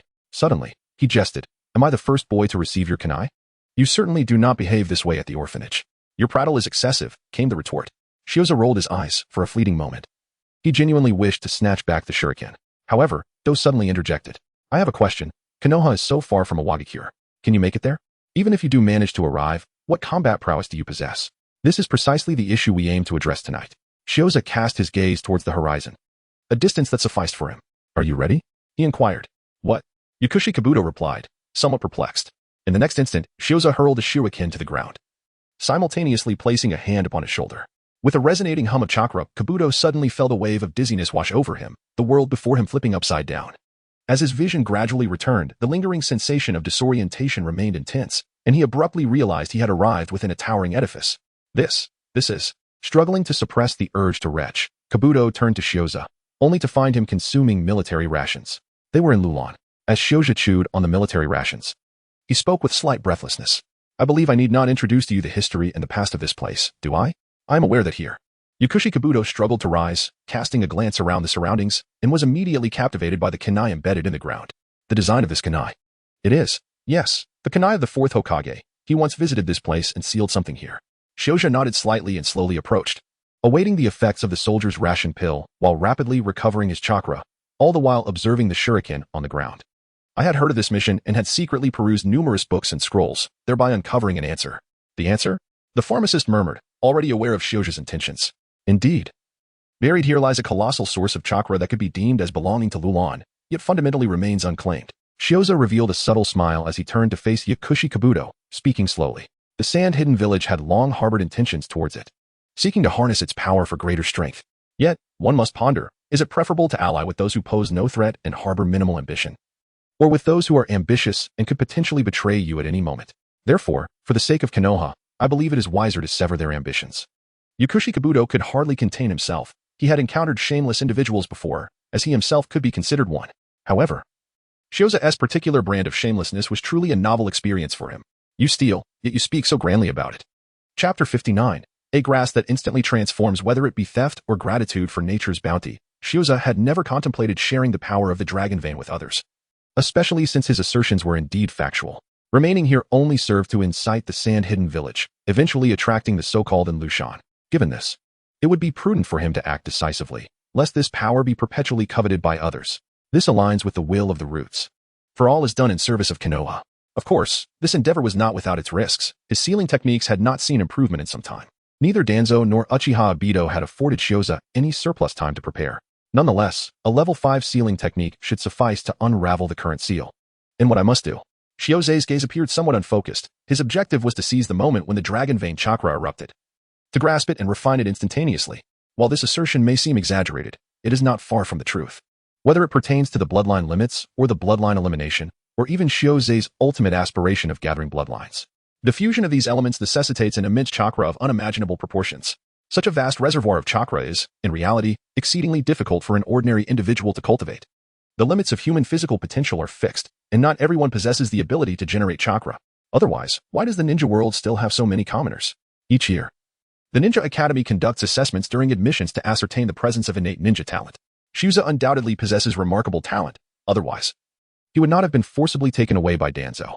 Moreover, his formidable physical prowess inherently contributes to a substantial reservoir of chakra. With his chakra level elevated to LV7, he has achieved significant enhancements not only in control, application, and, most crucially, recovery, but also in quantity. Nevertheless, he still feels that the chakra at his disposal is insufficient during the process of bloodline fusion. It seems that once these matters are resolved, he must refocus his attention on improving his physical capabilities and chakra reserves, as the meager freedom points remain a frustrating limitation. Shioza sighed inwardly. Recognizing that physical fitness is fundamental, even a level 7 physique can merely be deemed as that of an elite jonin. Only at level 10 does one attain the status of a Kage. If he wishes to match the physical prowess of Senju Hashirama, he must attain at least level 12. As for the Otsutsuki clan, let us focus on the present. Shioza could hardly dare to think any further. The more he pondered, the more his head ached, leading to an exacerbation of his decision-making difficulties. While concentrating on a single skill enhancement was undoubtedly beneficial, there were moments when one must adapt to the prevailing circumstances. Had he not possessed the ability to utilize earth escape techniques, focusing solely on water techniques would have rendered him utterly foolish in previous tasks. Moreover, he needed to integrate the bloodline limit, which meant he could only resign himself to being a mere vessel. I have nearly recovered. It is time for me to prepare. Please keep an eye on the developments outside. Do you not require my assistance? Do adjusted his glasses and inquired softly, only to be met with an exasperated roll of Shioza's eyes. Are you proficient in sealing techniques? I can assist with the vigilance. Do, displaying a commendable awareness of his limitations, promptly shifted his approach, earning a nod of approval from Shioza. Crouching down, Shioza began to scrutinize the sealing techniques before him. However, as he drew closer, he immediately sensed something unusual emanating from the seal. He could vaguely feel a chakra that was continuously emanating a roar. Yet all its fluctuations were being effectively contained by the sealing technique. Is this not an exaggeration? Initially, I thought it was merely wind, but to my astonishment, Do also perceived this anomaly, swallowing hard before turning his gaze towards Shioza. Are you truly capable? Do not create any unforeseen circumstances. Do not let it affect me. I am well aware of what I must do. Shioza felt somewhat overwhelmed, yet he still replied. This was not mere stubbornness, rather. He had indeed stumbled upon something intriguing. The four-symbol seal, its efficacy was surprisingly remarkable. After meticulous observation, Shioza was able to ascertain the nature of the seal left by Minato Namikaze. It was the four-symbol seal. Although the entry threshold of the four-symbol seal is not particularly high, mastering it is a formidable challenge. Minato's technique is remarkably sophisticated. He employed multiple layers of interlocking seals to effectively bind the dragon vein. Furthermore, this intricate locking mechanism produced an intriguing effect. Should one seal be compromised by the dragon vein, the remaining seals would swiftly resist the breach. Simultaneously, the compromised seal could utilize the chakra emanating from the dragon vein for its restoration. After all, the dragon vein is pure chakra, making it perfectly suited for repair. In any case, even if the seals were to encounter issues in succession, one could swiftly employ the Flying Thunder God technique to respond. Shioze gazed at the specially crafted kunai beneath his feet and couldn't help but sigh. This fourth Hokage was indeed meticulous in thought. Alas, fate is cruel to the gifted, as he was betrayed by his own promising disciple and chose to embrace a tragic end. Otherwise, Shioze would have had no chance at all. Fortunately, it was the four-symbol seal. Had it been the 8-trigram seal, he would have been utterly doomed. The 8-trigram seal was employed to confine the Ninetales, and Shioze currently possessed no means to contend with it. Thus, let us commence. Taking a deep breath, he extended his finger, and a faint glimmer of chakra appeared at his fingertip, which he then directed towards the vulnerable side of the seal.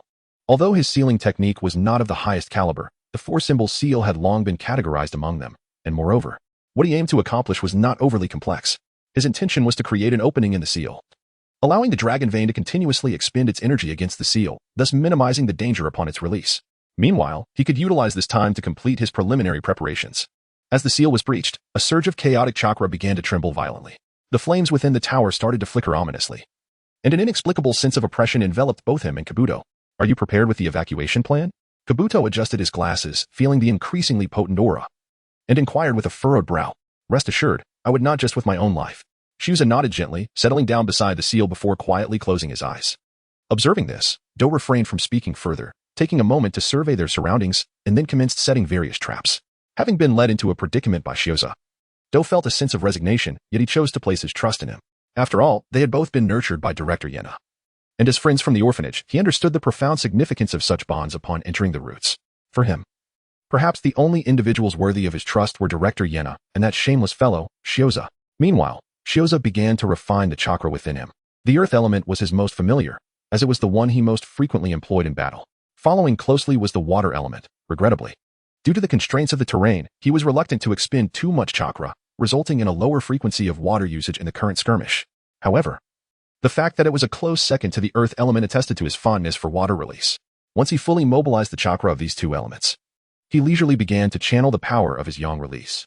As these three forces were completely summoned, he initiated a process in accordance with the formula that resided in his mind. Yet, at that very moment, he suddenly sensed that something was amiss. Chapter 60. Do, how is this possible? How can this be? This is. Shuza was astonished as he sensed the surging chakra within him. He realized that the situation seemed somewhat different from what he had anticipated. It was not that he was unable to control the chakra within his body. The control afforded by his level 7 chakra was extraordinarily remarkable. Nor was it that his chakra was difficult to merge. Rather, the entire progression appeared to be progressing with an almost unsettling ease. Is this the power of the formula? The fusion of Shuja operates entirely according to the formula derived from his experiences with wood release. However, reflecting on his somewhat dismal performance in mathematics, he realizes that applying the formula can occasionally be quite cumbersome. After all, anyone can deceive you, but mathematics is unwavering. If it cannot be, then it simply cannot. Yet now, he discovers that he has become somewhat empirical in his approach, instinctively infusing chakra into the formula, resulting in an unexpectedly smooth process. This is indeed a fortuitous development, as future fusions with other bloodline limits, or even the elimination of bloodlines will be considerably more effortless. However, the current ease of progress leaves Shuja somewhat astonished. The speed of fusion has escalated to such a degree that the stage of substantial chakra consumption has now arrived. The magnitude of this consumption is truly astonishing. A fine sheen of sweat appeared between Shuja's brows as he merged 3 distinct attributes of chakra. To maintain this state until it solidified completely and diffused throughout his body required a continuous supply of chakra. At this moment, he comprehended fully why bloodline ninjas were so scarce and why new bloodline clans seldom emerged. The consumption of chakra was indeed overwhelming. The mere act of fusion alone was likely sufficient to deter countless ninjas from pursuing it. Shuja, while utilizing his own chakra to sustain the fusion, fixed his gaze intently upon the nearby seal. He harbored a sense that perhaps the chakra required for the bloodline limits fusion had reached the limits of an ordinary ninja. Throughout countless centuries, it seemed that only one prominent bloodline limit, dust release, had emerged in the ninja world. Of course, Senja Hashirama could also be considered one. But it is indeed challenging to categorize this individual as a normal ninja. As for advancing further, it would likely necessitate the aid of external forces. Shuza's gaze remained firmly fixed on the seal of the dragon vein. He saw no issue in relying on external forces for fusion. At level 7, which equates to the rank of an elite jonin, he did not believe he could yet measure up to the increasingly formidable Noki or the extraordinary Senja Hashirama. Moreover, depending on external sources in advance could be seen as a form of early adaptation, preparing himself for future advancements. Tick-tock, tick-tock. Sweat continued to pour down Shuja's forehead, cascading onto the ground as his chakra reserves dwindled perilously low. What the hell was he doing? Beside him, Do observed Shuja's deteriorating condition, particularly the frantic operation and consumption of chakra. He had no idea what this individual was attempting, yet he dared not intrude, suspecting that Shuja was engaged in something of great significance. However, the breach in the seal was widening, and the oppressive aura emanating from the dense chakra intensified, leaving Do in a state of concern. Suddenly, a roar akin to a furious howl reverberated throughout the tower. In the next instant, the raging chakra erupted with a deafening roar. The terrifying chakra trembled violently, and in an instant, the uppermost level of the tower was shattered. The falling debris, under the influence of the roaring chakra, disintegrated into fine particles, swirling like a sandstorm and engulfing the entire tower. Amidst dodging the onslaught of rubble, Do's gaze fell upon Shuja, who remained seated. Turning his head, he noticed that the ancient city of Lulan was also beginning to stir, and he realized he could no longer linger. What an immature fellow. Gritting his teeth, Do resolved not to abandon Shuja, braving the swirling sands and debris as he struggled toward Shuja's position. At that moment, Shioja suddenly opened his eyes. Now is the time. He raised his hand, and due to the proximity, his hand plunged directly into the chakra of the dragon vein. With a resounding hum, his turbulent chakra was drawn forth. The dragon vein roared, and Shioja skillfully channeled this chakra into his body, surging wildly toward the chakra he was currently merging with. Truly, one must thank the Fourth Hokage. Feeling this overwhelming surge, Shioja couldn't help but express his gratitude. As he tore open the breach in the seal, the interconnected seals instinctively sought to mend themselves, consuming the chakra of the dragon vein in the process. Simultaneously, for the dragon vein to break free from the seal, it had to engage in a fierce struggle with the remaining seals, leading to considerable consumption of its chakra. Moreover, Shioja was not foolish. The opening he created was not as expansive as he had envisioned, and the dragon vein could not be fully extracted in one go. This presented him with the opportunity for a sustainable approach, allowing him to continuously absorb the exhausted chakra of the dragon vein oozing from the seal. With this immense and pure chakra infusion, the amalgamation of the three forces within Shioja accelerated remarkably. As the fusion progressed, the strength within him solidified, growing resilient and merging seamlessly into one. In that moment, a white light emanated from Shioja, and an inexplicable chakra radiated from his being. What was happening? Do stared in astonishment at the unfolding scene. Although he needed to remain vigilant of the approaching crowd outside the tower, Shioja's current state was utterly perplexing. As this chakra intensified and solidified, a violent rumble erupted from above him. Do instinctively covered his ears, the sound reverberating painfully against his eardrums, and he felt the ground beneath him tremble violently. Yet, as he scrutinized the scene, his expression froze in disbelief. An ancient, towering tree suddenly erupted from the ground, extending and growing around Shioja. Soon, this grand tree burst through the damaged top of the tower, its lush branches completely enveloping it. Most importantly, Do sensed a potent chakra brewing from this very tree. Witnessing this astonishing spectacle, Do was rendered speechless, his mind repeating one phrase. How could this be? How could this be possible? Chapter 61. Senju Shioja? It was successful. Shioja quietly sensed the condition of his body, particularly attuning himself to the unified strength that coursed through him, inseparable and profound. At this moment, his heart brimmed with pride. What did it matter if he lacked a noble lineage? After all, he was a force to be reckoned with. You, what are you? At that moment, Yoshido, seeing that the surroundings had settled into tranquility, dared to approach. He gazed at the towering tree and then glanced at Shioja. For a fleeting instant, he found himself in a daze, and then instinctively uttered, "Are you of the Thousand Hands clan?" "I do not know," Shioja yearned to retort. "I am not." Yet, he deemed it prudent to refrain from such declarations. In order to procure the information he sought, he must resort to some cunning and deception. "Are you unaware?" Do gazed incredulously at the towering tree and then cast a glance at Shioja, who was still absorbing the dragon vein's energy. He instinctively adjusted his glasses. "The wood release has manifested. You are oblivious. I have merged it myself." Shioja cast a glance at the pharmacist, then, while absorbing the remaining dragon vein, began to attune himself to his unique wood release. Unlike the mundane furniture ninjutsu of the Yamato style, his technique was a fusion derived from the formulae obtained from Obito. Within his wood release, a substantial amount of yang release served as its foundation, resulting in extraordinary effects. However, it did not quite reach the level of Hashirama Senju's prowess, which was capable of directly contending with Uchiha Madara Susanoo. Hashirama, even in conjunction with sage techniques, had once delivered a resounding defeat to both the Susanoo and the Ninetales. Nonetheless, Shioja's abilities were commendable, and perhaps his wood release held even greater potential for advancement. Acquiring new power, wood release, which crystallizes from earth release, water release, and yang release, possesses the distinct advantage of enhancing all three chakra attributes simultaneously due to its tripartite nature. Current wood release level, LV6.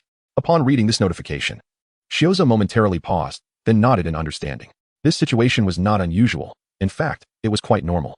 He had balanced the three attributes to LV6, thereby attaining his current level of wood release. Consequently, any further enhancement of wood release would naturally elevate these three powers together. This was indeed convenient, albeit at the cost of increased consumption. Shioja pressed his lips together, contemplating the amalgamation of three abilities. However, at that moment, a new piece of information emerged. Due to the fusion of wood release, there has been a slight aberration in his own bloodline. Please observe the changes in the bloodline carefully. Aberration in the bloodline? Shioja was momentarily taken aback by the information, yet he soon nodded in understanding. If his memory served him correctly, the powers of bloodline limits were inherited through genetic ties. Much like the numerous bloodlines found on the neighboring island of the Mist, there were indeed many. Furthermore, he distinctly recalled that only 3 clans possessed bloodline limits that did not stem from chakra fusion. Among these were 2 from Konoha, the Hyuga and the Uchiha, while the Mist had one as well, albeit reduced to a solitary survivor of the Takaguri clan. The mutations of these 3 families were entirely corporeal, and their bloodlines flowed as expected. However, how did the other clans, which relied on chakra fusion, transmit their abilities? Now, Shioza understood that chakra fusion could indeed alter one's bloodline. After all, the ultimate path of chakra fusion leads to the intricate web of bloodline limits. Shioza sighed, reflecting upon his own transformation while absently stroking his chin. Although the fusion of chakra can alter one's bloodline, akin to the Uchiha and the Kagaya, there will always be those who are unable to activate it. The most complete manifestation of the Shikatsu Myaku is found in Kimimaro. However, whether others can awaken it remains uncertain, as they have all perished, leaving no opportunity for investigation. On the other hand, Shioza is relatively familiar with the Uchiha clan, many of whom are incapable of unlocking the Sharingan, making each pair exceedingly precious. Similarly, numerous ordinary Kekkai Genkai also elude activation for many. Take, for instance, the likes of Lus and Black Soil, each inheriting dust release. Of course, there are those who are exceptionally powerful, capable of activating two simultaneously. It is highly probable that some may be like Terumi Mei. Terumi possesses two types of Kekkai Genkai, and the original work appears not to clarify whether they were fused by her. Thus, the likelihood of inheriting bloodline powers is substantial. Furthermore, speaking of Inoki, it seems that this elder has grown increasingly formidable with age, likely due to bloodline mutation, while it may relate to his combat style. In comparison to the similarly aged Sarutobi Hiruzen, his strength is unfathomably greater. Throughout the Fourth Great Ninja War, his power was thoroughly displayed. Ji Yuan shows a physical comprehensive quality, LV9 chakra, LV9 abilities, would release LV6, water release LV6, earth release LV6, yang release LV6. Flying Thunder God LV6 free points, 0 upon opening the panel. Shioza examined his transformations with great care, only to be momentarily stunned. His physical comprehensive quality and chakra had remarkably progressed simultaneously, and to such an extent, a full 30 free points had seemingly been influenced by a mere initially budding wood release. Witnessing this revelation, Shioza could not help but break into a smile. The advantages gained from merging a wood release were far beyond his expectations. It appears that he must continue down this path in the future. Shioza silently made a resolute decision. He understood that the growth resulting from future integrations would likely not be as remarkable as this one. However, any growth was undoubtedly a positive development, especially since there remained a substantial amount of Dragon Vein chakra yet to be utilized. Therefore, I shall not be modest. I will seal it all within myself. Shioza had no intention of leaving the Dragon Vein for the Land of Wind. Such a gift from nature was undoubtedly better to be fully embraced. If this had been before, he might have contemplated the matter more thoroughly, but now, endowed with this physical prowess, he could easily endure it. Particularly after being sealed for so long and having consumed so much, sealing it away no longer posed a significant challenge. Without the slightest hesitation, Shioza completely shattered the remaining seal. A surge of turbulent chakra erupted once more, yet this time it lacked the previous frenzy, revealing a persistent sense of weakness. The four symbols seal. As he absorbed all the remaining Dragon Vein chakra, he immediately set a seal for himself, mirroring the one left by Minato Namikaze. In that moment, the entire tower finally fell into a profound silence. Is it over? Kabuto, observing the dissipating turbulent chakra, raised his gaze to the towering tree before him and could not help but inquire. Should I now refer to you as Senju Shioza? If you prefer not to revisit the scene of our training in the route together, I suggest you refrain from speaking recklessly. Shioza cast a sharp glance at the pharmacist. Yet at that moment, he heard a cacophony emanating from outside the tower. He realized that their time here had come to an end. Let us depart. We have accomplished what needed to be done, and it is time to proceed to the next phase of our endeavor. Shioza is currently in a state of bliss, having successfully acquired the wood release technique, which has significantly enhanced his abilities. Naturally, this has elevated his spirits. All that remains is to tackle the task concerning Danzo. Seeking greater freedom, his future is indeed brimming with promise. Yakushi Kabuto nodded in agreement, earnestly observing Shioza, his heart fluttering with excitement. The emergence of wood release filled him with hope. Chapter 62. Danzo, you truly deserve to perish. Once again, it is you, this little brat. The following day, at an oasis on the border between the Land of Wind and the Land of Rivers, Hoshigaki Kisame gazed at Shioza's figure, his expression darkening instantly. This little brat has left a profound impression on him, to the extent that he overlooked the masked individual accompanying Shioza. Lord Hoshigaki, I did not expect it to be you this time as well. Shioza's face was adorned with a genuine smile, one that radiated warmth rather than the hollow facade of insincerity. His gaze swept around, and soon, behind Hai Lao Zong, he spotted a familiar figure, waving cheerfully. Lord Yakura, it has been quite some time. I have missed our last parting dearly.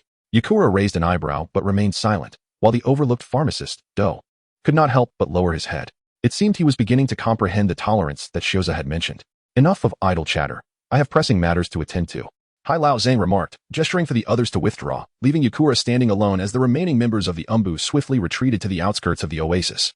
Since the last incident, Yakura had begun to accompany Hai Lao Zhang, who had also informed him about various affairs within the village. In truth, there were things Hai Lao Zhang preferred not to disclose, yet he understood that if he remained silent, Yakura might very well make a hasty departure under the cover of night. Sunagakure could not compete with Konoha, nor even with Iwagakure. Its barren geography and desolate economy constrained its growth. If exchanging Yakura could yield benefits, perhaps they could manage to accept it reluctantly. However, if the truth were to come to light and nothing was gained, the crucial task would then be to retain Yakura and earn her trust. The only recourse for Hai Lao Zhang was to be forthright, for only through honesty could he salvage the situation to some extent. Furthermore, he had not spoken falsely when he mentioned having other matters to address. According to reports from the Swift Eagle, a dreadful event transpired last night in the southern region of the Land of Wind, where the Dragon Pulse chakra erupted. Accompanying this eruption, it appeared that a colossal tree had formed, an occurrence that involuntarily reminded him of Konoha. Yet, he quickly shook his head, while the possibility of Konoha being involved existed. It was not particularly high. The Fourth Hokage, Minato Namikaze, had never harbored any covetous thoughts regarding the power of the Dragon Pulse. Nevertheless, Konoha remained the most suspicious entity. Yet any suspicion must be approached with meticulous investigation. Especially at this juncture, he would still need to rely on Konoha. Very well. Let us get straight to the point. Shioja nodded and smiled as he spoke. It was evident that you have made the right choice, and we shall wholeheartedly support you. However, who in their right mind would wish to collaborate with Danzo? Heizang let out a cold snort inwardly, yet he remained silent, merely casting a frosty glare at Shioja. Naturally, collaboration necessitates sacrifice, and Lord Danzo is well aware of this. Shioja paid no heed to the tension, continuing to smile. As the representative of the contact, he and Yakushi Kabuto had reviewed both parties' terms, and he was well aware of Danzo's bottom line. The moment had arrived for him to act. And he would undoubtedly emphasize Danzo's stance, for after all, he was merely a worker. However, the request put forth by Your Excellency was somewhat excessive. According to Lord Danzo's intent, we can offer Sunagakure a certain amount of provisions. Yet, regarding the negotiations with the Land of Earth, we must maintain silence. As Konoha is a major ninja village, and we shall not interfere in the affairs of other nations and villages. Upon hearing these words, Kaizoku's eyes widened in disbelief. While Yakushi Kabuto lowered his head even further, a shared thought echoed in their minds. How could this brat, Shioza, utter such shameless words? Maintain silence? What then were your previous statements? What are you doing now? We are allies. Shouldn't you cooperate with our actions as such? Unable to contain himself, Kaizoku fixed his gaze on Shioza and spoke coldly. This is Lord Danzo's directive. I have no authority to criticize. Shioza shook his head, adopting a more serious demeanor. Moreover, Lord Danzo anticipated that you would respond in this manner. Hence he has a question to pose to you. As you contend with the disturbances from the Mist Village while simultaneously adopting a stringent stance against the Rock Village, potentially reigniting conflicts once more. Have you contemplated the fact that Konoha and Sunagakure are allies? Your actions are irresponsible and pose a threat to Konoha as well. Kaibaku's found himself at a loss for words, yet his heart seethed with indignation. Were it not for your interference? Konoha's meddling in Sunagakure's affairs and the theft of vital intelligence which exposed the situation in Yakura, would Sunagakure be in such a precarious position now? Nevertheless, a lack of support will be compensated for in other ways. Shioza continued to speak in a tone that was neither warm nor cold. Lord Danzo has promised that he can allocate more tasks from the Land of Rivers to you. Furthermore, once he ascends to the position of Hokage, he can entrust you with the tasks surrounding the Land of Rivers. Damn it, is this yet another empty promise? Hashikawa couldn't help but feel a mixture of anger and amusement. The Land of Rivers has already been divided between Konoha and Sunagakure. Naturally, whichever side is stronger will receive a greater share of the tasks. However, the principle of winner takes all is sometimes inescapable. Konoha's superiority means that they will attract more assignments. Even in a prize competition, Sunagakure often struggles to compete with Konoha, as some individuals place their trust in quality over cost. Danzo's promise is nothing but hot air. As for when he will become Hokage, when will that actually happen? Is Konoha truly overstepping its bounds? Hashikawa remained in place, refraining from turning away, his glare fixed on Shioza, a mix of fury and malice evident in his eyes. With such an attitude, there is nothing more to discuss. Moreover, I am unafraid to disclose that, while our situation in Sunagakure may be dire, we are capable of considerable actions when pushed to the brink. You and Konoha may wish to avoid entering a new war. Yet sometimes conflict does not unfold according to your desires. Hashikawa's threat was unmistakable. If truly cornered, they would withstand the might of Iwagakure. Should a confrontation arise, Konoha, as an ally, would inevitably be implicated, and regardless of whether Konoha intervenes, Iwagakure will certainly take action. The same applies to Kumogakure. And Kirigakure will not miss the opportunity either. It can be said that this threat is quite lethal. But do not rush. We have 2 pieces of intelligence for you. Information that will undoubtedly pique your interest. However, Shioza remained unfazed, smiling as he spoke. Go on. Hashikawa, with a serious expression, regarded Shioza, his mood truly sour. According to reliable intelligence, it appears that your village Jonin, Yoshiro, may be compromised. Shioza clasped his hands around his chest, and both Heilazang and Yukura's expressions shifted simultaneously. Even Yakushi Kabuto was momentarily taken aback. though he soon surmised that this must be a unique bargaining chip bestowed upon Shioza by Danzo. The technique of manipulating sand with the mind. This is a skill with which you are not unfamiliar, correct? How is this even possible? Hala Zhang's countenance darkened. Few possess mastery over this technique, and those who do are all elite puppeteers. Could it be? As for the second piece of information, it pertains to Sasori of the Red Sand. Shioza's fingers danced lightly, a smile still gracing his face. He found himself within an organization rife with traitorous ninjas, known as Akatsuki, likely situated in the Land of Rain. Akatsuki, the Land of Rain. Could it be Hanzo of the Salamander? Hanzo's expression darkened considerably.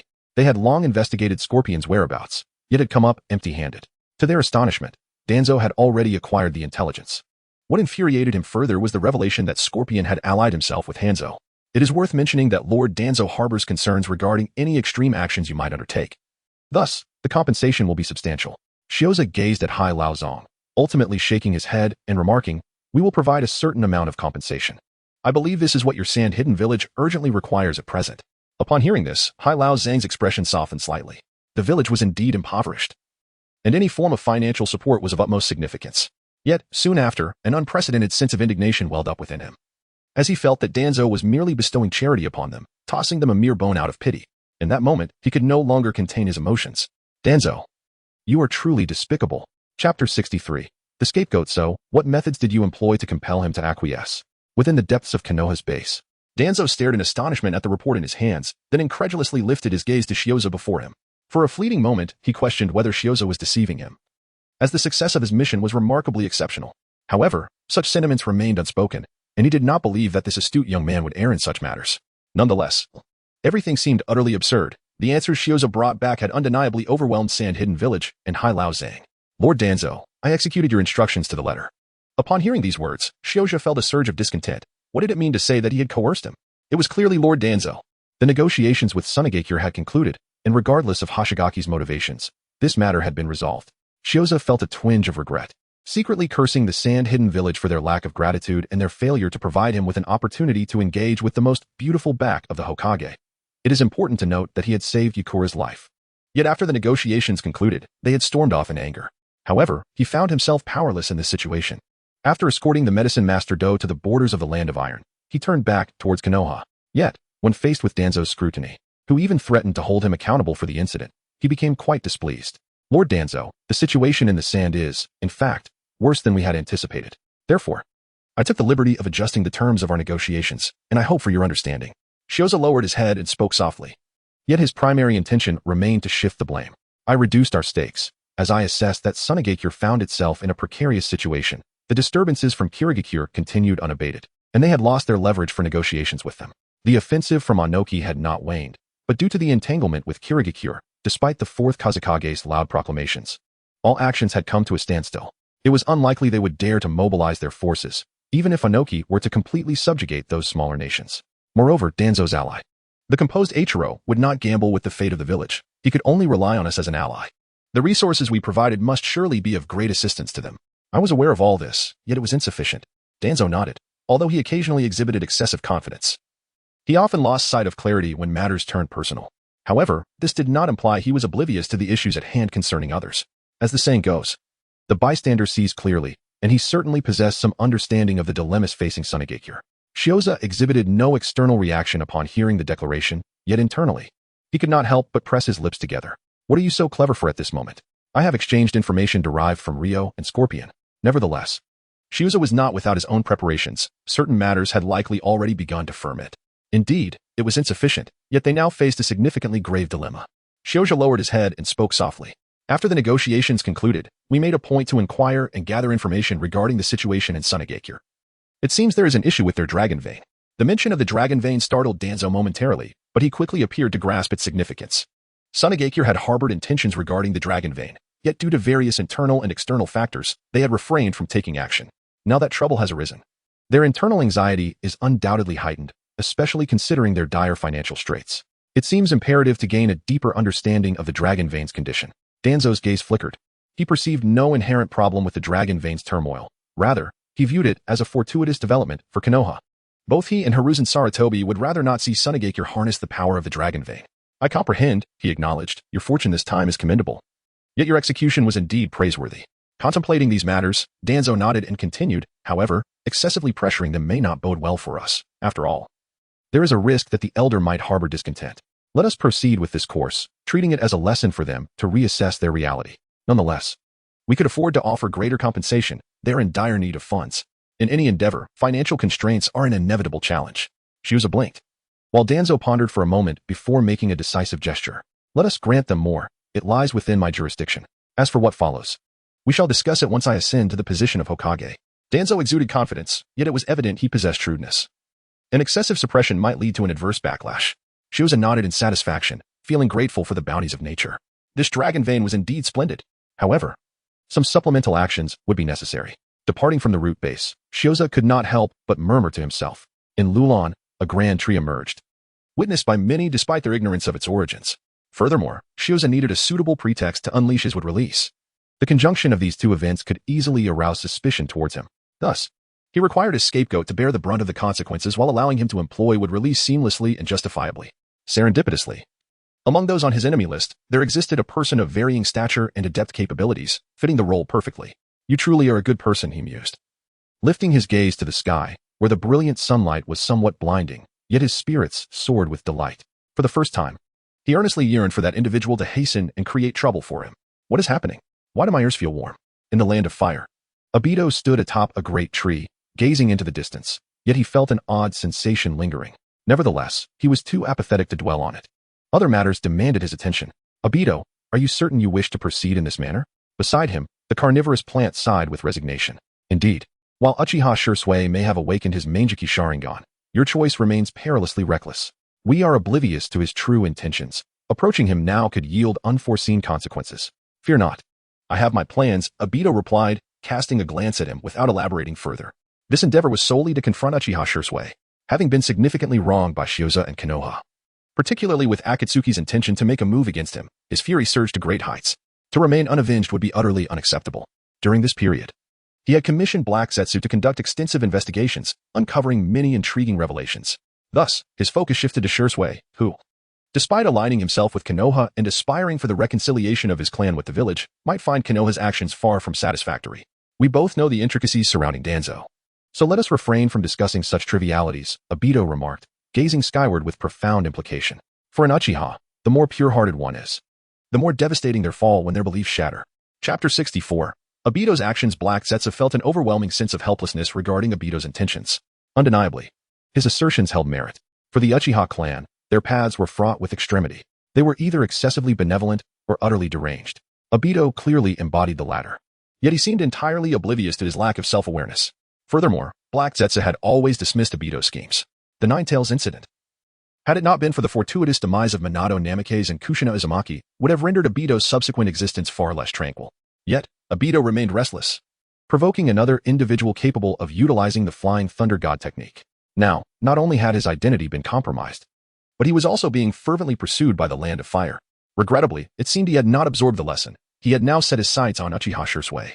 Despite possessing comprehensive intelligence regarding Danzo and remaining concealed within Kamui, that Ji Yuan Shiuza was unaware of the mark.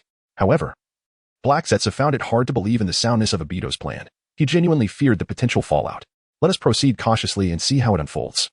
By the way, where have you been recently? I haven't seen you for days. Amidst Black Zetsu's agitation, in a dumpling shop within Konoha, Yugugo curiously inquired of Shiuza while savoring her dumplings. Shiuza, though often clumsy and at times engaging in actions that might be deemed questionable in her eyes, has never once been denied as an exceptional teammate, a person who is both trustworthy and dependable. During their days off, Shiuza frequently seeks her company, whether for outings or to receive her guidance and training. They invariably embark on these endeavors together. Moreover, she is acutely aware that such training sessions are Shiuza's way of aiding her own cultivation. Shiuza possesses remarkable swordsmanship. The moment he hears my insights, he comprehends them instantaneously. In fact, he has even refined them to a degree surpassing my own. Coupled with his astonishing speed, strength, and abundant chakra, Xiangyan finds herself with little chance of victory. She had always envisioned that true genius resembled her senior Kakashi, yet Shiuza seems to eclipse even Kakashi's prowess. However, in recent days, Shiuza has seemingly vanished without a trace. Not only has he failed to seek her out, but even her own attempts to locate him have yielded no results, piquing her curiosity. Perhaps he is engaged in some mission? Ji Shuei, observing from the side, blinked knowingly, aware that some matters are better left unasked. It is not merely a mission, rather. I am enveloped by a peculiar sensation. Shiuza shook his head, unwilling to acknowledge the matter of the task. Seizing the opportunity, he began to weave a narrative for himself, indulging in fanciful musings. I have an incessant feeling that my chakra is in tumult, accompanied by an extraordinary sensation of fervor coursing through my veins. Consequently, after visiting the hospital and receiving no conclusive results, I sought a tranquil place to pursue my training. In the Hidden Leaf Village, no one has inherited the wood release, at least not through a spontaneous awakening of their bloodline. Currently, those who wield the wood release have done so through grafting, leaving the true nature of its awakening shrouded in mystery. Shioja spoke a torrent of nonsense, both to defend himself and to provide a general overview of the situation. Is there anything uncomfortable? Shion immediately reached out, placing her hand atop Shioja's. Although she belonged to the Umbu, she had consistently studied alongside the medical team and had acquired some skills as a medical ninja. All right, rest assured. However, the moment her hand made contact, Shioja firmly grasped it, and before she could withdraw, he smiled and remarked, "There is nothing uncomfortable. On the contrary, I feel splendid, which is why I used the term wonderful." Shion gazed at her hand captured in his, momentarily at a loss for words. Jishui observed this scene and could not help but chuckle, yet he refrained from commenting, instead pondering for a moment before earnestly saying, "Shioja, you must take care of your health. If necessary, consider taking a leave of absence. After all, your duties are quite demanding, especially regarding that traitor, Uchiha Obito. His matters require your attention." Jishui's words were sincere, yet inexplicably, he felt a chill sweep over him, as if someone were watching. As a ninja, he often placed great faith in his sense of danger, which had proven life-saving on numerous occasions. Yet, after glancing around, he found no one observing him. I understand. Shioza nodded, having noticed the subtle shift in Jishui's expression, and instinctively began to survey his surroundings. Unfortunately, he found nothing amiss, prompting him to chuckle lightly. "I believe, senior, that it is you who ought to rest more. Being overly suspicious is hardly beneficial. You think I enjoy being the third wheel?" Jishui retorted with a playful scold, yet his words caused Xiang to struggle to maintain her composure. "Senior Jishui," she began, her dissatisfaction evident as she attempted to withdraw her hand, but Jishui stood up at that moment. "All right, I won't intrude any longer. I've finished my meal, and I wish to return and spend some time with my brother. Enjoy yourselves," he added, winking at both Shioza and Xiang, who responded with an unreserved nod. Meanwhile, Xiang found it increasingly difficult to remain composed. "Is this really how you two will carry on? All your banter has driven Senior Jishui away." As she watched Jishui turn to leave, Xiang shot Shioza an exasperated glare. However, before she could voice her thoughts, a slightly surprised voice called out from behind her. Hey, Xiang, is that you? Oh my, you too." Turning around, she saw Hondo entering, pulling along Hong, her expression teasing as she observed the hand Xiang had been grasping. What had that sensation been just now? As he walked towards the Uchiha clan, Jishui couldn't help but ponder deeply. The feeling of being scrutinized, akin to an invisible weight upon his back, was overwhelmingly real, compelling him to reflect seriously on the matter. Suddenly, a strange chakra began to twist around him, causing Jishui's gaze to sharpen. He discreetly drew a kunai, his eyes shifting into the Sharingan, uncertain of who approached. But preparing himself was undoubtedly prudent. "Quite vigilant, aren't you?" A low voice emerged, followed by the appearance of a shadowy figure clad in a peculiar whirlpool mask, a single crimson Sharingan visible through the hole. "It's you, Uchiha Obito," Jishui exclaimed, his expression shifting instantly as he instinctively uttered Obito's name. The mention of this name caused Obito's fist to clench slightly, an awareness of being fully exposed washing over him. Nevertheless, he quickly regained his composure, regarding Jishui with indifference. "I've told you I am not Uchiha Obito, but if you insist on calling me that, it matters not. I am here to discuss a few matters with you. You still wish to deny it? Your eyes have already betrayed you," Jishui countered, unyielding. His eyes promptly transformed into a kaleidoscope. As a member assigned to capture Obito, he felt no inclination to conceal anything upon recognizing the state of Obito's eyes. "Indeed. You possess those eyes," Obito acknowledged, subtly nodding in understanding while slightly averting his gaze. "At present, I am not your enemy. Rather, I have come to unveil certain truths to you." "Certain truths?" Jishui questioned, perplexed yet remaining vigilant, while Obito smiled wryly. "Correct. I am here to reveal to you the entire truth regarding Konoha and the Uchiha Chapter 65. Obito's deceptive words the truth?" Jishui fixed his gaze intently on Uchiha Obito, now assured that this individual was undoubtedly not physically present here. Shioja meticulously reported the combat intelligence regarding Obito. He understood that this individual excelled at concealing himself within dimensions, revealing his true form only when he initiated an attack. However, he remained uncertain whether Uchiha Obito could be affected by illusions in the alternate space, which is why he refrained from acting impulsively. For now, he chose to engage in a slow exchange with Uchiha Obito, assessing the situation as it unfolded. "Indeed, the truth." Uchiha Obito nodded, calmly observing Shisui, and continued in a low, measured tone. "I wonder what your perception of your comrade, Shioja, truly is." "Shioja?" Shisui furrowed his brow. To claim ignorance regarding Shioja's matters would be a falsehood. Shioja has never concealed his relationship with Danzo. Having clearly stated from the outset that he hails from a deep training facility within the Umbu, what this place entails may be somewhat unclear to Shishui. Yet he understands that it belongs to Danzo. Shirashioza is indeed one of Danzo's own, and Danzo is notoriously recognized as the shadow of the ninja world. Obito calmly remarked that much intelligence had been provided to him by Black Zetsu. As a disciple of the second Hokage, he has perfectly inherited the second Hokage's disdain for the Uchiha clan. Moreover, as a classmate of the third Hokage, he has received unprecedented protection. Do you recall the incident from Konoha's past, when the renowned Konoha White Fang, Tsukumo Hatake, took his own life? Shishui remained silent, yet he had indeed heard of it, as it had caused quite a stir, and his Umbu colleague happens to be Kakashi. However, what does this have to do with Danzo? What are you rambling on about? After a moment of silence, Shishui's face displayed a hint of disdain. Since you claim it was a suicide, is there any possibility of murder? While murder is difficult to ascertain, he was indeed driven to death, coerced by the public opinion of Konoha. Obito spoke up, noting that intelligence is seldom comprehensive, and some matters are never documented, but as a prelude, he could directly state such things. Danzo has indeed committed numerous transgressions, and Shishui has personally encountered some of them. Coupled with Shoza's existence, even if Shishui does not suffer a mental breakdown, there will at the very least be significant changes, providing him with an opportunity. At that time, Konoha was embroiled in a fierce struggle, where every mission was of utmost importance. Yet, the Konoha White Fang chose to save lives at the expense of his mission, resulting in tremendous losses for Konoha. Such actions were something that needed to be eradicated in Konoha at that time. Furthermore, due to his high prestige, with some additional effort, he might have even attempted to vie for the position of Fourth Hokage, while Danzo harbored an insatiable desire to become Hokage himself. It must be said that after spending years in Kirigakure, having controlled the Mizukage from behind the scenes for so long, Obito has absorbed quite a bit of cunning strategy and ambiguous tactics. If truly pressed to act, he would likely falter. Yet weaving tales based on examples from Kirigakure would pose no challenge for him. He also understands that discussing such matters requires a delicate balance of truth and fabrication. Perhaps even 9 parts truth to 1 part falsehood, for the best effect. Thus, he manipulated public opinion, inciting the residents of Konoha to condemn their former hero, who was characterized by a traditional pride that led him to take his own life. Obito gazed at the silent and vigilant Shishui, continuing in a low voice.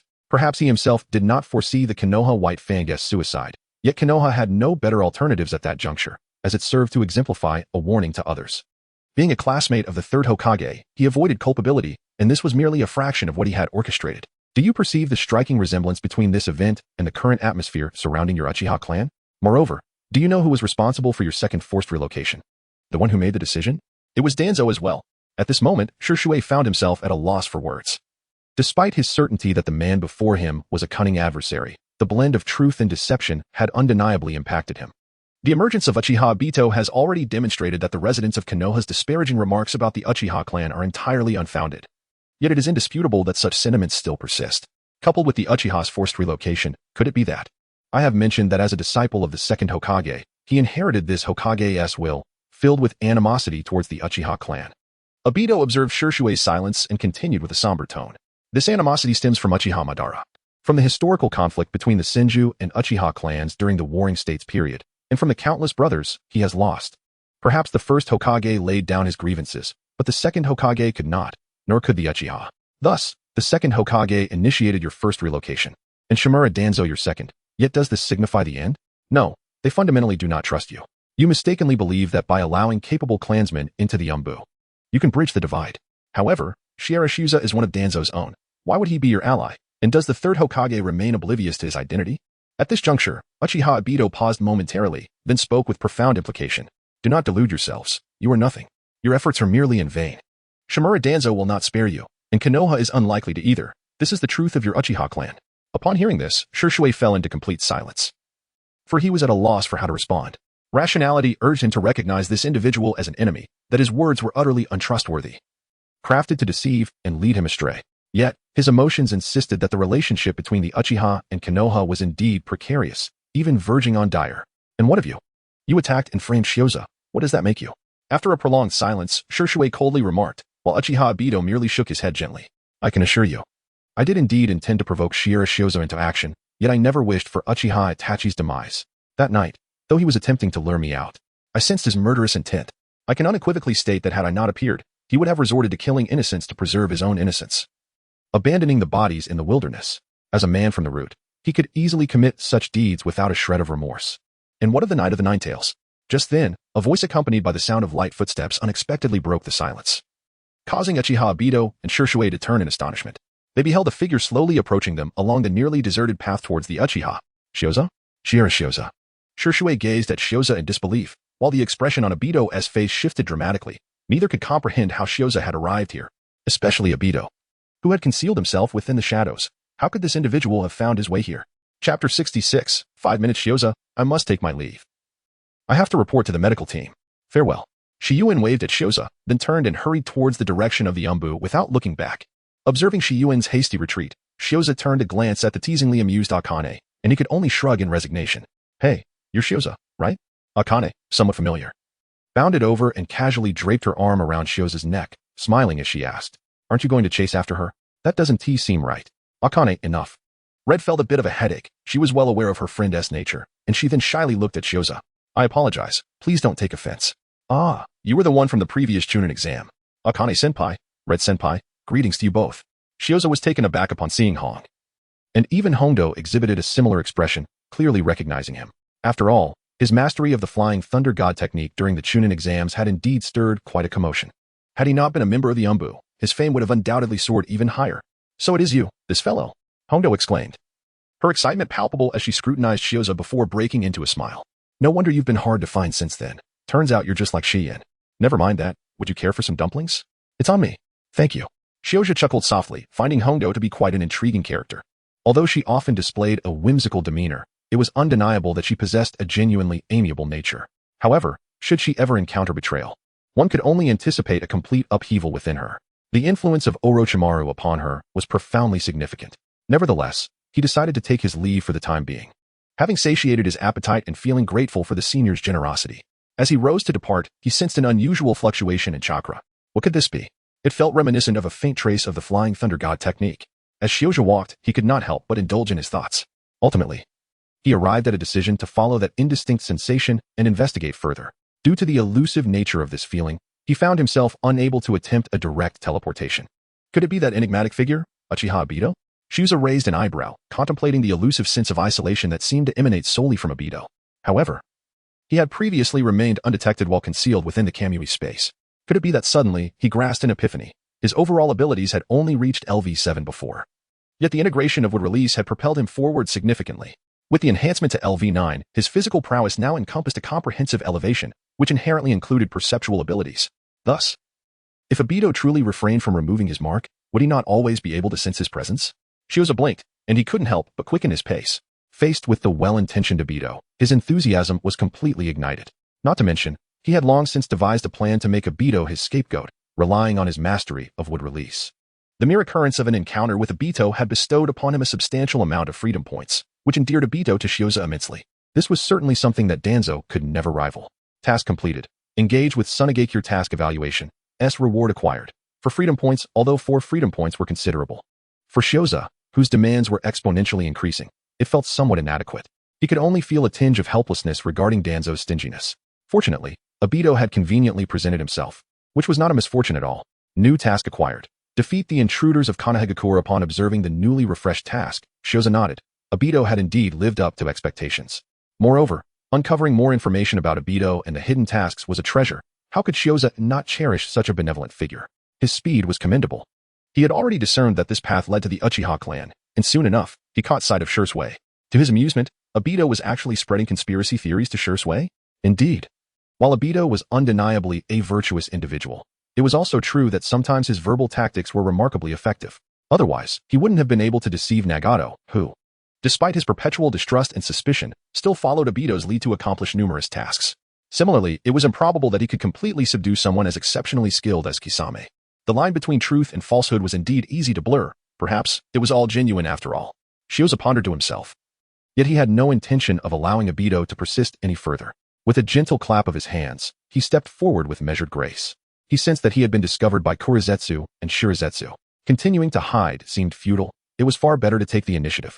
Moreover, it had nearly been 5 minutes since he faintly perceived the Flying Thunder God mark.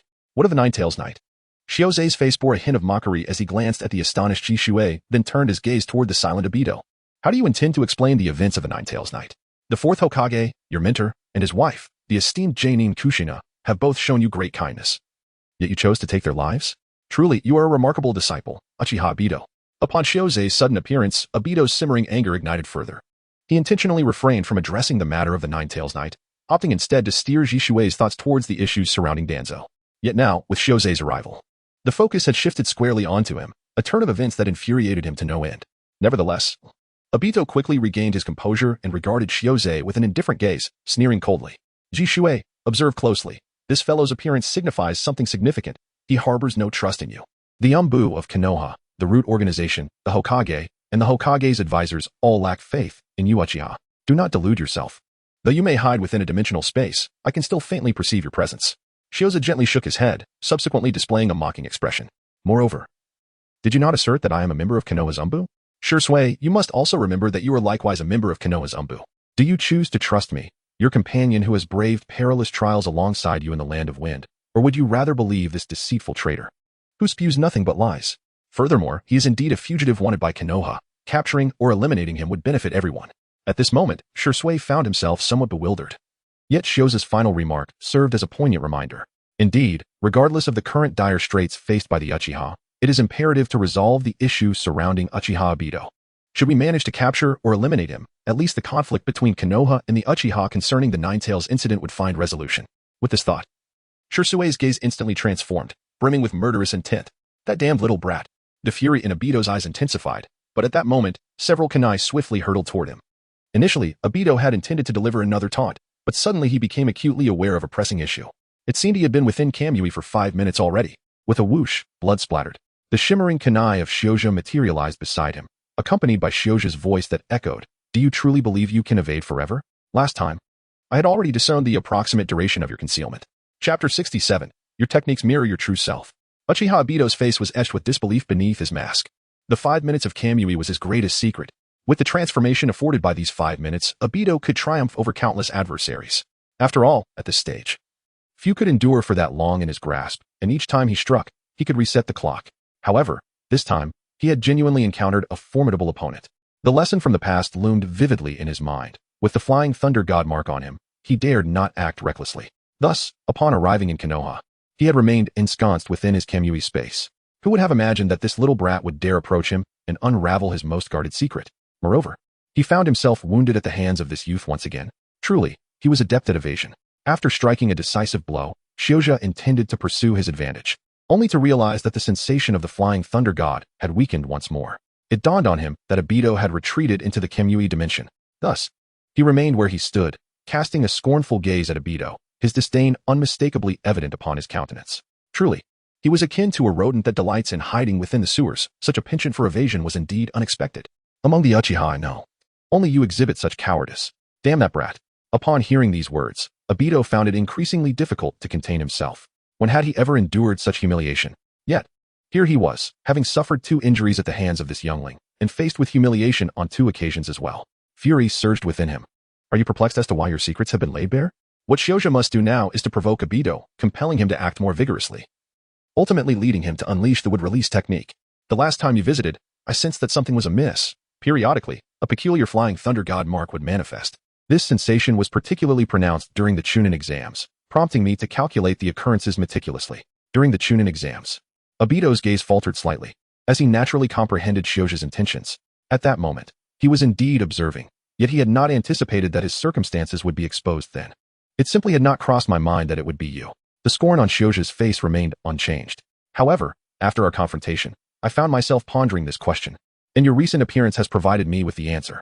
Every art has its limitations, and 5 minutes is evidently the extent of your capabilities. Thus, at this moment you, a mere mouse, stand no chance of victory. What other means do you possess? Shioja's words rendered Obito utterly silent. He had not anticipated that his exposure would unfold in such a manner. This young boy possesses a remarkably keen insight, able to perceive such subtle details with astonishing precision. Yet, it was precisely Shioja's remarks that prevented Obito, who was initially inclined to retreat, from choosing to depart. Was he deliberately provoking me? Or perhaps attempting to signal that it was time for me to leave? Obito's gaze flickered, and regardless of the intention, he found himself increasingly irked. For him, enduring such humiliation from this young boy was absolutely intolerable. Does he truly believe I possess only these methods? Obito's voice was low and hoarse, his chakra circulating vigorously within him. In the next moment, his figure surged towards Shioja, his bloodied shoulder now fully restored. Let me show you what other abilities I possess. Go, Shursui. All right. Upon witnessing this, Shioja exhibited no semblance of courtesy. He brandished his kunai and leaped into action. In that instant, Shisui, standing behind him, unsheathed his short blade.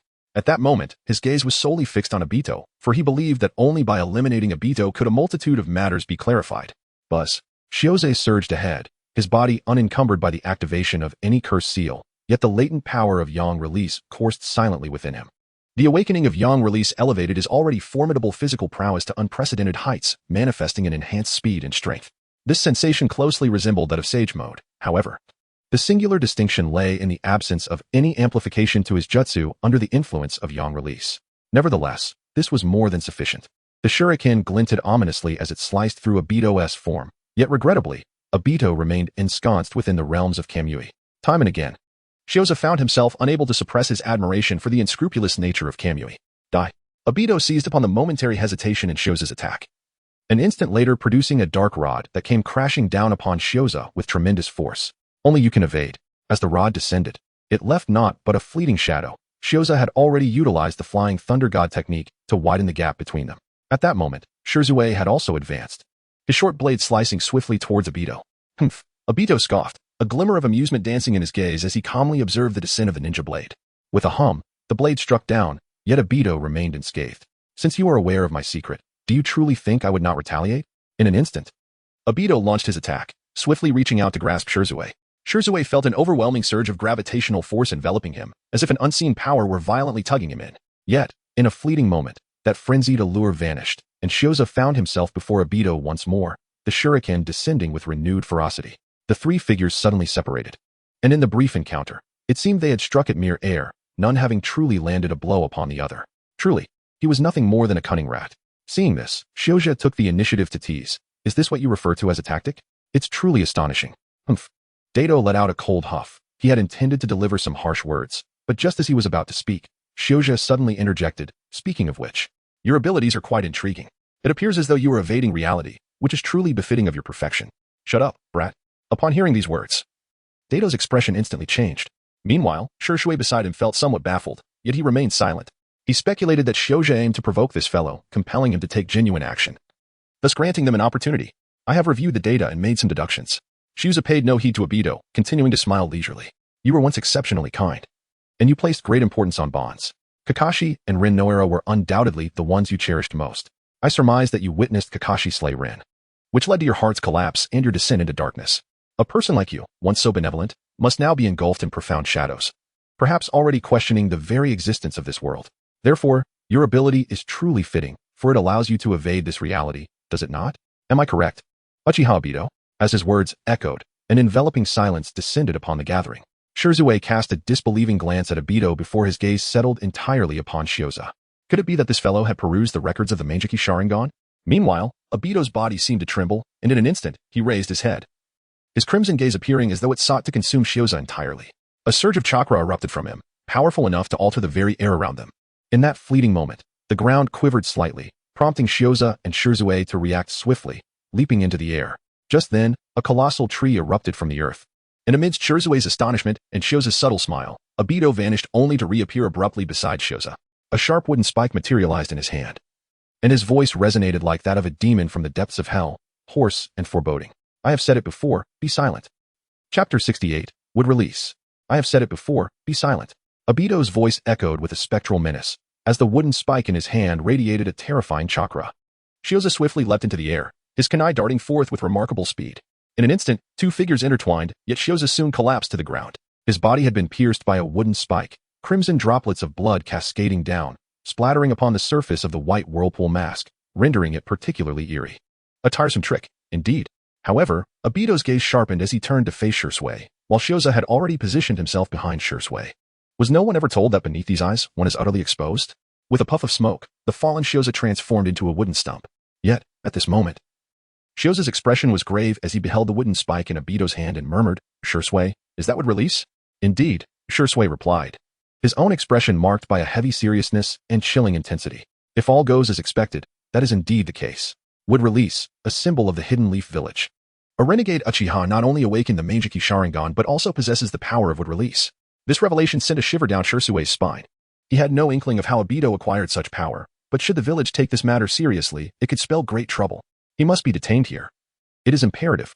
Shursui had resolved that even if he must employ Konoha Tsukumi, he had to eliminate this threat. With this thought, Shursui's eyes began to whirl rapidly as he quietly instructed Shioza beside him, "Coordinate with me. I must seize the opportunity to utilize my ocular technique against him. Such a menace cannot be allowed to persist in this world." Understood. Shioza nodded slightly, yet internally he found himself lamenting. Illusion should not be hindered by spatial barriers, should they? Particularly the Konoha Tsukumi. A technique of divine caliber that forcefully rewrites one's will without leaving any trace of its influence. Such a technique, Shioza mused, ought not to exist at all. Perhaps this is precisely why that rascal Jishui met his untimely demise, a combination of his character and the overwhelming impact of such techniques on the course of events. However, dealing with Uchiha Obito may prove too formidable for Konoha Tsukumi, as Obito possesses a rather unique nature. Shioza tightly gripped the kunai, silently reflecting on the fact that Uchiha Obito was a man who had endured the onslaught of the Ten Tails consciousness. The thought of wanting a woman was the cornerstone of Obito's unwavering resolve. Moreover, with Kurizetsu standing guard and his possession of Izanagi, even a blow from the deity of heavenly punishment could be recovered from. Most importantly, this stage belonged to him. With this thought in mind, Shioza had made his decision. Escalating the situation was now his foremost priority. Gazing at the modest tree before him, Shioza devised a plan. What could be more attention-grabbing than Mokutan? "Senior, I shall proceed first. Watch for the opportune moment to strike." No longer hesitating, Shioza swiftly drew several kunai and hurled them towards Obito's position. The kunai pierced through Obito's body, embedding themselves into the tree in the ground behind him, and in the next instant, Shioza appeared at Obito's rear. "Naive," Obito scoffed. Swiftly countering a sharp wooden spike surged menacingly towards Shioza. "Be careful." Shimizu shouted a warning from the side, simultaneously completing his hand seals. Fire release, Great Fire Dragon technique. Accompanied by the tremors of chakra, a colossal fire dragon roared forth, charging directly at Obito. At that moment, Shioza pivoted, suddenly materializing behind Obito. This was a coordinated assault, leaving Obito no room to maneuver. Yet, Obito merely revealed a chilling smile, his exposed Sharingan spinning gently. Did they truly believe he would fall for such tactics a third time? With a thunderous roar, immense wooden constructs emerged both in front of and behind him. The wooden formation in front transformed into a shield, instantly deflecting the oncoming torrent of fire, while the one behind him morphed into a towering tree, spiraling upward with sharp wooden spikes. Writhing vines surged towards Shioza, and Obito's gaze brimmed with lethal intent. Shioza remarked that every technique has its limits. Such is the nature of his divine prowess, and so too with the Flying Thunder God. His master, the Flying Thunder God, could merely teleport in 2 segments, and he could scarcely believe that Shioza could manage 3. Yet, Shioza appeared utterly unfazed, and even Obito discerned a hint of a smile on his face. In the next moment, a bizarre surge of chakra erupted, causing Obito's expression to shift dramatically. How could this be possible? Are you certain? Is it from the Uchiha side? On the path to the Uchiha residence, Sarutobi Hiruzen and a cadre of Umbu darted forward with urgency. However, amidst their haste, he could not refrain from inquiring of one of the sensory unit members beside him. "Yes, Lord Hokage," the ninja responded, his demeanor betraying no hint of laxity. "We have detected a dense chakra presence here, along with signs of battle, which all members of the sensory unit can confirm." Sarutobi nodded, recognizing that the Uchiha were indeed a primary focus of their surveillance, with the Umbu keeping close watch on them. The sudden eruption of chakra from outside their monitoring range compelled him to exercise caution. Turning to the side, he glanced at Tsukiyomi and Kakashi, pondering before he finally spoke. "Has Shioza not arrived yet?" "Lord Hokage, Shioza has returned home, and he seems to be unwell, which may have delayed his response," Tsukiyomi explained promptly. Upon hearing this, Sarutobi could only sigh. The medical unit of the Umbu had recorded Shioza's visits, wherein he expressed unusual sensations within his chakra, yet no discernible issues were found. There was little that could be done about such matters, and he lamented the absence of strength in their ranks, especially given the prowess of the Flying Thunder God. As for Shursui, he refrained from inquiring. Although Shursui was a commendable individual, his identity was exceedingly sensitive. "And you, Kakashi, how are your eyes faring?" "Lord Hokage, I believe I am fine," Kakashi replied softly. Ever since he learned of his own possession of the Manjiki Sharingan, his workload had diminished significantly. Outside of accompanying Shioza on missions, he had devoted his time to studying and mastering this newfound power, and at present, he could not wield it with complete ease. Nevertheless, the strength of the Manjiki Sharingan was undeniably formidable. "Very well this time," Sarutobi sighed, but just as he was about to say more, a formidable chakra erupted. In an instant, all present witnessed a massive tree rising from the ground. Gazing at the towering tree, exuding a robust chakra and seemingly brimming with life, all present were momentarily stunned, only to have their expressions shift dramatically. Without need for Sarutobi's prompting, they hastened their pace. That was would release, a technique exclusive to the First Hokage. When they reached the battleground, they were taken aback to discover 2 figures locked in fierce combat. Surrounding them were trees and vines entwining in a chaotic dance.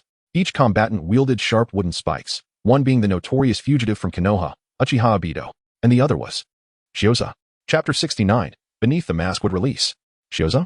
All present gazed at the sharp wooden spikes protruding from Shioza's arms, observing the vines that continuously aided him in battle. For a moment, their minds buzzed with confusion. No one could comprehend the surreal nature of the situation unfolding before their eyes. Tenzu, the third Hokage, regained his composure. Casting a penetrating glance at Shioza and then at Obito, who appeared to be employing would release as well. He swiftly turned to Tenz, who seemed equally entranced. Lord Hokage. It is indeed would release, Tenz murmured as he snapped back to reality. Moreover, not only Shioza, but also the Konoha fugitive Uchiha Obito, is utilizing would release. Would release. Sarutobi's gaze wavered, an undercurrent of fury flickering within. Would release was the spiritual totem of Konoha, a power that belonged solely to them. How could it be that anyone seemed capable of wielding it? Tenz's background was understandable. He had been selected by Orochimaru for experimentation, and he was the only one to survive. But what was Shioza's situation? Why could he also perform would release? Was it yet another of Danzo's clandestine experiments? Or perhaps, the peculiar sensations he reported to the medical unit were related? Sarutobi grasped the crux of the matter, yet further investigation was necessary. Moreover, Shioza's ability was not a liability, for he was still one of their own. But what of Uchiha Obito? Why could he wield would release as well? Lord Hokage, we must assist Shioza, Tenz interjected once more. Shioza's would release appears quite immature. He seems to be relying purely on instinct in combat. And his would release seems to surpass mine. Relying on instinct? Surpassing you? Sarutobi regarded Tenz quizzically, knowing little of would release himself. Yes, Shioza's would release exceeds my own, Tenz explained in hushed tones. However, there seems to be a unique aura surrounding his would release. A special essence that feels almost alive. It is vastly different from my own. Furthermore, he appears to wield this power without conscious control, nearly allowing it to manifest at will. Life, without conscious control? Upon hearing this, Sarutobi's eyes sparkled with insight. Prepare to engage and provide support. With this thought, he waved his hand, but then seemed to recall something crucial. The Uchiha are not our enemies. Our adversary is Uchiha Obito. Please take note. He had clearly observed Uchiha Shursui, who appeared to be preparing for something. He could not possibly misinterpret such an obvious delineation of friend and foe. Yes, Lord Hokage. The other ninjas responded immediately. However, at that moment, the battlefield underwent yet another shift. Damn it. Obito, entrenched in battle, found his mood increasingly foul. He had not anticipated that the Shiwan Shioza would prove to be so enigmatic. The ability to utilize the Flying Thunder God technique was already perplexing enough. While it was not beyond the reach of an ordinary person, his former teacher, Minato Namikaze, had mastered it.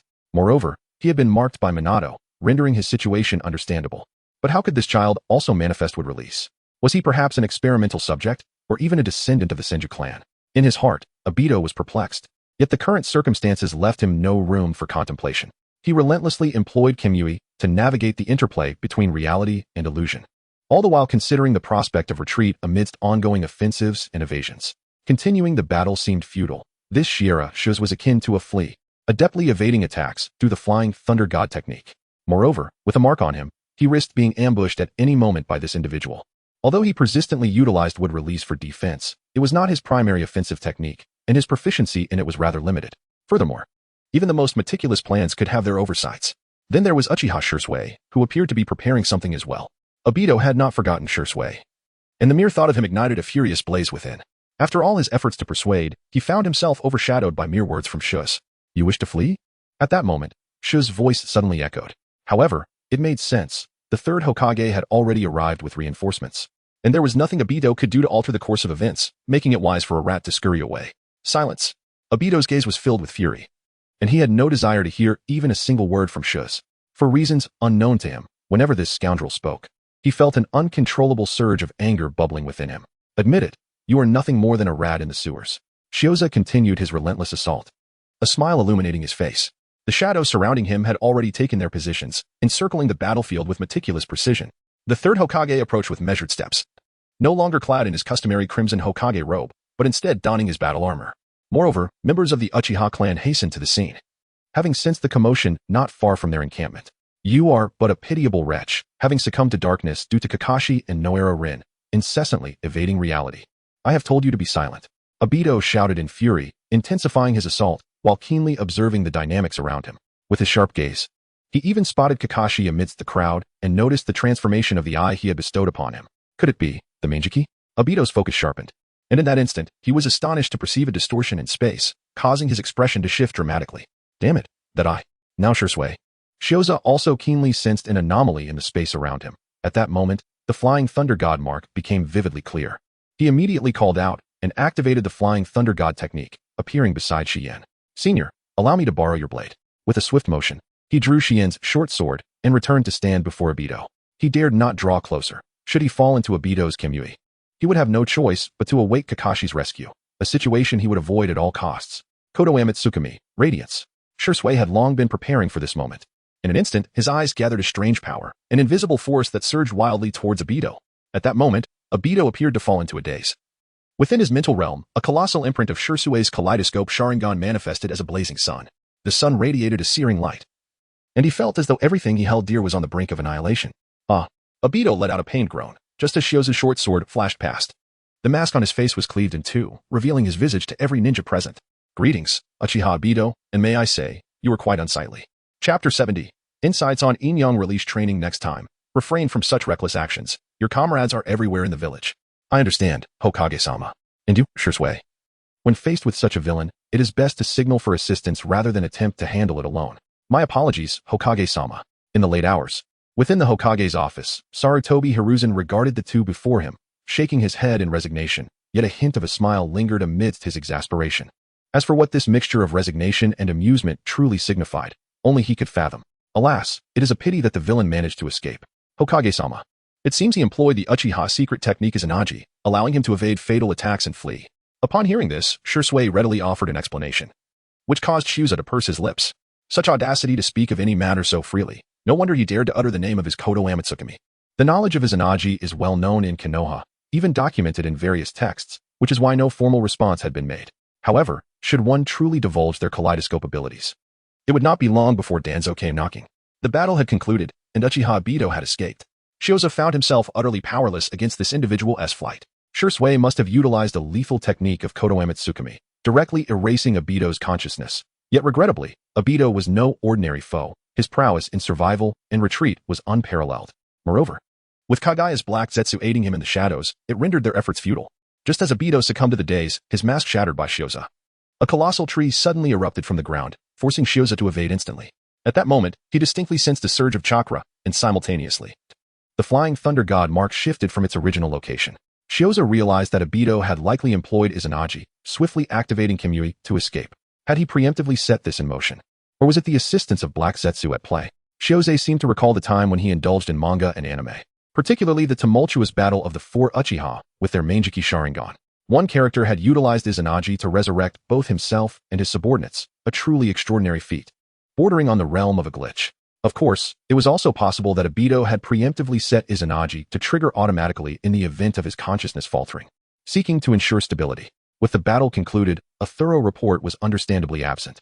Shioza discerned that Shursui bore a heavy heart. He appeared reluctant to divulge the matters concerning Obito and his statements. After all, this implicated Danzo, and moreover, the higher echelons of Konoha. Several times, Shursui cast glances at Shioza, seemingly on the verge of speaking but refraining. Observing this, Shioza took it upon himself to ease the tension, clarifying during the report that he had sensed a faint mark of the Flying Thunder God trailing Shursui since early on, which led him to follow. Upon discovering Obito, Shursui had acted decisively, prompting Shioza to assist. Although Sarutobi Hiruzen heard this, he did not pursue further inquiries, demonstrating his trust in his subordinates. Furthermore, a more pressing matter lingered in his mind, shrouded in mystery. Why was that individual capable of would release? And as for you, Shioza-kun, Lord Hokage, I too am at a loss as to why I can wield would release. Shioza decisively shook his head, shortly thereafter displaying a visage of perplexity. During our encounter, I suddenly sensed a surge of chakra emanating from his being, which appeared to resonate with the chakra within me. The moment he invoked the wood release technique, it felt as though I too could achieve such a feat. As he spoke, Shioza extended his hand, and a subtle movement of chakra within him ensued. In the next instant, a sharp wooden spike pierced forth from his palm. This piercing, imbued with a unique chakra, had previously gone unnoticed. Yet at that moment Sarutobi Hiruzen could perceive it distinctly. Was this sensation akin to the life force that Tenzo had described? Sarutobi mused inwardly, recognizing that this wood release was indeed markedly different from Tenzo's. This realization led him to a profound conclusion. Could this young man truly be a descendant of the Senju clan? The Senju were known to inherit the wood release, a well-established fact, and their lineage had long since dispersed throughout the corners of Konohagakure. Their clan's insignia had been nearly obliterated. aimed at eradicating the divide between clan shinobi and civilian shinobi. Thus, the likelihood of Shioza being a scion of the Shinja clan was exceedingly high. The notion of an instinctual awakening of the wood release filled Sarutobi with unbridled joy. This young man was indeed a source of endless surprises. Initially, he believed he had discovered an exceptional Umbu operative, but soon he felt as though he had stumbled upon a new Minato Namikaze. Yet now, he realized that this youth seemed to have bypassed his mentor entirely, advancing towards the legacy of the first Hokage. Danzo, I owe you my gratitude. Nevertheless, he compelled himself to maintain his composure, fully aware that considerable troubles lay ahead. He silently thanked Danzo, knowing that the latter would undoubtedly pursue this matter relentlessly. And he harbored a desire to delve deeper into Shioza's origins. Shioza had perused his dossier long ago. Yet he now felt compelled to scrutinize it once more with greater diligence. It would be ideal to uncover the identities of his ancestors as well. Naturally, if such information eludes him, it matters not. Sometimes, the offspring of war find themselves unable to unearth more detailed accounts. However, as long as Shioza is a part of Konoha, all shall be well. I understand. Sarutobi Hizashi suppressed his overwhelming joy and nodded earnestly. I shall provide you with the materials on wood release. During this period, you are to study diligently alongside Kakashi and refrain from undertaking any missions. Upon hearing this, Shioza's expression turned somewhat awkward. It seemed that this was not his desired outcome. Furthermore, I shall retrieve Tsunade. Sarutobi Hiruzen provided no opportunity for Shioza to refuse, and continued, Uchiha Obito also possesses the wood release, making this matter rather complex. It would be prudent to have Tsunade return for a thorough investigation. Additionally, it is quite possible that you and she share some connection, which would facilitate mutual support in the future. What connection could there possibly be? Shioza silently scoffed, yet ultimately nodded in agreement. Retrieving Tsunade would undoubtedly be advantageous for him. He had long wished to savor the brilliance of such prominent headlights. Furthermore, Shursui, it would be prudent for you to refrain from utilizing your eyes without due caution. Upon addressing Shioza's concerns, Sarutobi Hiruzen's gaze finally settled upon Shursui. You two are a prodigy, a source of endless surprises, yet I hope your talents endure, striving diligently for Konoha. Thus, it is imperative that you safeguard your eyes. Should you be willing, I hope you can remain here alongside Shioza. Naturally, if Lord Hokage, I am willing to stay with Shioza. Shursui replied without a hint of hesitation. He understood the potential troubles his eyes could invoke, particularly regarding the Uchiha clan and the threat posed by Danzo. This was why he had kept his true capabilities concealed. However, circumstances had changed, and remaining close to the third Hokage could help him evade some troubles. Most importantly, he yearned to uncover the true nature of Danzo through Shioza. Yet, Shioza had no time to ponder such matters. His attention was entirely absorbed by his own interface. Mission completed. Defeat the invaders of Konoha. Mission evaluation. S. Rewards obtained. For freedom points. Hidden mission completed. Expose Uchiha Obito. 3. Mission evaluation. A. Rewards obtained. 5 freedom points. Due to the completion of a hidden mission with an A rating, an additional special reward was granted. Insights into Yin-Yang release training. Chapter 71. The flames of ambition in the dim light of moonlight. Within a gorge of the land of fire, the space suddenly warped, and in the next moment, Obito staggered into view from this distorted realm. Damn it. The mask had returned to his face, yet the eyes visible beneath exuded a fierce and furious energy. He had never anticipated such a catastrophic defeat. Had he not habitually set up as an Aji, he might never have returned. Obito, are you all right? The ground trembled, and a carnivorous plant burst forth, revealing Black Zetsu's half-visible face as it gazed at the enraged Obito, hesitating before inquiring. He had not expected Obito to be reduced to such a state, despite his initial skepticism towards Obito's so-called plans. Yet, Obito's abilities were supposed to facilitate escape. How could he be in such dire circumstances now? I'm fine, after all. It was as an Aji. Obito's voice remained hoarse, though his gaze flickered with intensity. However, those two individuals were truly astonishing. What on earth transpired? Even with the flying thunder god marks on you, such an outcome should not have been possible. Black Zetsu had sensed that this might be attributed to Uchiha Shursue's influence, but he could not help but voice his curiosity. Above all, he was most concerned about that little brat, Shira Shioza, would release such a peculiar power. One might say that would release was indirectly forced out of him. Over the millennia, the battles between Indra and Ashura were marked by Indra confronting Ashura, accompanied by tailed beasts and numerous clans. Yet, by the time of Uchiha Madara, the tailed beasts had become Madaras, and Ashura single-handedly faced them.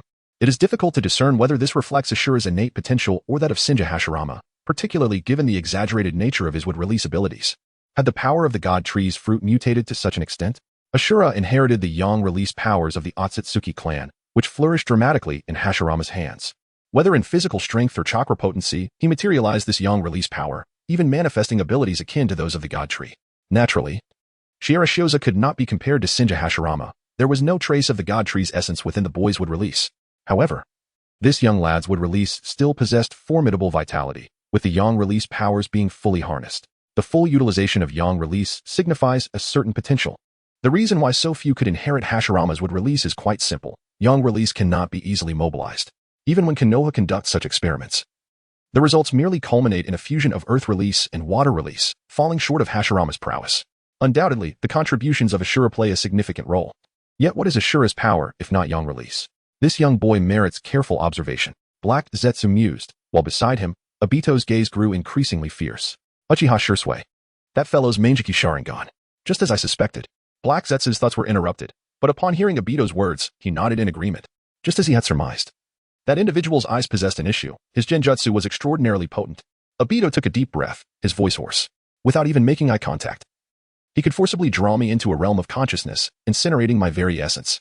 These eyes are indeed formidable. Such power is truly unique. Upon hearing this, Black Zetsu furrowed his brow. The ability to assault consciousness without the need for direct gaze was undeniably tyrannical and perilously dangerous. You must exercise caution. Even if you hide within Kemui's space, it may not guarantee your safety. Yes, I understand, but I must obtain those eyes. Obito nodded. Shursui's eyes were far too perilous. And possessing such power was the only way to ensure security. However, this would require careful plotting, and compared to Shursui and Shiuza, he was far more preoccupied with Kakashi. My other eye. Shioze's ability to directly unleash that strike through Kamui is largely credited to Kakashi's influence, or perhaps it is his own merit. Moreover, based on Kakashi's previous actions, he has garnered a general understanding of the nature of his other eye. The offensive capabilities of Kamui reside in his left eye, does it not? Obito has long utilized his right eye and is well aware of its defensive inclination. It allows him to become intangible, slipping into an alternate dimension to evade all forms of physical harm. However, its offensive capabilities are rather feeble, limited to drawing enemies into its realm. Today, he has come to realize that his left eye is inclined towards offense, capable of directly tearing and distorting targets within its line of sight. Can it even breach my dimension to pose a direct threat to me? Contemplating this, he tightened his fist slightly, the exposed Sharingan of his eye flickering subtly. No one knows what thoughts occupy his mind at this moment. The clan leader, Shursui's eyes. Simultaneously, within the Uchiha clan, a high-level meeting has once again been convened. In response to Obito Uchiha, Shursui has activated his Manjiki Sharingan, and the appearance of these eyes has ignited a fervor within many hearts. Initially, the Uchiha were still reeling from the emergence of would-release ninjutsu, but they could hardly anticipate the swift surprise brought forth by Shursui. Indeed, it is undoubtedly the Manjiki Sharingan. Uchiha Fugaku nodded impassively, genuinely shocked that Shursui possessed such eyes. For a moment, he felt a peculiar sensation. He was aware of how difficult it was to awaken these eyes, so how could two pairs suddenly emerge? One belonging to Obito Uchiha, and the other to Shursui. What could this signify? Leader, we must nurture Shursui properly. We cannot allow him to be deceived. At this point, an elder spoke up, his gaze resolute and his voice sharp. Konoha will not easily relinquish Shursui. Only here can he find protection. And only we can help him master the power of his eyes. Indeed, leader, we must not allow Konoha to taint Shursui. Furthermore, leader, Kakashi SI. In an instant, the entire hall erupted into commotion, while Uchiha Fugaku silently absorbed everything. He couldn't help but sigh inwardly. Shursui's Sharingan has indeed invigorated the clan. It is akin to a spark igniting a heap of dry grass, and it is not difficult to envision how ferocious the blaze could become. Yet, the fire has been kindled. Can it truly reach its intended target? Moreover, can anyone extinguish such a great flame? Uchiha Fugaku felt a sense of bewilderment. Yet the fire within him seemed to have been ignited as well. Chapter 72. Thank you, Obito and Konoha, at the root base. Danzo scrutinized the report in his hand, his normally impassive face betraying a hint of excitement. Shizahara Shiose. No, Senju Shiose? The news of Obito Uchiha appearing in Konoha swiftly reached him. As the aide to the Hokage, he is privy to and can manage most matters concerning Konoha. Even if some issues do not require his intervention, he can still exert influence if he chooses. Despite Obito Uchiha's appearance, Danzo remained unmoved. After all, what rationale exists for his route to march to their demise? He had refrained from sending Root into the fray during the Ninetales incident, opting instead to monitor the Uchiha and prevent any reckless actions. Although this order may now seem foolish, who knows what connection Obito Uchiha may have with the Uchiha clan. Yet, he also felt a twinge of regret for not witnessing Shioze's would release firsthand. Nonetheless, reports from the frontline battles have reached him in great detail. It is astonishing. I had thought only Kiba possessed would release, yet Shizahara Shiose has awakened it on his own? Danzo's gaze flickered.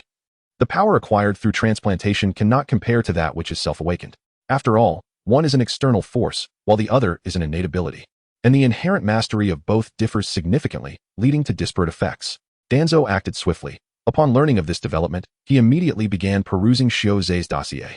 Unfortunately, He could only ascertain that Shiozei is a war orphan, both of his parents being Konoha ninjas who have perished. The details surrounding his parents remain scant, revealing only that they were Konoha ninjas who died in battle, with no further information available. This is to be expected. Konoha has only existed for about 50 to 60 years, and many matters have been pieced together gradually. Moreover, given the incessant wars of the time, it is entirely understandable that some details have slipped through the cracks. It suffices to establish that he is entirely a child of Konoha, though it is regrettable that there is no trace of any relatives in his lineage. The purpose of examining the family tree is naturally to determine if more relatives can be found, as it is possible that if Shiozei can awaken this power, others from his lineage might as well. However, it matters not if no further relatives can be located. What is paramount for him now is to secure Shiozei's position. He is currently placed firmly in the Umbu under the pretext of training by Sarutobi Hiruzen, leaving me with no opportunity to intervene. How infuriating. As Danzo considered Shiozei's current situation, the flicker of joy on his face vanished. Wood release holds immense significance for Konoha. Otherwise, his old friend would not have forcibly taken Kiba to root. Now that Shiozei possesses wood release, how could his old friend simply allow this to go unchallenged? Fortunately, Shizahara Shiozei is not the same as Kiba. Danzo's expression darkened. Kiba is a true orphan, having grown up entirely within root, without any ties to the outside world. In contrast, Shiozei, though also an orphan, was raised in an orphanage, giving him his own connections. Additionally, Shiozei bears his curse seal. As long as these two factors are managed correctly, he would be disinclined to betray them easily. There are also two notable figures to consider. One is Uchiha Shursui, and the other is Obito Uchiha. Uchiha Shursui possesses the Manjiki, a fact that astonishes and unsettles Danzo, while simultaneously igniting a profound desire within him. Such power cannot be allowed to exist among the Uchiha. Possessing such strength would undoubtedly incite chaos among them. Moreover, this power is the key to awakening another Uchiha Madara. He will not permit these unstable Uchiha to wield such power. The fact that Obito Uchiha also possesses wood release adds to his unease and concern. The spread of wood release's power, especially within the Uchiha clan, is utterly intolerable. The hunt for Obito Uchiha must be expedited. Such a threat cannot be allowed to persist. Danzo has resolved that, by any means necessary, he must eliminate this Obito Uchiha. Furthermore, it is imperative to acquire the remains of Obito for meticulous examination. Only through such scrutiny can the secrets of his wood release be unraveled, while simultaneously facilitating my own transplantation efforts. The power of Konoha must remain within Konoha. Danzo clenched his fists, yet soon a thought struck him. Wait, according to reports, a colossal tree has emerged in Lulan, indicative of wood release. Could it be? In an instant, Danzo deduced that it was highly probable that Uchiha Obito had ventured to Lulan, presumably seeking to seize its power. However, he quickly regained his composure. Attacking Lulan to appropriate its strength seemed, in a peculiar way, to aid Konoha. Moreover, the negotiations with Shiozei went smoothly, and one cannot overlook the influence of that individual. It appears I owe you a debt of gratitude, Uchiha Obito. Shiyuin, are you here to conduct my examination? At this moment, you should be using your code name, and do you not prefer to address me as senpai? Yet, did you not insist that I refrain from calling you senpai? Within the secret base of the Umbu, Shiozei sat on the bed in a solitary chamber, his face adorned with a smile as he gazed at Shiyuin, who was unmasked. After meeting with the third Hokage the previous night, Shiozei found himself retained within the Umbu, accompanied by that fellow Shursui. The living conditions in the Umbu are significantly superior to those in Root, where one is perpetually cramped alongside a throng of individuals on the floor of a shared room. Here, at the very least, there are beds. Furthermore, given the peculiar circumstances of Shiozei and his companions, they were afforded the privilege of resting in private quarters, a treatment that far surpasses their experiences en route. Yet, what Shiozei did not anticipate was that after a night of exhaustion, intending to indulge in a bit more slumber, he was roused by Shiyuin's knock at the door. Shiyuin had been diligently studying alongside the medical team and as Shiozai's teammate. It was entirely reasonable for her to conduct the examination. It is work hours. We must use our code names, a reminder reiterated countless times. Shiyuin shook her head, though she was too weary to correct Shiozei. Swiftly, she extended her hand over Shiozei, and soon a wave of green chakra materialized as she earnestly commenced her task. Yet, she could not resist casting a glance at Shiozei, softly murmuring, "I did not expect you to be so formidable. That is wood release, after all." To which he replied, "And what of it? Isn't that brat Taienzo equally capable?" Shiozei blinked and suddenly extended his hand to rest on the hand of Shiyin, who was examining him. "What are you doing?" Shiyin exclaimed in surprise, but Shiozei responded with utmost seriousness. "Senior, your hand is rather cold. It makes me quite uncomfortable." "You." Shiyin wanted to withdraw her hand, yet she needed to continue her examination, casting a glare at Shiozei, who was staring at the ceiling. She sighed and chose not to argue further. "Do not move your hand. It could lead to inaccurate results, which would not be beneficial for you." I understand. Shiozei smiled and nodded, indeed remaining still, which brought a sense of relief to Shiyin. Seizing this opportunity, Shiozei began to examine what he had acquired the previous night. the concept of yin-yang release. To be honest, he was momentarily taken aback upon encountering this. If memory serves, this was the technique taught by Uchiha Madara to Obito for controlling yin and yang release. However, Shioza had already mastered both abilities, having not only visualized them but also transformed them from passive to active, thus enabling autonomous use. What purpose does such a revelation serve him now? Moreover, with the obligation to report and the acquisition of numerous would-release scrolls since his arrival here, he had momentarily set aside this reward. Upon closer inspection, he realized he might have misjudged certain aspects. The insight was indeed genuine, and yin-yang release was undeniably authentic. Yet this insight was not Obito's. It belonged to Kaguya? Both Uchiha Madara and Kaguya had adhered to the principle of holding back when it came to Obito. Thus, what he could learn was merely a fraction of the whole. After all, with the power of Kimui at his disposal, even a partial understanding would be sufficient for him to navigate the shinobi world with ease. Yet what Shioza had received was the complete version, closely aligning with his earlier assumptions, but it also contained vital information regarding the fusion of yin and yang release. This was of paramount importance and equally crucial. Yin-yang release. Shioza's eyes sparkled with a glimmer of hope, although he could not yet achieve fusion. The insights he gained were akin to the principles of wood release and flame release. This signified that when the time was ripe in the future, he would be able to replicate those formulas once more. It seems I truly owe my gratitude to Uchiha Obito. Chapter 73 LV10 Shioza truly wishes to express his heartfelt gratitude to Uchiha Obito, despite viewing him as far from a virtuous individual. He is likely the evergreen figure among sycophants, the pillar among jesters, the highest card in a deck, the mascot of McDonald's, a significant client of Batman, and a prominent figure in Gotham City. This assessment may seem somewhat excessive, yet when considering the multifaceted information within Shioza's memory, a clearer picture emerges. It appears that Naira Rin has always harbored affection for Kakashi, but Kakashi, due to Obito, dares not reciprocate. In essence, Obito's feelings are unrequited.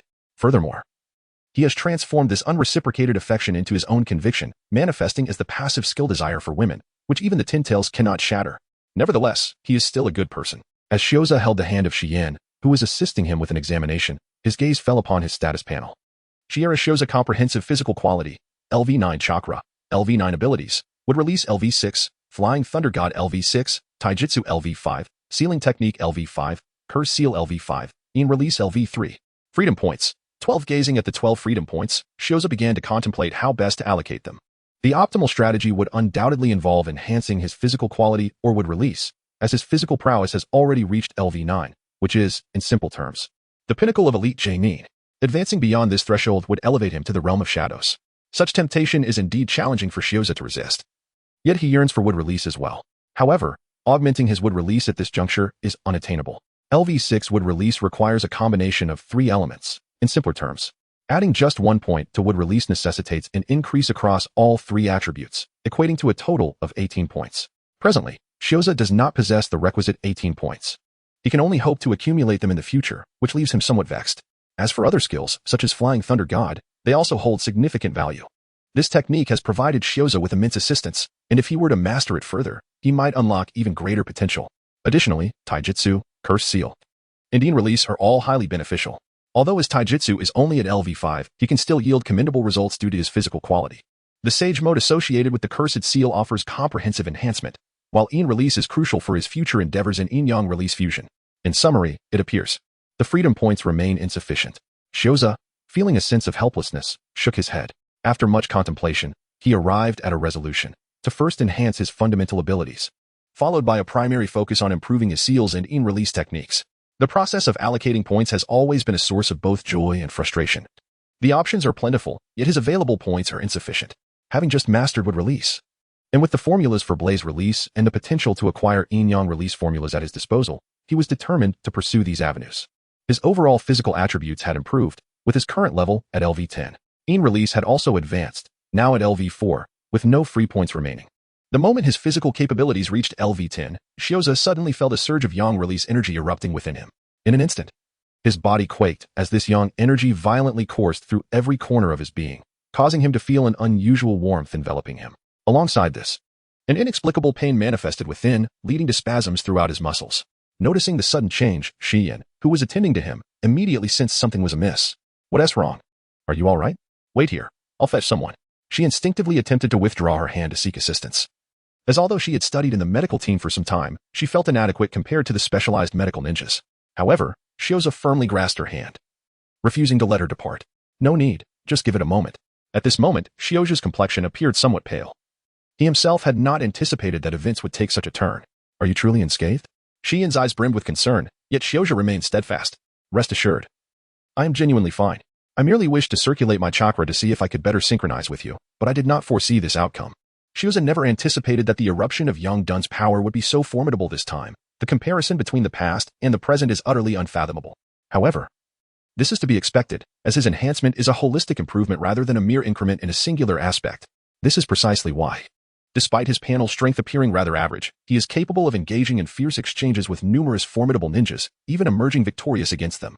The excellence of the barrel lies in its comprehensiveness. Your strengths do not surpass mine, and my weaknesses are equally mitigated. This is the allure of numerical anomalies. Yet, to attain such numerical prowess, the process of enhancement does seem to involve a degree of suffering, especially considering that his body, having ascended to LV9 through the mastery of wood release, has not yet acclimatized and properly adapted. Thus, encountering such circumstances upon yet another elevation is entirely reasonable. It appears that after this enhancement, he must invest time in adapting, which conveniently allows for the improvement of other abilities. The excruciating pain caused Shioza's entire body to convulse. He felt as though countless small insects were gnawing at him. Such torment compelled him to grit his teeth and endure as he sensed the surging young Dun power coursing through his muscles, blood, and bones. This energy continuously tempered and fortified every corner of his being, his body, nerves, and spirit. Even in the absence of any movement, he could perceive an increase in his speed, strength, and stamina. He even believed that his chakra recovery abilities had intensified, allowing his body to accommodate a greater reservoir of chakra. Furthermore, his reflexes, reaction speed, and bodily coordination appeared to have undergone an astonishing enhancement. Particularly, his bodily coordination was remarkably exaggerated. It seemed as though he had attained an unimaginable level of control over his own form, enabling him to perform extraordinary feats in conjunction with his heightened awareness. He could sense the rhythm of his heartbeat, the flow of his blood, the throb of his pulse, and the condition of his muscles, extending that awareness further.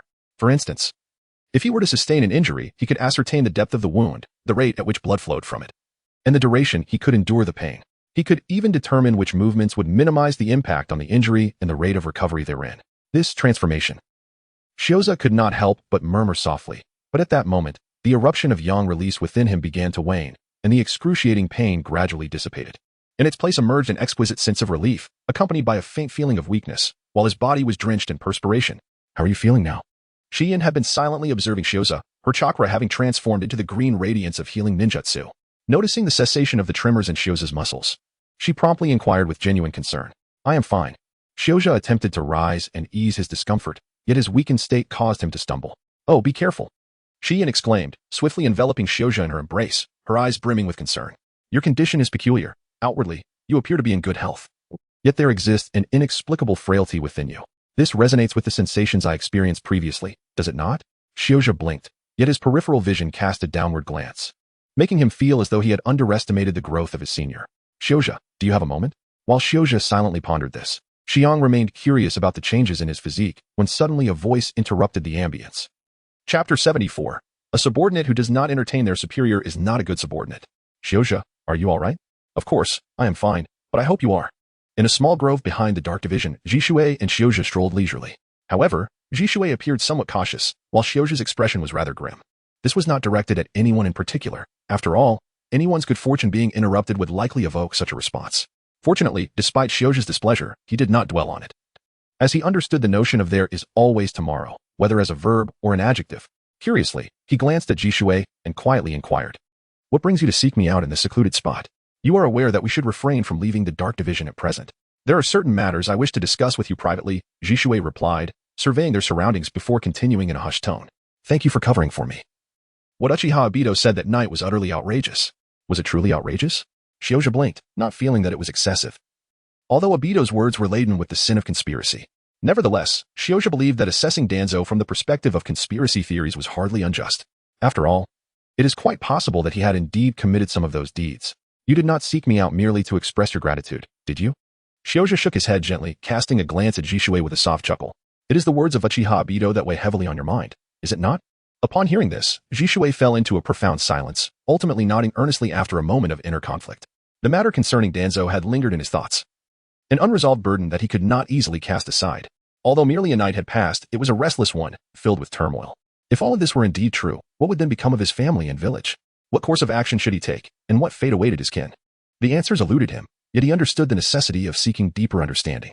Indeed, it was true. Uchiha Obito was a truly nefarious character.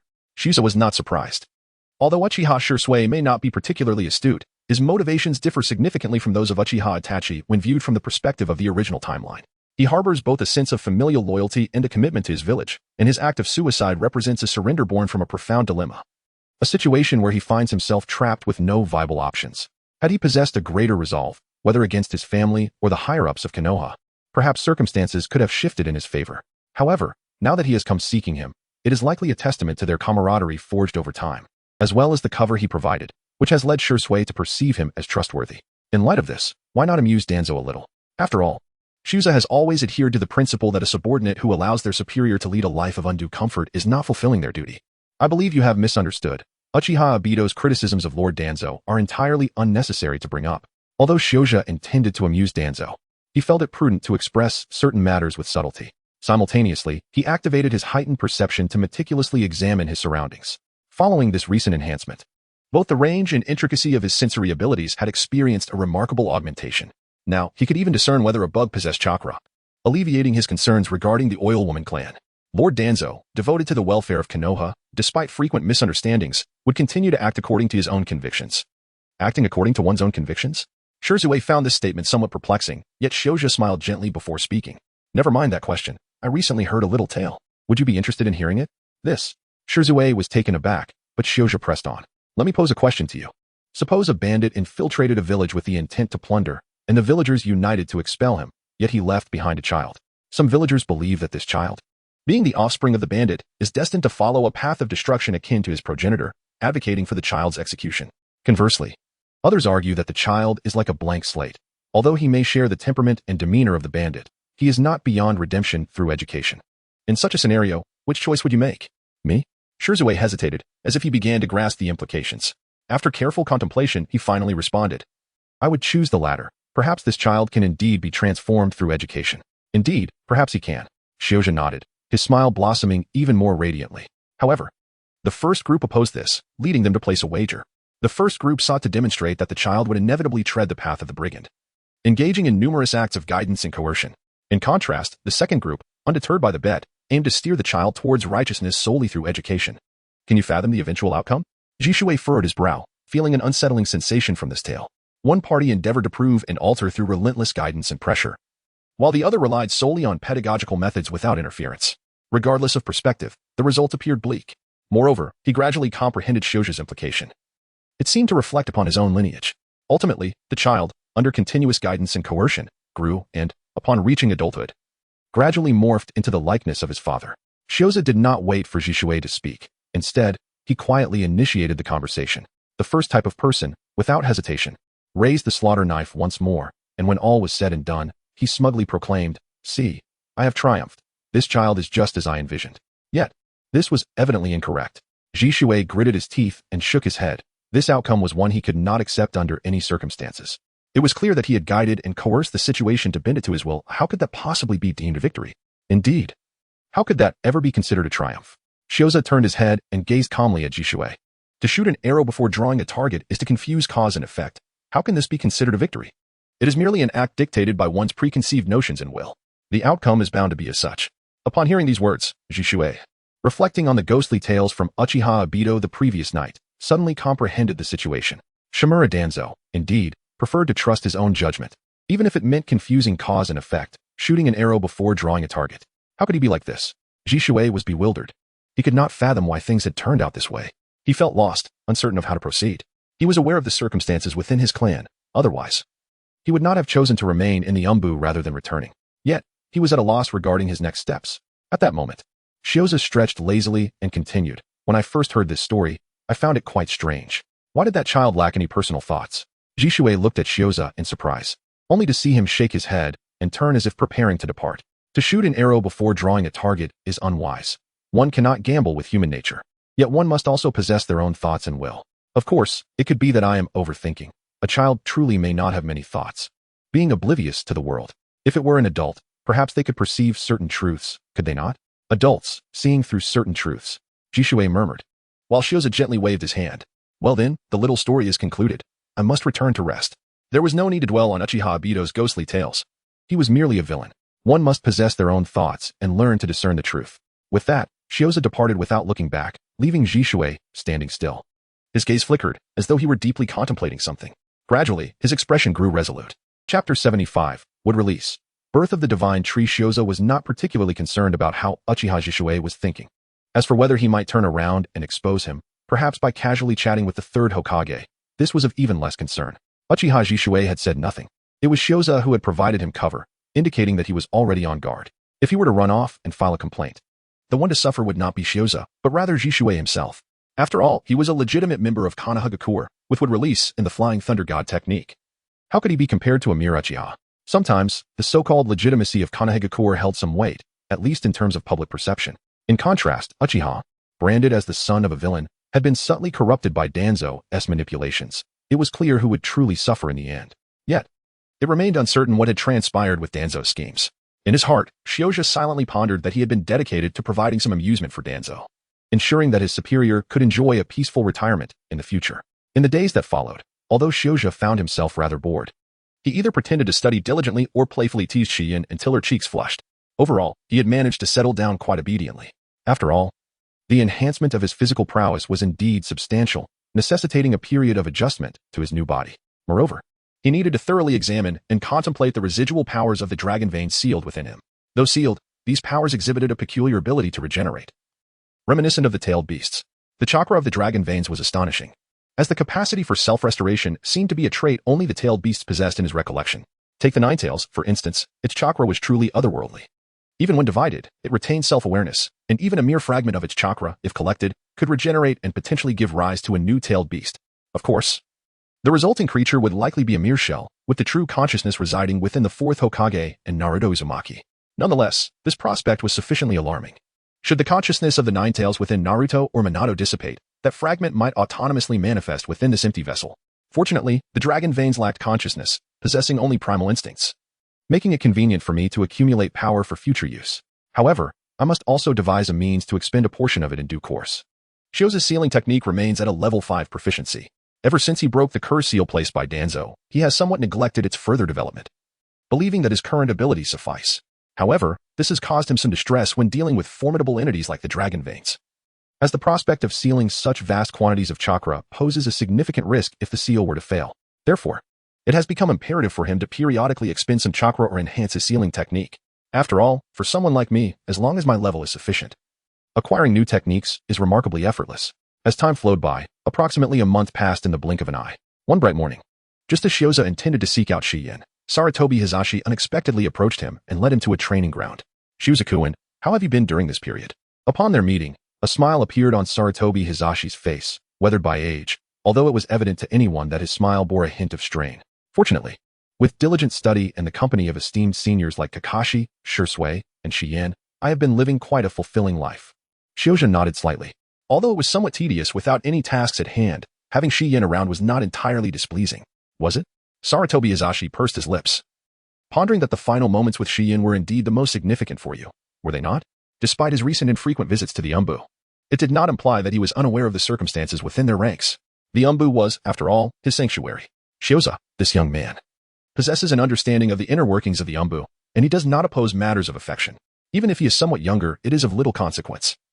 Throughout the Warring States period, there were many far younger individuals. However, the crux of the matter lies in Shioza's apparent obliviousness to his own significance. This lad has mastered the Flying Thunder God technique and has even awakened Would Release on his own, aside from the incessant headache that Shioza's situation brings him. Another source of agitation is the Uchiha clan. After Uchiha Shisui activated his Manjiki Sharingan, he made the conscious choice to remain in the Umbu, which has displeased the Uchiha faction considerably, causing him considerable annoyance of late. Moreover, it seems that there is a stirring within their clan. Clearly, whether it is Uchiha Obito or Uchiha Shisui, their Manjiki has ignited something within the clan that should remain dormant.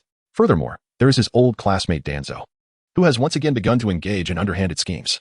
Today, I have come with good news to share with you. Sighing, Sarutobi Hiruzen shook his head to dismiss these troubling thoughts and regarded Shioza earnestly. However, before I impart this news, I wish to assess your progress during this time, as I hope you comprehend your importance. You are the future of Konoha. Both the Flying Thunder God and Would Release are invaluable assets. Shioza scratched his head, but nevertheless nodded in agreement. I understand, Lord Hokage. May I inquire what you intend to assess today? Follow me. Sarutobi Hiruzen gestured ahead. I would like to evaluate your wood release abilities. Admittedly, this may be somewhat demanding, considering you have only been studying for a month. However, wood release is of paramount importance to us, and I sincerely hope you will strive even harder, Shioja-kun. Upon hearing this, Shioja blinked in surprise. He had anticipated that Sarutobi Hiruzen would personally engage him in a friendly spar. Was this truly the nature of the assessment? Of course, he comprehended the elder's words. It was likely that his recent lackadaisical attitude had not gone unnoticed, displeasing the third Hokage.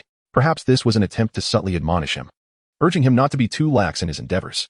Very well, if you perform admirably, I may be inclined to grant you a modest request, Sarutobi Hiruzen stated. Noticing Shioja's hesitation, after a moment's contemplation, he took the initiative to speak. Thank you, Lord Hokage, but may I inquire what good news you are referring to? Shiozai nodded slightly, and then he began to form seals with some difficulty, all the while inquiring. Observing this scene, Sarutobi Hiruzen's lips twitched slightly. How lackadaisical could one be to struggle with such basic seals? Nevertheless, he refrained from voicing his thoughts and, after a moment's contemplation, deliberately encouraged. We have already received news about Tsunade. Initially, I intended to send you to attempt to bring her back, but if you fail to meet the necessary standards, it may prove quite challenging. Tsunade? Shioja blinked, his interest piqued. Without waiting for Sarutobi Hiruzen to finish his words, Shioja suddenly clasped his hands together, and the chakra within him surged forth. Wood release. Birth of the deep forest. The turf of the training ground trembled beneath them.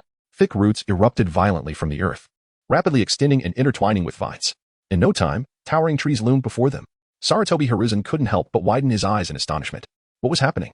Hadn't this kid been slacking off just moments ago? What a joke. Hokage-sama. At that moment, Shioja suddenly turned his head, gazing earnestly at Sarutobi Hiruzen. I believe I have met the requirements, haven't I? For a fleeting instant, Sarutobi Hiruzen truly contemplated giving himself a resounding slap. Chapter 76. Grand. In that moment, Sarutobi Hiruzen felt as if he had been deceived. Hadn't the reports indicated that this young rascal had been slacking off recently? Yet, glancing at the grove formed by towering trees nearby, sensing the chakra emanating from the forest, and experiencing the vibrant life force within, he questioned whether there was a traitor among his umbu. Was this lad truly just idling away? After a prolonged silence, Sarutobi Hiruzen finally managed to articulate a thought. Have you already mastered it? It can't be that difficult, can it? Shioja blinked, finding the task surprisingly uncomplicated. After all, at level 6, he had already attained the status of a jonin. Beneath this level, many techniques were not as challenging to master as one might assume. Of course, to truly harness their effects, one's overall abilities and the specific rank of the technique were still paramount. In essence, the foundational level of 6 guaranteed a jonin's performance. And coupled with an ample infusion of chakra, the potency of the technique could be significantly augmented. Shioja felt quite satisfied with this. The human body is inherently interconnected. There are no singular abilities that stand out while others falter. Even someone as formidable as Kisame, who solely wielded water release, would not be so extraordinary without his chakra, which rivaled that of a tailed beast. Not difficult. Sarutobi Hiruzen's lips twitched again as he glanced at the towering trees, momentarily rendered speechless. He had not forgotten his earlier words, and it was difficult for him to disingenuously declare, "You are still lacking." However, he genuinely did not wish for Shioja to venture out. The boy's talent was truly astonishing. Lord Hokage, may I now meet Lady Tsunade? Just as Sarutobi was lost in thought, Shioja's curious inquiry broke the silence. Sarutobi hesitated for a moment, ultimately nodding in resignation. Very well, this task is entrusted to you. Despite his reluctance, Sarutobi found no better alternative at that moment. Moreover, upon reflection, Shioja's past experiences made him a commendable choice, especially considering his mastery of wood release. Furthermore, given that Uchiha Obito also possessed wood release, the likelihood of persuading Tsunade would indeed increase. This time, take your own team. With Yugao present, you will be less impulsive, and it will also allow sure sway to unwind. Understood, Lord Hokage. Shioja nodded immediately, well acquainted with this small team. Indeed, working alongside familiar faces is far more suitable for executing such tasks. As for Shirzue's need for solace, Shioja could discern without further inquiry that the Uchiha clan members must be on the brink of madness. To leave such a pair of Mangeki Sharingan within the Umbu must have driven them to the edge of insanity. Who would have imagined that they were to seek out Lady Tsunade? Within the forests of the Land of Fire, 3 figures swiftly darted from branch to branch, making their way toward the Land of the Cedar. Along the journey, Xiong couldn't help but express her admiration. As a semi-medical ninja, she held Tsunade in the highest regard. In truth, no medical ninja in Konoha could overlook Tsunade's significance. Yet, Xiong cast a glance at Shioja, fully aware that the primary motive for retrieving Tsunade likely revolved around him. In reality, bringing her back was hardly a remarkable endeavor. Considering that Uchiha Obito was also proficient in wood release, was he not? Shioza shrugged, quickening his pace, yet he cast a glance at the quietly contemplative Jishui beside him. What was the matter?